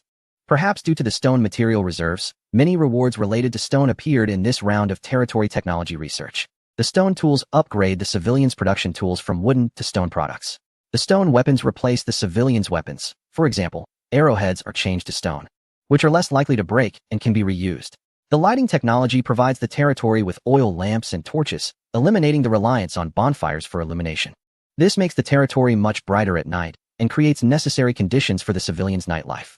Next are the rewards of the crossbow and the catapult. Both are large destructive weapons.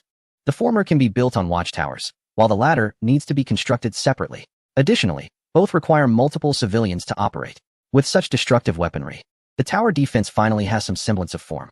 The crossbow uses specially made arrows, each measuring 15 meters in length, paired with sharp stone tips, making this weapon's lethality quite terrifying. This crossbow can be used to target charging attackers. Otherwise, allowing them to strike the walls could potentially breach them. In contrast, the catapult is more suitable for dealing with groups of zombies. Imagine launching a massive stone into a gathered horde of zombies. The slow-reacting zombies would struggle to dodge and would be crushed and smashed by the stone, leaving blood and limbs scattered everywhere. This scene should be quite exhilarating. Chapter 62. Leave the beasts to her. After occupying the sheep village, Qin Yang instructed a thorough search of the village, primarily targeting the collection of materials like fabric. This is because the main base is upgrading to a level 3 command center, and it only lacks this one type of material. The search lasted throughout the morning. The civilians in the sheep village managed to collect a considerable amount of food and fabric scraps, which they loaded onto a boat to transport back to the main base via waterways. However, when these items were brought back, Qin Yang only received notifications about the food collected. The fabric scraps could not be gathered and were essentially just piles of trash.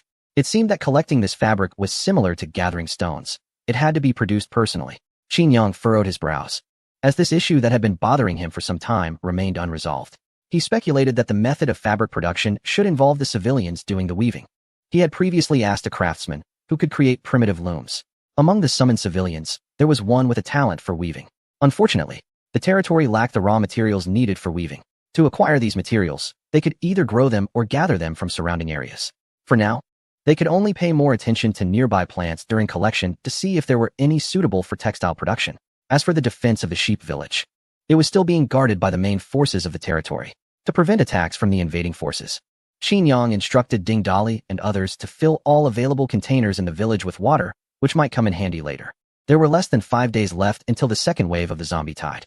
In the command center, Qin Yang was eating freshly picked berries while contemplating how the territory would respond to the upcoming wave. Just like in any tower defense game, the difficulty level increases progressively. The scale of the second wave would undoubtedly be much larger than the first. He opened the territory interface to check the current status. The number of civilians had reached 45. With the training master Hu Buiyuan on board, the civilians would soon be armed. By then, their average attack power could exceed 10 points, and they would also master various combat skills. Coupled with the defensive tools of crossbows and slingshots obtained through technology research rewards, the fighting capability of the civilians in the territory would be significantly stronger than during the first wave. However, having strong civilians was still not enough. The walls of the territory were still only level 2 wooden walls. Recently, due to the expansion of the territory, some sections of the walls had been dismantled. With the second wave approaching, it was essential to build more walls. From the situation of the first wave, it was clear that the main attack directions for the zombies were from the west and south. Qin Yang planned to construct 3 level 2 wooden walls on the south and west sides of the main base. The main base was well established, and there were plenty of civilians to defend it, so it should not be a significant issue. What worried him more was the subbase. Without the rapid construction abilities of Jin Jian, the progress there was slow. Currently, they had only built the first layer of walls, and various civilian and military facilities were not yet sufficient. The first issue to resolve was the travel distance from the main base to the subbase. The two locations were somewhat far apart, requiring civilians to walk at least 3 hours. This significantly affected the efficiency of support for the subbase construction from the main base. Moreover, as the zombie tide approached, if the subbase defense became critical, it would take too long to send reinforcements from the main base. Building roads can effectively improve this issue. Level 1 sandy roads can increase the movement efficiency of civilians by about 5, after upgrading to level 2 stone roads. This efficiency can rise to 10, since the construction of a well-connected stone road in the main base. Qin Yang has noticeably felt that the efficiency of civilians in various tasks has improved significantly. The stone output in the territory is quite good now, so supplying for the construction of a road several kilometers long should not be a problem. In the next couple of days, let Jin Jian and Hu Buiyuan go to the subbase to assist with the construction and also build the road between the two locations. After a long day's journey, Qi Yuan and Li Kai Shui finally arrived outside the cave of the burly bald man, Changge. There were a lot of mechanisms and traps set up nearby, so the two dared not move recklessly. Qi Yuan curled his fingers, put them to his mouth, and whistled loudly. Soon, a sturdy bald man walked out of the cave. Qi Yuan, I thought you wouldn't come back. Upon seeing this returning old friend, the bald man looked quite surprised, embraced Qi Yuan, and invited him into the cave. As they walked and chatted, Qi Yuan introduced Li Kai Shui to the bald man. Oh, is this the helper you mentioned? The bald man looked Li Kai Shui up and down. He found this small and weak woman to be very ordinary and didn't see anything special about her. Forgive me for being direct, but she wouldn't even be enough to fill the gaps between Bear Da and Bear Air. The bald man's expression gradually became serious. Friend, you have witnessed the terror of those two monsters. Why do you still naively believe that having another person will solve the problems with those beasts? Faced with the bald man's skepticism, Qi Yuan just smiled and said, although these two bears have mutated into monsters, they still belong to the category of beasts. If they are beasts, then it's no problem to hand them over to her. Seeing that the bald man still seemed somewhat unconvinced, Qi Yuan patiently explained Li Kai Shui's special abilities to him. Such a miraculous ability? The bald man showed an expression of astonishment. He was aware of Qi Yuan's abilities. After all, Qi Yuan had walked boldly past Bear Da and Bear Air in the woods without being turned into a pancake by the two monsters. This scene had greatly shocked the bald man, who was hiding nearby at the time. He then approached Qi Yuan, and after some understanding, learned about Qi Yuan's powerful invisibility ability. With this background, when Qi Yuan described Li Kai Shui's abilities, it became easier for the bald man to accept. Then Qi Yuan patted his chest and assured him that he would bear all consequences, which barely persuaded the bald man. All right, since you insist, I will take you over to give it a try. After that, the bald man rummaged through the cave to find his flamethrower and some homemade, oversized bear traps. At this time, the two monsters should have just eaten and be taking a nap. I would have chosen to harass them at this moment as well. Since I can't defeat them in a direct confrontation, I would wear them down through constant harassment, exhausting them until they reveal a flaw. However, the resilience of these two monsters exceeded my expectations. The bald, muscular man murmured to himself as he led Qi Yuan and Li Kai Shui through the woods, heading towards the bear monster's cave. Chapter 63. Killing the bear. The three of them moved cautiously, soon arriving deep in the forest. After passing a large boulder, they were close to the cave where the monsters resided. Sure enough, just after they passed the boulder, Qi Yuan and Li Kai Shui heard a loud snoring sound. Fortunately, they seemed to be sound asleep inside the cave. The bald man's expression relaxed considerably. Soon, they spotted the dark entrance of the bear monster's cave, from which the snoring sounds were emanating. What are you planning to do? If it were me, I would set a trap at the cave entrance, he said.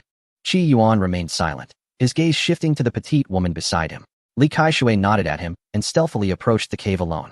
Are you sure this is okay, little brother Qi Yuan? The bald man asked, a note of concern in his voice. To be honest, I'm not sure either. Because she's new and I've never seen her abilities, Qi Yuan admitted. Our lord assigned her to me, saying one person would be enough. Your lord will surely regret this decision, the bald man commented noncommittally. Not necessarily, Qi Yuan responded, unusually assertive. Our lord is a wise person. He wouldn't make rash decisions. Since he sent this woman to assist you, there must be a reason for it. Just wait and see. As he spoke, admiration shone in his eyes, as if the lord were the greatest person in his mind. Seeing Qi Yuan in this state, the bald man couldn't help but think, It sounds like his lord is quite an impressive individual. Li Kai-shui quickly reached the cave entrance, swiftly knocking an arrow and shooting it decisively into the cave. This is going to be a big problem, the bald man exclaimed in shock, wanting to stop her, but it was too late. Once the arrow entered the cave, the snoring abruptly ceased. An angry roar echoed from deep within the cave. Li Kai-shui quickly retreated, her speed astonishing. She moved like a monkey, swiftly escaping over 100 meters away from the cave. The forest terrain activated her guerrilla skills, making her even more agile. Her speed was unbelievable. The bald man and Qi Yuan had retreated to a safe spot, watching the ensuing battle. Faced with the formidable bear monster, even if they wanted to help, they wouldn't be able to do much. They could only pray that Li Kai-shui truly had the ability to deal with the bear monster. The mountains trembled as a massive yellow bear monster staggered out of the dark cave. It let out a heart-wrenching roar, its eyes bloodshot and red, looking quite furious. This is impossible. The bald, muscular man saw a horrific wound on the shoulder of the bear monster, resembling the aftermath of an explosion. Until now, these two bear monsters had no natural enemies in this forest. Even he could only manage to burn them. Given the bear monster's robust physique, ordinary burns would heal in just a day or two. This was the first time he had seen a bear monster so severely injured. Incredible. She just shot one arrow. The bald man's confusion was quickly resolved. Li Kai-shui stood about 100 meters away from the cave, waiting for the bear monster to charge at her. She showed no signs of panic, drawing her bow once more. An arrow flew nearly 100 meters, hitting one of the bear monster's front limbs with precision. With a thud, the arrow seemed to be tied with explosives. Upon contact with the bear monster's body, it detonated violently. A large chunk was blown off the bear monster's right front limb, sending blood and flesh flying. The bear monster howled in pain, losing its balance and crashing to the ground, rolling forward several meters. This is terrifying. How could this be possible? The bald man was completely bewildered. A frail woman, resembling a monkey, unleashed a terrifying power that he could not even begin to match. The situation seemed both exaggerated and bizarre. Beside him, Qi Yuan let out a sigh of relief, muttering to himself. Fortunately, even if it has turned into a monster, it still belongs to the category of beasts. The Lord truly has foresight. Before the bear monster could get back up, Li Kai-shui unleashed her full firepower, continuously shooting arrows at the bear monster. Each arrow seemed trivial, but upon hitting the target, it erupted with a heart-stopping force. One arrow after another disabled the bear monster's limbs, rendering it unable to rise and resist. The bear monster's bloodshot eyes returned to normal. Fear caused it to snap out of its frenzy, starting to wail in a pleading manner towards Li Kai-shui. This creature had been forced into such a state. In the past, the bald man could hardly have imagined this scene. Now, it was happening quite easily. Hearing the bear monster's pleading cries, he felt a subtle thrill of impending vengeance. Although this revenge was being carried out by someone else, after enduring prolonged failures, he had lost patience and now only sought to achieve his goal. As a master hunter, Li Kai-shui was well aware of her prey's habits and would not spare it just because it was howling in distress. The arrows changed direction. Now aiming for the bear monster's head, she prepared to deliver a fatal blow to the beast. The next arrow shot out, accurately striking the bear monster's right eye. The arrow, infused with 500 attack power, blew off half of its skull. White brain matter mixed with blood splattered everywhere. This large, unruly, and exceptionally strong bear monster let out a mournful cry, rolling over onto the ground, motionless. It's done. The bald man nearly jumped out of his hiding spot to cheer. He had been entangled with the two bear monsters in this forest for more than 2 months, nearly ready to give up after repeated failures.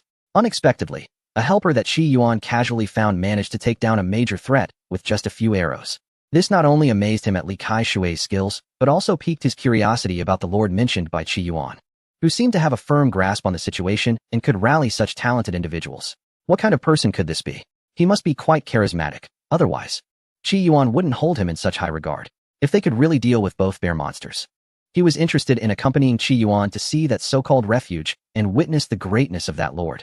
Wait a minute. Thinking of this, the bald and strong man suddenly became alert. One of the bears had been killed, but there was still another. At that moment, he instinctively sensed a pressure that made his heart race, causing all the hairs on his body to stand on end.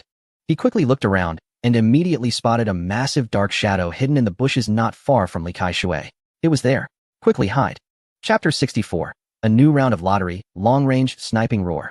The shadow in the bushes let out an angry roar and charged out from its hiding place. Li Kai-shui reacted swiftly, crouching down and sliding past the dark figure with incredible agility. After successfully dodging the attack, she had not yet steadied herself when she drew her bow again and shot back. The arrow struck the back of the shadow, causing a burst of flesh and blood to explode from its back. The shadow let out a painful howl, staggering forward a couple of steps before stabilizing itself. Due to the thick fur and muscle on its back, the arrow did not deal a fatal blow. Enraged, it quickly turned around and swiped its paw backward. Crack! The attack missed, and the ground was smashed open by a giant paw. The wretched woman who attacked it from behind was already gone, slipping away like an eel. The bear let out an unwilling roar, its brown fur bristling. It was even larger than the dead bear, and in its fury, its muscles swelled significantly, making its form resemble a small hill. It charged toward the woman who had escaped to a short distance away with terrifying speed that belied its size, swinging its claws in an attempt to tear her apart. However, the woman had anticipated this and dodged to the side in advance. While evading, she continued to shoot arrows at the bear.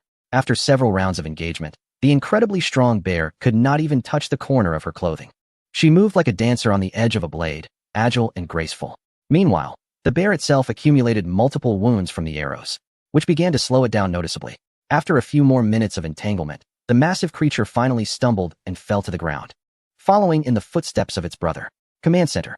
Qin Yang, who had been paying attention to the situation in Qiyuan, received another notification. Your civilian has killed a level 2 monster, gaining 300 points. Li Kai's fruits were indeed very effective against these monsters that had mutated from beasts. Killing one for 300 points was exhilarating. He already had over 600 points in his score panel, and with the additional 600 points from the 2 bear monsters he defeated, Qin Yang's score once again surpassed 1,000. Without hesitation, Qin Yang opened the lottery interface. Do you want to spend 1,200 points to perform 12 level 2 draws? Yes. He proceeded to draw all at once. Notifications began to pop up in front of him. You drew 2 civilians. You drew 40 units of fabric. You drew 30 units of stone.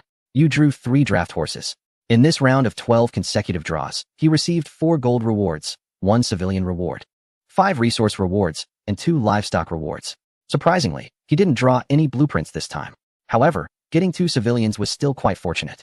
After the lottery rewards were successfully distributed, Qin Yang immediately summoned the new civilians. 2 male civilians entered outside the command center. Qin Yang took a glance at their profiles. Not bad. Both of these civilians had special abilities.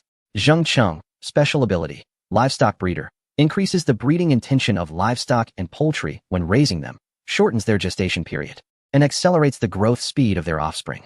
Master livestock breeder greatly enhances the breeding intention of livestock and poultry, significantly shortens their gestation period, and allows livestock and poultry offspring to grow to adulthood in a very short time. Gu Zhong, stamina, 260260. Attributes, life 40-40, attack 4.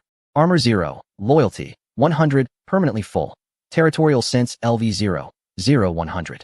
Special ability, sniper, increases range by 100 meters when performing ranged attacks.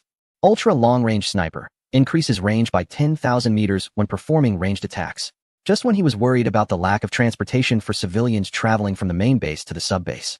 With Zheng Cheng's ability, he could cultivate a large number of draft horses within the territory. In addition to solving the transportation issue, Zheng Cheng could also help breed other livestock and poultry, ensuring a continuous supply of meat for the civilians even if they didn't go hunting. Gu Zhong's special ability complemented Ma Yuan's perfectly. One increases range, while the other ensures accuracy. If the two could be combined, wouldn't that mean hitting the enemy's head from 800 li away with a single shot? In the depths of the forest, a bald, strong man finished packing his belongings and stepped out of the cave where he had lived for over 2 months. He approached Qi Yuan and smiled, saying, Qi Yuan, my friend, thank you and your companions for helping me take down those 2 bear monsters. My wish here has been fulfilled, and I am now ready to join your territory. I wonder if you would take me in. This has been mentioned before. As long as Qi Yuan can handle the bear monster, he will follow Qi Yuan. The bald strong man is a man of his word and immediately decides to return to the main base with Qi Yuan and Li Kai Shui. Welcome. Qi Yuan extends his hand to shake with the strong man. He feels happy to have added a new member to his territory. The Lord cares for his people like his own children and will surely be pleased to see the bald strong man's arrival. At the same time, a new prompt appeared before Qin Yang. The Wandering Bear Strong wants to join your territory. Do you want to recruit the Wandering Bear Strong as a civilian? This bald man clearly isn't an ordinary person. I wonder what his profile is like and if he has any impressive talents. Qin Yang immediately chose to recruit him and then saw the Bear Strong's information on the civilian interface. Bear Strong. Physical strength, 350,350. Attributes, health 80-80, attack 7. Armor 0, loyalty, 30. Sense of belonging to territory LV 0, 100. Talent ability. Enhancement, can enhance weapons and equipment up to once. Enhancement will consume a certain amount of gold coins. This person's attributes are comparable to those of the Kirin brother. His talent ability for enhancing equipment is even more practical than that of Kirin brother. Although both talent abilities have high ceilings, Kirin brother's ability has too much uncertainty. Bear Strong's enhancement seems much more reliable. If I can channel this talent ability, wouldn't a piece of equipment be able to be enhanced 100 times? Currently, the main combat weapons for civilians in the territory are short spears and bows. The short spear is a consumable, so enhancing it doesn't hold much meaning. However, weapons like longbows are very suitable for enhancement. Wow, if I enhance a weapon 100 times, will it directly become a divine artifact? Each civilian in the territory having a 100 strength divine artifact would be an explosive combat power, right? But it probably isn't that simple. Enhancing requires investment. And the higher the level, the greater the investment needed. There might even be a frustrating system where enhancements can fail and break the equipment. Qin Yang thought of the famous online game by a well-known company, where enhancing equipment is one of its biggest features. Many warriors in the game have spent their fortunes to enhance their gear. I didn't expect that even after crossing into another world, I still can't escape the fear of being controlled by that company. Chapter 65. The abilities of players from the cosmetic surgery country in the real world. At the live recording of the show Things in Another World, after the first episode aired, the response was explosive, and the organizers successfully rode the wave of popularity. Thus, the second episode was quickly organized. At 8 p.m. prime time, the second episode of Things in Another World officially started. Host He entered the stage, greeted the audience, and began introducing the guest for this episode. The previous episode had directly ignited the heat, especially the remarks from the well-known commentator AI Dajin, which had once again topped the trending search rankings. A group of people rushed to comment under AI Dajin's social media post, some calling him a traitor, while others were being sarcastic.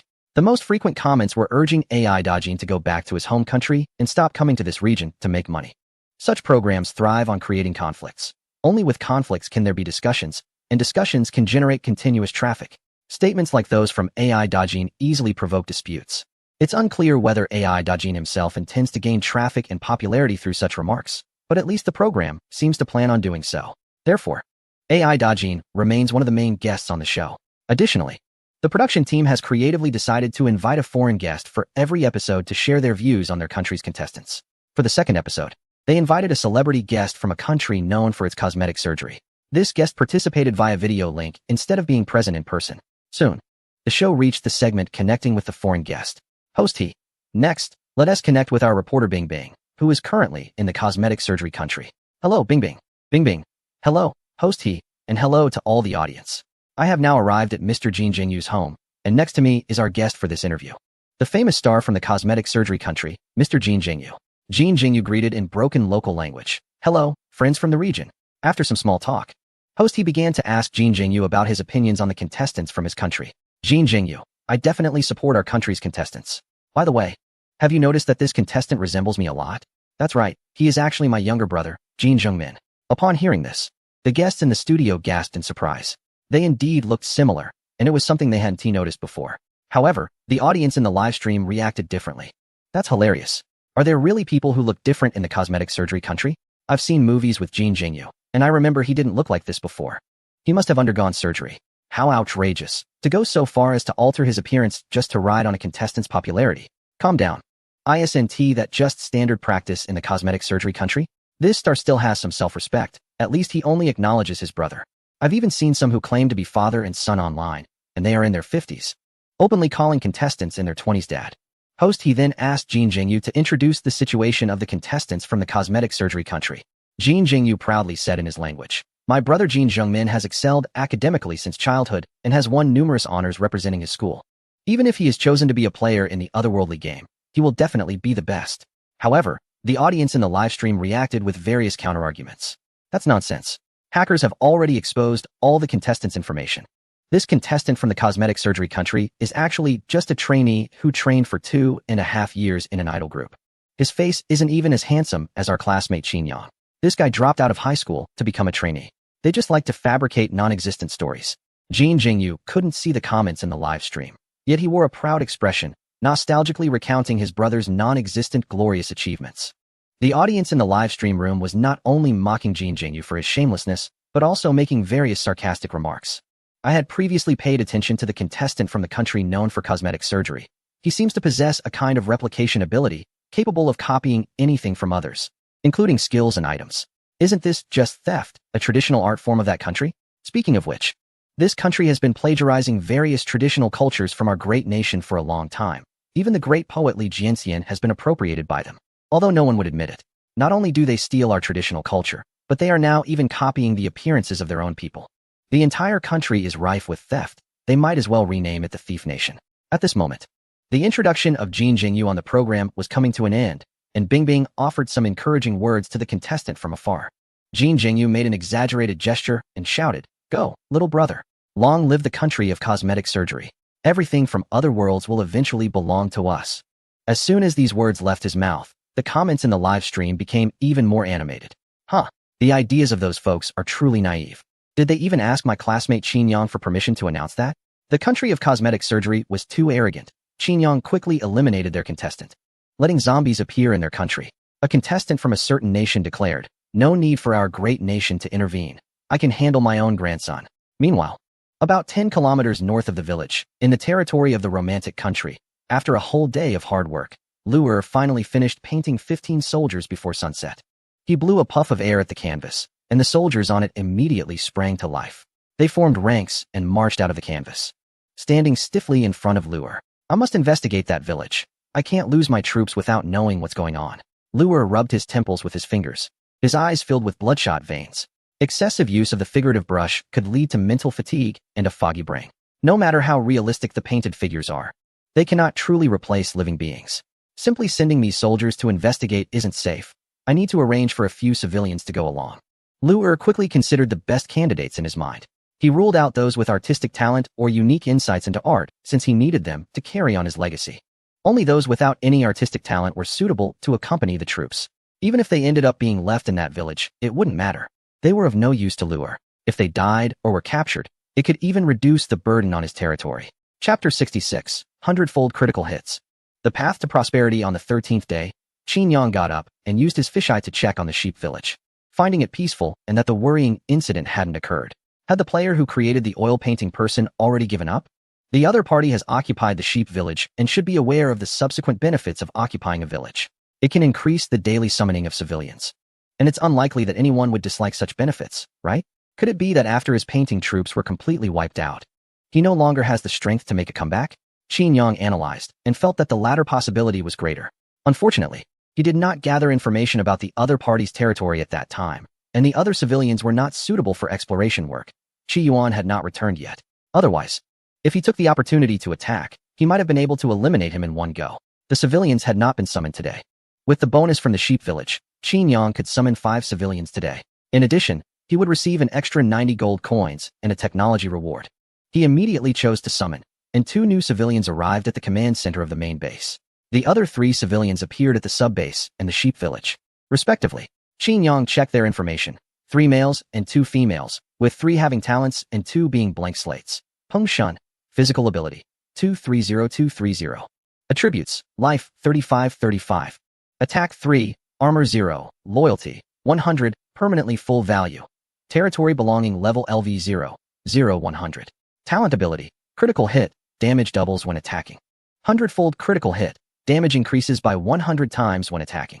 Xuanning, talent ability tailoring, produces 10 styles of clothing with a speed of 10. Master Tailor, produces 1,000 styles of clothing, completing one production in just 1 second. Zhu Qingya, talent ability lock-picking, 10 chance to open a locked door. Master lock-picking, 100 chance to open a locked door. The combat power of the territory is 1, and it seems that luck is on his side today. Peng Shun's hundredfold critical hit talent is incredibly powerful. Even with bare hands, he can easily deal 300 points of damage, far exceeding the attack power of 100 of Wang Baokong. If he trains some ranged attack methods and equips some ranged weapons, his lethality would definitely be off the charts. With a tailor, the civilians can finally stop wearing identical clothing. However, tailoring will certainly require materials like fabric. Speaking of which, when will the fabric issue be resolved? Just thinking about fabric gives Qin Yang a headache. His command center upgrade is stuck on this problem. Zhu Qingya's talent ability seems rather useless, right? Qin Yang has been here for nearly half a month and has yet to see a locked door or treasure chest. No, wait. I think I have seen a locked door. He recalled the cave filled with night demons before the first wave of zombies. Deep in the cave, there was an iron door with a complex mechanism structure that resembled a large lock. Perhaps Zhu Qingya's talent ability could be used on that door. After arranging for the two civilians to go out and find something to do, Qin Yang checked the technology research reward obtained from the sheep village. Technology reward acquired, domestic livestock farming. The purpose of this technology reward is to create breeding areas for civilians' homes, such as chicken coops and cattle sheds. The effect is that each civilian residence not only provides a fixed amount of coins daily, but also supplies a small quantity of food such as meat, eggs, and milk. With the livestock breeding master in place, the territory is no longer lacking in meat. This technology reward gives Qin Yang a feeling of enhancement. Around 2 o'clock in the afternoon, Qin Yang had just finished his nap when a civilian came to report that the road to the outpost had been completed. Oh, the speed of construction has never disappointed. Qin Yang immediately gathered the civilians in the territory to visit the newly built road. He walked along the road west of the command center until he reached the western gate. The west gate had already undergone expansion, with both walls pushed outward by about 50 meters, enclosing more open space within the territory. According to Qin Yang's plan, the area to the west of the territory is mainly for military use. Currently, in addition to several training grounds, 5 watchtowers have been built along the walls, spaced 10 meters apart, each equipped with crossbows. In the middle of the watchtowers, several catapults were also installed. With the increase in population, the development speed has significantly improved. Qin Yang saw 5 civilians working together to build a catapult, and their efficiency was high. What originally took several hours to complete could now be done in about an hour. After passing through the western area, Qin Yang arrived at the wooden gate. This wooden gate had also been upgraded long ago. Concerned that this area might become a breach for zombies, Qin Yang arranged a watchtower on each side of the gate, ensuring that the firepower from the civilians on the towers could effectively cover the area of the wooden gate. As the 2 wooden doors opened with a creaking sound, Qin Yang noticed that the stone-paved road extended outward, reaching the horizon where the grass meets the sky. The endpoint of the road is at the outpost, several kilometers away, and only a portion of the road is visible from the main base. This straight stone road is about 35 meters wide, similar to a two-lane road in modern society, allowing 45 civilians or 3 horses to travel side by side without issue.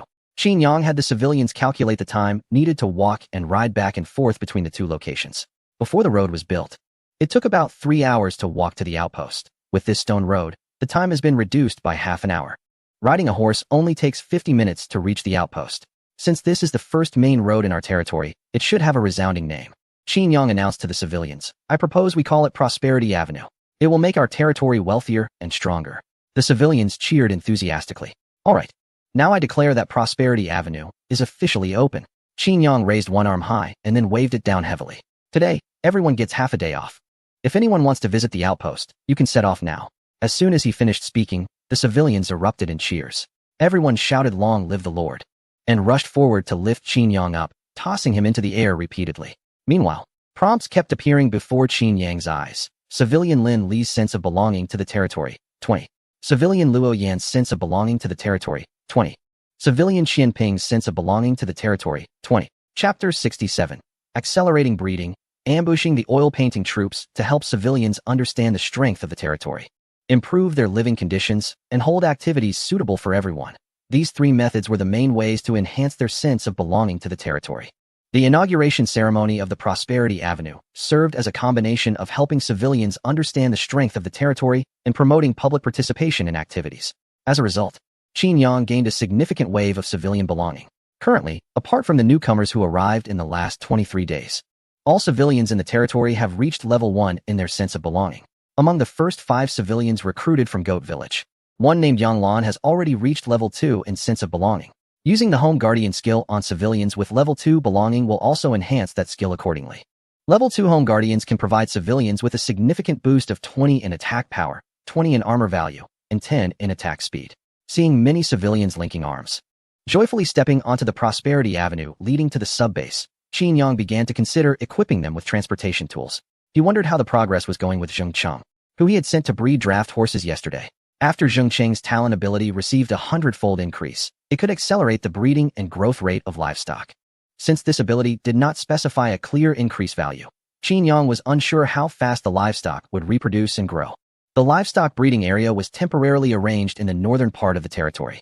This area was relatively empty, only housing a solitary workshop, and the threat of zombie hordes was minimal, making it suitable for constructing such livelihood facilities. When Qin Yang arrived here, he found that Zheng Cheng had already selected a male stallion and arranged for it to breed with 3 female draft horses.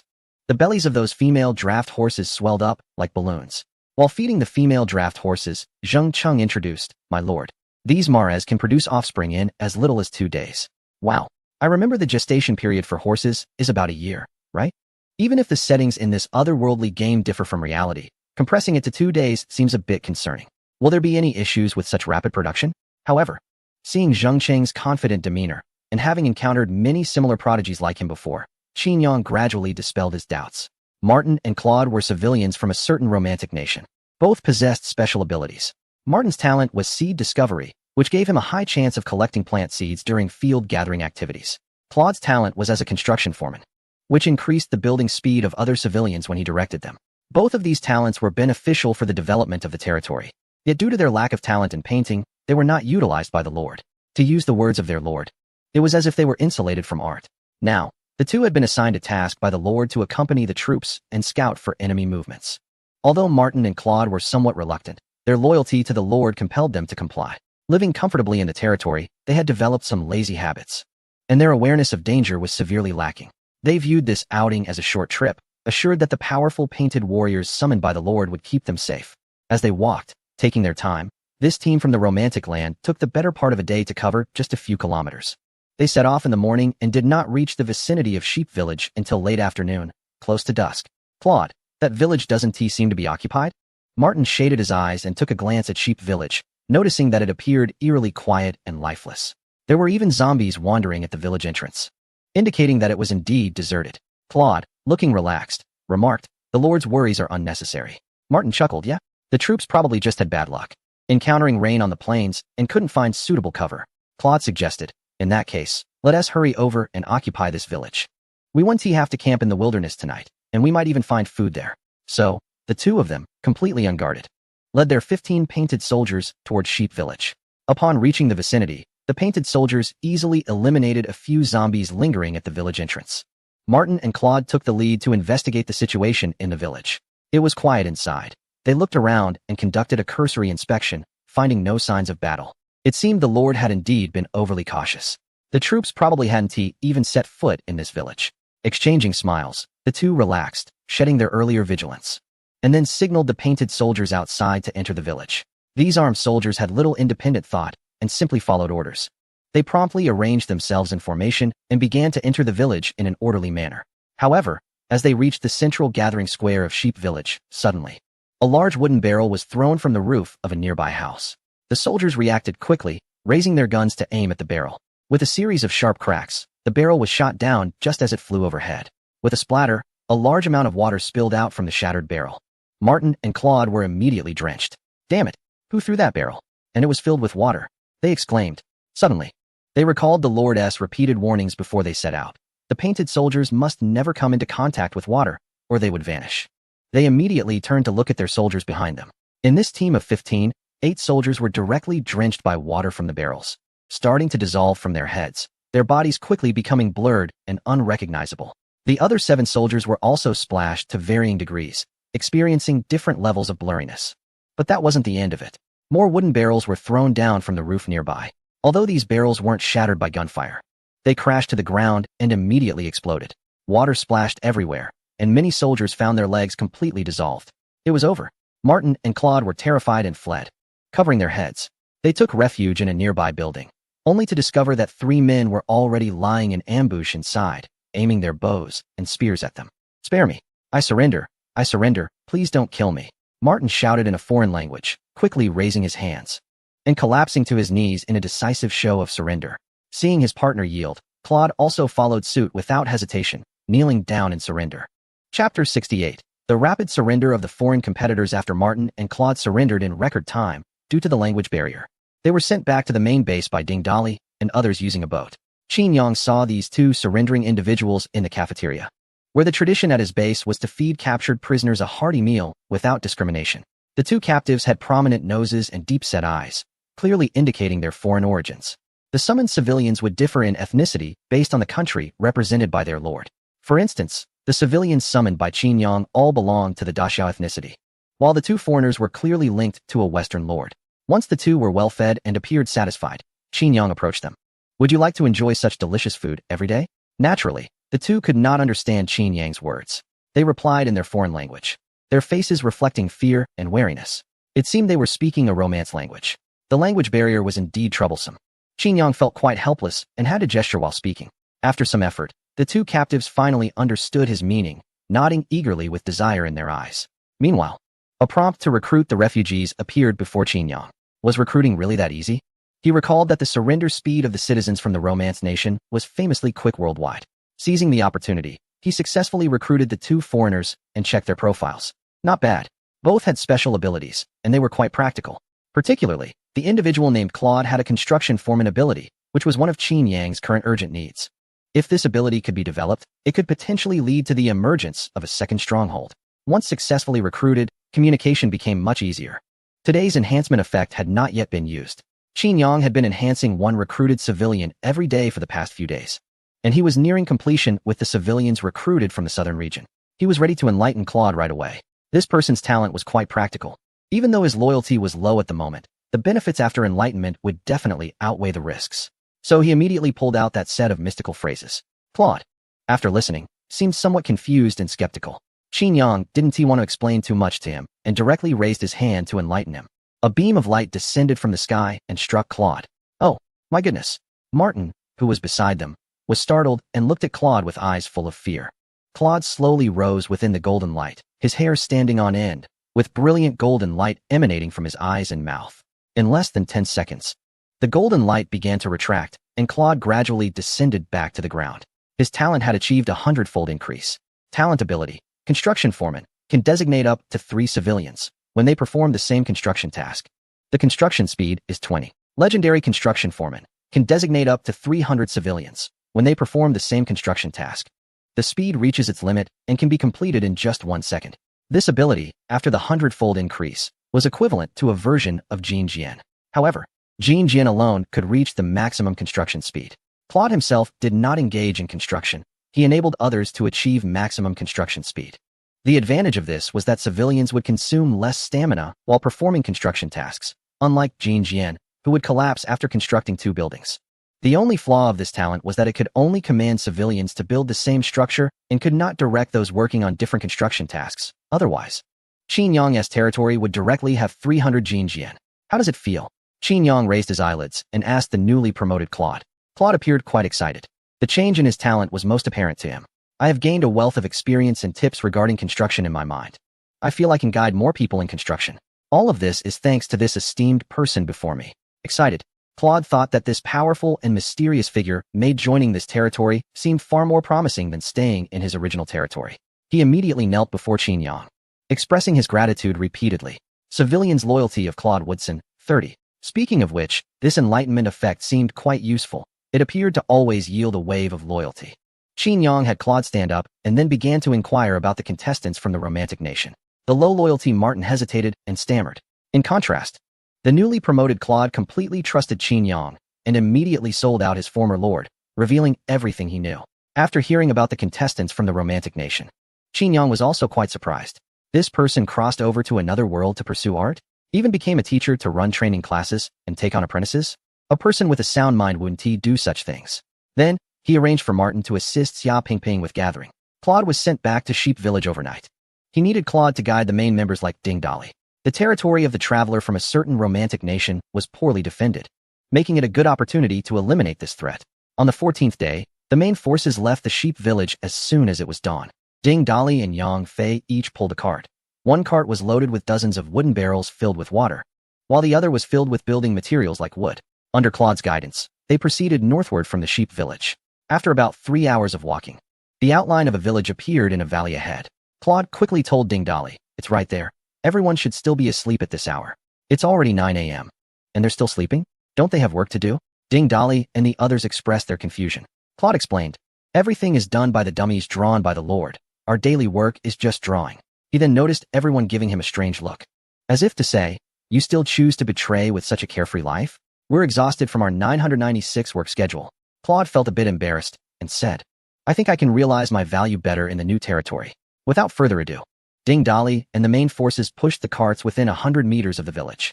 They unloaded the wood from the carts and began to construct a catapult on the spot. Claude timely activated his special ability. As a result, all the civilians involved in the construction saw their building speed soar, and in the blink of an eye, they completed a catapult. After successfully making the second catapult, Ding Dali lifted a barrel from the other cart onto the catapult. Fire! The catapult launched the water-filled barrel towards the territory of the Romantic Nation players. After just 2 rounds of bombardment, the player with the best vision, Ma Yuan, saw a white pair of underwear rise on the enemy's wall, fluttering in the wind. The players from the Romantic Nation displayed their traditional skills and surrendered at lightning speed. Chapter 69. Slaves, concrete pin in the live broadcast room of the Romantic Nation. Upon seeing their players surrender, the audience was in a panic, with worried and indignant comments flooding the screen. Lu Air is truly a disgrace to our Romantic Nation. Why not at least try to resist? Lu Air is just a painter. He is not fit for this game at all. How will the players from the Summer Nation deal with Lu Air? Will they be like the brutal Bear Nation players, directly decapitating him and using his head as a ball? If Lu Air gets eliminated, won't our country also face a zombie outbreak? Oh no. I can't even imagine. Everyone, calm down. I believe the players from the Summer Nation are not that brutal. Summer Nation has always been a rational country, and its citizens must be kind, rational, and friendly people. In the Summer Nation live broadcast room, the audience was somewhat slow to react, mainly because Qin Yang's perspective was either lounging around or wandering aimlessly in the territory. This led to a severe drop in the number of viewers in the live broadcast room. The audience that stays here mainly falls into 2 categories. One type enjoys watching daily life shows, and they can find great interest even if Qin Yang spends the whole day fishing. The other type comes specifically for Qin Kaiwei, and they often talk about events related to a certain character while cursing Qin Yang in the process. True fans who want to see players survive and compete will jump from channel to channel, always looking for grand scenes. Not long ago, after Ding Dali and others conquered the territory of a certain romantic country, someone returned to another live broadcast room to report the news. Everyone, quickly go to the romantic country's live broadcast room. I saw Qin Yang's followers in the territory of the romantic country's contestants. Impressive, Ma Yang seems so relaxed every day. But unexpectedly, he is secretly planning a big move. This is what they call strategic planning and decisive action from afar. I have long said that Qin Yang is not as simple as he appears. It seems that the contestants from the romantic country have surrendered directly. They truly live up to their reputation. In just a few days, Qin Yang has already eliminated 2 contestants. It's not just Qin Yang's side eliminating contestants from other countries. I noticed that players from a certain country have even captured a contestant from another region as a slave. Is the pace this fast? Contestants who have not been eliminated by the zombie tide are now starting to be integrated by other countries? Qin Yang must step up. He must not be eliminated by contestants from other nations. After Lu Air surrendered, the territory was immediately taken over by Ding Dali and others. After 2 rounds of throwing bucket bombs, the inhabitants of this territory became blurry or dissolved. The once busy territory suddenly became empty. Now, 30 summoned commoners are kneeling in 3 rows with their hands on their heads, while the Lord, Lu Air, kneels at the front. He looks dirty and dejected, with messy hair and his bare body covered in paint, as the clothes he had drawn with a special tool had dissolved in the water. Did he really use this tool to draw an army of 100?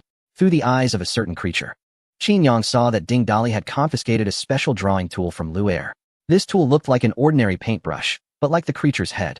It was a lord's treasure that emitted a faint glow. After staring at it for a couple of seconds, an introduction popped up. Special drawing tool quality, silver effect, painting, and summoning. Everything drawn with this tool can be summoned to reality. Anything drawn can be summoned to reality? Qin Yang raised an eyebrow. Why not just draw a Godzilla or a powerful character to become invincible? Qin Yang speculated that this tool must have some restrictions. For instance, the stronger the summoned entity, the greater the conditions required for summoning. That's why the player only summoned ordinary commoners and what looked like 19th century musketeers. Nevertheless, even so, this lord's treasure is still quite powerful, just by bringing in some civilians. The issue of insufficient manpower for territory development could be directly addressed, to prevent these individuals from pretending to surrender while secretly plotting against Qin Yang.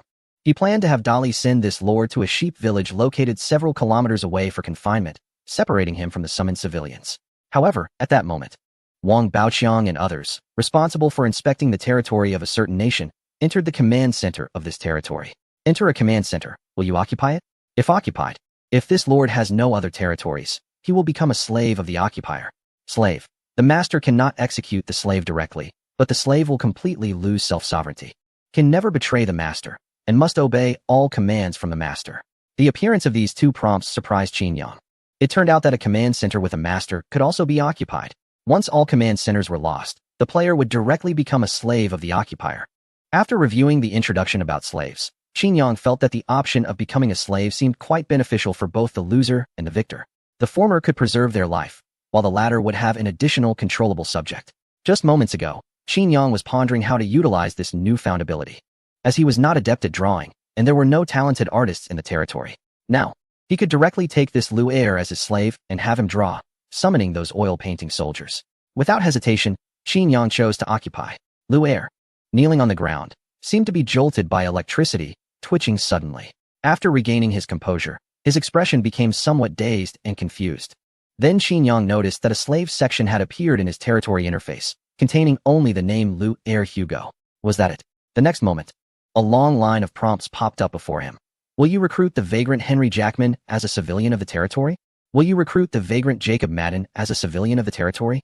Will you recruit the vagrant Jacques as a civilian of the territory? 30 such prompts appeared in succession, covering all civilians within the territory. Wow, awesome. The population surged by 30. For Yang, having more civilians was definitely better. So he immediately chose to recruit them in bulk, with the effect of eternal loyalty granted by the civilian leader. He was not worried that the coexistence of multiple races would lead to adverse effects on the peace and unity of the territory. The average loyalty of these newly recruited civilians was around 20. Although not particularly high, at least they belonged to Yang now. Plus, their original master had already become Yang's slave. Thus, the concern about feigned surrender would not arise. And there was no need to unnecessarily separate Lu Er from the civilians. The construction of the southern base had not yet been completed, and now with the addition of another sub-base, the construction tasks had further intensified. Moreover, there are less than 3 days left until the arrival of the second wave of corpses.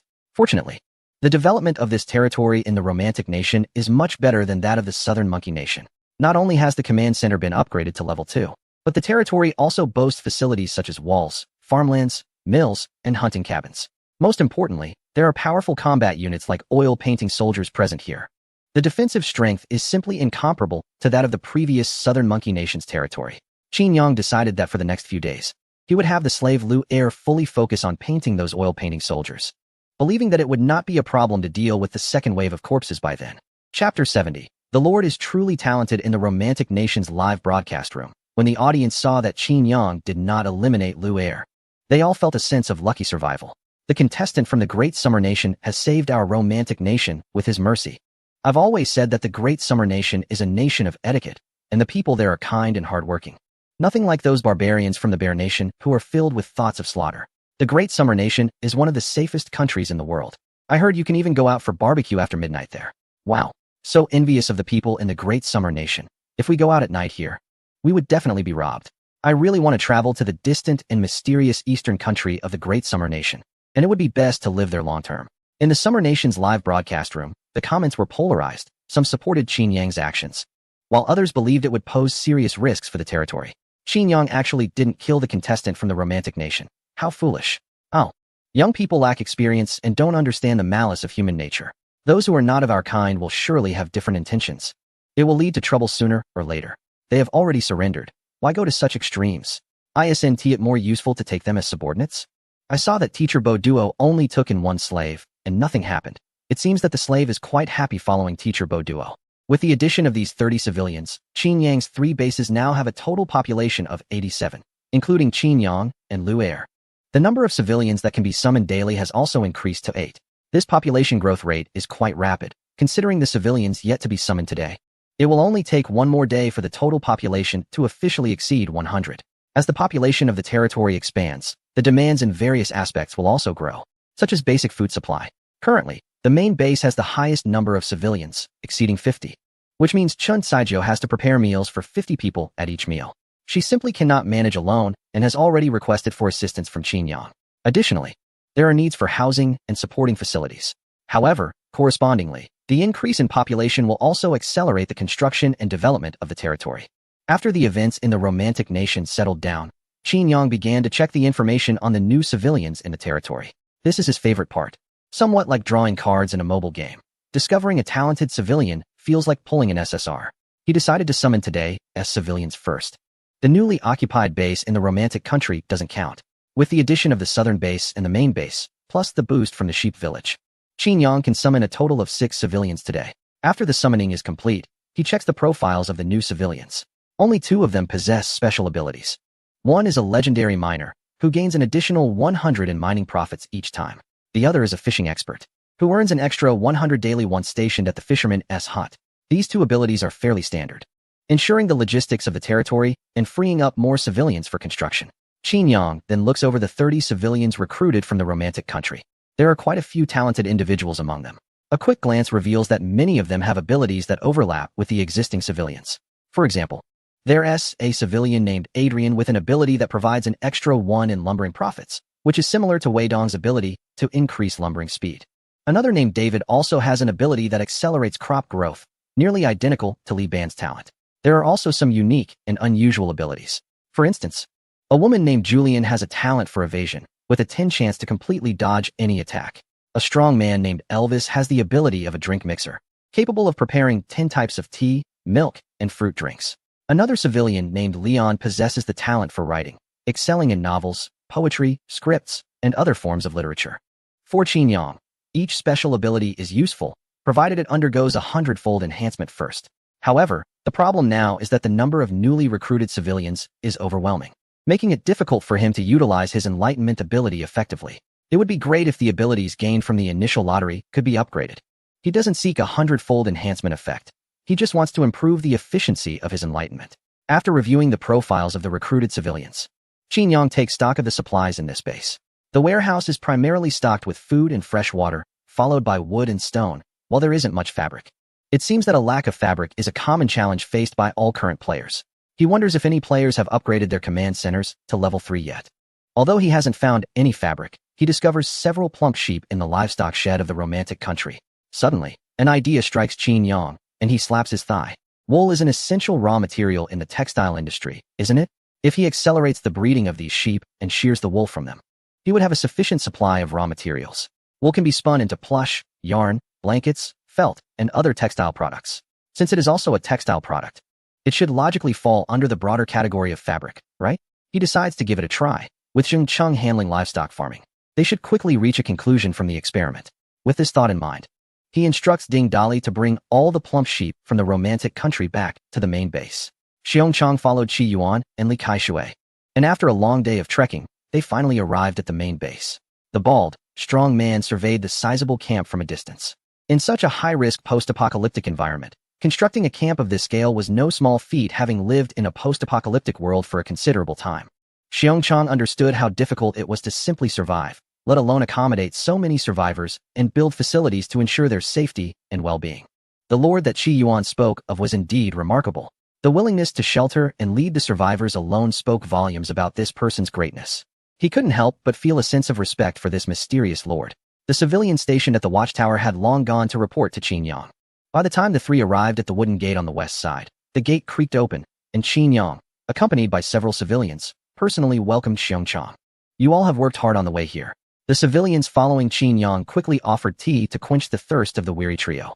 This lord looked quite young. Xiong Chang observed Qin Yang, surprised by his youthful appearance. He had expected such a great and wise leader to be an older, wise-looking man. Even if he were not that old, he imagined he would at least be a middle-aged man similar in age to himself. To his astonishment, the other party appeared to be no more than 20 years old. Initially skeptical, Xiong Chang's doubts were dispelled when he heard Qi Yuan refer to the young man as the Lord. And he couldn't help but think, this Lord is truly talented at a young age.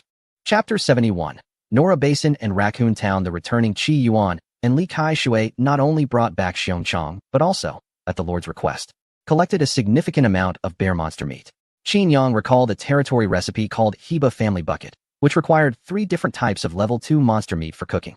Now that bear monster meat was one of them, as long as they could find the other 2 types, this special dish could be prepared. The environment in this other world was complex and dangerous. Although there were many ordinary civilians in the territory, without sufficient strength, they remained vulnerable. Qin Yang glanced at his personal attribute interface. After a period of nutritional supplementation, he had significantly improved his physical stamina. Stamina 300. This was an increase of 150 points compared to before, and his nightly exercises had become more enduring. This was all thanks to the territory recipe called stewed river fish soup. However, this recipe had now become ineffective for Qin Yang. Not only him, but all the civilians who had been living and working in the territory also gained 150 points in stamina, allowing them to work longer hours. Even Jin Jian, the least enduring man in the territory, could now build 34 structures in one go before needing a break. This special territory recipe could only be obtained through lotteries and technical rewards. Qin Yang took a quick look at his points balance. After the last 12 draws, he only has 227 points now, with nearly 200 points earned by Zhang Qilin while he was away. The zombies and threats around the territory have long been cleared. Although the first wave of zombies brought a certain number of zombies and runners back to the vicinity, these zombies were cleaned up by Ding Dali and others in less than a day. Therefore, Qin Yang's ways to earn lottery points have become quite limited, and the growth rate of points is very slow. There are less than 3 days left until the second wave of zombies erupts, during which he will definitely be able to gain a large number of points at once. As for the technology research rewards, after extracting rewards 5 times previously and spending 2 days on research, Yangshi has raised the research level of the LV2 workshop 3 times, granting Qin Yang 3 technology research rewards. Given Yangshi's rate of gaining experience, he should be able to obtain the remaining 2 rewards before the outbreak of the zombie wave. So they will wait to open all 5 rewards at once. Civilians' loyalty of Xiongchang is 5. After Xiongchang took a break and had a meal, Qin Yang had someone bring him to the command center. "My lord," said the nearly 2-meter-tall bald man, bowing to Qin Yang like Qi Yuan. No need for such formalities. Qin Yang waved his hand, inviting Xiongchang to sit on a chair. He called Xiongchang over not only to test and promote his talent abilities, but also to inquire about the situation in the surrounding areas from this local. "I am a resident of Raccoon Town, having grown up there. I was sent by the town mayor to this circular forest for logging work." Xiongchang spent half an hour describing all the geographical knowledge he had. This place is called the Nora Basin, which is not very large, based on Xiongchang's description. It seems to be about the size of a prefecture-level city in a certain country. The Nora Basin is overall irregularly circular, surrounded by the Jiao Mountains, with an overall diameter of about 100 kilometers. The eastern and southern sides of the basin are by the sea, while the western and northern sides are blocked by the Jiao Mountains. I don't know what lies beyond the mountains. I've heard it has long become a paradise for the dead and monsters. Initially, the Nora Basin was isolated and unaffected by the world beyond the mountains, allowing people to live in quiet peace. However, 2 months ago, a gap appeared in the Jiao Mountains, allowing zombies and monsters to enter the basin through that opening, spreading rampantly across this clean land. As a result, the Nora Basin was completely overrun, and most of the indigenous civilians living in the basin were assimilated into zombies. Raccoon Town is located in the northwest of the Nora Basin, right next to the circular forest, and is said to be not far from the gap in the Jiao Mountains. Xiongchang continued to explain. As for the circular forest, it almost covers the entire Nora Basin, with a beautiful blue galaxy running through it. In the center of the circular forest, there lies the largest city in the Nora Basin, which is also the location of the palace of the Nora Kingdom. After hearing a rough description from Xiongchang, Qin Yang already had a rough map in his mind. It seemed that all travelers like him were arranged in this Nora Valley, which resembled a closed arena where all competitors vied for victory to completely occupy the valley. Since the locations of the travelers appeared to be somewhat random, it was essential to have water sources and resource collection points to develop their territories well. His own territory, as well as those of the Southern Monkey Kingdom and the Romantic Kingdom, were actually built not far from the river. Therefore, to grasp the locations of other travelers, it wouldn't be difficult to make discoveries by exploring along this river. After some contemplation, Qin Yang asked Xiongchang about the situation in Raccoon Town. He had returned to Raccoon Town once after the lumber camp was destroyed by 2 bear monsters, but it was already occupied by a large number of zombies, preventing him from entering the town. After listening to Xiongchang's introduction about the town, Qin Yang felt that this place could also be occupied, and once occupied, it would provide continuous benefits to the Lord. Moreover, the revenue level of the town would definitely be higher than that of a village. Once they passed the second wave of zombies, he planned to send Qi Yuan to explore Raccoon Town. Next, Qin Yang tested Xiongchang's equipment enhancement talent. He had his subordinate bring over a longbow made by Gong Gong and handed it to Xiongchang. Xiongchang tinkered with it for about half an hour and consumed 1 unit of wood. When he returned, the longbow didn't show many changes in appearance. Qin Yang checked the longbow's description. Precise longbow 1, effect, attack power 1, shooting accuracy 12. Compared to its unenhanced state, it had gained 1 point of attack power and 2 points of shooting accuracy. Considering it only consumed 1 unit of wood, that was quite good. Qin Yang immediately used his talent ability to enhance Xiongchang. Golden light descended, and Xiongchang was lifted up in shock by the golden glow. When he landed again, he felt a change within himself. It was simply unbelievable. He felt an inspiration surging forth like a spring. A look of intense excitement and exhilaration appeared on Xiongchang's face. He felt as if he had been completely reborn, although he couldn't articulate this feeling. It was something he could truly experience. When he looked at Qin Yang again, his eyes were filled not only with reverence, but also with curiosity. Could it be that this lord was not human? Was he an incarnation of a deity that had descended to the mortal realm? In the limited understanding of these indigenous people from another world, a god was the highest and most mysterious existence. Chapter 72, Barbarian Bull Demon. Furious Fighter, Commoner Xiongchang's Loyalty 20. Talent Ability, Equipment Enhancement Master, can enhance the same piece of equipment up to 100 times. With significantly increased enhancement speed, this talent ability indeed amplified the expected effects by 100-fold. The same piece of equipment could be enhanced 100 times. Take that ordinary longbow, for instance. Enhancing it once would increase its attack power by 1 and its accuracy by 2. Isn't strengthening it 100 times equivalent to an attack power of 100 and an increase of 200 in accuracy? As long as you equip this enhanced bow, everyone would be a combination of top figures in combat. But it can't be that simple. Qin Yang quickly shook his head, dispelling his unrealistic fantasies. He tried to have Xiongchang continue enhancing the longbow. The second enhancement consumed 2 units of wood. The third consumed 3 units. The results were 1 attack power and 2 accuracy. Starting from the fourth enhancement, the materials required changed to 3 units of wood and 1 unit of stone. If this pattern continued, just enhancing it 50 times would exhaust his resource stockpile. Therefore, having each person equipped with a fully enhanced longbow was practically impossible. However, having Xiongchang enhance the weapons of all the civilians in the territory about 5 times was still feasible given Qin Yang's current resources. This way, each civilian could wield a 5 longbow, instantly gaining 5 attack power and a 10 increase in shooting accuracy.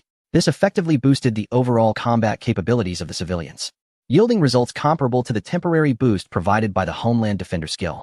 Qin Yang casually selected a civilian who had completed all the training projects in the training ground to check their stats. Gu Zhong. Stamina, 430-430. Attributes, Health 40-40, Attack 23, Armor 0, Loyalty, 100, permanently maxed.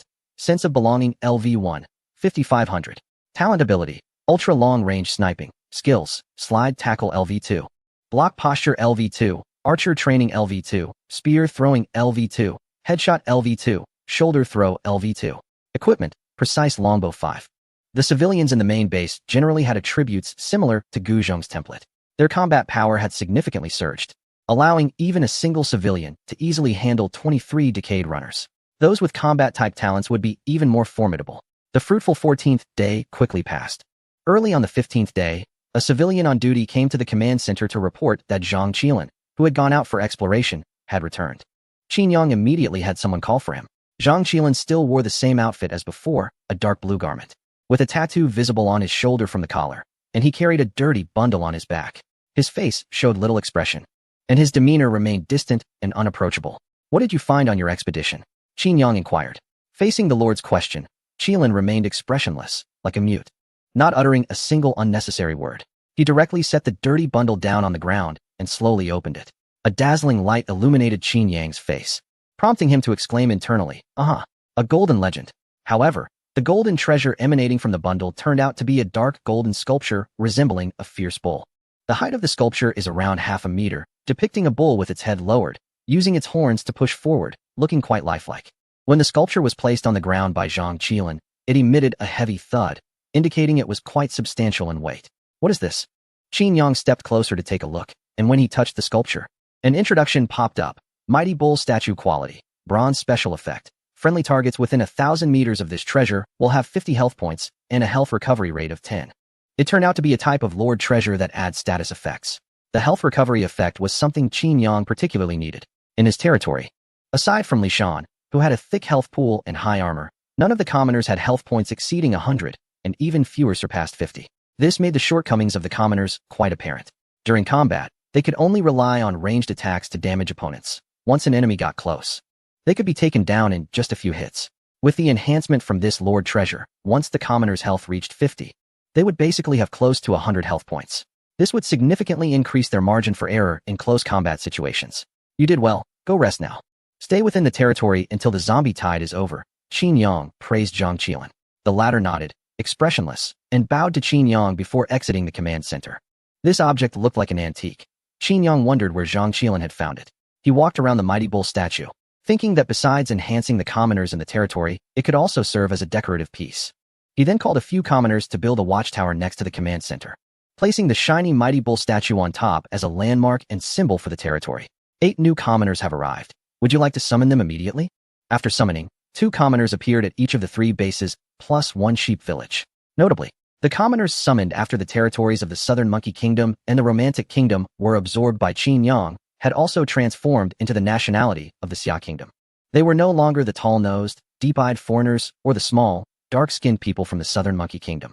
Among the 8 new commoners, there were 5 males and 3 females, with 4 of them possessing special abilities. Guoda, physical strength, 280-280. Attributes, health 40-40, attack 4, armor 0, loyalty, 100, permanent full value. Territorial belonging level 0, 100. Special abilities, angry fighter, for every 10 health points lost, attack 1, attack speed 1. Berserk fighter, for every 1 health point lost, attack 100. Attack speed 100. Changzhou, special ability identifier, 15 chance to interpret part of the information of a treasure, antique, etc.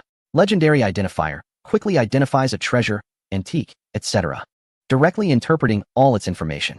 Chapter 73, the new secretary and the absurd appraisal. Guoda, a commoner, is undoubtedly the Berserker template. His innate ability was quite useless before the Hundredfold amplification, mainly because his health cap was too low, with a total health of only 40 points. Each activation costs 10 points of health. Even if Guoda is at full health, he can only activate it 3 times at most, gaining 3 points of attack and a 6-point attack speed increase.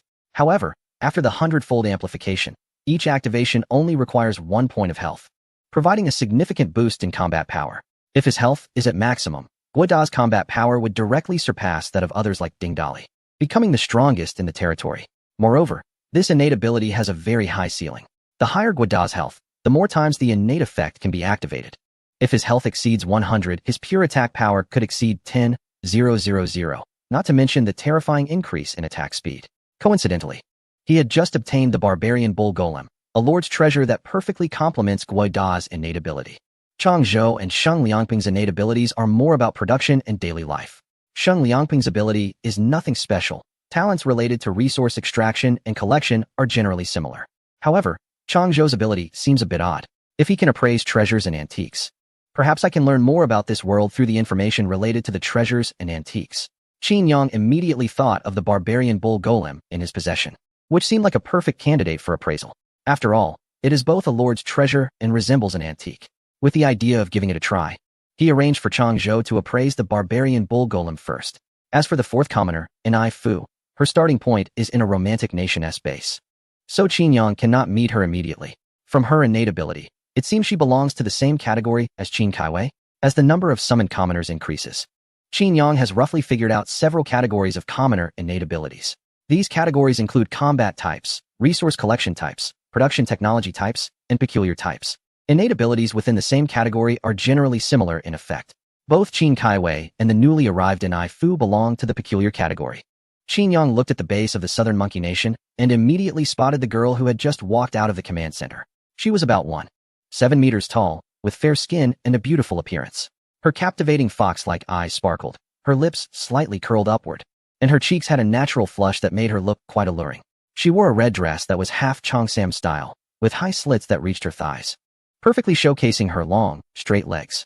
With a stunning face and an incredible figure, she was simply a mesmerizing beauty. Qin Yang sighed and immediately had Inai Fu take the carriage between the 2 bases to the main base to serve as his second secretary.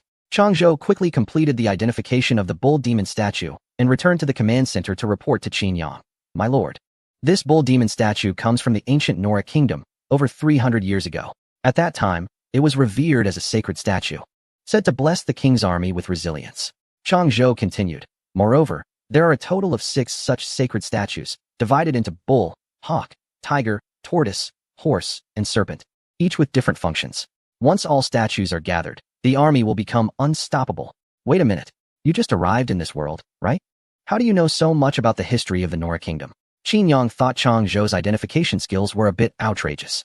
He nodded at Changzhou, affirming his work, while wondering, how did Zhang Qilin find such an antique from over 300 years ago? Did he go tomb raiding? Unfortunately, Zhang Qilin's whereabouts during his adventures were unknown, and he himself was mute. With such a setup, Qin Yang naturally couldn't ask for the exact location of this treasure. Therefore, collecting all 6 statues would still be quite challenging. Qin Yang recalled that Xiongchang had mentioned that the center of the ringed forest was where the main city of the Nora kingdom was located. If he could reach the main city, perhaps he could find some relevant clues. However, He was still unclear about the specific effects of the other statues and did not have a clear concept of the invincibility that came from gathering them all. So, there was no rush on this matter. Perhaps the next time he sent Zhang Qilan out on an adventure, he could bring back another statue without much effort on his part. Next, Qin Yang had Chang Zhou identify the fish monster's head, but no useful information could be gleaned. In the afternoon, Yang Shi arrived at the command center to report that he had completed all 10 technical studies for the Level 2 workshop. Upon hearing this, Qin Yang opened the Technology Development Interface and immediately received notifications for 5 new Technology Development rewards. He activated all 5 rewards. Received Technology Reward, Livelihood Territory Recipe, Spicy Meatballs. Received Technology Reward, Military Pendulum Trap. Received Technology Reward, Livelihood Skill Development. Received Technology Reward, Livelihood Gear Structure. Received Technology Reward, Livelihood Quality Seed Cultivation. The recipes obtained from the technology rewards are all permanent enhancements. This spicy meatball can increase the consumer's strength with a maximum consumption limit of 5 times. The pendulum trap is a large trap that requires wood and stone for construction. In design, it consists of a wooden frame with a large stone hanging down, covered with many wooden spikes. By placing it on a path frequented by zombies, the swinging stone can inflict significant damage on passing zombies. Although this trap has immense destructive power, its flaws are also quite apparent. The swinging of the boulder requires manual control, and when faced with a horde of corpses, it can only be swung about a dozen times before it runs out. The second reward, Practice Makes Perfect, allows civilians to gain an additional 510 experience points when practicing various skills. This means that even if a civilian lacks natural talent, the speed of skill training can still be accelerated. The Gear Structure Technology Reward is suitable for application in certain buildings and man-made equipment, such as the grinding equipment in mills, the large boats crafted by Geng, and the war chariots used during the offensive against the Southern Territory. With the gear structure in place, the physical consumption for civilians operating these devices will be reduced by 30. The last reward, Breeding Quality Livestock, as the name suggests, allows newly born poultry and livestock in the territory to have a certain probability of being of superior breeds. For example, the draft horses currently used for transportation and hauling goods could potentially be bred into better quality breeds, which may allow them to be trained as war horses, thus enabling the creation of a cavalry unit. Chapter 74, Final Deployment, the Fallen Continent of Africa. Later on, the few fat sheep transported back from the secondary base, which received special attention from Zheng Chang, successfully gave birth to offspring. The wool sheared from these sheep, after being experimented on by Lin Li, a civilian with textile skills in the territory, was successfully woven into a small piece of cashmere fabric. Fabric 101. Lin Li's talent allows her to weave, providing an additional 100 benefits. After harvesting 1 unit of cashmere fabric, she magically produced an extra 100 units. My guess was indeed correct. Woolen products are also counted as fabric. Qin Yang smirked. Upgrading the command center to level 3 was solely dependent on this type of material. Now that I have finally grasped a way to obtain fabric, I just need Zheng Cheng to raise more sheep, and I can start producing fabric in abundance. There was no way to upgrade the command center before the corpse tide arrived. Day 16. Only 1 day remains until the second wave of corpses arrives. Qin Yang got up early, preparing for the final inventory and deployment before the tide comes. Although most civilians at the secondary base had not experienced a 100-fold increase, after 2 days of preparation, the slave painter had already created nearly 40 oil-painted soldiers. With Lu Yi surrendering and becoming Qin Yang's slave, the oil-painted soldiers he summoned with his tangible brush now regarded Qin Yang's commands as their top priority. These oil-painted soldiers fearlessly executed orders and were well-armed, posing a significant firepower. As long as it doesn't rain, they should have no problem holding the third secondary base. In contrast, the defense difficulty at the first secondary base is relatively high. The first secondary base is the former territory of the southern region and is smaller than both the main base and the second secondary base. After several days of construction by Jin Jian, the hardware facilities here have finally caught up. 2 levels of walls have been erected. Various traps have been set up outside the walls, and within the walls, watchtowers equipped with crossbows and catapults have been constructed. However, the number of civilians in Base 1 is relatively small. Including those who previously supported the construction, there are only 25 people now. The civilians recruited from the southern region have returned to guard Base 1. There are 9 of them, all of whom have completed their training at the main base's training ground, significantly improving their basic attributes. Additionally, they possess the skill of jungle guerrilla fighters, which enhances their combat effectiveness in forested terrain. More trained civilians will also be dispatched to assist in the defense. With the 8 civilians summoned today, the total population across Qin Yang's 3 bases has reached 107. The main base has the highest number of civilians, most of whom have completed all training tasks. Moreover, The defensive facilities at the main base are the most comprehensive among the three bases. Specifically, the west and south sides of the main base have been fortified with 3 layers of level 2 walls, spaced about 1 meter apart, significantly upgrading their defensive strength. Outside the walls, there are not only simple spike traps, but also 4 newly installed pendulum traps. Inside the walls, there are 8 watchtowers equipped with crossbows and 4 catapults on the west and south sides, making the defenses quite formidable. The defensive pressure on Base 1 is similar to that of the main base, mainly coming from the south and west. Qin Yang recalls that during the first wave of the zombie tide, the zombies north of the southern region were lured into his territory by a herder, allowing him to gain points easily. Therefore, the threat from the north of Base 1 should be minimal. Additionally, the terrain surrounding Base 1 is the most complex among the 3 bases, surrounded by numerous trees. The zombie horde's charge will be affected by the terrain, making their assault much weaker compared to an open plain. 40 people will be dispatched from the main base to assist in defending Base 1, with Jin Jian staying there for emergencies, which should be sufficient. There are also other construction talents besides Jin Jian. With him at Base 1, Claude, who surrendered from the Romantic region, has stepped up as the main builder at the main base.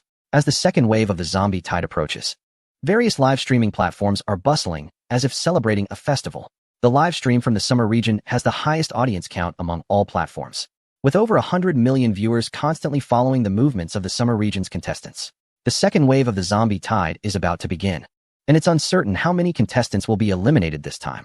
There are now fewer than 80 contestants remaining, and over 20 have been eliminated in the past 10 days. This does not even account for those who have become slaves.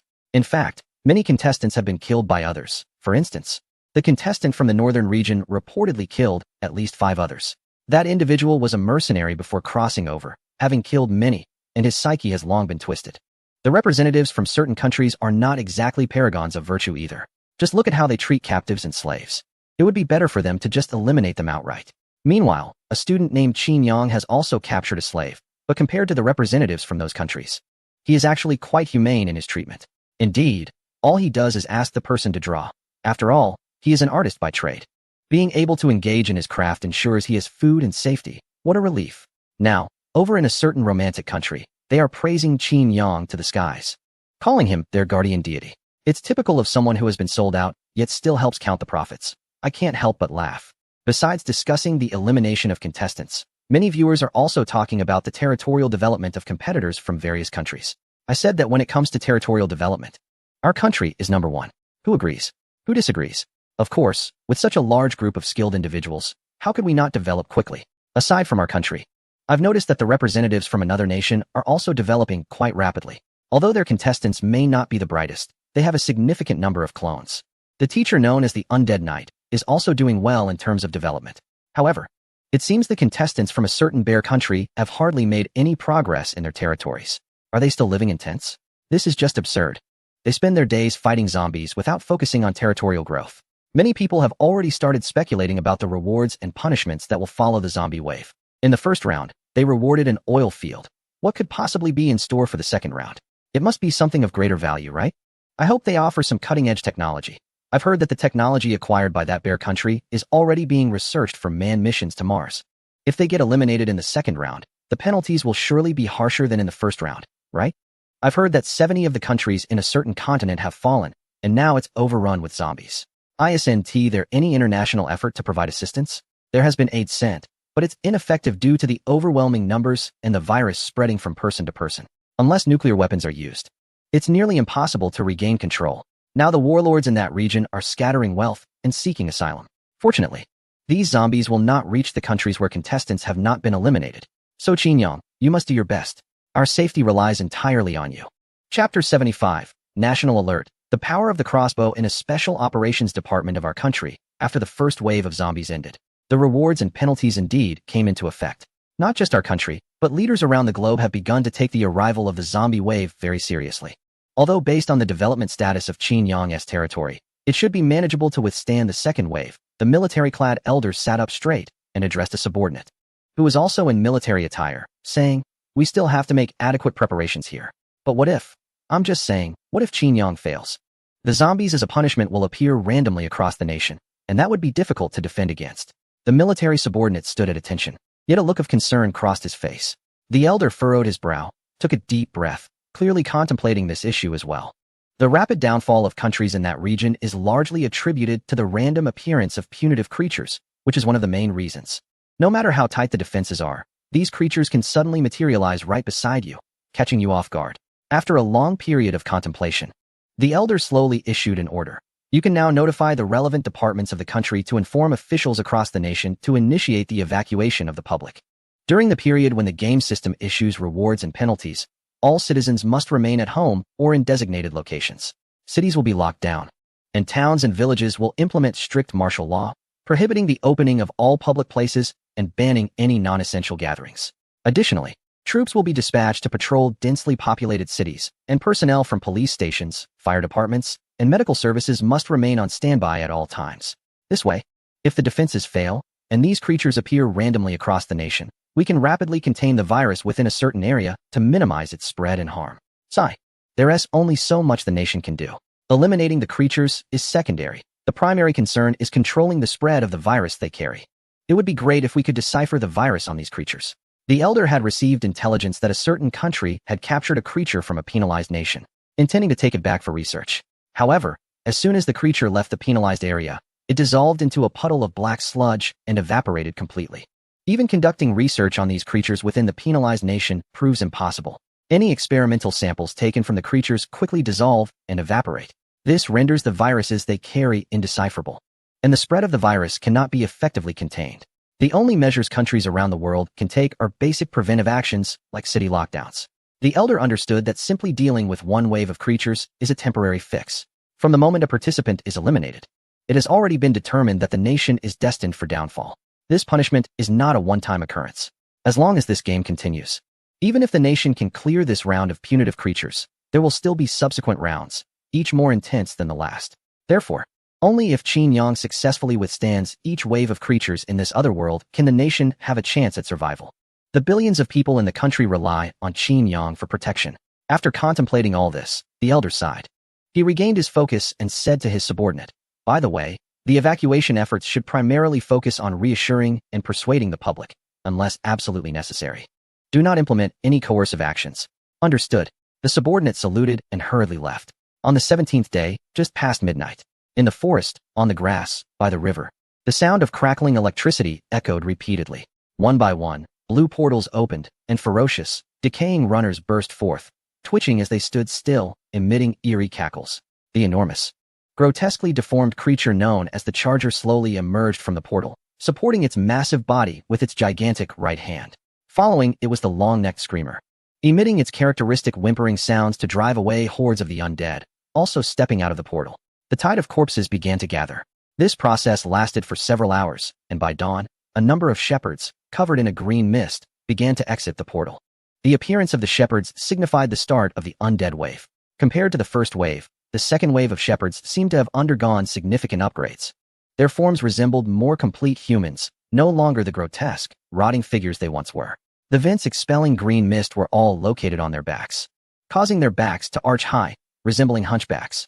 This change in appearance greatly increased the shepherds' mobility, allowing them to run at speeds comparable to ordinary rotting runners. Shepherds acted as the vanguard of the undead tide, guiding the direction of the horde. They were unafraid of sacrifice.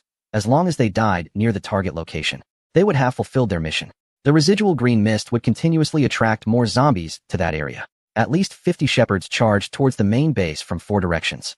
Over at the main base, Qin Yang and the civilian guards were on high alert, ready to face the impending wave of undead.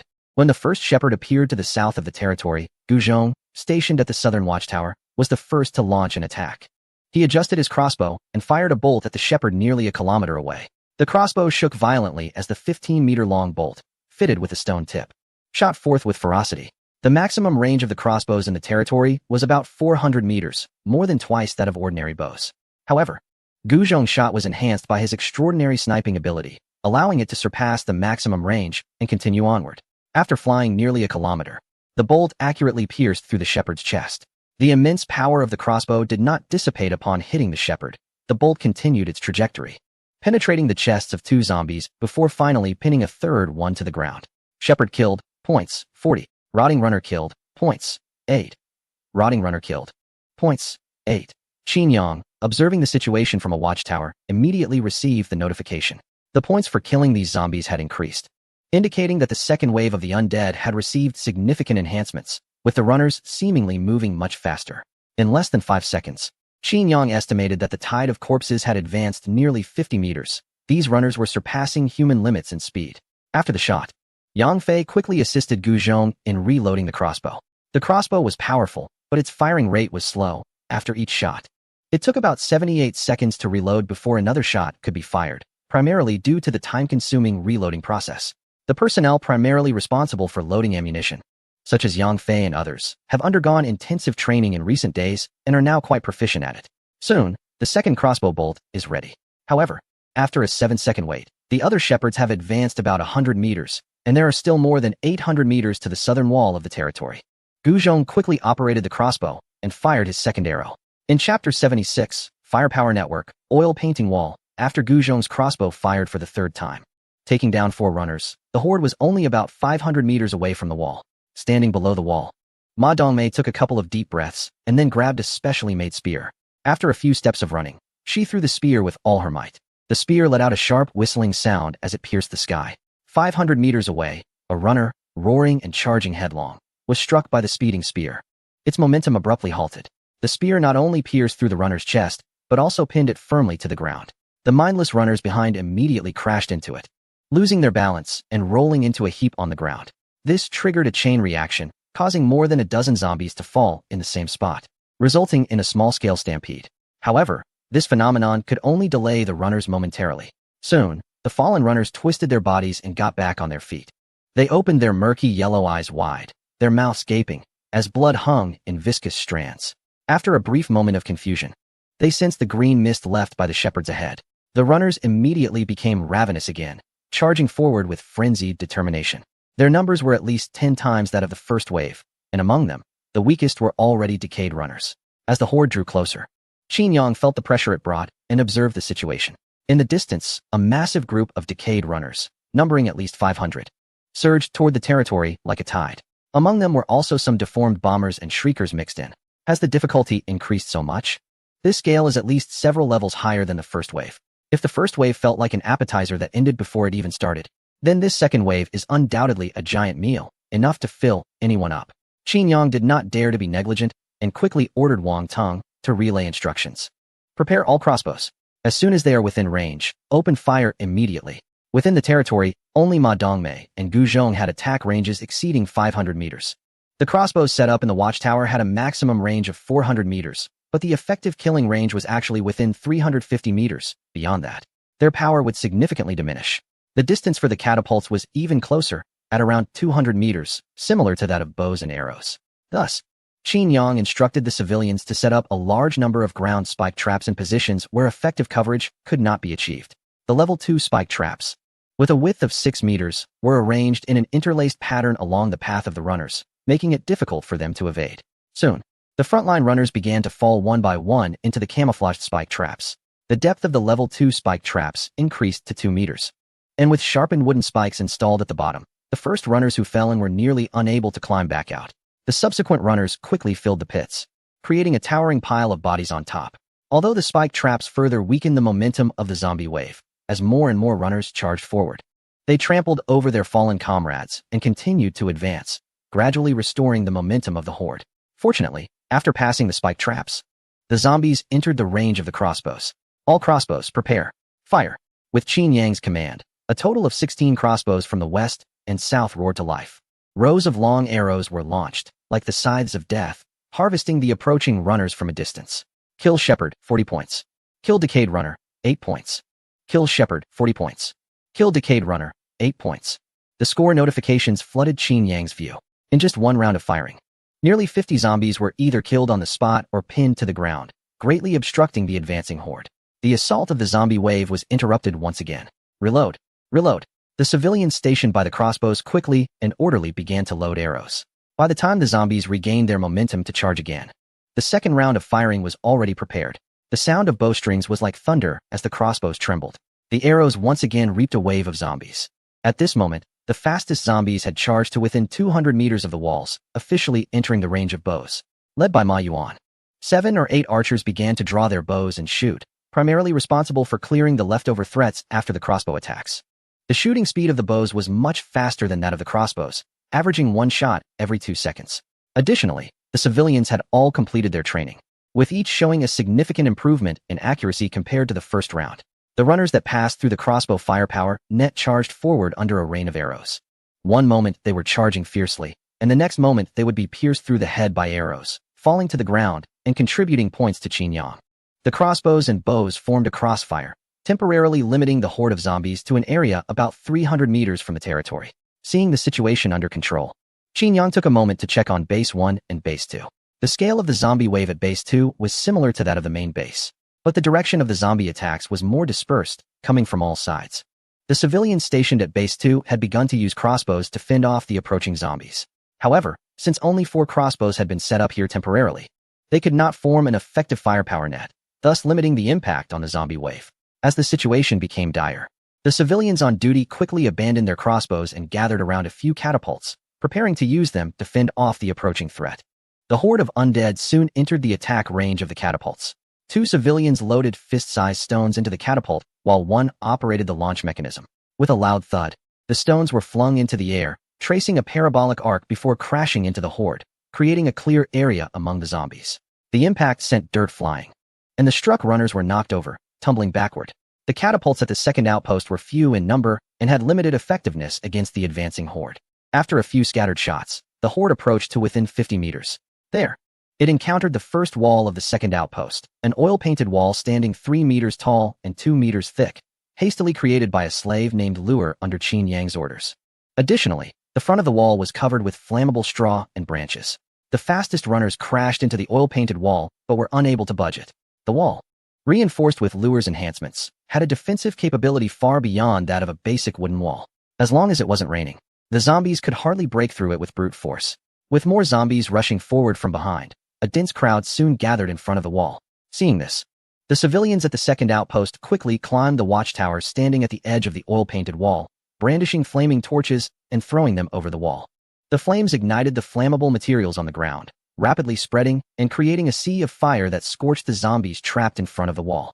The creations summoned by Lure were resistant to water but not to fire, allowing this tactic of burning the undead to succeed at the second outpost. If a fire were set at the main base or the first outpost, it might not kill many zombies but could easily destroy their own wooden walls. Unless something unexpected happened, it seemed certain that the second outpost would hold. As Qin Yang observed the growing flames in front of the oil-painted wall, his expression relaxed. He then turned his attention to the first outpost. Chapter 77, The Sound of the Horn in the Real World. The live broadcast room underwent some changes with the onset of the second wave of the horde. Initially, the camera only focused on the Lord, but now it offered greater flexibility, allowing viewers to check the situation within the territories of various participants and supporting split-screen views. This enabled audiences to monitor the defense situations at each of Qin Yang's multiple outposts. In the live broadcast room of Xia Country, the viewer count had surpassed 300 million and continued to rise. Everyone was hopping between the 3 outposts, keeping an eye on all of them. This wave of the horde felt 10 times more challenging than the last. So many zombies are rushing over that I've almost triggered my claustrophobia. The tide of corpses has just begun, and many competitors from various regions are already struggling to hold their ground. The latest news, the regions of the Chicken Wrap Nation, the Persian Nation, the Boot Nation, and the Beauty Nation have all fallen one after another. I see that the Wine Nation and the Fairy Tale Nation are also in a precarious situation. It's only a matter of time before they lose. Currently, the most stable defense seems to be our Qin Yang. We have plenty of weapons here, with crossbows and catapults, while other nations can't compare in terms of defensive measures. It's already quite impressive that they managed to train a batch of archers among the civilians. Wow. The Romantic Nation's territory is on fire with zombies. It's truly exhilarating. The main base here is also holding steady without major issues. However, the territory taken from the competitors of the Southern Monkey Nation is proving to be a tough one to defend. Yes, the development of this territory is relatively slow in all aspects, and due to the terrain, crossbows and catapults aren't very effective here, which makes things much more difficult. The audience's concerns are not unfounded. The situation at the first sub-base is indeed not very optimistic. In terms of defense, there are only 2 level 2 walls here, unlike the second sub-base, which has an additional decorative wall. In terms of offense, the surrounding area of the first sub-base is mostly wooded terrain, providing natural cover for the zombies, making it easy for the arrows shot from crossbows to be blocked by the trees. Although Qin Yang has dispatched key combat personnel, such as Ding Dali, Wang Baoqiang, Peng Shun, Guo De, and others to the first subbase. Defending it is still quite challenging. Qin Yang observed the situation at the first subbase through the small screen in the territory interface. He saw that runners attacking from the southern and western woods had already reached the walls. Some began to pound on the walls, while others climbed the walls using the spikes on the surface. The archers stationed at the watchtower opened fire. The 9 civilians, originally from the southern Monkey Nation and serving as main archers, gained a significant combat boost from the wooded terrain. After a volley of arrows, all the climbing runners were eliminated, and many of those attacking the walls were also killed or injured. Hurry, hurry, hurry. Once the zombie tide's assault paused, Jin Jian quickly led several civilians pushing a cart loaded with wood and stone to the wall, starting to repair it rapidly. Within seconds, the sections of the wall that had lost armor points due to the runners were restored to new. But at that moment, the next wave of runners charged at the walls again. This time, the number of runners was significantly greater than the previous wave, with over 100 on each of the southwestern sides. Even if the archers had fast firing rates, they couldn't handle so many zombies in such a short time. Thus, more and more runners gathered in front of the walls. The runners used their hands and feet, stepping on the bodies of fallen zombies, quickly climbing up the first wall. All units prepare, seeing many zombies starting to climb the second wall. Ding Dali and the other melee group members stationed behind the second wall also picked up their stone weapons. Their task was to clear out any zombies that breached the walls and entered the territory. As the first runner jumped over the wall, Ding Dali took the lead. At the moment the zombies approached, he suddenly grabbed one by the arm and executed a swift shoulder throw, slamming the zombie to the ground like a rag doll. Then followed up with a kick to its head. The sound was like a tomato splattering from a height. Other members of the melee team also engaged the enemies, some piercing the zombie skulls with spears, while others used stone knives to decapitate them. These combatants had mastered the skill of headshots, instinctively aiming for the head when attacking the zombies. The melee team was highly efficient, quickly dispatching most of the runners that had breached their territory. However, before they could catch their breath, another wave of runners climbed over the second wall and jumped into the territory. Ding Dali and his team had to rush forward again, desperately trying to prevent them from attacking the shooters in the lookout tower. In the live broadcast room of Xia Country, viewers who noticed the potential fall of Base 1 grew anxious, and the voices of doubt increased. It was too difficult to defend. The personnel were too scattered. If they concentrated in one place, it wouldn't be so hard to hold. Classmate Qin Yang shouldn't have opened 3 subbases so early. In my opinion, it would be better to abandon this subbase and retreat everyone to the main base for defense. Those who don't understand should stop talking nonsense. What is the point of hindsight? If you have the ability, go defend. I want to join, but I don't have the chance. It's over. Someone has already been scratched by a zombie. Will they mutate immediately after getting infected? It is well known that the most terrifying aspect of zombies is the virus spreading. 1 spreads to 10, 10 to 100, and the speed is too fast. More and more zombies were getting in. What could be done? Look, there are some deformed zombies appearing in the woods outside. They look so formidable. These deformed zombies would charge recklessly. If they weren't dealt with quickly, the walls would be in danger. If Qin Yang didn't take action soon, this sub-base would surely fall. In another world, Base 1. On the lookout tower, Wu Yingxiu leaned against a pillar, panting, her fingers trembling slightly. Continuous shooting had drained her stamina, and her body showed clear signs of fatigue. She gazed into the distance, where the woods were filled with shadows. There was not a single open area in sight. These were the zombies attacking the territory in swarms, numbering in the hundreds or thousands, surging toward the area like a tide. They raised their grotesque faces, their murky yellow eyes filled with bloodlust and greed, stretching out their bloodstained hands towards Wu Yingxiu. Gritting her teeth, she suppressed her inner fear, raised her trembling hands, and mechanically drew her bow, shooting an arrow at one of the zombies. However, this zombie was fearless, showing no signs of evasion, and was killed instantly by the headshot. The temptation of living flesh and blood had long since transcended life and death for them. Ha ha ha. After shooting this arrow, Wu Xiaoying gasped for breath, her bloodied fingers reaching for the quiver at her waist to retrieve another arrow. The quiver contained 100 arrows, and now half of them had already been fired. Just as she was about to notch an arrow onto the bowstring, suddenly, a female runner who had climbed over the second wall leaped towards her in the watchtower. Wu Xiaoying was a moment too slow to react and was tackled by the runner. The longbow in her hands fell from the watchtower, and the arrow on the bowstring rolled to the edge of the tower. The female runner let out a frenzied scream, her filthy hands gripping Wu Xiaoying's shoulders, her mouth wide open as she lunged for Wu Xiaoying's neck. In a critical moment, Wu Xiaoying extended her right hand to block the runner's chin. As the zombie's mouth came within 10 centimeters of her neck, she managed to halt its advance. The brute strength of the zombies was immense. They would stop at nothing to achieve their goals, even exerting themselves to the point of deforming their bones. Therefore, once an ordinary person was tackled by a zombie, it was nearly impossible to escape, effectively sealing their fate.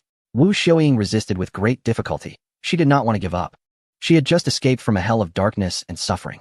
The new territory was well-fed, warm, and safe, and the Lord treated them kindly and with compassion. During her time in the new territory, Wu Xiaoying had developed feelings for a male civilian named Li Ban. They had promised each other that if they could withstand the second wave of the undead, they would ask the Lord to witness their union, to be together forever. Here, she felt the warmth of home. Here, she felt her life was beginning to gain meaning. The beautiful life she envisioned had not yet arrived. And she did not want to die here, unnoticed and in misery. She had to hold on. However, the strength of the zombie was terrifying. Wu Xiaoying's right hand, which was supporting the zombie's head, was slowly bending under the pressure. Why did no one notice me? Why is no one coming to save me? As the zombie's mouth got closer and closer, Wu Xiaoying painfully closed her eyes, tears streaming down her cheeks, and her heart was gradually consumed by despair. Just then, a series of horn blasts suddenly rang in her ears. The long and powerful sounds echoed in Wu Xiaoying's ears. No, they should be resonating throughout the entire base 1. Wu Xiaoying felt something within her being activated by this sound. It was her potential. The awakened potential amplified her desire to survive and strengthened her belief in protecting her home. Wu Xiaoying suddenly opened her eyes, a fierce flame of determination igniting in her pupils. Her right hand, which should have been bent, surged with power, pushing the zombie that was so close away by a distance. Then, her left hand fumbled around her side and fortunately grasped the arrow that was about to fall. Wu Xiao didn't hesitate for a moment and thrust the sharp arrow into the zombie's temple. Pfff. Thud. The zombie seemed to lose all its strength, freezing in place instantly. Then it quickly dissolved into a pool of foul-smelling black sludge. Chapter 78. Guardians of the Homeland. Countering the assault. Where is that sound?